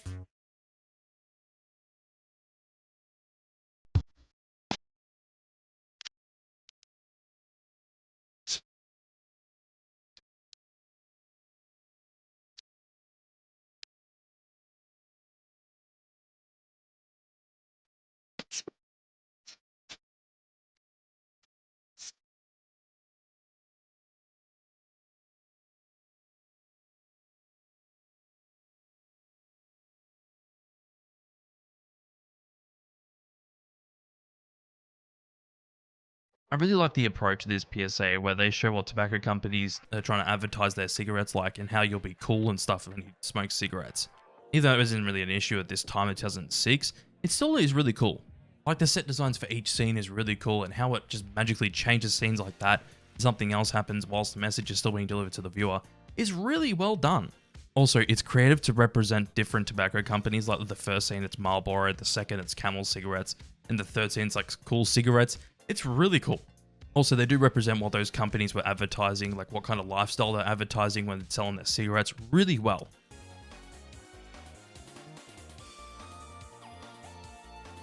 Yeah, you read the title right. I'm finally going to be talking about the infamous but surprisingly kind of obscure anti-drug film from 1990 called Cartoon All-Star to the Rescue. I know well and truly I am not the first person to talk about this film, but I know I'm definitely not going to be the last either. So before I get into the film, I think a little bit of background is needed. So as the anti-drug film goes, it was being hyped up in the media whilst production was going on, telling viewers that this is a massive crossover of well-known cartoon characters.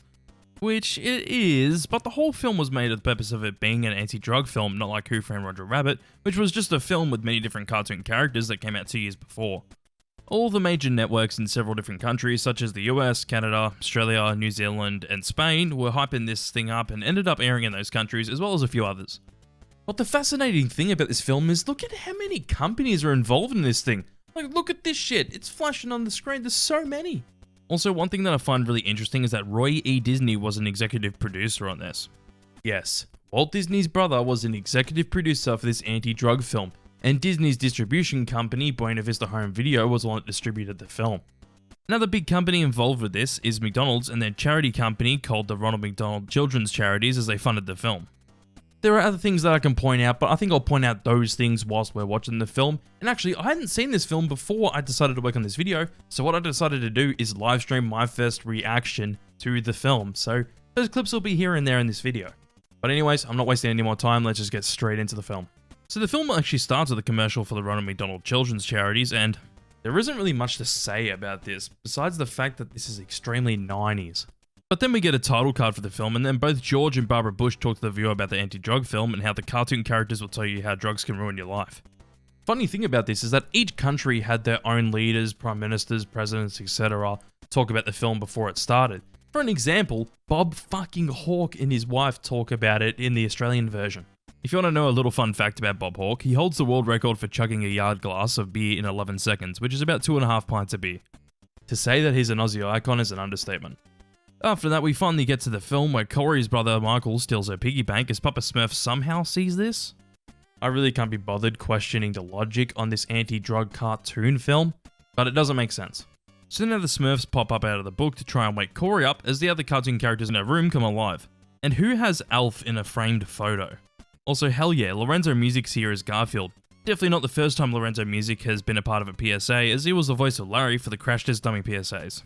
But I forgot that Elf eats cats, as he threatens Garfield with the fact that he will eat Garfield if he doesn't help.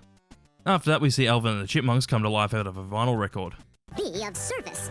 No wonder why people want to fucking kill the Chipmunks. So eventually all the characters in Corey's room come to life, and eventually wake her up after Muppet Baby's Kermit alarm clock goes off, and Slimer just randomly comes through a wall. So what object is Slimer meant to be? Or is it just actual Slimer, since the rest of them come to life whilst originally being something such as Garfield as a lamp and Kermit as an alarm clock? Again, I don't know why I'm questioning these things, since the creators of this film probably didn't either. But Corey wakes up as the characters then go off and wander into Michael's room where they hide, and we see that he's stealing his sister's money. Damn, the drugs must have really got to him, as 30 coins is apparently at least $20 worth. Yes, I counted. Maybe down here in Australia, since we have $1 and $2 gold coins, but definitely not in the US. Eventually, Corey walks into Michael's room as he brushes her off, and she tries to question him about what's going on, and apparently Simon knows exactly what drugs Michael's doing. Marijuana. Maybe Simon's the one lighting up on some doobies, since he seems to know exactly what this is. But after that, Michael ends up leaving as the cartoon characters try to put a stop to Michael's drug use, as they all jump out of the window besides Pooh, and also apparently Slimer, since he literally disappears for the rest of the film, until right at the end. We see Michael smoking some doobies at an arcade, as a character called Smoke Wins. Fatality. Not that Smoke, but I wish, as he encourages Michael to keep smoking and eventually encourages him to do crack, as one of his friends offers it to his friend group. I don't know too much about how drug abuse can evolve, but I imagine that people smoking marijuana wouldn't go straight to crack. Like, that seems like just going from one extreme to the other, like this film's saying that people apparently do. But as the other friends say yes to trying it, we hear police sirens as Michael and Smoke run away, until they're cornered as Smoke leaves them behind. Also, why does Smoke's head randomly become a skull? Is it only when certain situations unfold, or did the animators just think it was cool? Another thing is that I actually quite like the design of Smoke. It really fits the character. But as Michael's shitting bricks, we find out that the cop in question was actually Bugs Bunny. Also, unfortunately, Bugs isn't voiced by Mel Blanc, as he passed away the year before this was released, so Jeff Bergman is voicing both Bugs and Daffy Duck, which we'll have to wait for when he shows up. So Bugs shows up, and this happens after he deals with Smoke. A joint? Yeah, like Bugs hasn't done quite a few joints in his time. But Bugs then takes Michael into a time machine that he apparently stole from Wile E. Coyote, but of course he doesn't say his name, but just says, Borrowed it from some coyote. And Smoke manages to sneak in. Back at home, we see Michael's father as he notices that a few of his beers are missing, and this is another thing about this anti-drug film. It's meant to be about alcohol as well, but that's all you see about that. I also love how the beers are all in here in the first shot, then magically disappear in the next, with the box changing shape as well. So right after that, Michael's mother talks to Corey about Michael, asking if she knows anything about what's going on as he's acting strange, and then Pooh decides to talk to Corey, saying that she should have told her mother about what happened earlier. Also in this, Jim Cummings voices both Pooh and Tigger, as apparently this was the third time he had voiced Pooh and only the second time voicing Tigger. We then see Bugs and Michael going back to when Michael first tried weed, as he tried it for the first time 2 years ago, and who the fuck talks like this? You guys cruising for lung cancer or what? But we see that the group of people are smoking weed where Michael felt pressure to try it, and of course Bugs says this old saying. If everyone was jumping off a cliff, would you go too? Maybe I will, Bugs. Did you think about that? Also, I don't understand the laws with how the cartoon characters interact with Smoke. Sometimes they can completely interact with him and actually respond to what he's saying, and other times they just completely ignore him like he doesn't exist or he's like a figment of Michael's imagination. But eventually Bugs grabs Smoke and blows him up with air. Another thing that isn't worth questioning. So then back at home, Corey's going to tell her dad about what happened earlier between her and Michael, but then decides not to, as we then see Michael at the park with a group of friends from earlier where one of them can score some crack for $10. Fuck yeah, me and the homies doing crack in a park? That won't go wrong at all. Also, where's Pee Wee Herman when you need him? So after Michael thinks it's over the top to try crack, Smoke steals Michael's wallet, as he passes it to one of his friends in his phone group where she's going to buy crack. As she has the wallet, Michael runs after her but eventually falls in the sewers to see Michelangelo. Also, this is the only Ninja Turtle we see, as the media was hyping it up as the Ninja Turtles, not Ninja Turtle. So down in the sewer, Mikey confronts Michael about drugs, and like his one to talk. Like Mikey doesn't light up, just listen to how he talks.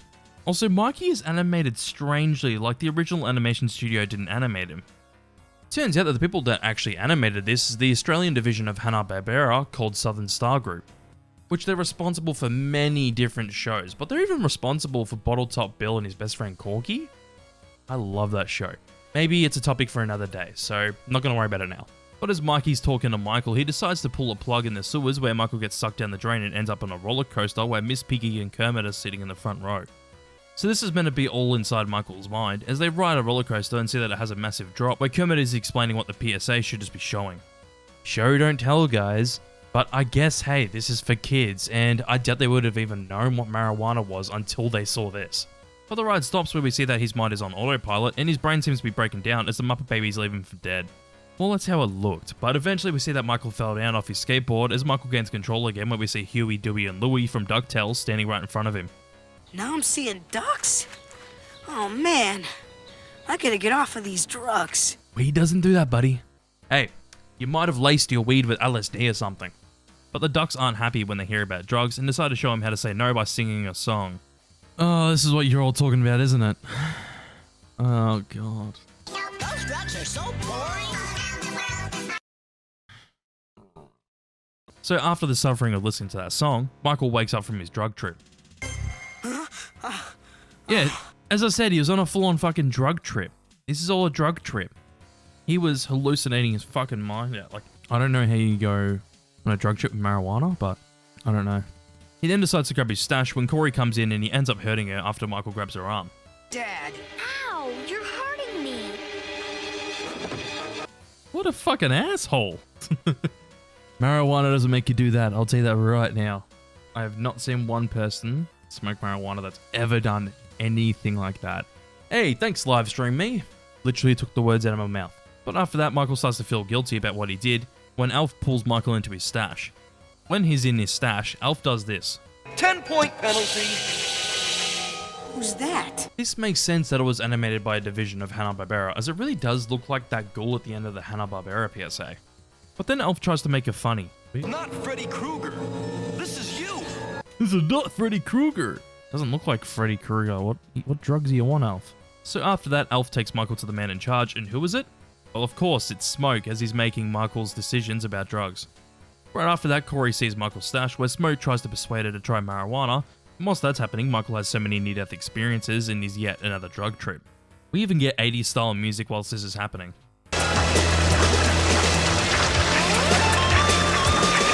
But eventually, Michael finally runs into Daffy Duck, where Daffy's a fortune teller. Took fucking long enough to see my boy Daffy Duck in this. But as Michael's talking to Daffy, Smoke's trying to persuade Corey to try marijuana as it might make her bond with her brother, and Michael sees himself as a corpse again, as apparently that's how he'll end up if he stays on drugs. So then all the cartoon characters come in to really try and nail the message into your head about not doing drugs. What's up, Doc, is your life, if you don't cut it out. There's nothing cool about a fool on drugs. Just believe in yourself. Yeah, you're excellent just the way you are, without drugs. Don't you think that we all get it at this point? Like you haven't said it 100 times already. But Michael manages to get out of there as he manages to stop Corey before she tries marijuana and gets rid of Smoke by throwing him into a dump truck. So after all that, all the cartoon characters go into a poster on Michael's wall, and that begs the question, what the hell happened with all the appliances in Corey's room since they all went into Michael's poster? But hey, there's Slimer. He literally wasn't relevant to the film at all, and then we hear a slower and quote-unquote sadder version of the main song in this film in the credits. But weird thing about the credits is that the Ronald McDonald Children's Charities ad actually interrupts the credits halfway through. This shit sucks. This shit sucks. But that was Cartoon All-Stars to the rescue, and it was something. I don't know what to say about it, as yes, it does suck, but I guess the whole point of it is to bring a lot of cartoon characters together to talk about drugs. I guess it succeeds at that, but then again, it's just basically a bunch of old people trying to tell kids how things go and how to avoid drugs. Definitely not the worst thing I've seen, as at least it wasn't offensive. But surprisingly, there's a lot of fan art of people wanting a second Cartoon All-Stars. And of course, it hasn't happened.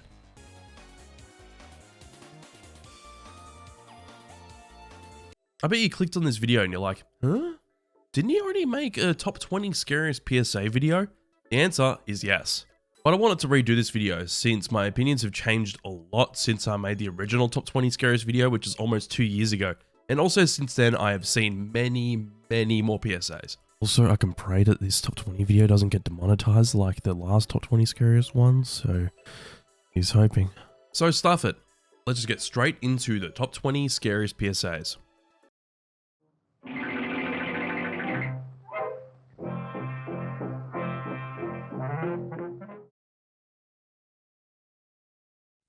It's the freshest feeling, the coolest high. So pick up some heroin and shoot for the sky. Everybody's doing it, doing it. Everybody's doing it. Glamorous parties, a night on the town with beautiful people. It's always around. Everybody's doing it, doing it. Heroin for the rest of your life. I think this PSA is pretty good and quite scary. It tries to make light of heroin with a catchy song based on the title as PSA. It's quite like the Cleaning Girl PSA, but instead of it being about meth, it's about heroin. And it's better. But seeing the man on heroin crawl into a bowl on the bathroom floor and looking like an absolute mess is pretty disturbing. And the thing I like about this PSA is it shows the more realistic side of actually doing the drug.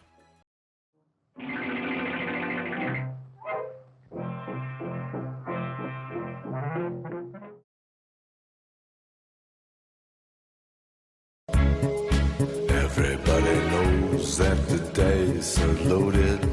Everybody rolls with their fingers crossed. Everybody knows the war is over. Everybody knows the good guys lost. Everybody knows. Everybody knows. That's how it goes. Everybody knows. Everybody knows. Everybody knows. That's how it goes. Oh, everybody knows. Authorised by the New South Wales Government, Sydney. This PSA is still as memorable as I said in my top 20 scariest PSA video. I grew up seeing this PSA way too many times on TV. And that's the thing that makes this PSA so scary and disturbing, is that you actually get to see the side effects that people have to deal with after smoking for a long amount of time. Also, this PSA is without a doubt one of my favourites, so there's that.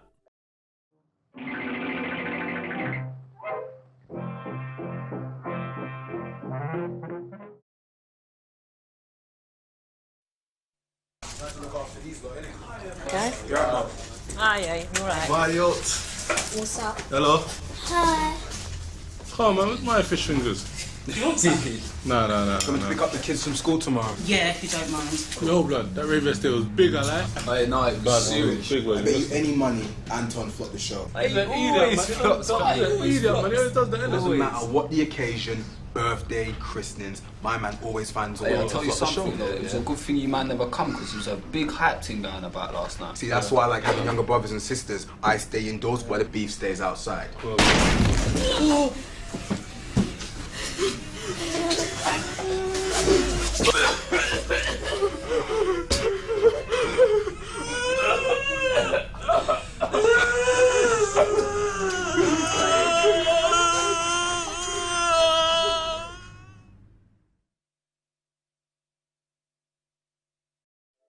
No one's surprised to see this on the list? Neither am I. The PSA really speaks for itself, where it just sets up this nice environment where the family's having lunch on a Sunday, and then all of a sudden, pow. Yeah, what's there to say? The performances in this PSA really sell it as well, because if you had actors that weren't as good as these actors in this PSA, it wouldn't be near as good as what it is.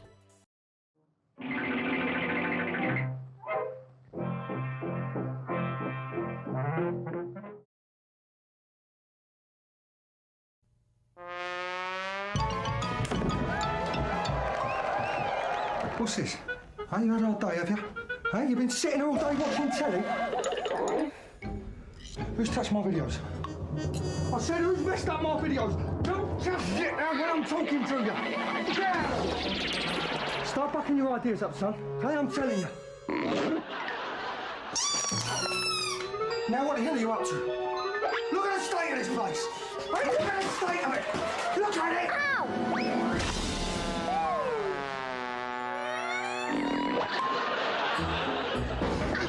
What did I tell you about running indoors? Eh? What did I tell you?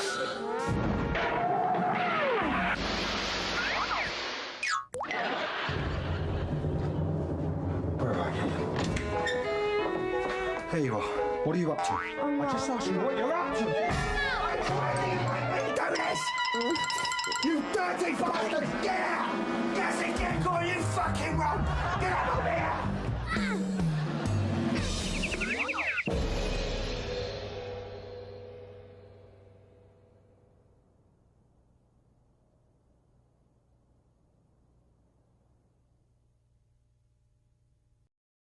I was originally hesitant to put this one on the list because I don't see it as one of the scariest, but here we are. It's really the ending that makes this one disturbing because everything kind of unravels and you kind of see what the message of the PSA is, because the rest of the PSA, like from the start all the way until like the last 10 seconds, is just like a cartoon character being abused. I still think that this is one of the best twists in the PSA because it just shows the unfortunate reality of these situations with the twist at the end. Also, from what I know, this is the only PSA that says fuck in it.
As I said last time, there anybody out there PSA is probably just as disturbing, but this one gets to me more personally.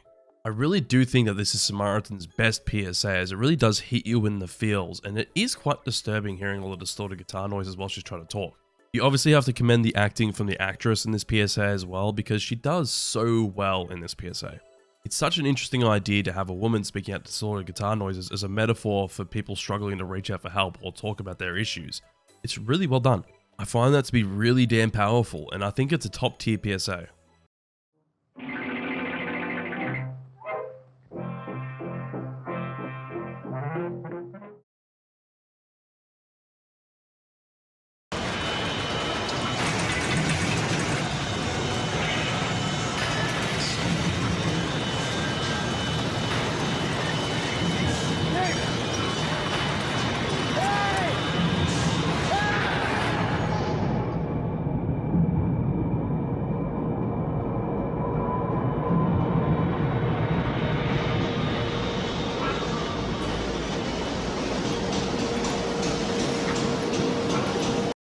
Yeah, this is in a much different spot compared to last time.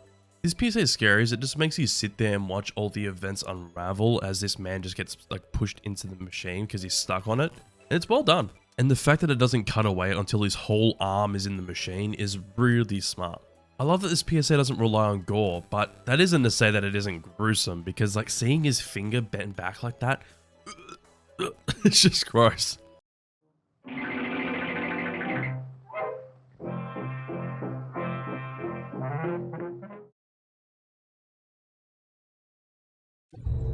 In the Middle Ages, death by torture was an art form. One method involved placing a cage over you.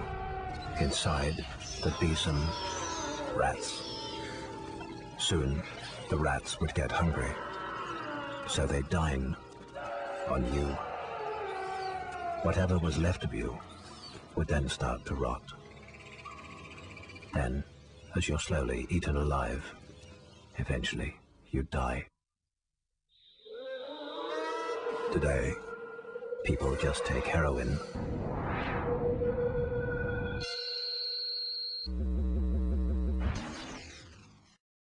I hope that by now that you at least agree with this being on here. It was originally lower on this list, but I decided to pull it back a bit because it's mainly the idea of being eaten alive that's scary. Partnership for a Drug-Free Singapore absolutely kills it every time with their PSAs, and I could go on for days about how good they are with their PSAs, because they never miss.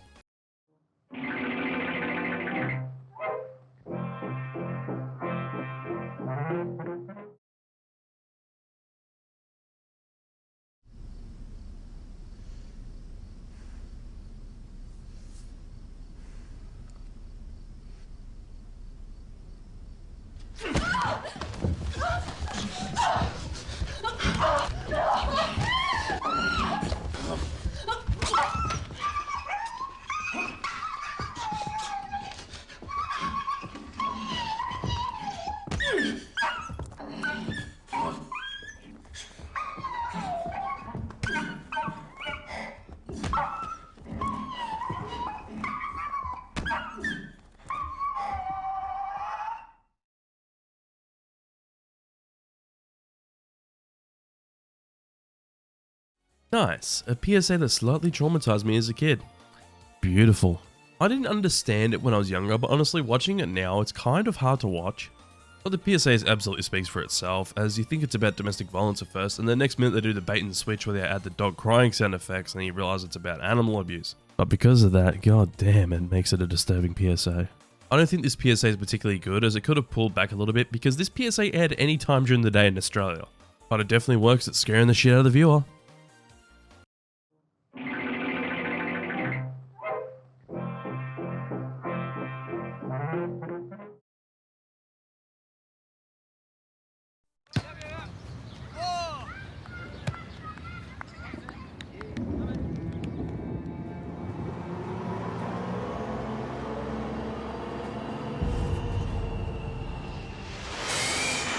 Every meter is my understanding. Chris?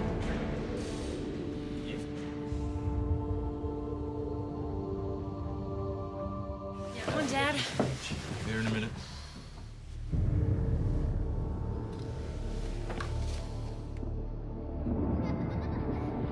Chris, have you had any alcohol drink today? Just had a couple of beers. Fluid breath test indicates that your breath contains alcohol. There's one other thing, I'm not sure whether you're aware, the young fella has in fact died. Are you aware of that, were you, Chris?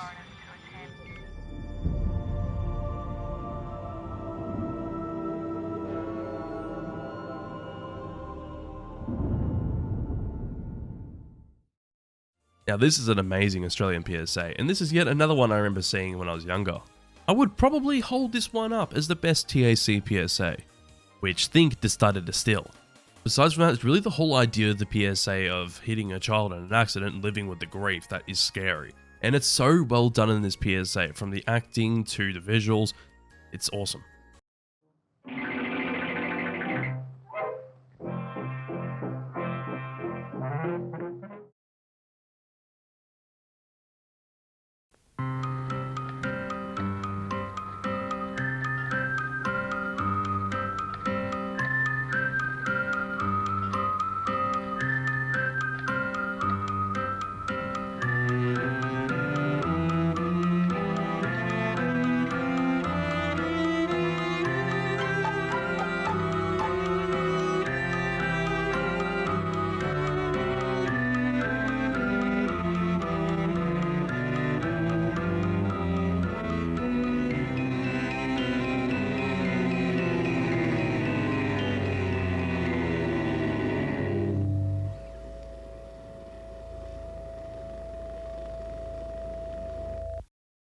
The simplicity of this PSA absolutely works in its favour.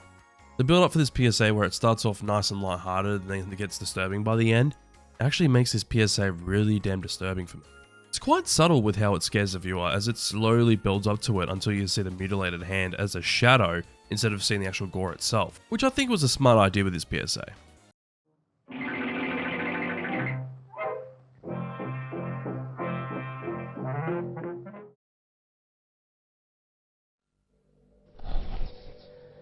Elena didn't think anyone would hurt her.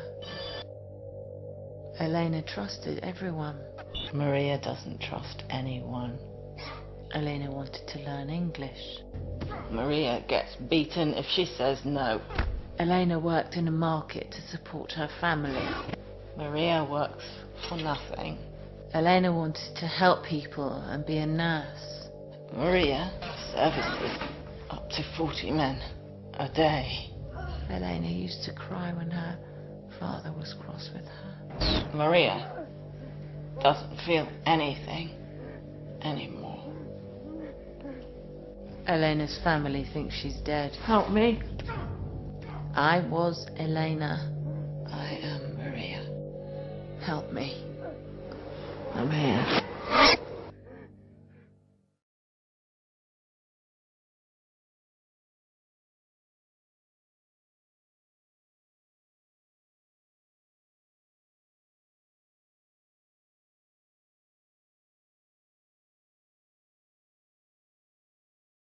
I really moved this PSA a lot further back than last time.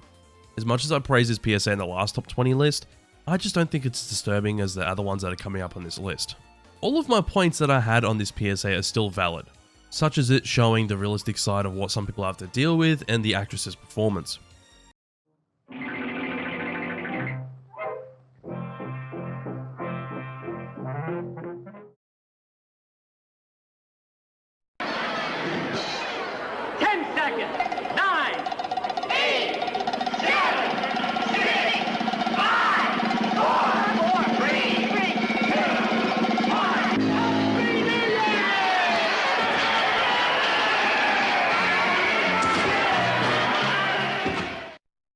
Another C PSA on here? Yeah, I decided why not, even though this is pretty similar to the Shadow Puppets PSA.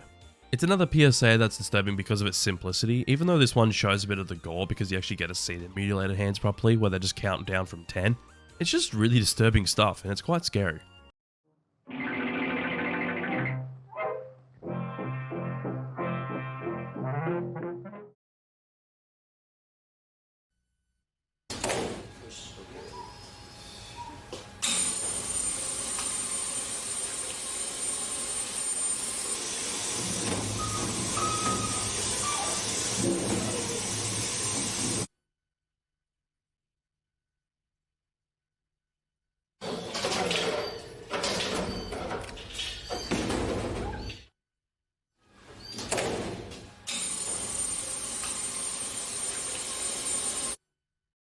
Talk about a scary PSA, goddamn. It's like the hit PSA where you hear the crying animals and it just gets to you. But in this case, they're actually putting down the animals with gas chambers and that is just horrifying. It's just that reality of them being put down that's so scary and disturbing. Also, that number of 450,000, I don't want to be the bringer of bad news, it's probably higher than that now. As fucked as that is.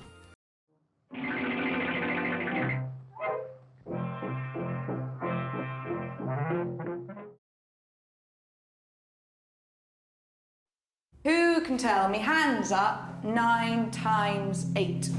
Sally, do you know the answer?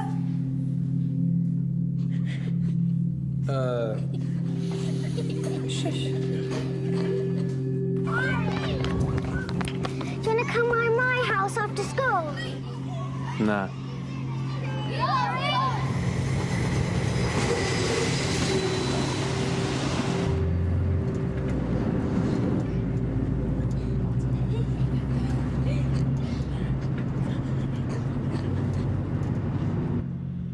Sally, you're not eating again. What's wrong?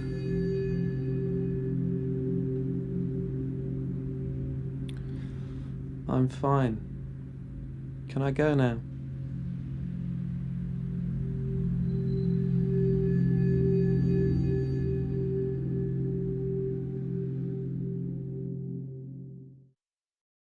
An absolutely skin-crawling PSA. I personally hate watching PSAs about subject matters like this because first off, I find them hard to watch. Secondly, if I'm making a video about PSAs trying to make fun of them, I just can't make fun of these PSAs. It really hits me hard compared to other topics discussed in PSAs, and this one is very simple but very disturbing, especially with like the puppet. It looks pretty damn disturbing. It's scary.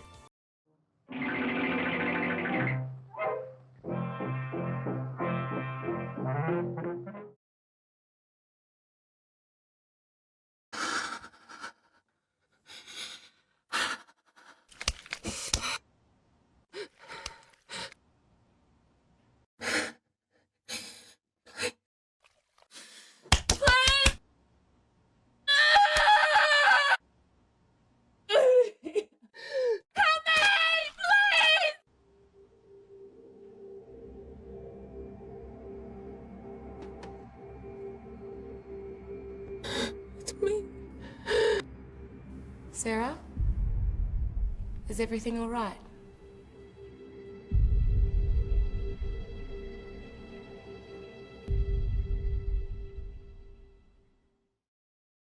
No one talks about this PSA, and I don't know why.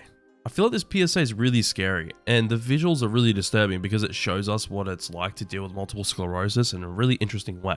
By the way, I know in my original top 20, I didn't explain what multiple sclerosis is, so I'm going to quickly do that now. To sum it up, it's basically a chronic illness that affects your nervous system to the point where it could stop your signals from your brain being sent to the rest of your body, basically making you paralyzed. I'm no expert on these things, but this PSA is so damn disturbing with the visuals of a woman being stuck in a box of how it feels like to have multiple sclerosis not being able to control your body. I think that shit's so scary, but well done.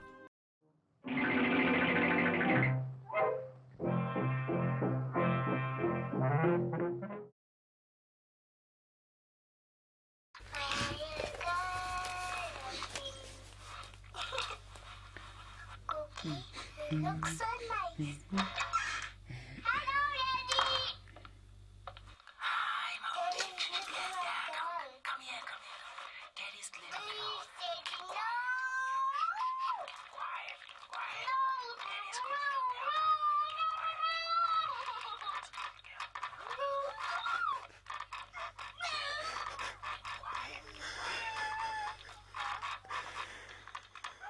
If you don't stop him from here, who will? Find your strength. Do I need to say anything?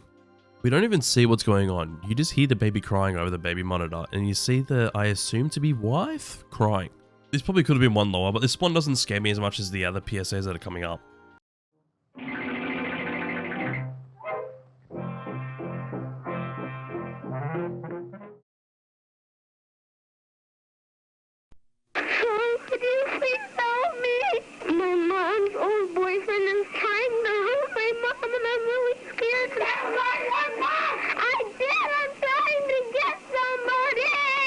Do they have any weapons, like a knife or a gun or anything? Yes, my mom just fell down the stairs. If you or someone you know is a victim of domestic violence or abuse, call Haven. There is help. There is a way out. Fuck. I feel like this PSA did what Baby Monitor did, but amped it up to 11. Oh wait, this came out the year before that PSA. But I don't know, I find this one fucking scary because you hear real audio to the authorities of a little girl crying about her mum being abused by the partner. And the fact that this actually happens is fucking horrifying. It's hard to watch, even going back to it now for this video.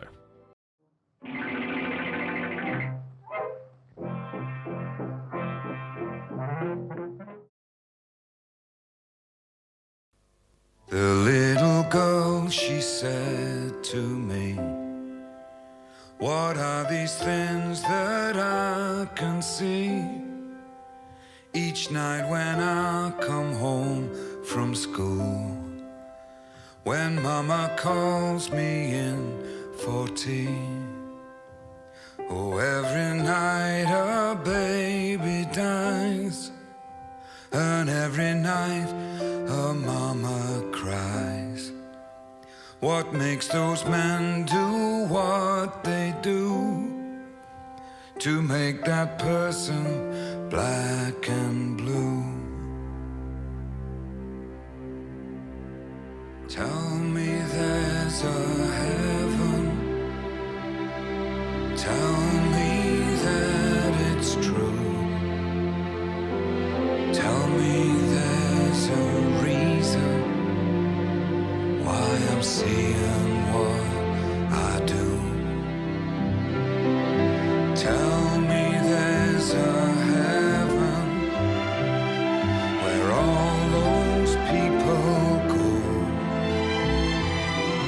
Tell me they're all happy now. Papa, tell me that it's so.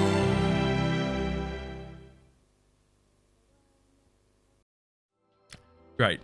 Another one I can barely watch. But this is one I've talked about many, many times, and the thing I think that makes this PSA scary is the fact that it happens to kids. Also, why does the song fit so damn well with the PSA? The song Tell Me Why There's a Heaven by Chris Ree. just fits, like it's ridiculously how well it fits in this PSA. Also, while scripting this video, I found out that these reports in the PSA are real, which makes it more scary in my opinion, and it's just horrible that this happens.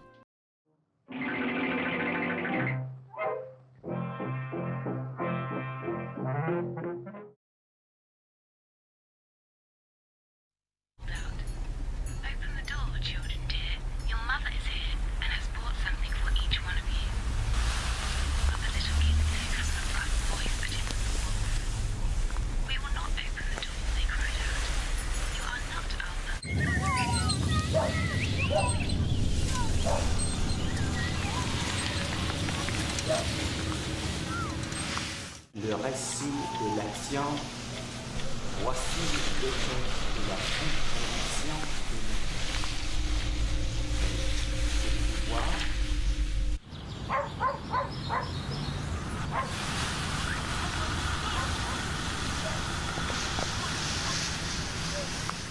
And I was lucky my uncle didn't say anything.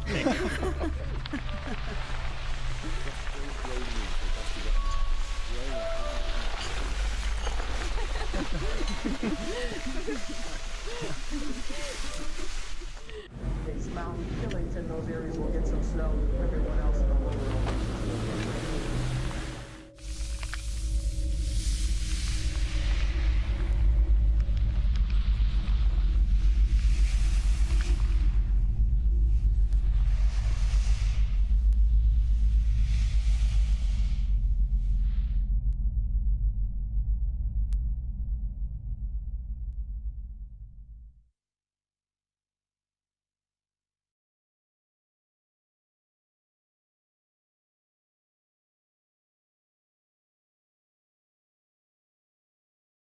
Once again, this is a PSA I wish I never saw. It disturbs me so much that it's insane. It really conveys the message so damn well that child abuse will stick with you until death if you don't seek help. So you may be wondering, what's number one? Well, let's find out.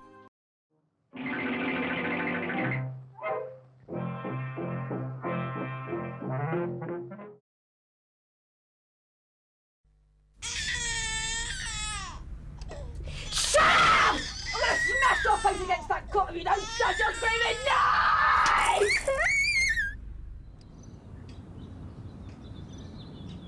Come and sit over here. You're brainless, you're stupid, you're no child of mine! Mummy, where are you? I don't like being on my own. Not a word to anyone.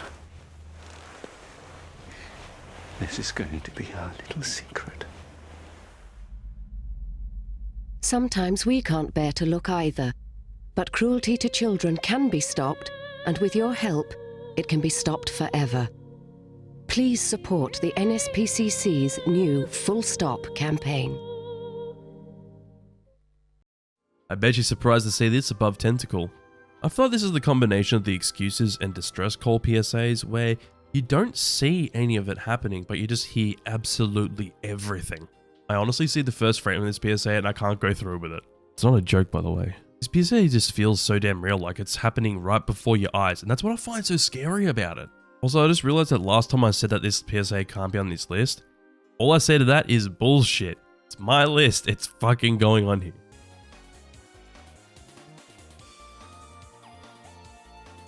Hello everyone and welcome back to yet another PSA video. As you all spoke loud and clear that this is what you want at the moment, that you want more PSA content since my top 20 scariest PSA video has gone nuts. So since I'm in the groove of redoing my old top 20s that I did in the past, today I will be redoing my top 20 favourite PSAs.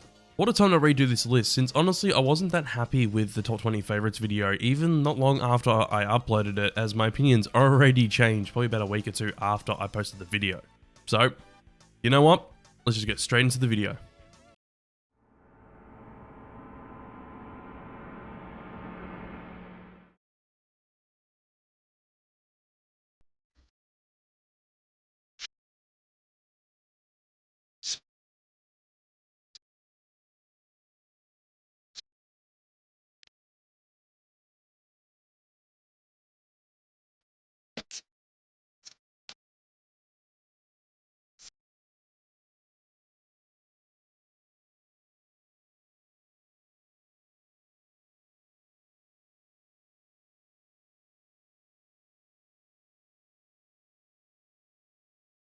So this PSA managed to squeeze its way on here. I used to think that this PSA was pretty average, but honestly, it's kind of grown on me and I actually like it quite a lot now. The more I think about this PSA, the more I actually like it, and the more I believe my theory that each scene is meant to represent how certain tobacco companies would advertise their cigarettes. I've talked about this PSA countless times, and I remember it fondly. Hey, it might be my nostalgia talking a little bit because this was on like every DVD I owned.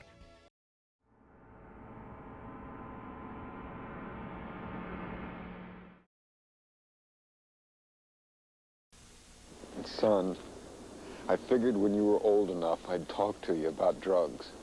I'd tell you they're nothing but poison. Tell you to stay away from the garbage that pushes that junk. Only I never figured that I ought to be telling that to a 13-year-old. If you don't teach your kids to say no to drugs, it's as good as saying yes. Honestly, a great twist ending PSA and a very memorable one. I think you all know this since I've said it literally time and time again, that simplicity goes a long way, and this PSA does that very well. Just having the dad talk to their son about drugs until it's revealed that their son actually died from drugs as the father's at his grave is really well done. It's a standout PSA from Partnership for a Drug-Free America though.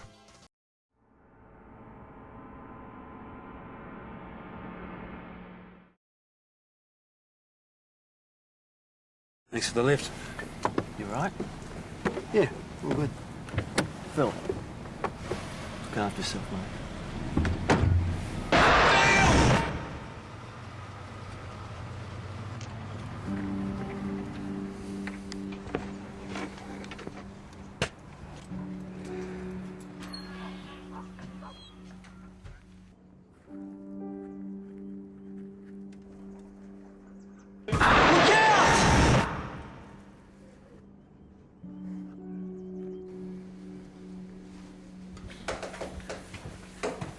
You home early? Yeah. You alright? Yeah, fine. You sure? Yeah. What's going on, Phil? Jared.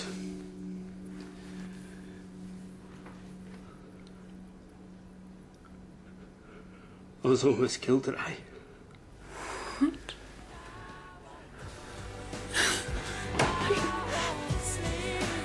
Why are you crying? I'm just happy Daddy's home. Come here, sweetheart. The most important reason for making your workplace safe is not at work at all.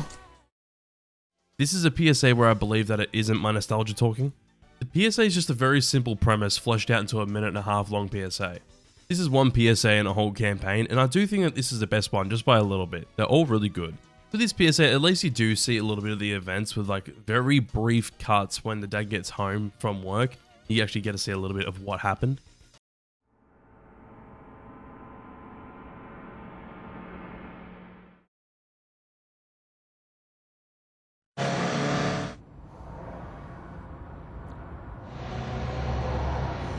Blasted bikes. Oh, where's he gone?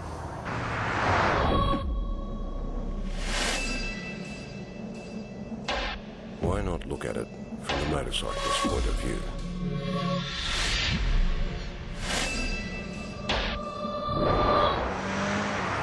Busy road. Truck behind. Road surface is changing. The car turning ahead. Is he going to pull out? Give him room. Traffic's slow. Well, my lane's clear. Plenty of room.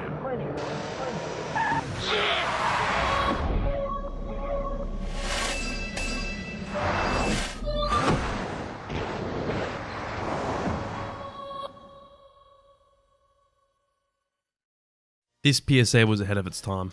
You know that I love TAC at their PSAs. Besides those ones, but with PSAs like this, they just got to be as creative as they want, and they really pay off since they become like one of the most memorable Australian PSAs of all time. I know that I originally had what happens if you wipe 5 off on here, but This PSA, as well as a few other TAC PSAs, are much more memorable and PSAs that I like more.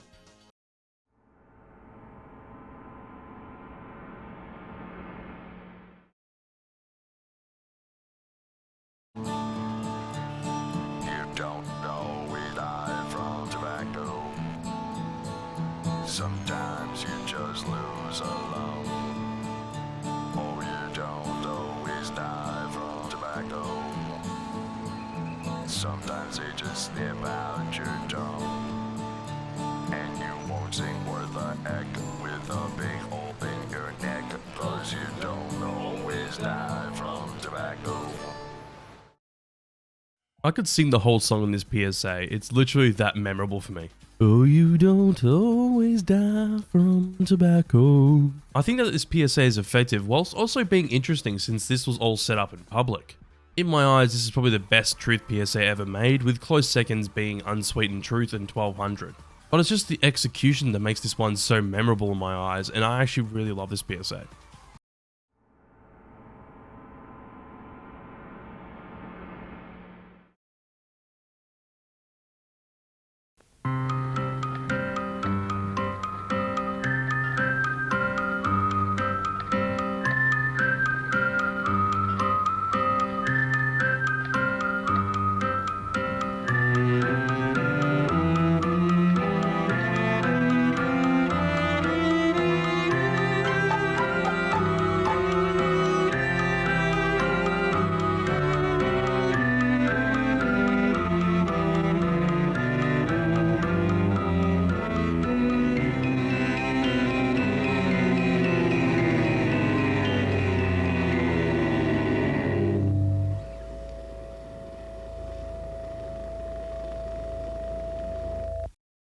Hey, this is a PSA I literally just talked about again.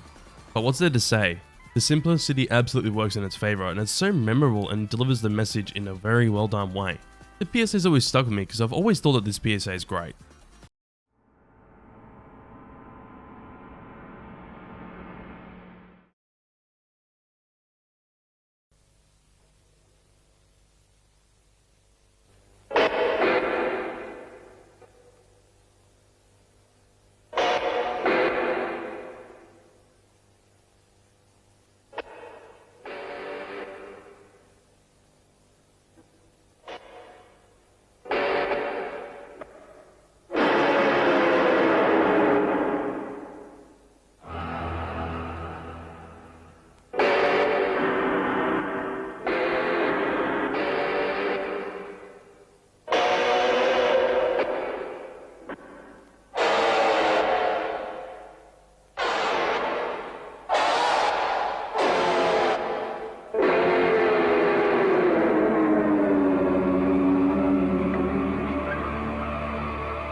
Another PSA I just talked about.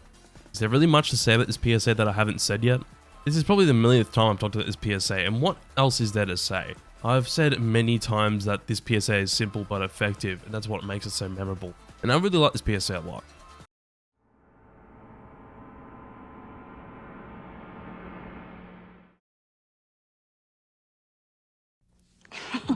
Guess what? What? Can you keep a secret? Maybe. What is it? Come here. Look. Wow. See? Isn't that neat? What is it? I don't know, but I found it first, so it's mine. What's that up there? Is that cheese? Could be. It sure looks like something to eat, doesn't it?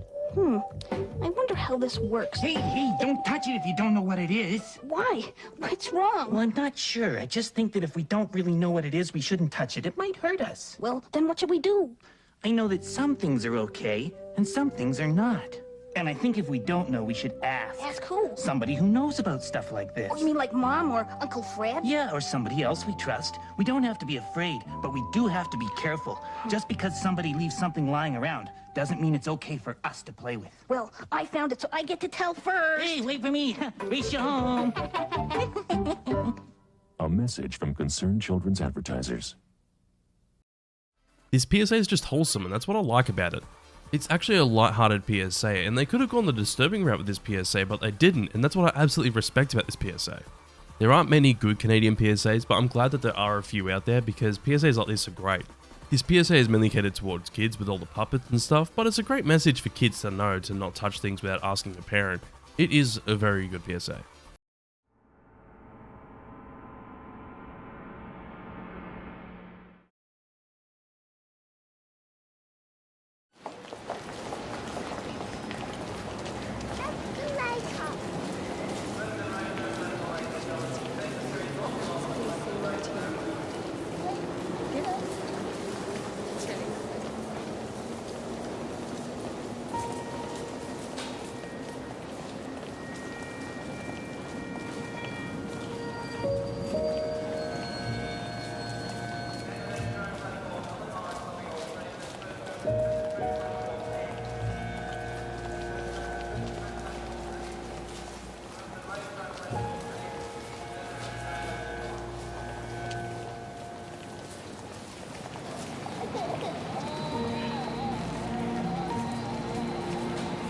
If this is how your child feels after losing you for a minute, just imagine if they lost you for life.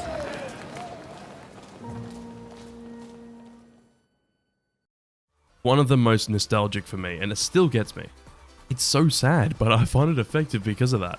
It really hits a home run with its message, with the fact that your kid's so upset when you're gone for a minute, but imagine how upset they would be if you're gone for life from smoking. This PSA is still extremely underrated, as I don't see anyone talking about this PSA anymore, and no one has, like, ever.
PSA for all creatures great and small.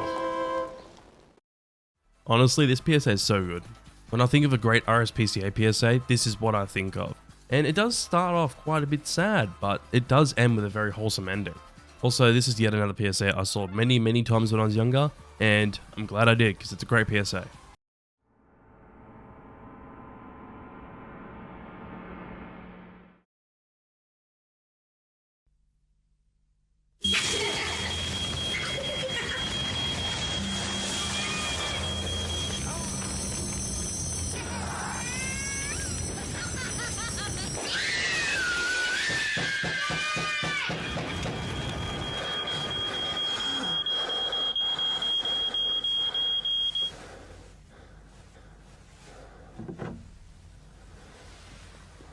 When your smoke alarm goes off, make sure you know what to do.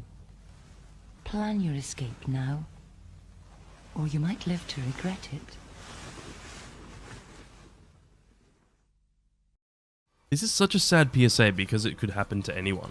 The visuals of the nightmare is really well done, but the end of the PSA hits so hard where he wakes up to his family completely gone. You see his family disappearing in the nightmare through a fire, but he wakes up to not have his family around with him, so obviously the nightmare that he had actually did happen. You do expect him to wake up to his wife being in the bed next to him, but no. This is very depressing but real, with the fact that his family is gone from the fire.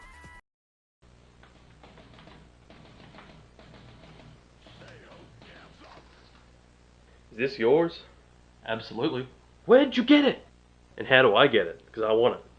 You can get it by clicking the join button that's next to the subscribe button on my YouTube channel to become an exclusive member of my YouTube channel. That's cool and all, but what do you get if you sign up? Well, since you want to know. If you sign up to my YouTube memberships, there are certain rewards that you can get at certain tiers. So let's just start with my first option, which is $2 a month, is the pirate tier. Just by signing up, you get access to my loyalty badges, which change in color depending on how long you've been a YouTube member. You get cool little emojis you can use, and you get a shout out at the end of all my videos.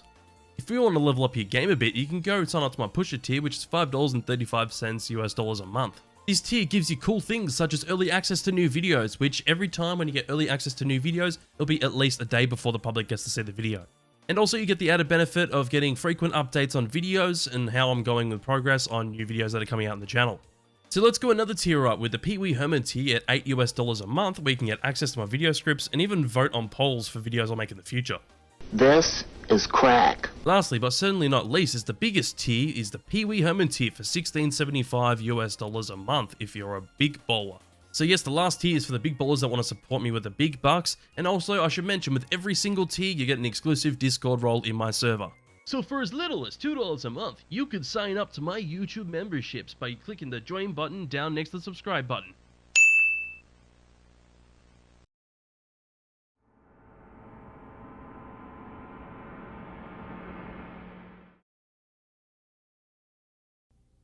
The road is long.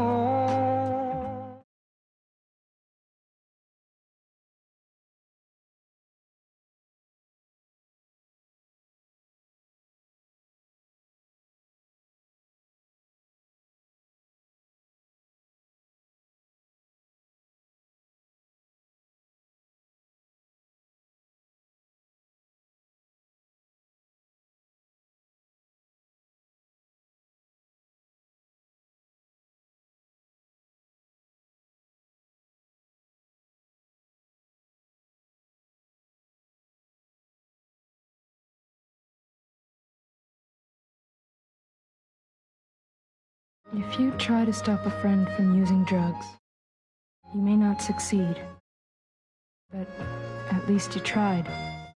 And that's what friends are for. A message from concerned children's advertisers. Without a doubt, the best Canadian PSA.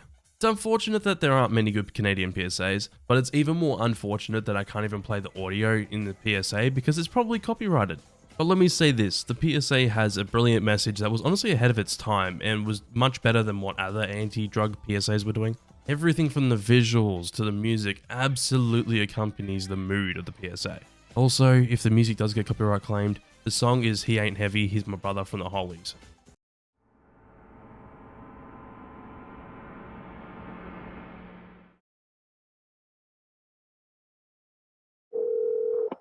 Fairfield County 911. I need help. Where are you at? Well, ma'am, I don't know exactly, but I'm freezing, and my girlfriend's here freezing. Mike, I want to help you so bad, hon. I want to find out where you're at. My phone's just about to die. You're my last chance here. We're scared. Please help us.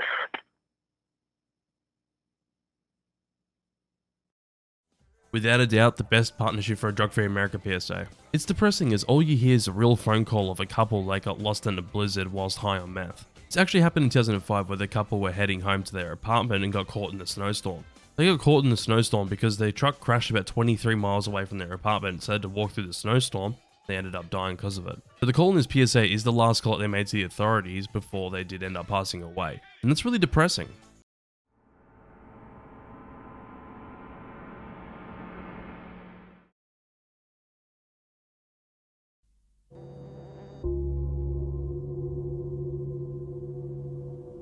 There's just a huge void and there's nothing to fill it.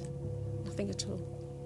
The driver had been drinking and just smashed his car into the back of Michelle's car, and she died of head injuries. Oh, she was lovely. She was full of energy, full of enthusiasm. Even if I could just hold her hand for 5 minutes, or tell her again how much I love her, or just touch her hair, I would give the world for that.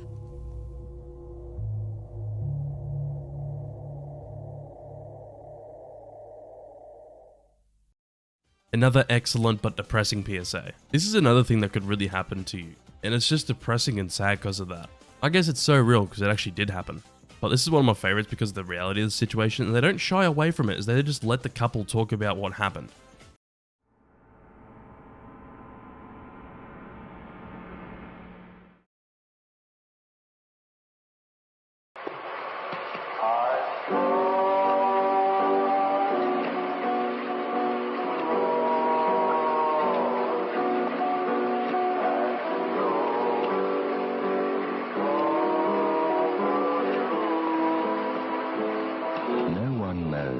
How much brain damage the designer drug ecstasy causes. It's still being tested. Take ecstasy, and you're the guinea pig.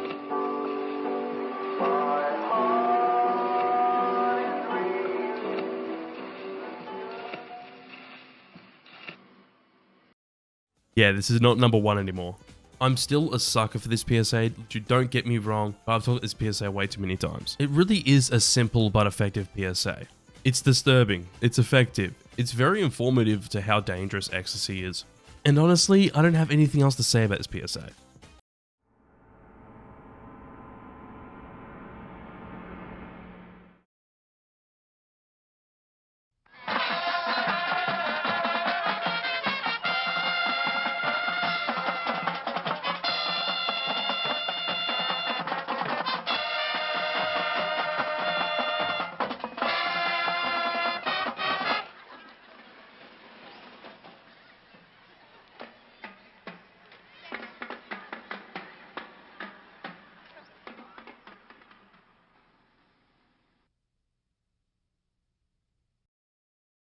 Now this is a PSA that really fell under my radar for a while. I'd seen this PSA many years ago, but it never really caught my attention until about 2 or 3 years ago where I actually took it in properly. Also, let me say that this PSA holds up. This whole campaign did the same thing where they showed footage of the victim before the car crash and then end up like telling you in text what happened.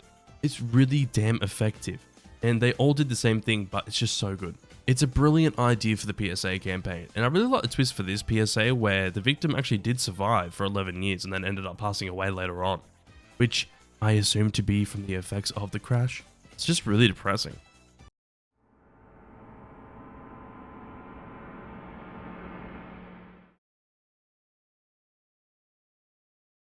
Dang, bro, I'm so late. Yeah, I'm late to class, man. Yeah. Thinking about who I was gonna vote for, probably Drew. Jasmine. No, bro, nah, she's fake. She's fake. President, here you go, thank you. Hi guys, vote for me for class president. Hi ladies. I'm not voting for this. Can you believe this? Bye ladies. Someone wrote dead man on my poster. Dude, this Sherlock, right? Just leave me alone. You're not voting for your ex-boyfriend. Here you go, thank you. Hi guys, vote for me for class president. Your principal speaking. Don't forget, cast your vote today. All right, come on, guys. Gym class ended 5 minutes ago. Let's go.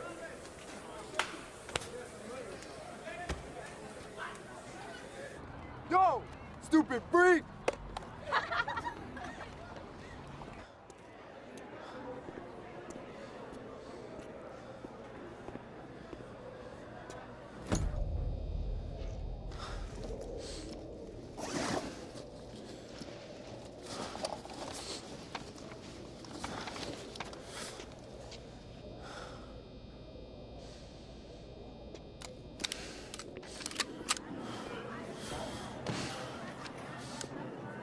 Look at me!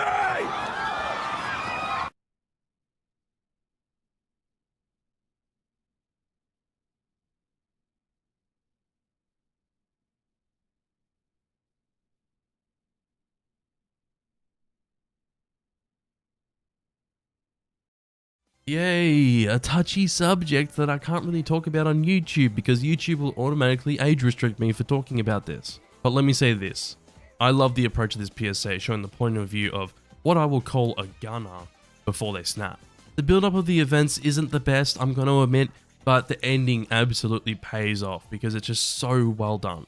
Like the ending where the gunner walks into the theater and yells, "Look at me," is really powerful stuff. You can hear the emotion in his voice, the anger and the sadness. It's just an excellent performance from the voice alone, and it really pays off for the rest of the PSA.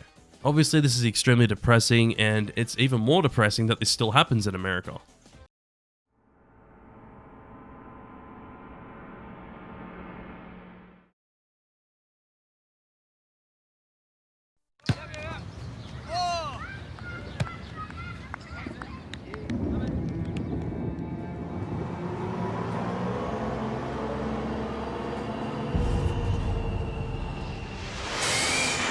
Every metre is my understanding.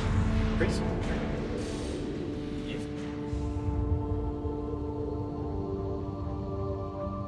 Come on, Dad. Be there in a minute.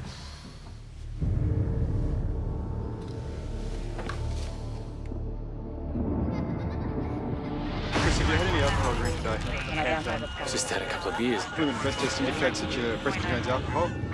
There's one other thing, I'm not sure whether you're aware, the young fella has in fact died. Are you aware of that, were you, Chris?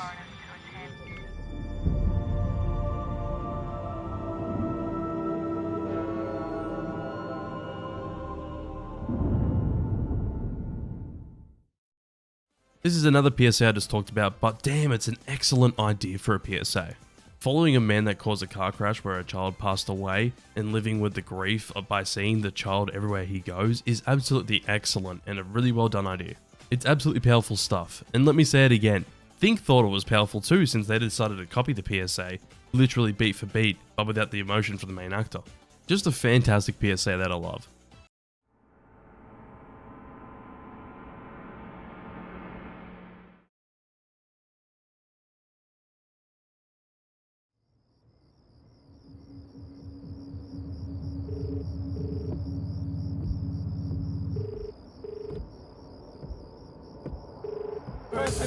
Hello? Hi, Mum. Andrew? Not like you to call? Yeah, I just wanted to say hello. Oh, all right. Look, it's really noisy and hard to hear you. Are you at a party? Dude, put down, let's go. Yeah. Right. Hey, Jenny wants to know, are you going to come on Sunday? Remember it's Grandpa's birthday, we would love you to be there. I don't think I'll be able to. Really? I'm sorry. Okay. Are you out with your uni, mate? Andrew, you are actually doing some study this year, aren't you? Not just partying all the time? Yes, Mum. Are you keeping on top of your studies? Andrew? Yes, Mum. I've told you before, first year is important. You really need to knuckle down, mate. Yes, Mum.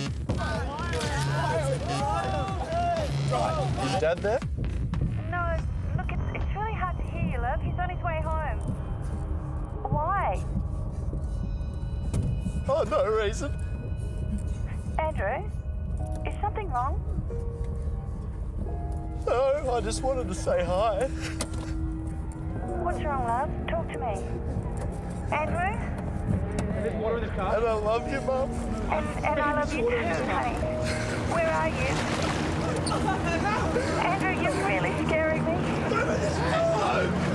Andrew, what's that? I can't hear you, Andrew.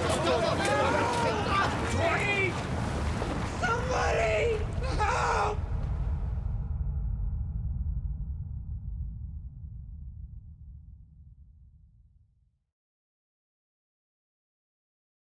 Now this is TAC's magnum opus, and that's pretty impressive since we literally just had a TAC PSA on the last entry of this list. But I do think this one's just the tiniest bit better because I felt there is a bit more emotion in this PSA compared to the last one. Also, this PSA is a lot more simple, which absolutely works in its favor as it just stays in the car the whole time. I swear TAC manages to get some excellent actors for their good PSAs, like it's ridiculous. All their good PSAs have brilliant performances and I don't know where the hell they get them from. They just whip them out and make awesome PSAs because their actors deliver awesome performances.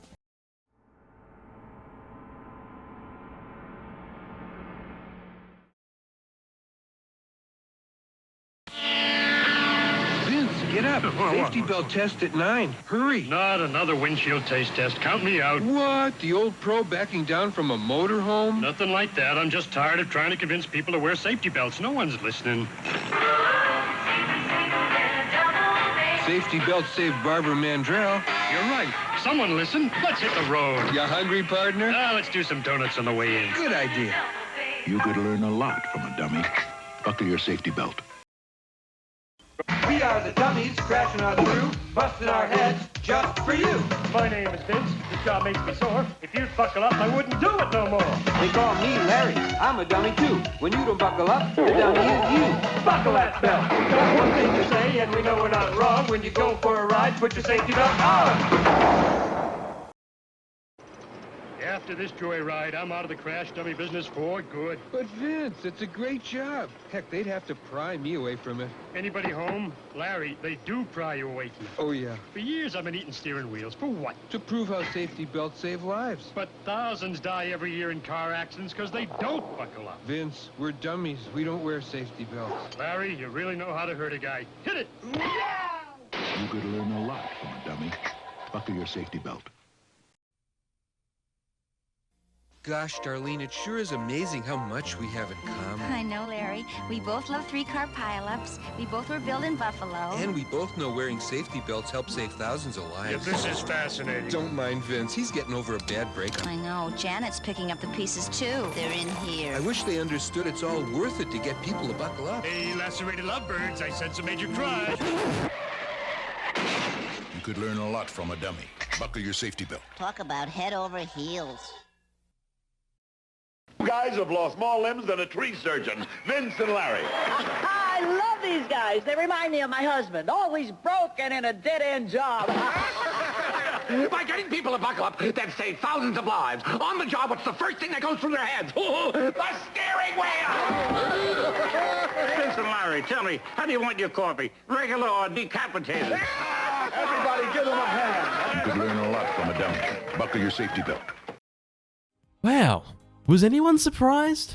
This whole campaign is excellent, and honestly, it's not even talked about enough. They ended up becoming absolutely huge in the 80s and 90s, and is probably one of the most successful PSA campaigns of all time, if not the most. As all the PSAs go, they're all very smart, but also very funny, and they managed to blend those two together excellently to make awesome PSAs. I love how these PSAs don't rely on scare tactics to get the message across to the viewer, but instead they just focus on Vince and Larry, which are very well fleshed out three-dimensional characters, whilst they go through car crashes and other things. Lastly, let me say that Vince and Larry are the most fleshed out characters in PSA history.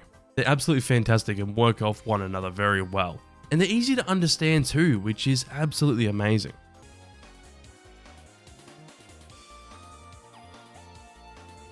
So, scary PSAs are an interesting thing. I absolutely bet that you read that extremely vague title of this video and you're thinking, what is he doing about scary PSAs? I know you're thinking it, but what I'm actually doing is talking about what I think makes a PSA scary. We will obviously look at some good examples that effectively are scary PSAs, but we're also going to look at some bad examples that try to do what the scary PSAs do, but fail on every regard. Also, quickly before we get into what makes a PSA scary, my merch store's back up at zakarmerch.com because I know quite a few of you are asking where you get this cool design, this little pusher man. Yeah, it's up on my merch store. Links in the description. Obviously, it's up here at the moment, zakarmerch.com. You can get that design on like shirts and stickers and stuff, as well as this Snake Man design and the Is There Anybody Out There design. So make sure to go check it out at zakarmerch.com. So, to figure out what makes a PSA scary, in my opinion, let's have a look at some good examples of PSAs that are scary. First, let's start with one of my favorite PSAs of all time, Yes Mum. I know this isn't a super scary PSA, but I think it's worth talking about. In the PSA, there isn't much going on visually as the whole PSA takes place in the bloke's car, but where this PSA shines is with everything else. The PSA is extremely effective with how it conveys its message. It's quite realistic for a situation like this. It's very memorable, the idea is absolutely great, and the subject matter is something that isn't talked about too much. So let's go through each positive of the PSA and explain why I think it's a positive. First off, you have the effectiveness. The PSA conveys its message well by showing shots before this incident has happened, with the passengers peer pressuring him into driving quicker to get to the party sooner, whilst they've all been drinking. We also see that he's a young and inexperienced driver because the biggest thing that tells us this is the P plates on his window, showing that he hasn't even had his license for a year. The whole thing that ties this together is the main thing going on in the PSA is a result of his driving and being peer pressured into driving faster. So yeah, this PSA is effective. But The PSA is also quite realistic considering the situation they end up in. It's quite realistic because they could end up in a pond or a lake because of speeding, especially since it looks like they're driving around the country where there'll likely be no guide rails on the roads. Also, it's realistic that a driver could be peer pressured into driving faster, especially when they're all excited to go to a party and obviously end up getting drunk. So now, how memorable is this PSA? Well, obviously speaking on my own behalf, I think this is one of the most memorable PSAs in regards to it being a good PSA. Bad PSAs can also be memorable for being bad PSAs because they are so bad, but this PSA is absolutely the opposite. Lastly is the idea, and I really do think it's fantastic because things like peer pressure behind the wheel aren't talked about much in PSAs at all. I think that this PSA does it beautifully whilst also being a bit vague about it, but the thing is, if you pay attention to the PSA, you'll understand it. But now let's talk about the PSA that's visually scary, Tentacle. Yes, I know, I've talked about this PSA thousands of times now, but this is different to other times. First with this PSA, it's really effective at conveying its message being this that I can't read out loud. It's effective because of the whole PSA using a tentacle, which is weirdly kinda phallic as a metaphor for the whole message of the PSA and the emotional weight on the main character at all times.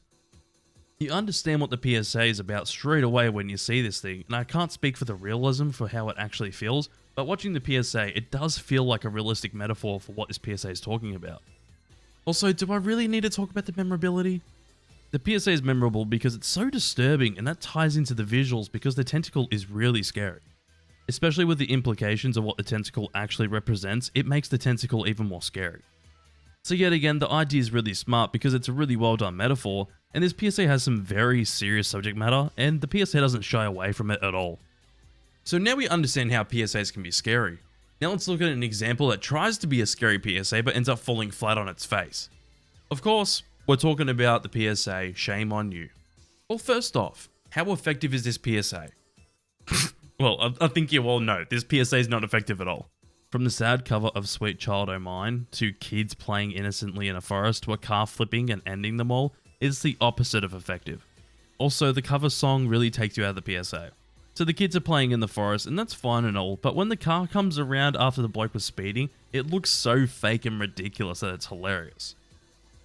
You have to love the details, like the kids disappearing whilst their jackets stay, and the teachers not looking shocked at all about them being flattened. Just adds to the funny nature of this PSA. No wonder why this has become a meme, and a good one at that. So it really tries to force the message down your throat, and I think we just touched a bit on the realism as this PSA looks fake as shit. I will give the PSA this. It's memorable, but for all the wrong reasons. That's why this PSA is memorable. The positive things I will give this PSA is the idea and the subject matter aren't terrible. Speeding is a topic that should be talked about, and having a full classroom getting ended from a car is an alright way to show how many people died in car accidents since the year 2000. It is just executed terribly, and that's the huge problem with this PSA. It isn't subtle at all, because they establish the classroom for 2/3 of the PSA, and then randomly the car comes in and pushes the message of the PSA in your face. I feel bad for people that live in Ireland because this PSA sucks, and having to be forced to watch this would be even worse. Well, we've had a look at a few examples of PSAs that are successfully scary in their own way, or fall absolutely flat on their face. I think throughout the video you may have gathered what I think makes a PSA scary, and they are the following things. Effectiveness. How effective is the PSA at conveying its message? Realism. How realistic does it depict the events in the PSA? Memorability. How memorable is the PSA? Visuals. How visually interesting is the PSA, and how scary is it visually? The idea. How interesting of an idea, and if it has potential to be very disturbing? Lastly is the subject matter. What subject matter are they tackling? And this last one is a smaller point that could possibly affect how scary the PSA is. Obviously, everyone does have their own opinions on what makes a PSA scary, so make sure to let me know your opinions down below in the comments.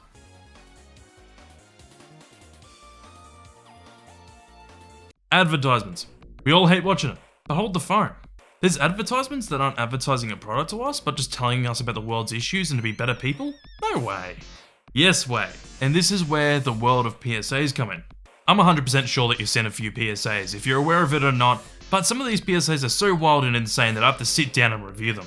So yeah, that's what I'm doing.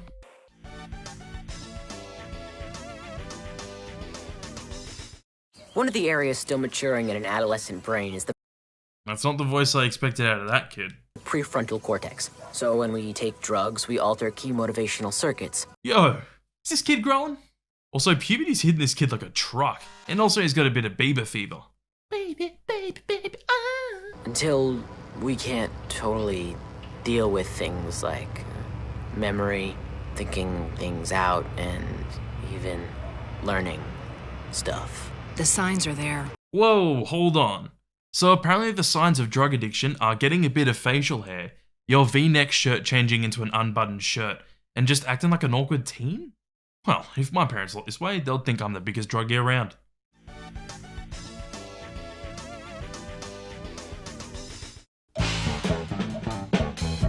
Yeah, I should start my videos exactly like that with the funky bass line and everything.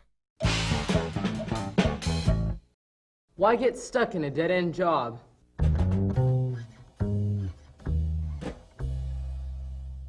Why pen yourself down?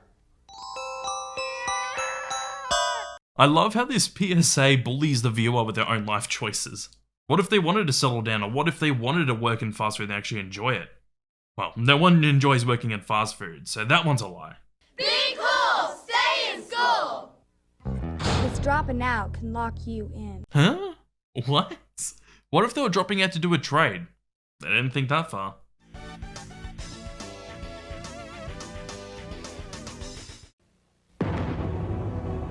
This is where they party, where Denise met Michael.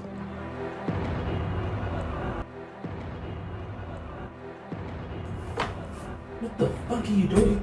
They danced, they joked, they did a little crack, and went up here, where she took the wrong step that ended everything. That's just a really poor job of installing the railing. Only she doesn't know it yet. Drugs make you forget, and if you forget how risky sex can be, you could catch the AIDS virus and not know it for years. AIDS, another way drugs can kill. Well, I guess I was right, since she decided to suck face and do a bit of the chitty boom with that man. Also, when they're making out with each other, they look like they're violently trying to bite each other's faces. How violently can you make out with someone? I don't want to find that out.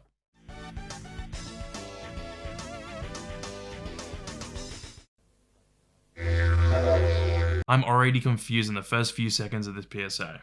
From the weird camera movements to the didgeridoo in the background, all I can ask is why? Why? A disease that can strike without warning is on the increase. Holy shit, they got Professor Snape in this PSA. That makes me wonder, did he use one of the students from Hogwarts and put him in a straitjacket? Probably just stole one of the first years and went, As manus patronum. We still haven't found a cure. It's a disease that affects more than 2 million people in the UK, and it kills 2,000 of them every year. Let me just say that they should have left the second half of this statistic out of it. Like, just leave the 2 million in there, because the 2,000 sounds like nothing compared to that number. Its name may surprise you.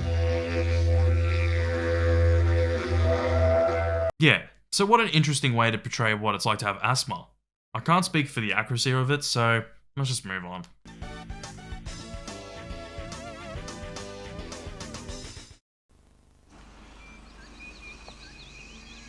Oh no.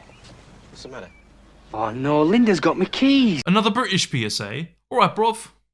So bad. Ah, so it's the burger bar for lunch then, is it? Unless... What? I think I've left the window open around the back. Why is this man's first idea to break into his own house? Like, chill, dude. Just spend a minute or two looking for your key or the spare key, or even an easier way in.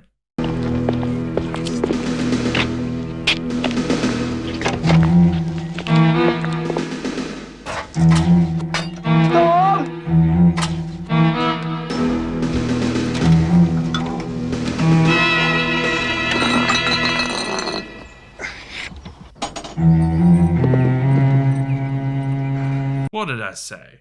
This bloke's just an absolute moron and he lives here.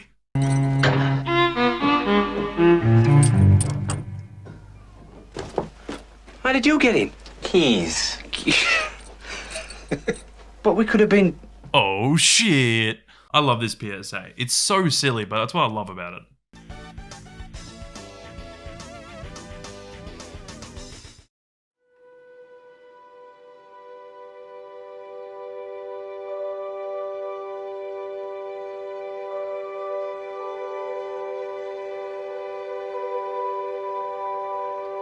Hey, wait, hold up.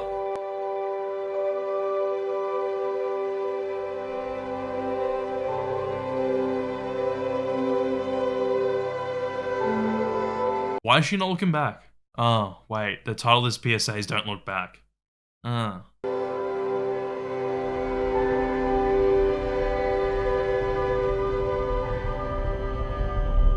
Oh, that's why she wasn't looking back, because she caused her daughter to die when she did. Also, gotta love that little D badging of the logo when you can obviously tell it was meant to be a Ford logo. But really, what else is there to say about this one?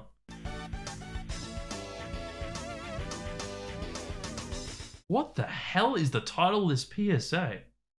Oh, I don't get it, but let's watch.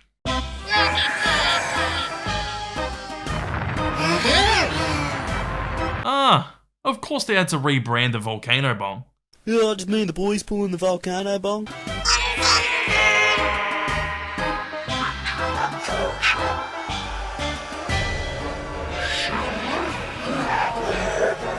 Oh yeah, I'll absolutely buy one of those. Why not?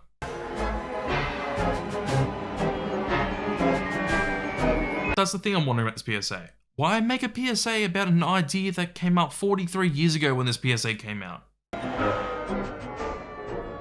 That explains it. Do I need to say anything else?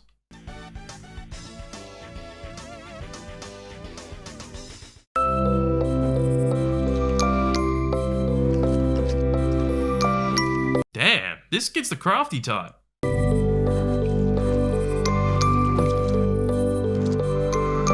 Hold on. Is the cocoon made out of weed and then what he's putting on the bed weed? Oh no.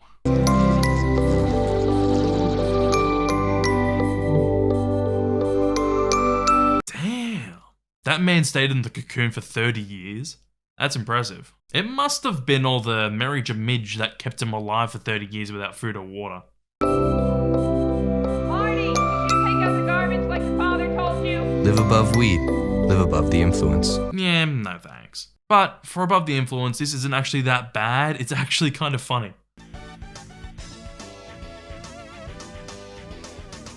Now, this is a classic. I remember this being on every DVD I owned. Bob's invited his friends to watch a DVD he bought in a store. Jim's invited his friends to watch a pirated DVD he bought on the street. Yeah, fuck Jim. He brought it on the streets. Ew, yucky. Bob's DVD looks amazing. Stand still, fighter boy. Jim's DVD doesn't. That's definitely how a pirated DVD looks. That's like if you pirate this YouTube video, then that's how it looks. I call bullshit. Bob's DVD sounds perfect. Jim's DVD doesn't. That's gonna wake the neighbors. What the fuck? Is this like some secret DVD that's used to take over the minds of who's watching the DVD? Bob's DVD brings all his friends closer. Jim's DVD makes all his friends disappear. Damn, Jim has some shitty friends if they ditch him like that. I can't be seen with a thieving little pirate like yourself.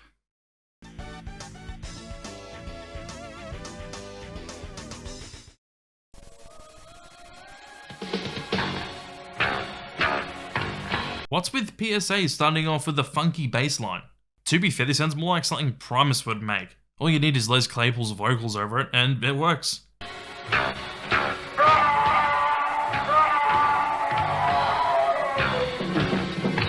Even the man dancing along in this PSA agrees.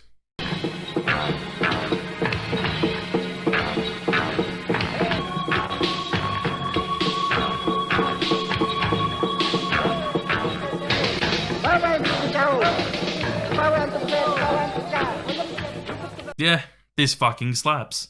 But the imagery is interesting.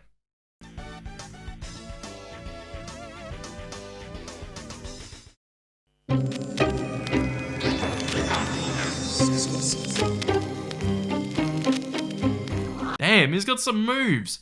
Or should I say that the puppet hand has some moves, since they're controlling the person. 有咩問題，老師都可以幫你㗎。有咁多人關心我，我都要爭氣啲。 That man's super strong. He has the power. With the support of families and schools and the efforts of police. Why does the narrator sound like Batman? Surely it's not me. Young people will not become puppets of crime.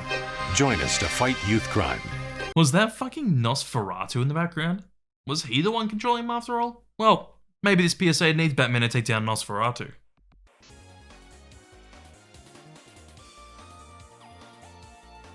Hello everyone and welcome back to yet another video. It's yet another PSA video, but today I'm going to be going through some of the PSAs I think are overrated and explain to you all why I think these PSAs are overrated. By the way, there's no particular order in this list, so I'll just be talking about whatever PSAs I think are overrated in random order. But before we do that, let's quickly hear a word from my sponsor, and that is me. This is a membership to my YouTube channel. It's absolutely glamorous and cool and awesome stuff. It's the best YouTube channel membership that money can get you. What's really cool is they can support my YouTube channel for as little as $2 a month and get really cool things like shoutouts in my videos. It's worth it. Look, everybody wants to be cool. Doing it with a membership isn't just right, it's absolutely right.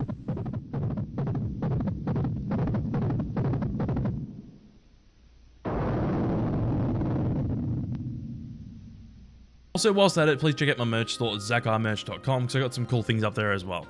Anyways, let's get straight into the video. Suck.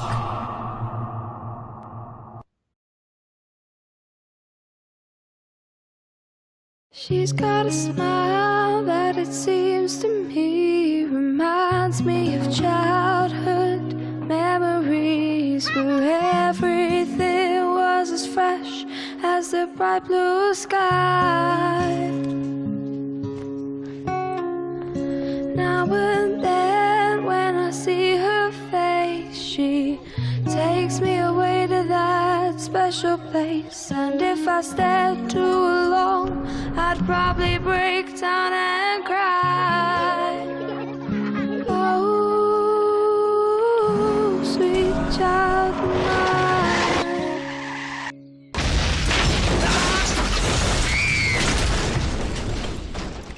Since 2000, speeding has killed a classroom of our children. Shame on you. You can never control the consequences if you speed. Is there really anything to say about this PSA? But for some reason, some people actually like this PSA, which honestly baffles me because I think it's absolute arse. I've talked about this PSA time and time again, and that's because I think that everything you can have in a bad PSA is in this PSA. It's just also unrealistic from the situation itself to the effects in the PSA, and it's so fucking bad. Apparently not for WatchMojo, because they think this shit's disturbing. Suck.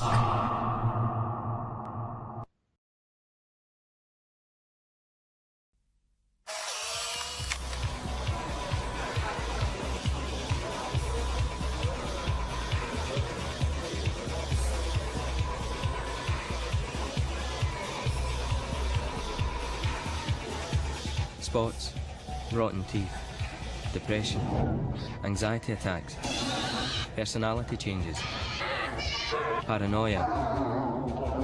Take speed, ecce or acid and you can develop any of them. Let me get this out of the way.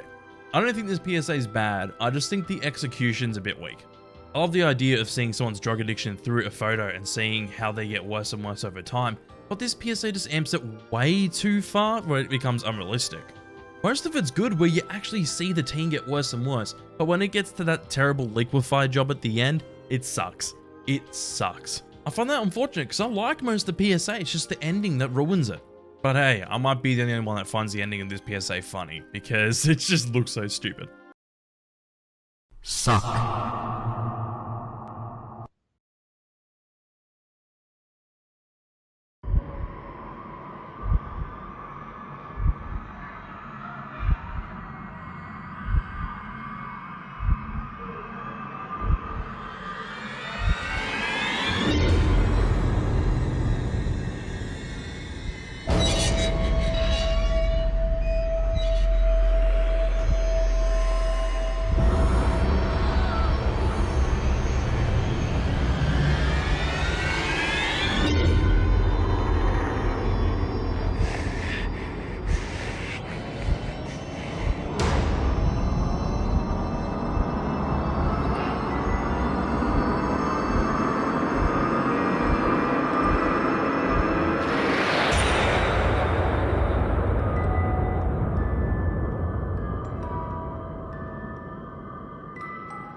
Honestly, a pretty similar situation to the last PSA, but instead of it being the ending, I think that the message is a bit weak.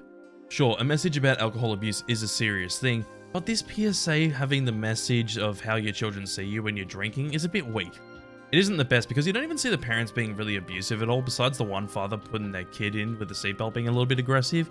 It just could have been much stronger.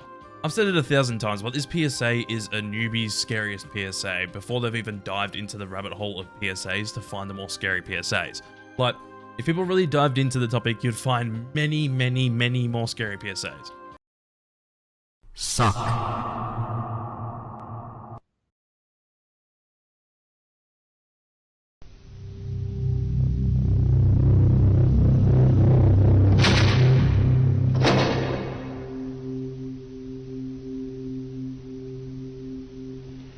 This is crack, rock cocaine.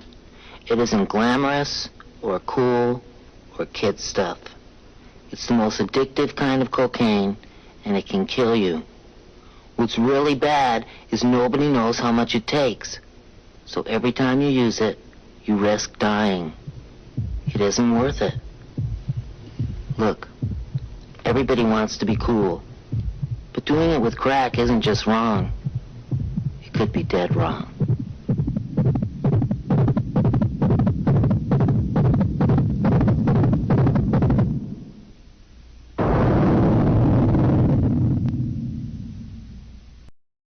Well, it's convenient that I parodied this PSA for the sponsor segment, but some people like this PSA unintentionally, especially WatchMojo. But for real, I was surprised to find out that anyone finds this PSA effective or even scary. Yep, I don't get it, but apparently the fucking nerd's scared of this PSA. And when Pee-wee is serious, it's scary. And I don't think I need to mention that shitty YouTube channel that does top 10 lists again. Suck.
This PSA is extremely dated, and I don't understand why people find this scary. But even with the PSA being effective, I don't think it's effective because it's such a weird and strange way to show how animals are being killed for fashion. I will say though that the music is by far the best thing in this PSA, and it does this PSA absolute favors. Not the sound effects, they suck. Last thing about this PSA is why does the text at the end of the PSA use the fucking Winkles font? Like, you might as well use Comic Sans at that point. And hey, maybe it's the shit quality of this PSA, but it fucking looks like it. Suck.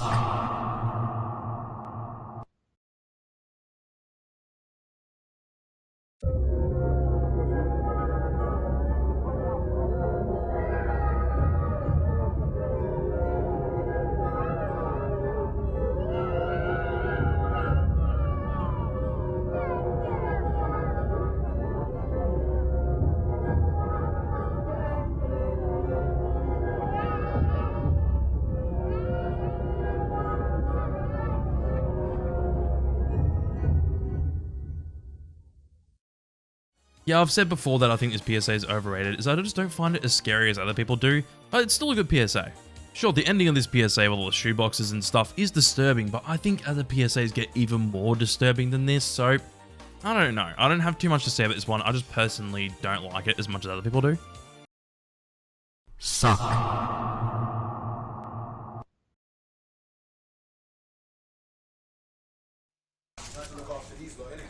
Okay. Hi, you alright? What's up? Hello. Hi. Oh man, where's my fish fingers? Do you want to?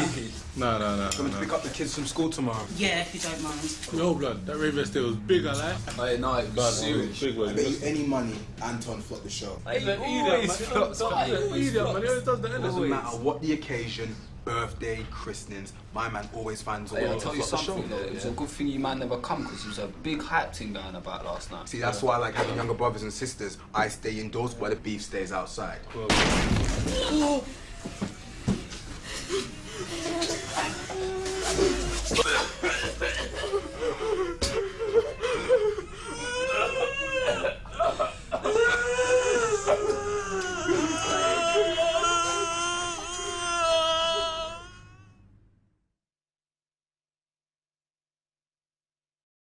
Some people either really like this PSA or they really hate this PSA, and honestly, I'm kind of somewhere in the middle.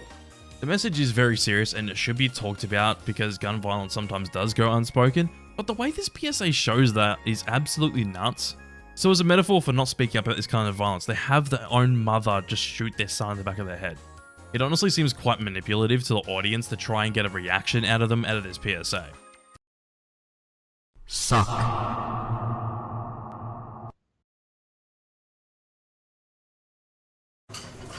I'm the sous chef here. With any luck, I should be head chef by next year. I've got this amazing fiance, who I won't be marrying this weekend. Because I'm about to be in a terrible accident. But really, I should have cleaned up the grease over there, and they should never put the deep fryer so close.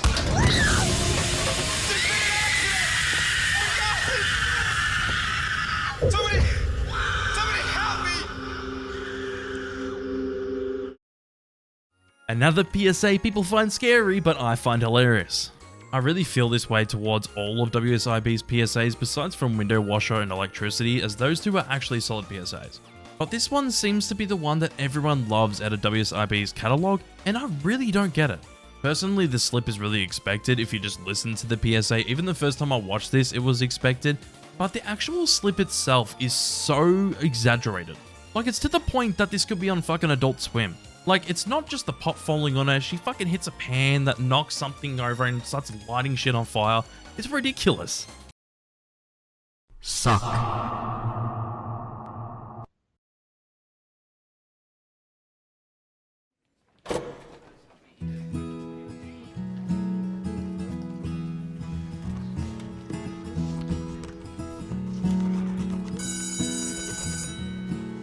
I got some news today from the radio man. He spoke the words somber and as softly as he can. The world stood still and the sky opened up. I made my way to fill up my coffee cup. Then it occurred to me as the daylight sky shone blue, today's the day that Johnny met June. He waited a while, he knew that he would. He was gonna hang around here for as long as he could. The days went by, and hours idle passed. He was never sure just how long he would last. But there's not much love in a lonely room. Today's the day that Johnny met June. Have a good summer. You too. Thanks. Hey, you must be bored. No way. This is the guy that I was running to in the library. You're kind of Yeah. guilty. So you like to write on desks. Yeah, that's what I do.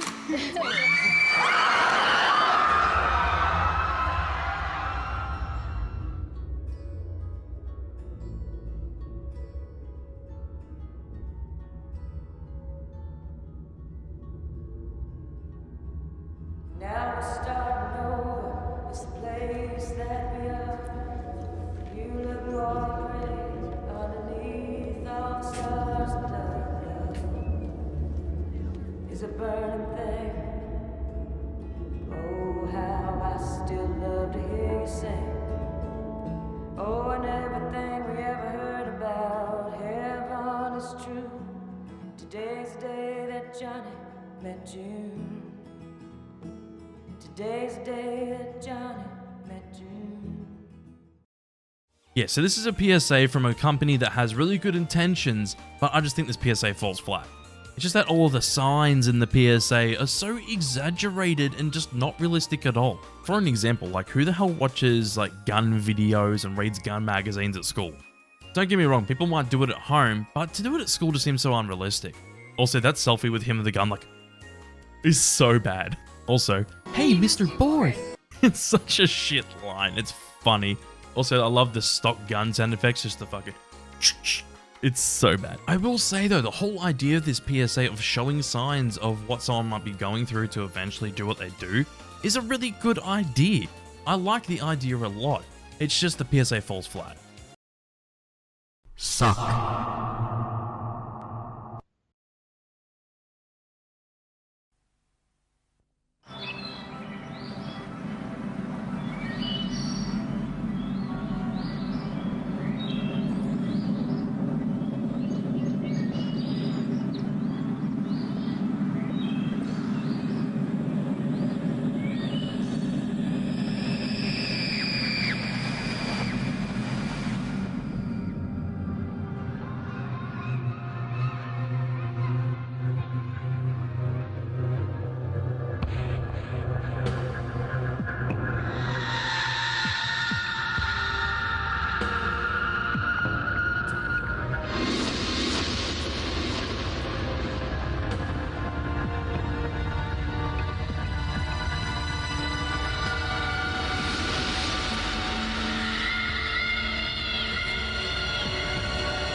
I'm not gonna say shit because you've seen some of the PSAs and they speak for themselves. They suck. Not enough people even talk about their PSAs because they're so terribly bad. Like, they always try to pin video games and like TV violence on all of the world's issues, and that's just not true.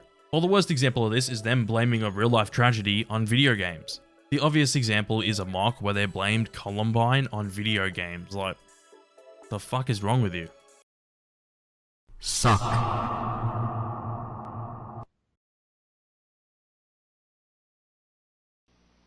Is there anyone out there who still isn't clear about what doing drugs does? Okay, last time. This is your brain. This is drugs.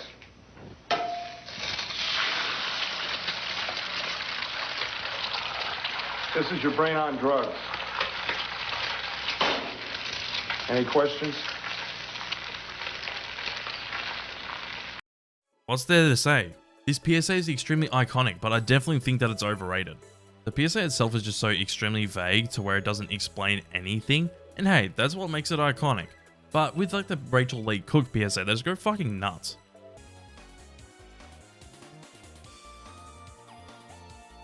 Top 10 worst anti-drug commercials. Great. We're considering only commercials and fair. advertisements, which means we're excluding Advertisements? Yo, advertisements. Again, we'll be the judge of this. We'll be the judge if they're accurate or they're not. We'll find out. Number 9, straight. Okay, that's funny. Before, not about this entry. They said, oh yeah, it's partnership for a drug-free America. Guess who made it? Here at WatchMojo.com, we do a lot of research on what we're talking about. Yeah, totally. Okay. The thing I hate about this list so far, oh look, we're 3 fucking entries in. You can tell that they don't really know about PSAs. They barely scratched the surface and they're just like, yeah, that's fine. They would have gone on Google, they literally would have gone like this. They would have gone top 10 worst anti-drug PSAs. And then gone, what's this? Sydney Morning Herald?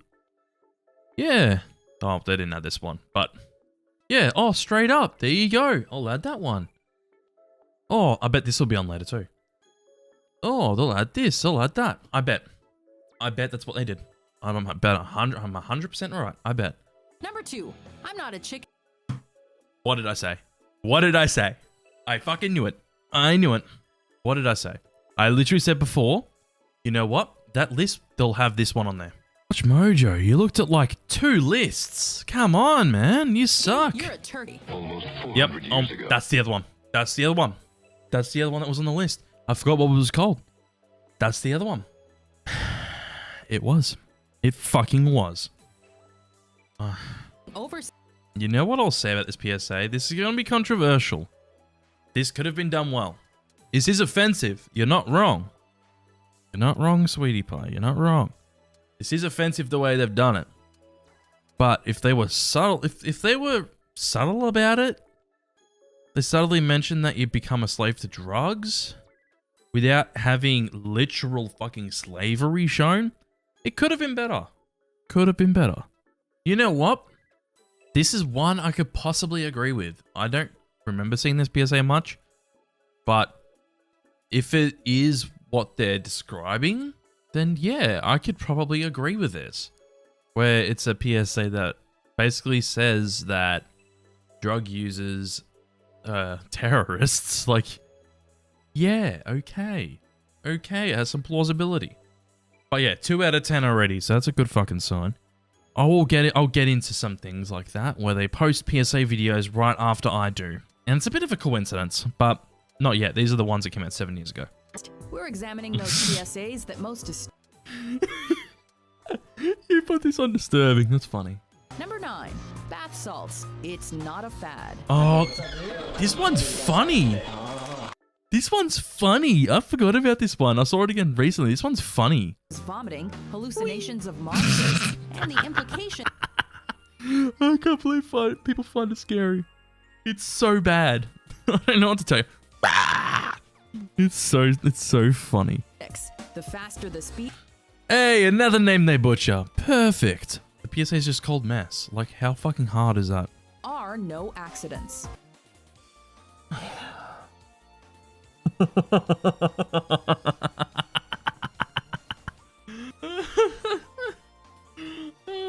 They're real. They're for real.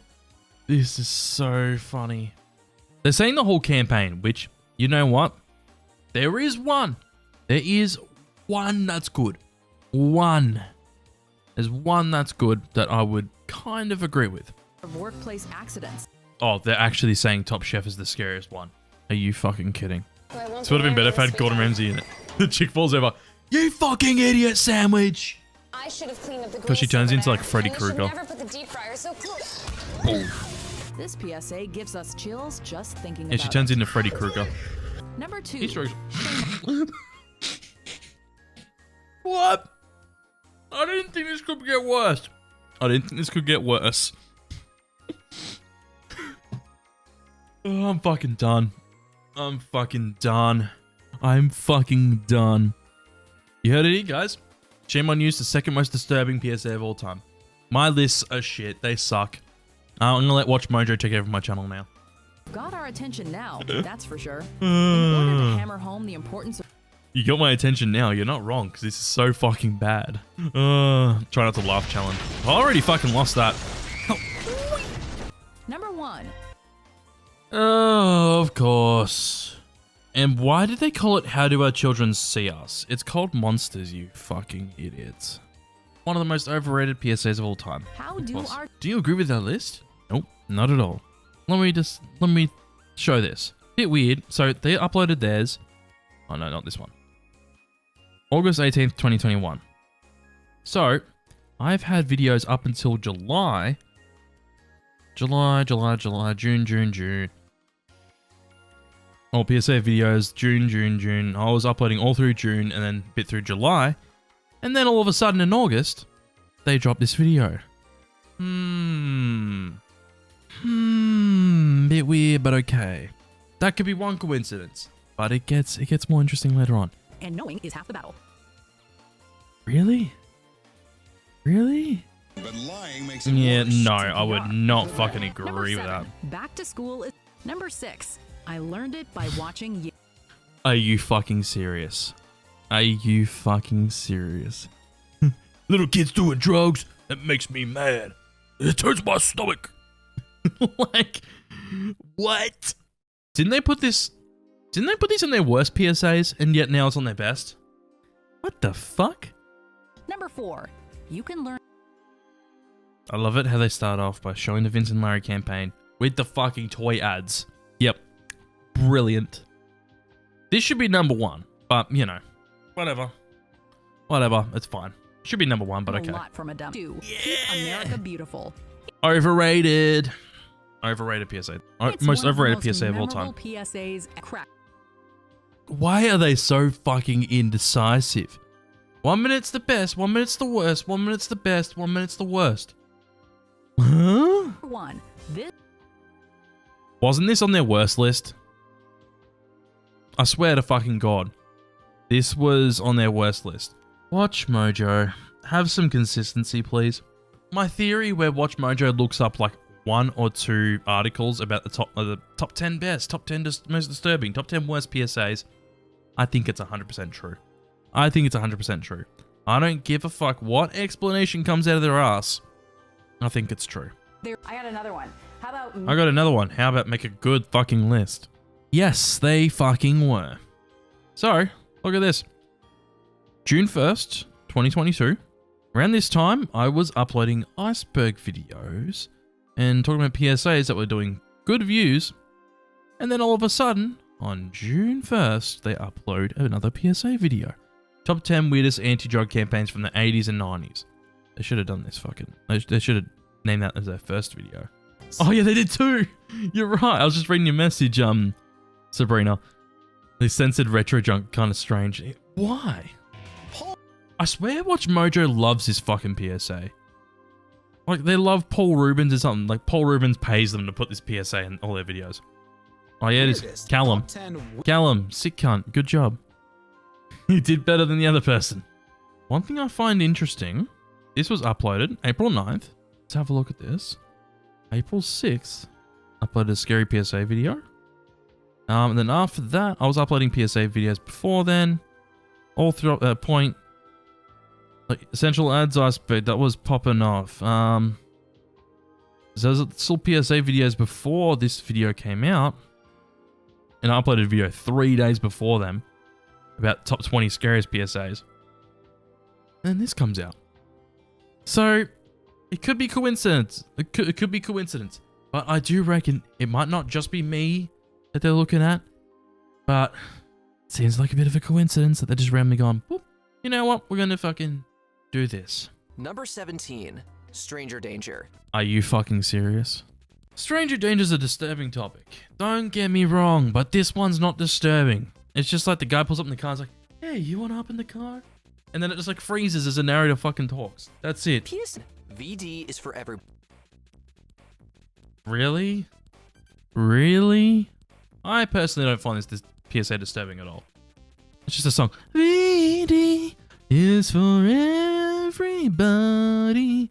Like, yeah, I guess it's the music, but the music's not disturbing. Number 15, Pee-wee. Oh, fuck me. This is crack. Rock cocaine. What? Yeah, Number 14, Bowling. Nope. Nope. equally represented bowling balls showcase the wide I love this variety end of bit. people Dual who barrel are roll. affected by the disease, i.e. everyone. It could kill more Australians than I love that. I love that baby. more Affected by the I love that disease, baby. i.e. everyone. It was released in Japan. 13, That doesn't surprise me. We're not candy. Before What the fuck? I remember people were talking about this in my Discord server. What the fuck is going on? Bro, those pills are scary. Those pills make me shit my pants. is littering night. Ah, speaking of David Lynch, you're watching a movie on your fucking telephone? film on your fucking telephone. Number 8, If I was being generous, it'd be 2 out of 10. stimulants. So first things How did this... I talked about this one before. It's so fucking hilarious. is The CGI visuals are so utilized by the fake and United so States bad. Navy here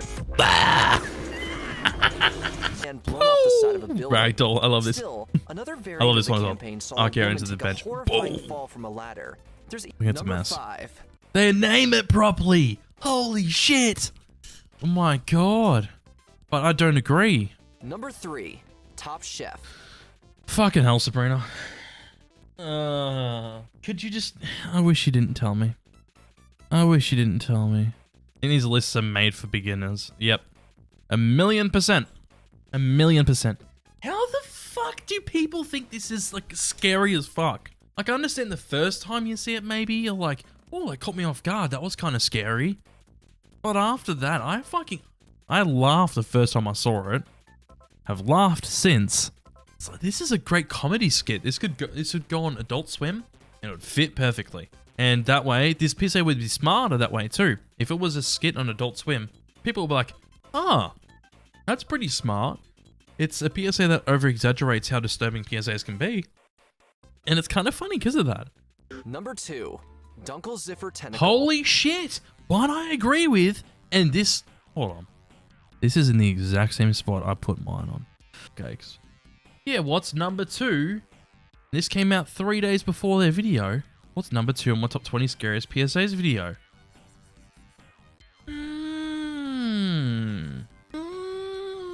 They're 3 days later. Seems like a bit of a coinky-dink, doesn't it? Great. Number 1, Monsters. They named it If you're properly. seeking out a Holy PSA shit. that's unequivocally nightmare fuel, Yep, then 2 look out of no 10. further than this ad from the Finnish 2 out group of 10. Fragile Holy Childhood. shit. And It's it all translates there to 1 out of showcase 10. how Exactly. impressionable 2 these out of young 20. minds are, That's and how our behavior can 10%. wreak havoc with the How development of sad. those That fucking sucked. That was so fucking bad. Can I get my 2 hours of time back, please? I did see some memes come... Hold on. I want to look at the Discord server, see what memes are on there, because it's kind of funny. Go. To look like that. No brainer, I sleep. Shame on you. Oh my goodness. There is a lot in here. WatchMojo choosing PSAs like... They go for VDs, everybody. Pee Wee Herman singing pills over PSAs, like no brainer. Bloody grotesque. It's TAC PSA there. It was Lennon's Christmas, I think. Faces, stop, real trains, real tracks, real life, red banana, shoot boxes. Like I could name all of these if I wanted to, but oh my god, that's so funny.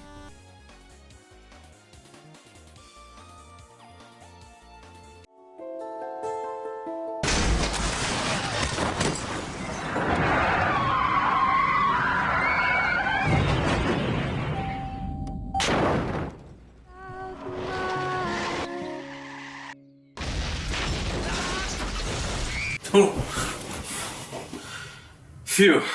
Thank God that was just a nightmare.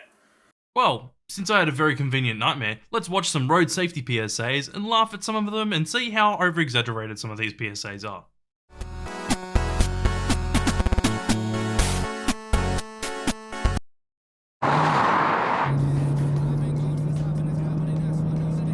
"42 miles per the hour, and on a Sunday." I definitely didn't expect that to happen, but hey, look, if I was behind the wheel and that happened, I would shit my pants. Gran? Ooh, Alistair Bertrand Berkeley. Sorry, Gran. That's a good boy. That's the thing I'm wondering. How does she know how fast he's going? Because Her bobblehead can't see the speedometer, so how does she know? Won't happen again, Gran. Drive like Gran's in the car. Well, if that's the case, let's drive like a grandma and go 20 k's under the speed limit, causing an accident anyways. Thanks, Gran.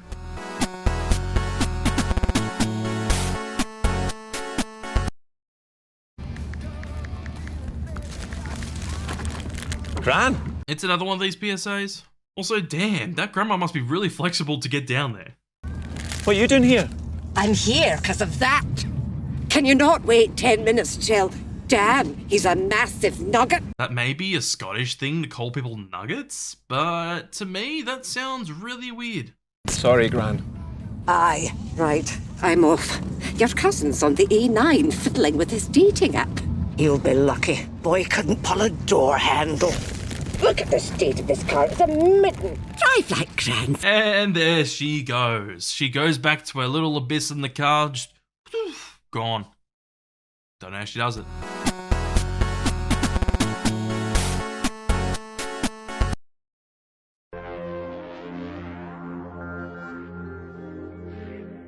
Why does this look like a really bad infomercial that's trying to sell me something? It really doesn't help that they have like their phone number at the bottom of the screen. That makes it look more like an infomercial.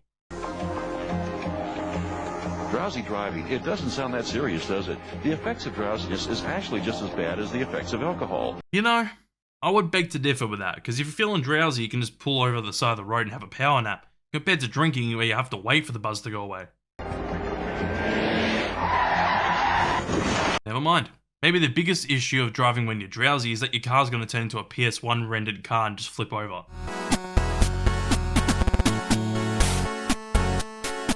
This PSA is literally titled Dipod. No fucking way. It better be parodying an iPod commercial or I'll be upset.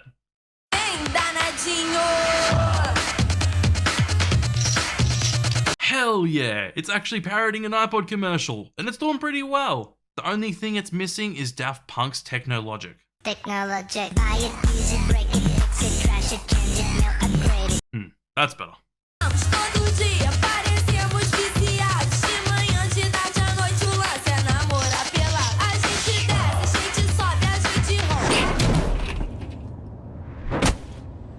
What the fuck? That's actually where this goes.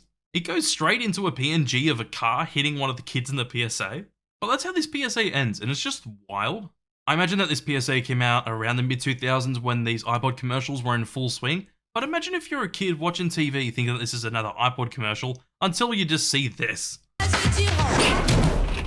Yeah, that will definitely help with a developing mind.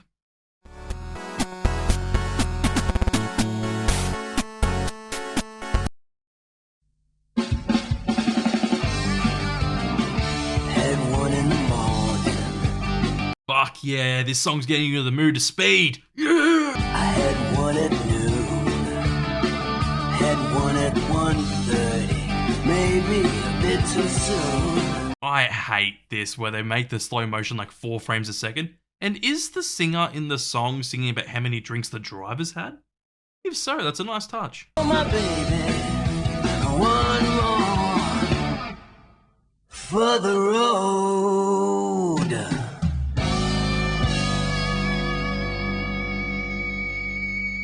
Oh, how subtle with that ending. Is there any chance that the road's called Christian Road? Get it?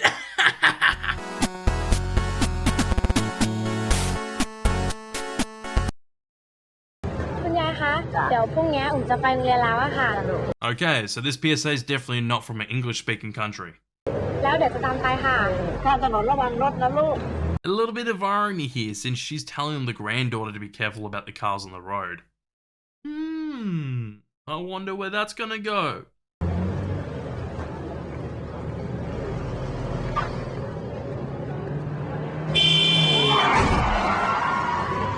I feel bad for laughing about this, but this is not what I expected. I didn't expect Grandma to go flying half a mile down the road.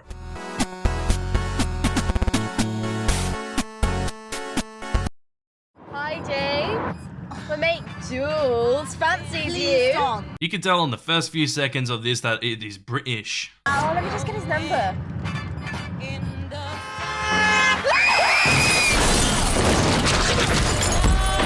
with the 1,000 cuts in this. It's like it wants to be a Final Destination movie, but give you a fucking headache. It's almost like they want it to be really fucking annoying because they're an amateur. Oh, you thought this was over? Of course it's not. This is so over the top and ridiculous. Also love that you can hear Sunshine of Your Love in the background of the music. Not a great music choice if you ask me.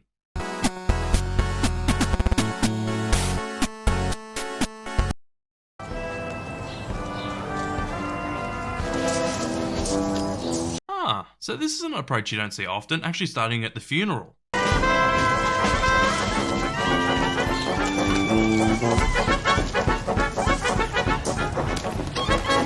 Damn, they're really going for the world record speedrun of a funeral, aren't they?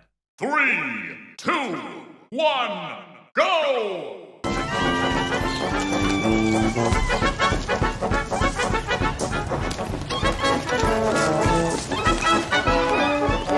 A few moments later.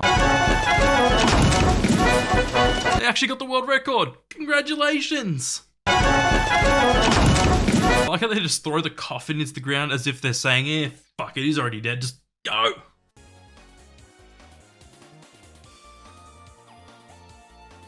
Hey everybody, welcome back to another video, and in today's video, instead of talking about overrated PSAs like I have in the past, links in the description, I'll be talking about the most underrated PSAs.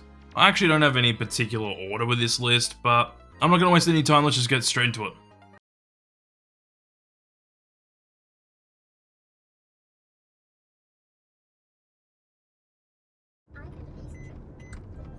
Are your children in the right car seat for their age and size? Is the seat supposed to be forward-facing or rear-facing? Did they move to a booster seat too soon? It may be too late to check when you're on the road. Fortunately, you're on the couch. Car crashes are a leading killer of children 1 to 13. Don't think you know. Know you know. Let me say this straight up. This PSA isn't good, but I do think it gets too much hate. It gets across the message pretty well, but the only thing that really ruins it is that terrible CGI looking car at the end. It kind of just distracts you from everything else that just happened before in the PSA and happens after it. Besides that, kind of a solid PSA.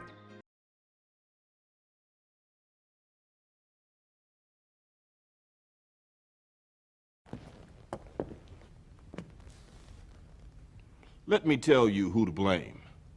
Blame the boy lying at your feet, his body oozing life through the hole in his stomach where the bullet tore him apart.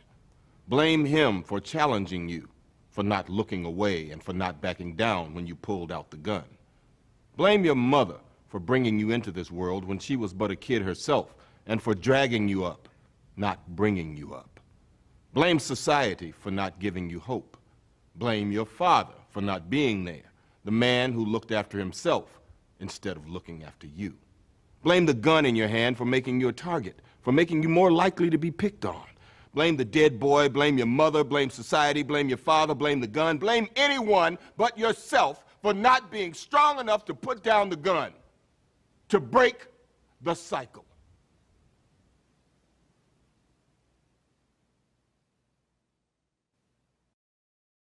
Hey, it's motherfucking Samuel L. Jackson. How can you not like this PSA? But to be honest, with this one, I just don't really hear many people talking about it at all, so that's why I think it's underrated, because who really talks about this one?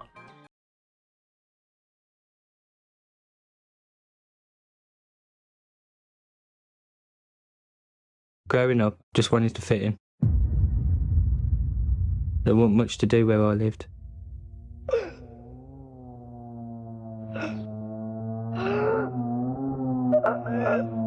On that bridge, we weren't out to cause trouble, just messing about. We found a metal cable lying around. Our plan was to catch a train. I grabbed onto the cable, my cousin grabbed onto the other cable, and I said on the count of 3, we'll throw it over. 1, 2, and we threw it. All I knew is that the bottom was electric, nothing about the overhead cables. I always wanted to be a footballer. I went into shock and then into a seizure. My plan for the day was to go to my nan's and then I was going to have a game. It was unbearable. The worst pain you can imagine. Burnt skin, burnt clothes, messing about. I weren't afraid of nothing, so I was going to be mentally confused. There's a tightening in all your muscles, ringing in my ears. I'm afraid of pain. As I come around, the scream was getting louder and I realised what it was my cousin. Electric went through his body and out of his stomach. Someone please help me! Help! I was 13 years old when I got electrocuted. 25,000 volts went through my body. At the time I was a confident person, and now as I grow up it's just knocked me back for 6. But that's life, and I still have to live with it. I wouldn't wish this upon anyone.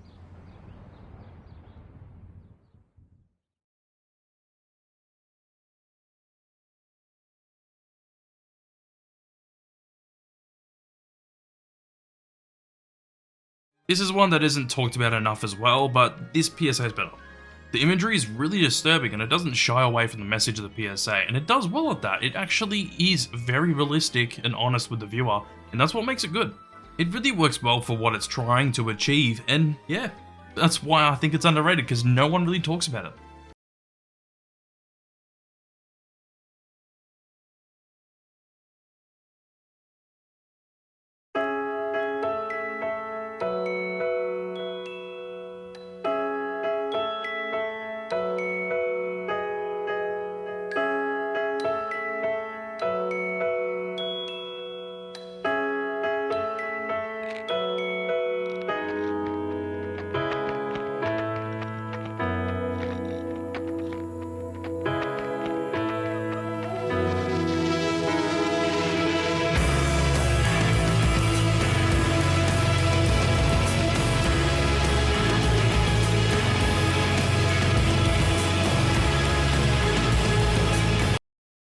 Yes, this is a good PSA.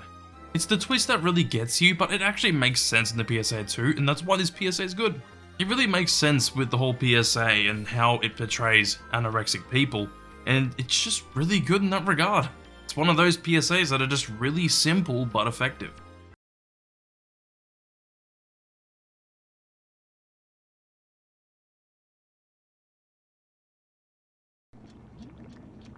To you, this is a place to make macaroni and cheese.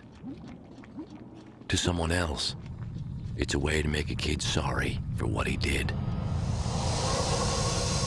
Preventing child abuse and neglect doesn't just mean reporting it. It means stopping it before it starts. Find out how at preventchildabuse.org or 1-800-CHILDREN. A child is helpless. You are not. This is another memorable one, but to be honest, it's probably more disturbing. I've talked about this PSA before, as it's one in a series of PSAs that basically just have like an object, like an everyday object, like say in this one, a stove, or like a bath or something like that. And then the narrator explains it in a disturbing way of how it's used to like harm kids or possibly kill them.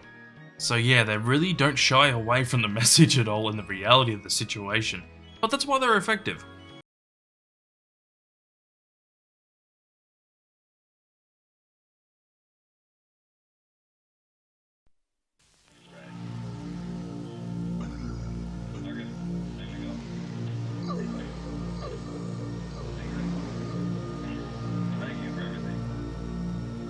Is there anybody out there?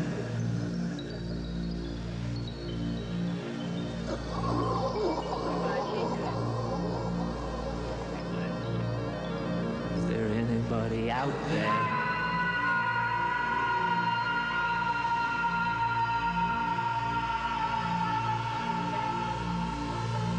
Is there anybody out there?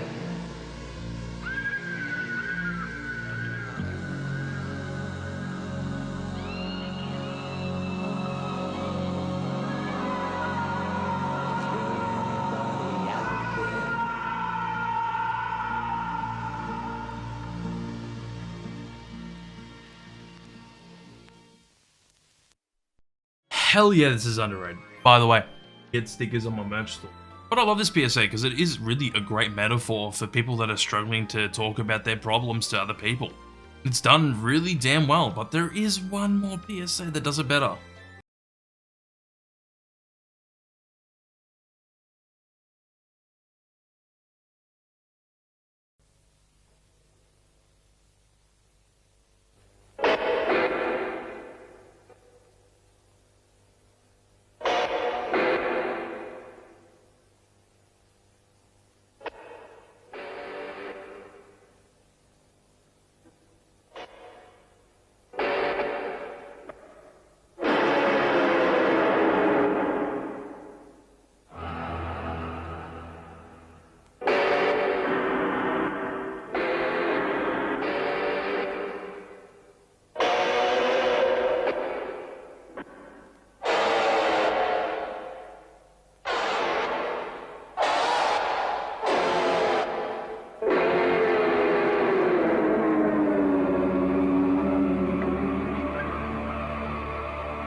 Yeah, this is the one that does it better, and it's from the same company. There's nothing really I can add to this one because this is basically the same as the last PSA, where all of the positives from that come over to here. But I will add that the distorted guitar noises for her voice was a really nice touch.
This is an absolute bop of a PSA. It was trending for a bit, but no one really talks about it as being a PSA. They just stuck onto the trend of like, oh, this is a cool song and whatnot. But as a PSA, it is very underrated.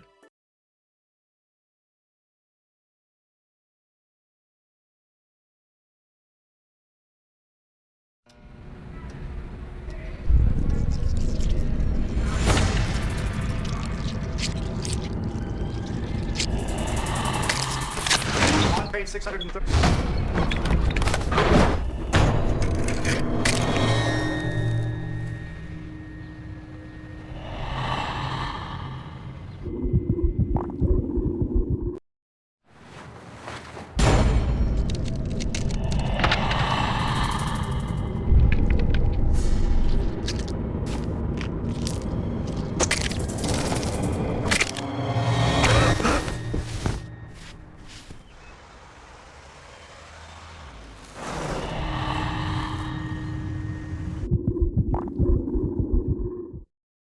To be honest, I wouldn't even know that these PSAs exist if it wasn't for the Critics' Choice DVDs that I watched when I was younger. Otherwise, I would have no idea they existed. They're decent PSAs about smoking addiction, but the really big thing that makes it stand out is the presentation. The presentation is really cool and unique.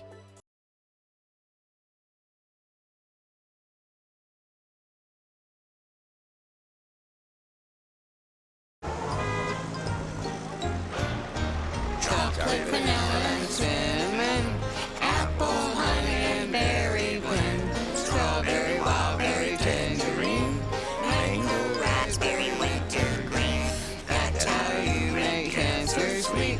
Why do you make tobacco taste sweet?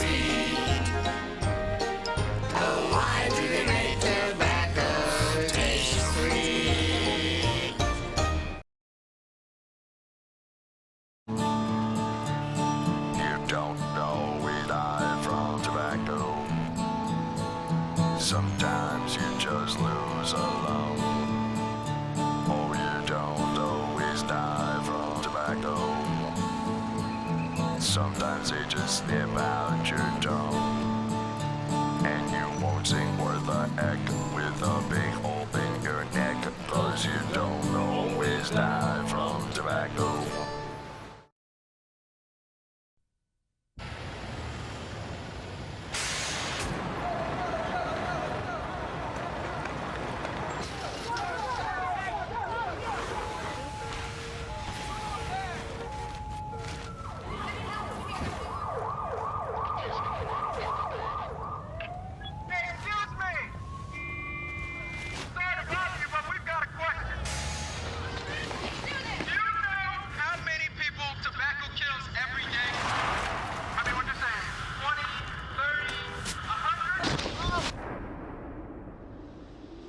You know what? We're gonna leave this here for you so you can see what 1,200 people actually look like.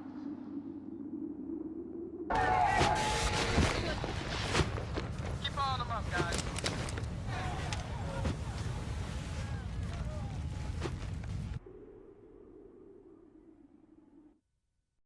I'll be honest here, Eddie Burback made truth underrated. Don't get me wrong, the PSAs in their past decade have been fucking terrible. But, to be honest, a lot of people just look at the past decade of PSAs and go, nah, Truth is a terrible company. When in reality, they've had good PSAs in the past, but people just look at the past 10 years and go off that and just go, yeah, they suck. I will say though, in the past decade, the one series of PSAs I like from Truth is the Opioids PSAs. They're actually quite good.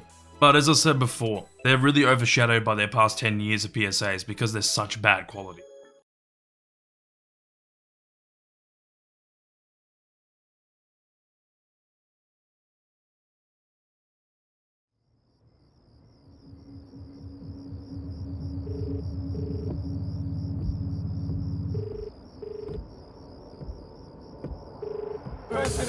Hello?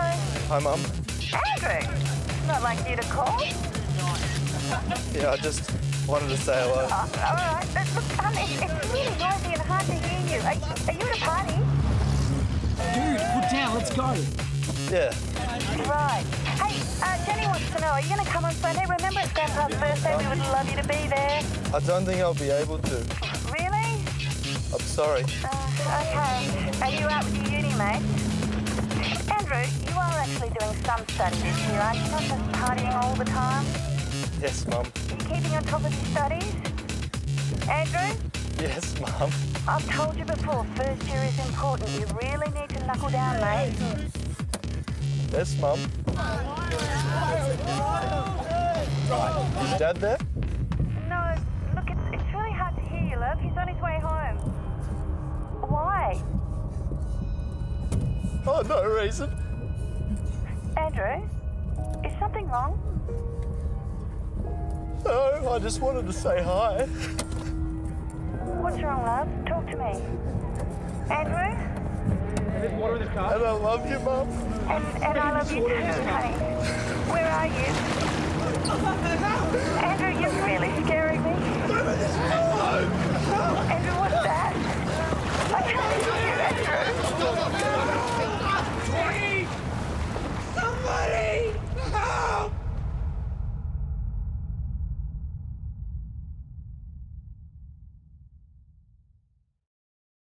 Honestly, one of the best PSAs of all time, and I really hope people start saying that. It's basically a short film but put into a PSA, and it works amazingly because of that, and not enough people really talk about this PSA because it's so well done. I've praised this PSA a million times, so I'm not really going to keep going on about things I've said before. Let's just go to the next entry.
I am surprised that barely anyone knows this PSA. This was one of those PSAs I saw once about a decade ago, and then magically about 2 or 3 years ago it just resurfaced and I found it again. But let me say, it's really good. The twist is completely unexpected, but it makes sense and it really catches your attention in the PSA. It is just well done.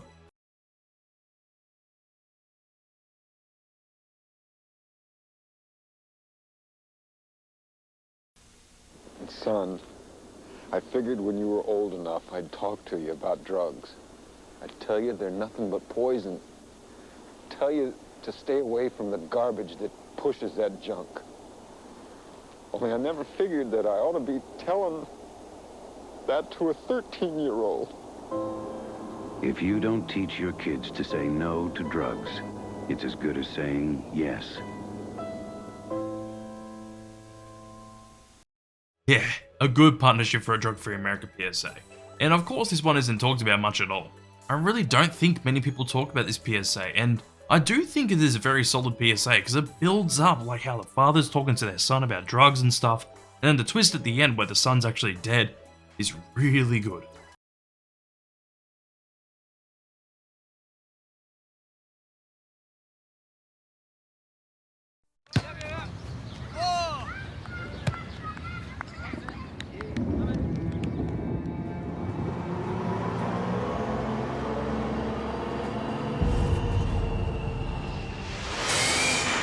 Every meter is my understanding. Chris?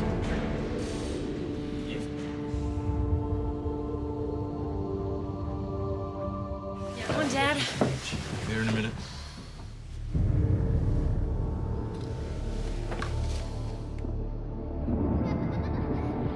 Chris, have you had any alcohol drink today? Just had a couple of beers. The breath test indicates that your breath contains alcohol. There's one other thing, I'm not sure whether you're aware, the young fella has in fact died. Are you aware of that, were you, Chris?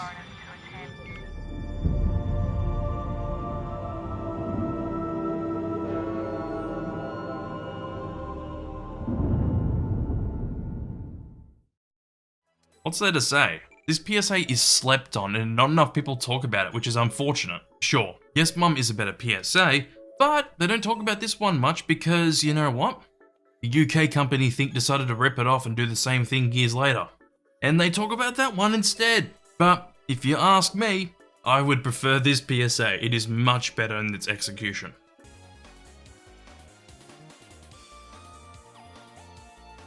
Hey kids, it's best not to do drugs. Why? Because it's bad for you, kills your brain cells, and makes you stupid. You could get arrested for it. And it's really addictive, which means it's really hard to stop doing. So if you don't want to go through all that stuff, just stay away from drugs. How is that so hard? Oh. I don't know what came over me there. That was weird. Anywho, you've read the title of the video. We're talking about the 20 best anti-drug PSAs, and unlike the video I just referenced, these PSAs are actually good anti-drug PSAs. The PSAs I'll be talking about today are ones that actually manage to get the message across in a very well done and creative way. So let's not waste any time, let's just get straight into the list.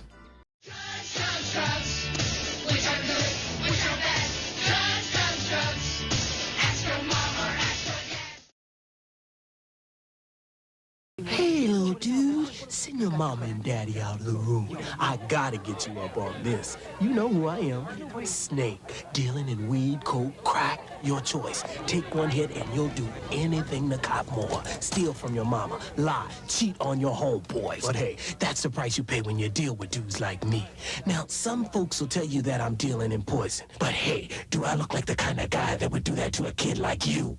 Yes! This one's just a classic. The main reason why it's on this list is because of the creativity of the Snake Man himself. Speaking about him, you should go pick up some Snake Man merch on my merch store at zakarmerch.com. Links in the description, baby. Anyways, the PSA itself is pretty standard, where they just try to scare the viewer into not doing drugs, and in this situation, crack. It's the creativity of this PSA that gets it on the list. You look like a snake!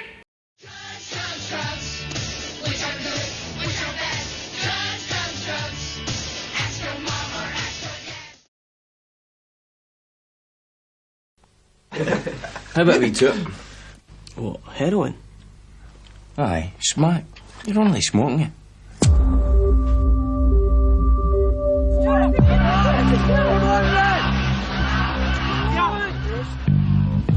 superb. Your pride and joy, is it? 20 quid.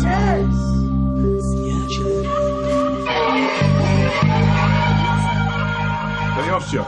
Just off to the sports centre. What do you think you're doing? I wasn't stealing! That's exactly what you're doing. Where are you going? Any spare change, pal?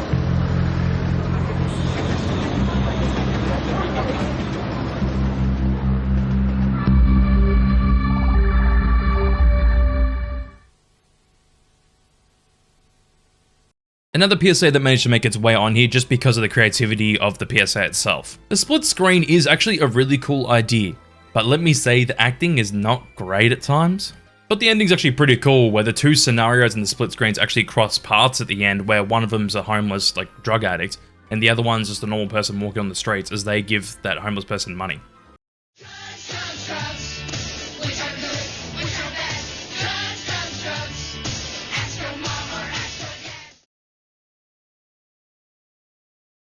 This is my blog entry. I started using meth after high school. It made me more and more depressed. Voices told me my family would be better off without me. I tried to hang myself in a barn with a rope, but my convulsions made it break. So I took a rifle, put it under my chin, and pulled the trigger.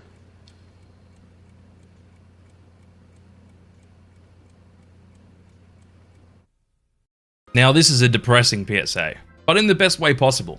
I really like how they just let David tell his story here, where he ended up going to a really dark place after doing meth, and he ended up trying to off himself, and he has to live with the irreversible consequences of what he did whilst on meth. More companies around this time needed to realize that PSAs like this are the ones that are actually effective. Even this company itself needed to realize that stuff like this actually worked, not the other stuff they were doing around the time, which was very mixed. But you know, just being honest to the viewer goes a long way sometimes, guys.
Speaking of straightforward, these get straight to the point, but I really like the creativity of showing childhood memories over the person as they're ODing. It's a creative way to basically say that you're throwing your life away by showing a childhood memory over the face whilst they're ODing. I really like it, it's really cool. But there's not much else to say about this one.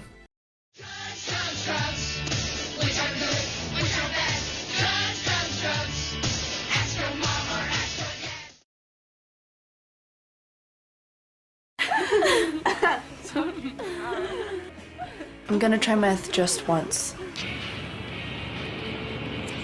I'm gonna smoke this just once. I'm gonna steal just once. I'm going to sleep with him for meth just once. I'm going to try meth just once. I really like how this PSA shows the potential cycle of drug use, where especially if you're in a family, and if you're doing drugs, you're going to potentially influence other people in your family or even friends to doing that drug. And it's not even intentional either. In this scenario, it's their younger sister, which they unintentionally influence them to do meth as well, which unfortunately I think happens way more than we like to think it does.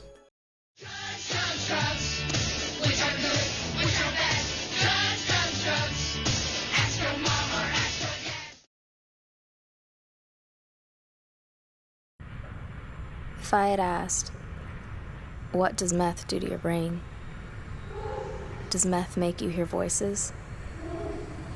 Or if I asked, can't you just stop doing meth? My mom wouldn't be asking. Oh God, what did you do? Oh, baby, hold on, please. Honey! Yeah! Hold still, please. Honey, no!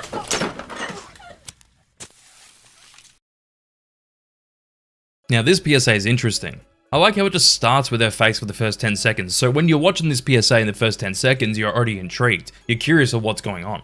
But the reveal that she ended up trying to end herself is quite disturbing. It's in similar vein to one of the previous entries, David's blog entry, where they feel like they have no other way out, so they try to end themselves instead of trying to stop doing drugs. Shit's really dark, but unfortunately that's the reality of the situation, but that's what I like about this PSA, is that it doesn't shy away from the reality.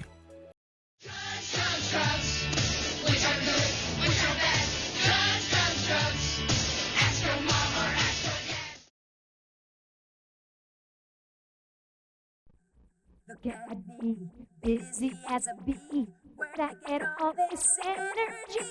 Oh, man, I don't sleep, and I don't eat, but I've got the cleanest house on the street. Oh, man, get these hairs all out of my face. Get these bugs all out of my place. One more hit, no time to waste. Oh, man.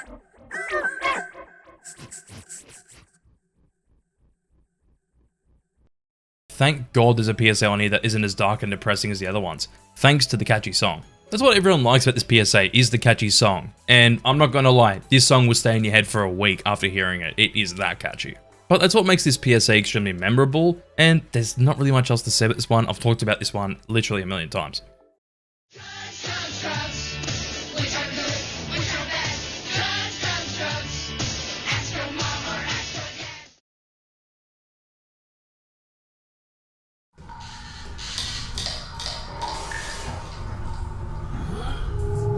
These days, most people who get addicted to heroin start by snorting it. They think it's not as dangerous as using the needle. But the fact is, that's right where you'll end up.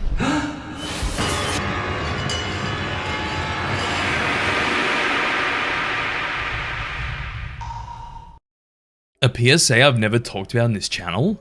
No way. I've actually never talked about this one before, but I really like the presentation in this PSA. Some David Lynch shit where the guy gets stabbed by a giant needle, but it's really cool and that's what I like. It's a really cool way to emphasize how dangerous needles can be when doing drugs, and even doing drugs in general is obviously dangerous, and the PSA doesn't shy away from that either.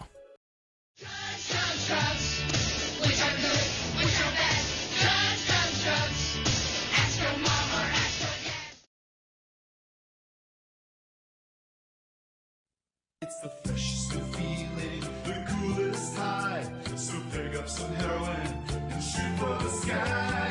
Everybody's doing it, doing it. Everybody's doing it. Glamorous parties and night on the town with beautiful people. It's always around. Everybody's doing it, doing it. Heroin for the rest of your life. Another catchy song, but this PSA is a bit more disturbing than the Cleaning Girl PSA, and I actually prefer this one more. It just shows how disgusting heroin actually is, and it doesn't shy away from it visually. I wish PSAs like this had better quality versions out there, because it would be cool to actually see the details of the PSA itself. Unfortunately, there aren't good quality versions of like this one and the Cleaning Girl PSA. I have dug every corner of the internet to find it, but no. With PSAs, it's really hard to find good quality versions of them, especially older PSAs like this that are in like the 90s, 80s. Good luck.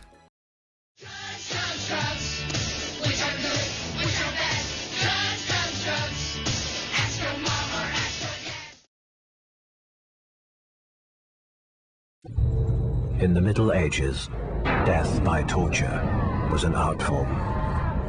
One method involved placing a cage over you. Inside there'd be some rats. Soon, the rats would get hungry, so they'd dine on you. Whatever was left of you would then start to rot. Then, as you're slowly eaten alive, eventually you'd die. Today, people just take heroin.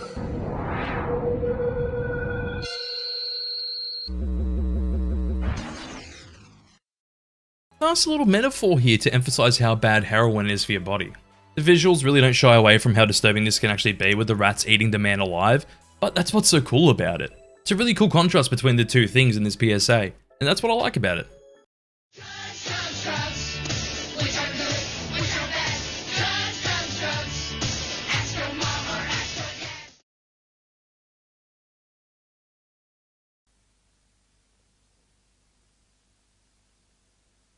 Ecstasy. Ever wondered what it does to your brain?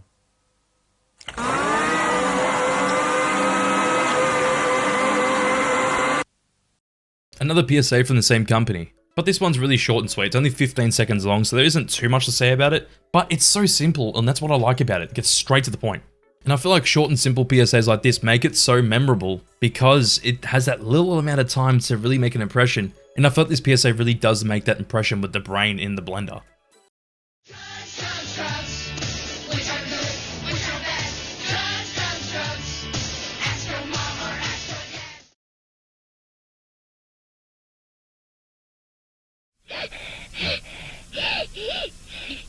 Today, 覚醒剤は家庭の主婦や青少年、サラリーマンを蝕んでいます。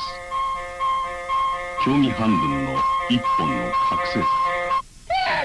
それがあなた自身を廃人にしてしまうばかりか、あなたの家庭をも破壊します。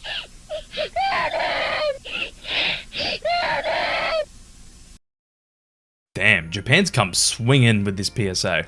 This one's honestly just sad because you feel bad for the child as they lost their mother to stimulant drugs.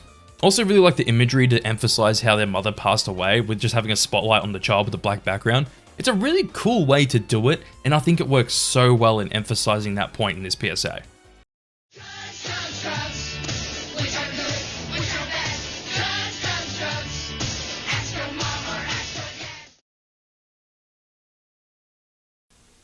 Son, I figured when you were old enough, I'd talk to you about drugs. I'd tell you they're nothing but poison. Tell you to stay away from the garbage that pushes that junk. Only I never figured that I ought to be telling that to a 13-year-old. If you don't teach your kids to say no to drugs, it's as good as saying yes. A classic PSA that's actually good. But yeah, I think the twist in this PSA is fantastic. It's so 90s, but I think it's held up extremely well considering that this PSA is a 35-year-old PSA. There's nothing visually disturbing, but the reveal that he's talking to his dead son at a cemetery is really well done, where the camera just like slowly pans out and pulls focus to the background, where you can actually see he's in a cemetery. It's well done.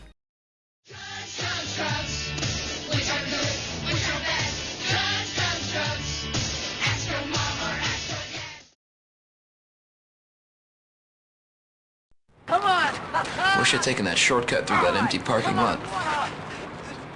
Wish I'd gotten jumped. I wish they'd broken my ribs. Put me in a hospital. Here, mess him up. No! But I didn't get jumped. I went to that party. I did meth for the first time. Now, all I do is meth. All I do is meth.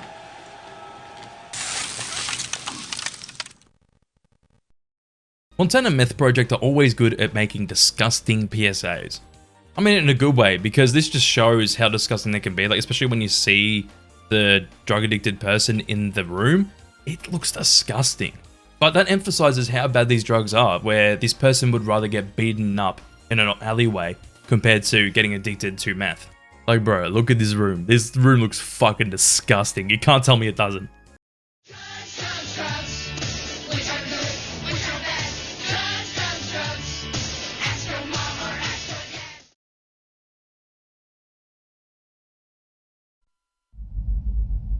I grew up, I want to be a teacher in high school. I would teach English and get married and have 3 children. I reckon it would be great to be a fireman. You get to drive the engine and you get to go in burning buildings and save people and stuff. I help Mum make scones and cakes. So when I grow up, I'll have a restaurant and all my friends will come there, and my mum and dad. I'm in the under-9s, and I'm a forward. I usually score a goal every match. One day I'd want to play for Australia if I'm good enough.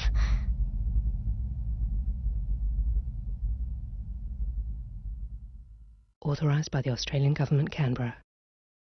Finally, a PSA from my country. But I remember seeing this one everywhere when I was younger, and I remember shitting my pants. It was so popular that the government made follow-up PSAs, starting off with this PSA, but showing families talking about the PSA and things like that, and encouraging people to talk about the problem with drugs. So I think that alone shows that this PSA is quite effective, because a lot of people talked about it when it came out, and looking at it now, it's still disturbing as ever.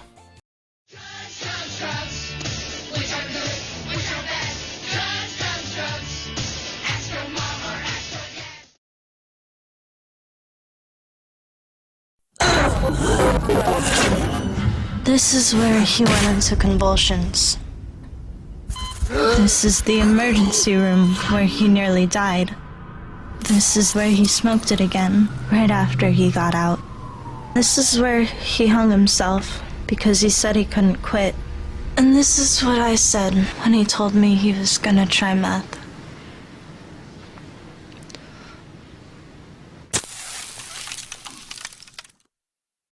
Montana Meth Project back at it again.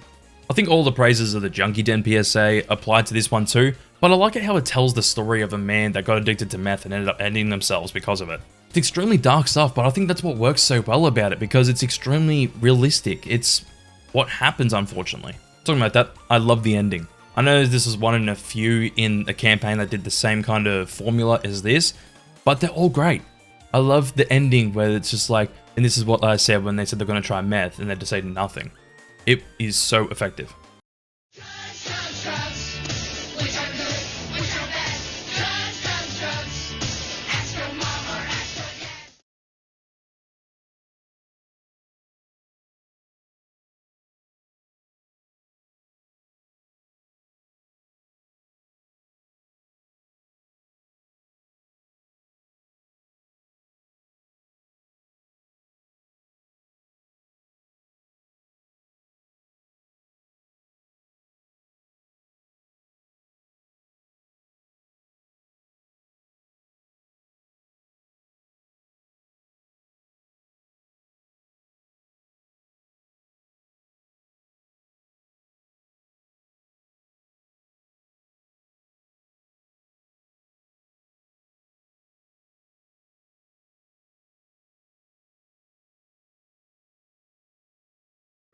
If you try to stop a friend from using drugs, you may not succeed, but at least you tried, and that's what friends are for.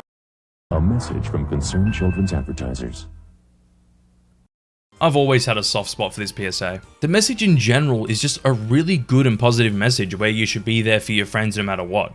If they're in rehab for drugs or whatever it is, you should be there even if you don't succeed. You should always try and be there and help your friends out. It's really powerful stuff, but honestly, the one thing that ties this all together is the song He Ain't Heavy, He's My Brother from the Hollies, which unfortunately I had to mute because thanks YouTube for the copyright claims.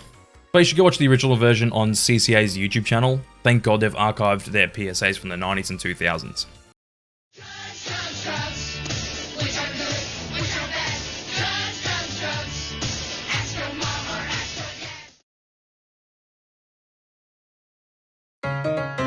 Another lesson from my neighborhood. Do you know how to tell if mom is overdosing on drugs? If your mom shoots dope every day like mine, you can only help her if you know the signs of an overdose. An overdose? Yes, an overdose. Don't call the ambulance if you're in doubt, unless she shakes uncontrollably or foams at the mouth. That's an overdose. Okay, that's an overdose. That's an overdose. You could find her on the floor or find her in bed, and if you know what to do, she won't end up dead of an overdose. Really? Yes, an overdose. Well, I don't know. The signs of danger are simple to see. If she's twitching and seizing and can barely breathe, that's an overdose. Yeah. That's an overdose. That's an overdose. Mom always knows best.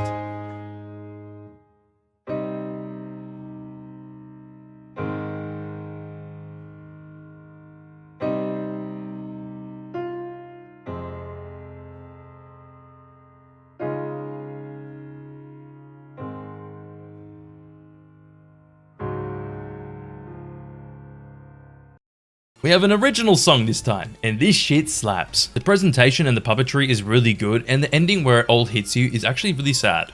It sucks that people have to go through things like this, but I love the approach where they imitate Jim Henson's puppetry in this PSA to make it seem like it's child-friendly with all these dark and disturbing topics. It's really smart and creative, and that's what makes this PSA so memorable, is its different approach to the PSA, where you only see like a handful of PSAs go for a really interesting and creative approach like this.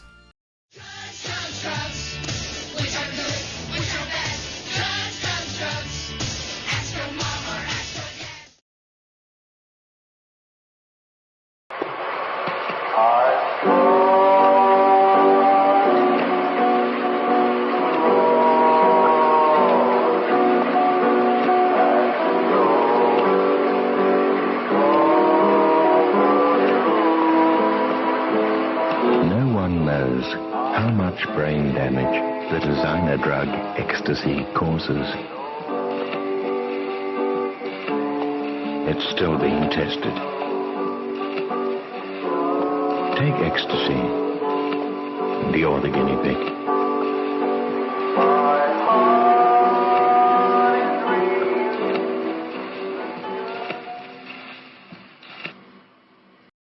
This isn't number one? No way. Yes way. I still love this PSA and I've talked about it countless times, but I think there's one PSA that's actually managed to make its way past this one where I actually enjoy this next PSA more than this one. So let's go look at it.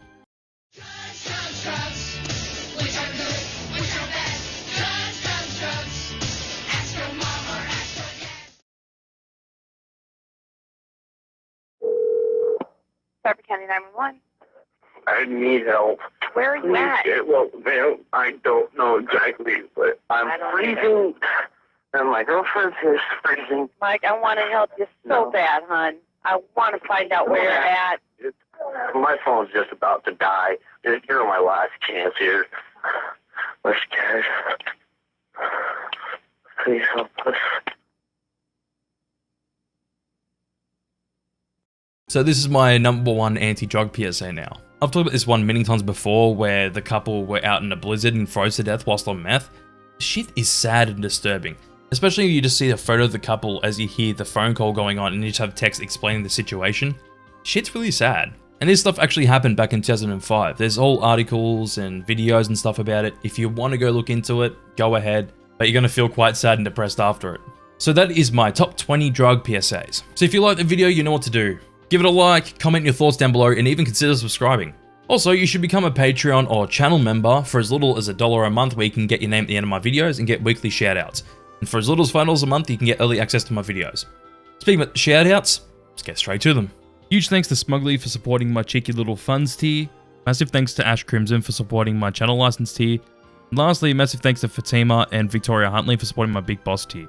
If you want to find out how you can support the channel, make sure to click the little Patreon logo on screen or click the join button next to the subscribe button. Anyways, I'll see you on the next one.